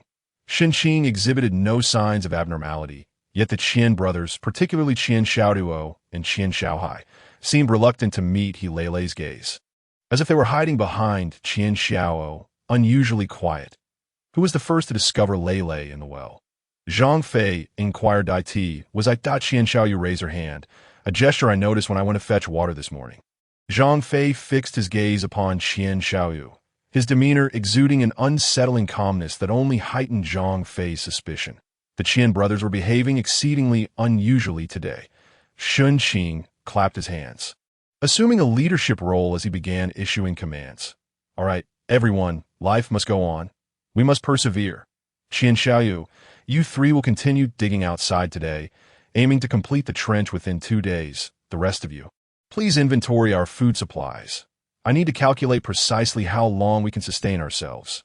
Winter is just 2 months away, and we need to prepare some means for warmth. Zhang Fei remained silent, directly lifting Lele's lifeless body and addressing Han Shui. Could you please assist me in preparing Lele's body? I wish for her to depart with dignity. Han Shui nodded in response. The two then made their way toward the villa. Shen Qing observed them coldly, adjusting his glasses, a glint of menace flickering beneath the lenses. Once the door closed, Zhang Fei whispered to Han Shui, I need to examine Lele's body closely. I have a feeling this matter is not as straightforward as it seems. Meanwhile, Zui Yue and her companions had searched throughout the night without locating Qi Yiheng. They were utterly exhausted, reclining together on the grass. Famished and fatigued, they found themselves stranded in the wilderness, surrounded by tall weeds, uncertain of their next move. Where are we now? Zui Yue inquired. If we head north, we should be able to see the Grand Canal. She added, we can see the Grand Canal. Have we really come that far? Shirley replied weakly. Suddenly, Yue sprang to her feet. She heard the unmistakable sound of zombies approaching. "What is it?" Shue. Shirley's words were cut short as he too stood up, a horde of zombies emerging from the shadows. With only Zhuiyue wielding a knife, Wan Xiaoshui and Shirley were left defenseless against the overwhelming numbers of the undead. Their only option was to flee. Run, quickly. The trio dashed backward, but after only a few paces, they found themselves frozen in place as another swarm of zombies appeared from the opposite direction, effectively trapping them. "It's over. It's over," Shirley exclaimed in despair, lamenting their failure to find Qiying. Now facing the prospect of becoming the zombies' breakfast, Wan Xiaoshui, her legs trembling, sank hopelessly to the ground. Yue brandished her knife, facing the advancing zombies that we've survived countless dangers and despair before. We will make it through this time as well. Stand behind me. I will carve a path through. With that declaration, Yue charged forward. The blade sliced through the air, severing a zombie's head in half. Yet, in that moment, Yue gritted her teeth. Her wound reopened, the pain overwhelming her. "Watch out." Several zombies were already upon her. She attempted to raise her arm to wield the knife, but it felt as if her limb was paralyzed at that critical moment. A thunderous sound erupted, and a figure descended from the heavens, like a celestial warrior. With a resounding crash, the ground beneath Yue shattered. The weeds slashed down to waist height, and the heads of the zombies fell in unison. Thud, thud, thud. The zombies collapsed, their black blood saturating the ground. A gust of wind swept through, carrying the scent of blood. Ziyue gazed in astonishment at the figure before her. He was bare-chested, with white hair and tan skin, hands resembling demonic claws. That silhouette, could it be him? Qi Yiheng. Qi Yiheng turned slightly, revealing a half-impassive face, devoid of expression, his once blood-red pupils now an eerie white, profoundly deep. Zhuiyue sensed that Qi Yiheng had changed. The malevolent aura surrounding him had dissipated, replaced by a touch of melancholy, as if he had transcended the mundane. Qi Yiheng, Wan Xiaoshui, and Shirley were taken aback. Is this truly Qi Yiheng? How has he transformed so drastically in just a few hours? You. Qi Yiheng faced the trio, and Zhuiyue felt no malice in his gaze. That "I am sorry, Zhuiyue." Qi Yiheng's eyes conveyed a deeper sorrow as he addressed her. "I am responsible for your grandmother's death. I sincerely apologize." Zhuiyue's hands trembled. Having received confirmation of the truth, her grip on the knife tightened instinctively. Should she exact revenge for this grievance? She bit her lip. Torn within. "Are you truly Qi Yiheng?" Wan Xiaoshui, observing the contours of Qi Yiheng's face, felt a surge of fear, especially in light of his claw-like hands. "Qi Yiheng, you look somewhat cool now," Shirley remarked, attempting to lighten the mood. Qi Yiheng glanced at his own body, pointing to the fallen zombies, and said, "Cool? Fatty, do you truly believe accomplishing this is impressive? I no longer know whether I am human or zombie, or if I am something entirely different." Shirley swallowed hard at, "I am sorry, Zhuiyue." Qi Yiheng reiterated his apology. "In an attempt to regain my former self, I endeavored and faced death, but it seems to have had no effect. However, my heart has found peace, and I have gained clarity on many matters. My speed has increased. Perhaps I have reached supersonic velocity that I could hear your voices, which is why I came here. But regardless," Qi Yiheng stepped closer to Zhuiyue. "I killed your grandmother.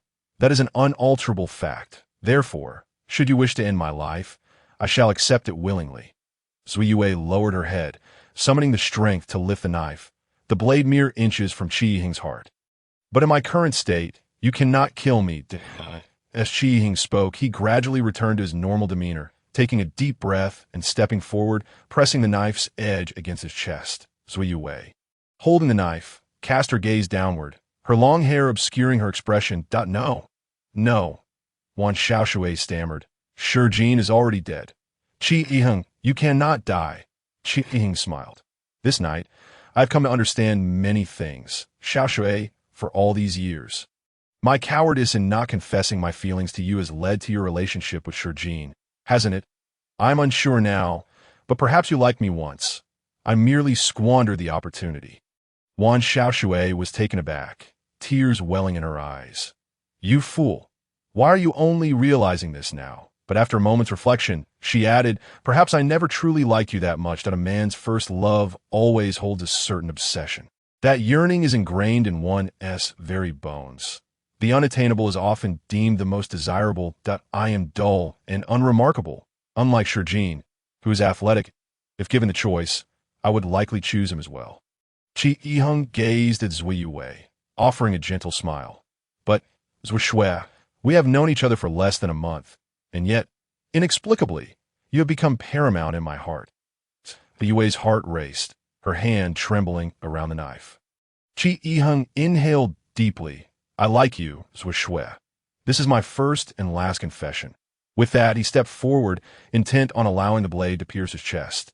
Yet Zui Yue made a final decision. Discarding the knife, the blade grazed Chi Yiheng's chest, leaving a shallow wound from which blood seeped. You killed my grandmother. It was that monster, not the Chi Yiheng I loved. Zui Yue cried out, her heart breaking. And then Xianber Zhang Fei exclaimed loudly, it was they who killed He Lei. It is even possible that Granny Zhu was murdered by them as well. What? Lu Xiaobei gazed at Shenqing in disbelief, unable to fathom how such a refined professor could commit such heinous acts. Given the circumstances, Shenqing ceased his pretense, exhaling in resignation, and addressed the Qian brothers with discontent. It's all your fault for being so reckless. I could have easily shifted the blame for He Lei's death onto him, but now this has become quite a headache. Professor Shun, no need for headaches. Eliminate this spy, and everything here will be ours. The three brothers of the Qian family looked on as Lu Xiaobei, gritting her teeth, prepared to charge forward, only to be knocked down by Qian Xiaohai's kick. After all, she was a woman, unarmed against these brutes. With no chance of victory, Mr. Zhang, come out, stop resisting. Otherwise, I will kill these three women first and then surround you. Frankly, I don't care whether you're here or not. The fewer people, the better, for resources are limited. And I have no intention of supporting idle folk. Han Shui cried out in pain as Shenqing stepped on her. Zhang Fei glanced around. He could easily escape through the window, but truly wished to do so. Yet, damn it, my conscience. What is wrong with you lately? Don't show up now.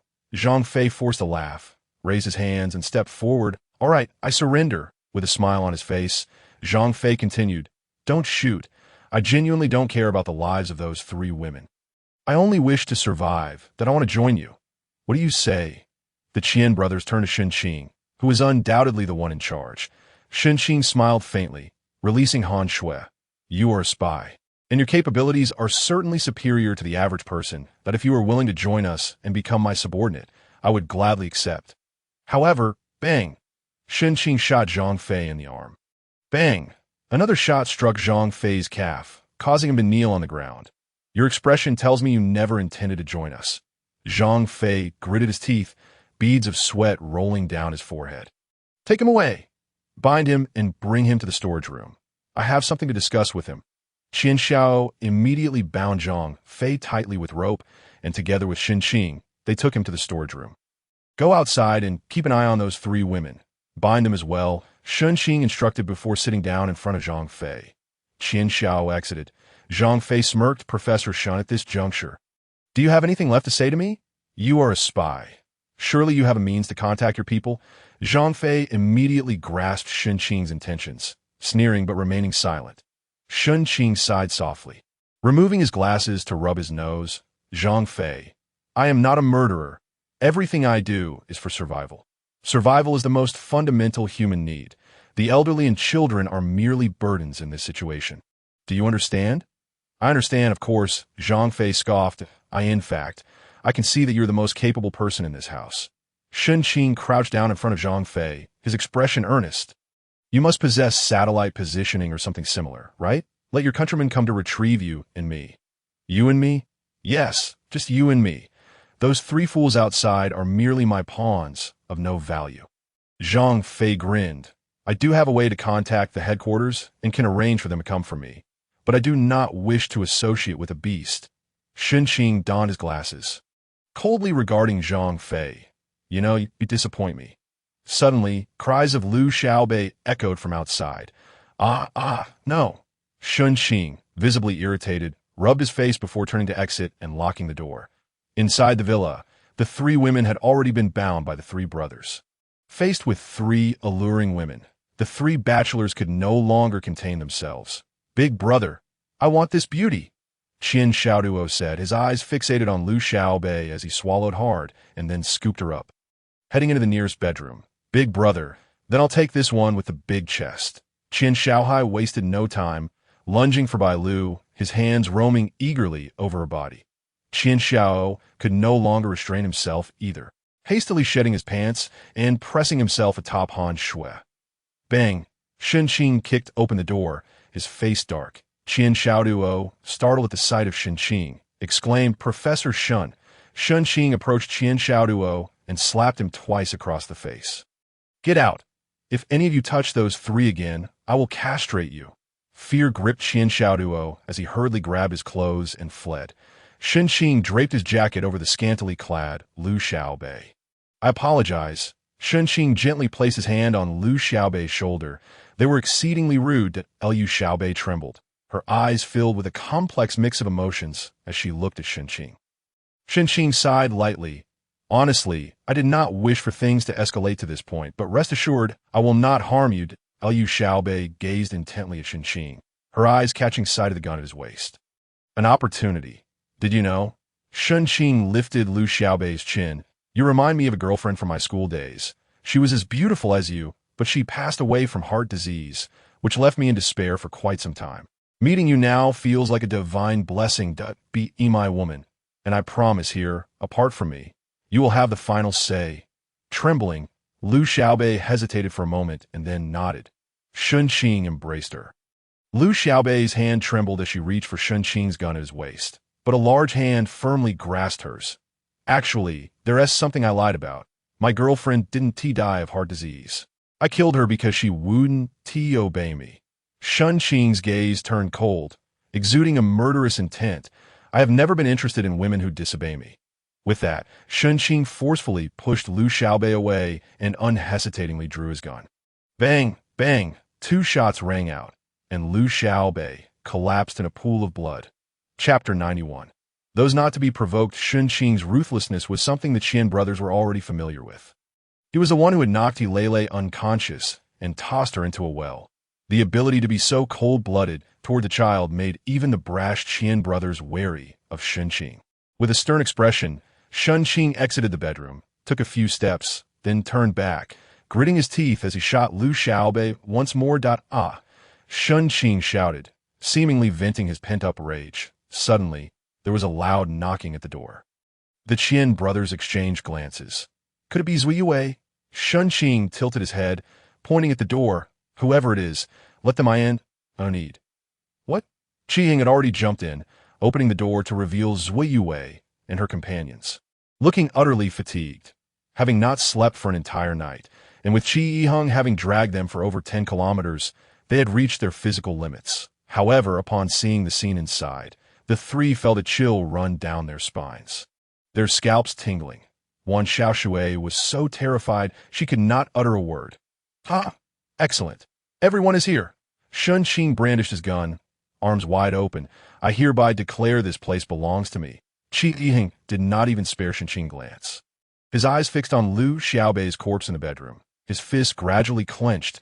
"You did this?" Shen Qing raised an eyebrow. "So what if I did?" "He also killed Lei," Han Shui cried out in anguish. "What?"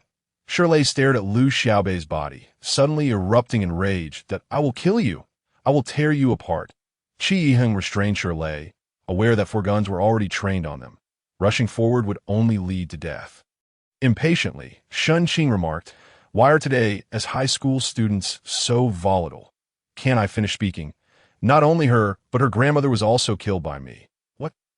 Qi Yiheng's eyes bore into Shen Qing. "What did you say?" "That old hag was my first target and my only target. Once she is dead, I could take over here openly that I poison her, but it seems that plans always fall short of changes. I'm rather disheartened by how things have turned out." Zui Yue's face darkened, her hand resting on her knife. "Why? Why?" Shen Qing let out a derisive laugh, asserting that this world does not harbor an abundance of whys. If one insists on probing into such inquiries, He would reveal that the murder of your grandmother was solely to seize control here, and the elimination of that little girl was necessitated by her awareness of our entire scheme. I had to silence her. The death of Liu Xiaobei was due to her defiance. Shenxing's expression twisted disturbingly as he spread his arms wide. So, what shall it be? Will you choose to become my subjects, or face your demise at my hands?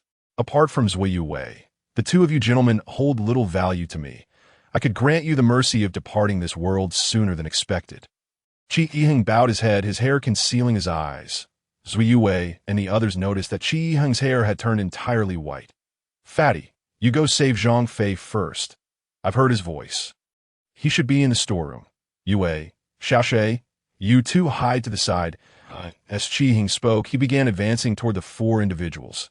Shirley responded affirmatively and promptly made his way to the storeroom. Qian Xiao Ou was about to fire her weapon when Qi Yiheng waved his hand. A sharp sound pierced the air, and in an instant, a crimson line appeared around Qian Xiao Ou's neck. Before she could utter a word, blood gushed forth. She clutched her throat and knelt, and within moments, collapsed to the ground, blood pooling beneath her, blossoming into a macabre flower. Elder brother, fire! Bang, bang, bang! The gunfire resounded like thunder. Bullets rained down upon Qi Yiheng, yet they had no effect whatsoever. Monster! Monster! Qian Xiaoduo and Qian Xiaohai, having exhausted their ammunition, sat paralyzed on the ground, terror-stricken as they gazed at Qi Yiheng, paying no heed to the two brothers. Qi Yiheng strode directly toward Shenqing. Shenqing, gripping a gun that had already run dry, maintained a stance as if still firing. The muscles of his face twitched uncontrollably as he beheld Qi Yiheng closing in on him, rendering him frozen in place. Damn it, why can't I react at all? In the blink of an eye, Qi Yiheng vanished. A voice suddenly resonated behind Shenqing, chilling to the bone, causing every hair on his body to stand on end, sending shivers down his spine. Qi Yiheng spoke with a chilling calmness. In truth, you were mistaken from the very beginning, for you have provoked someone you ought not to have. Chapter 92.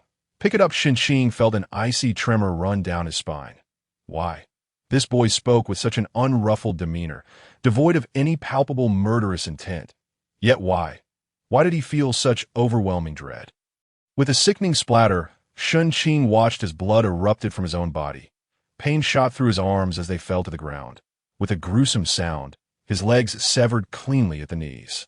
Shenqing let out a piercing scream as he collapsed. Blood rapidly saturating the entire floor, he stared wide-eyed in terror at Qi Yiheng.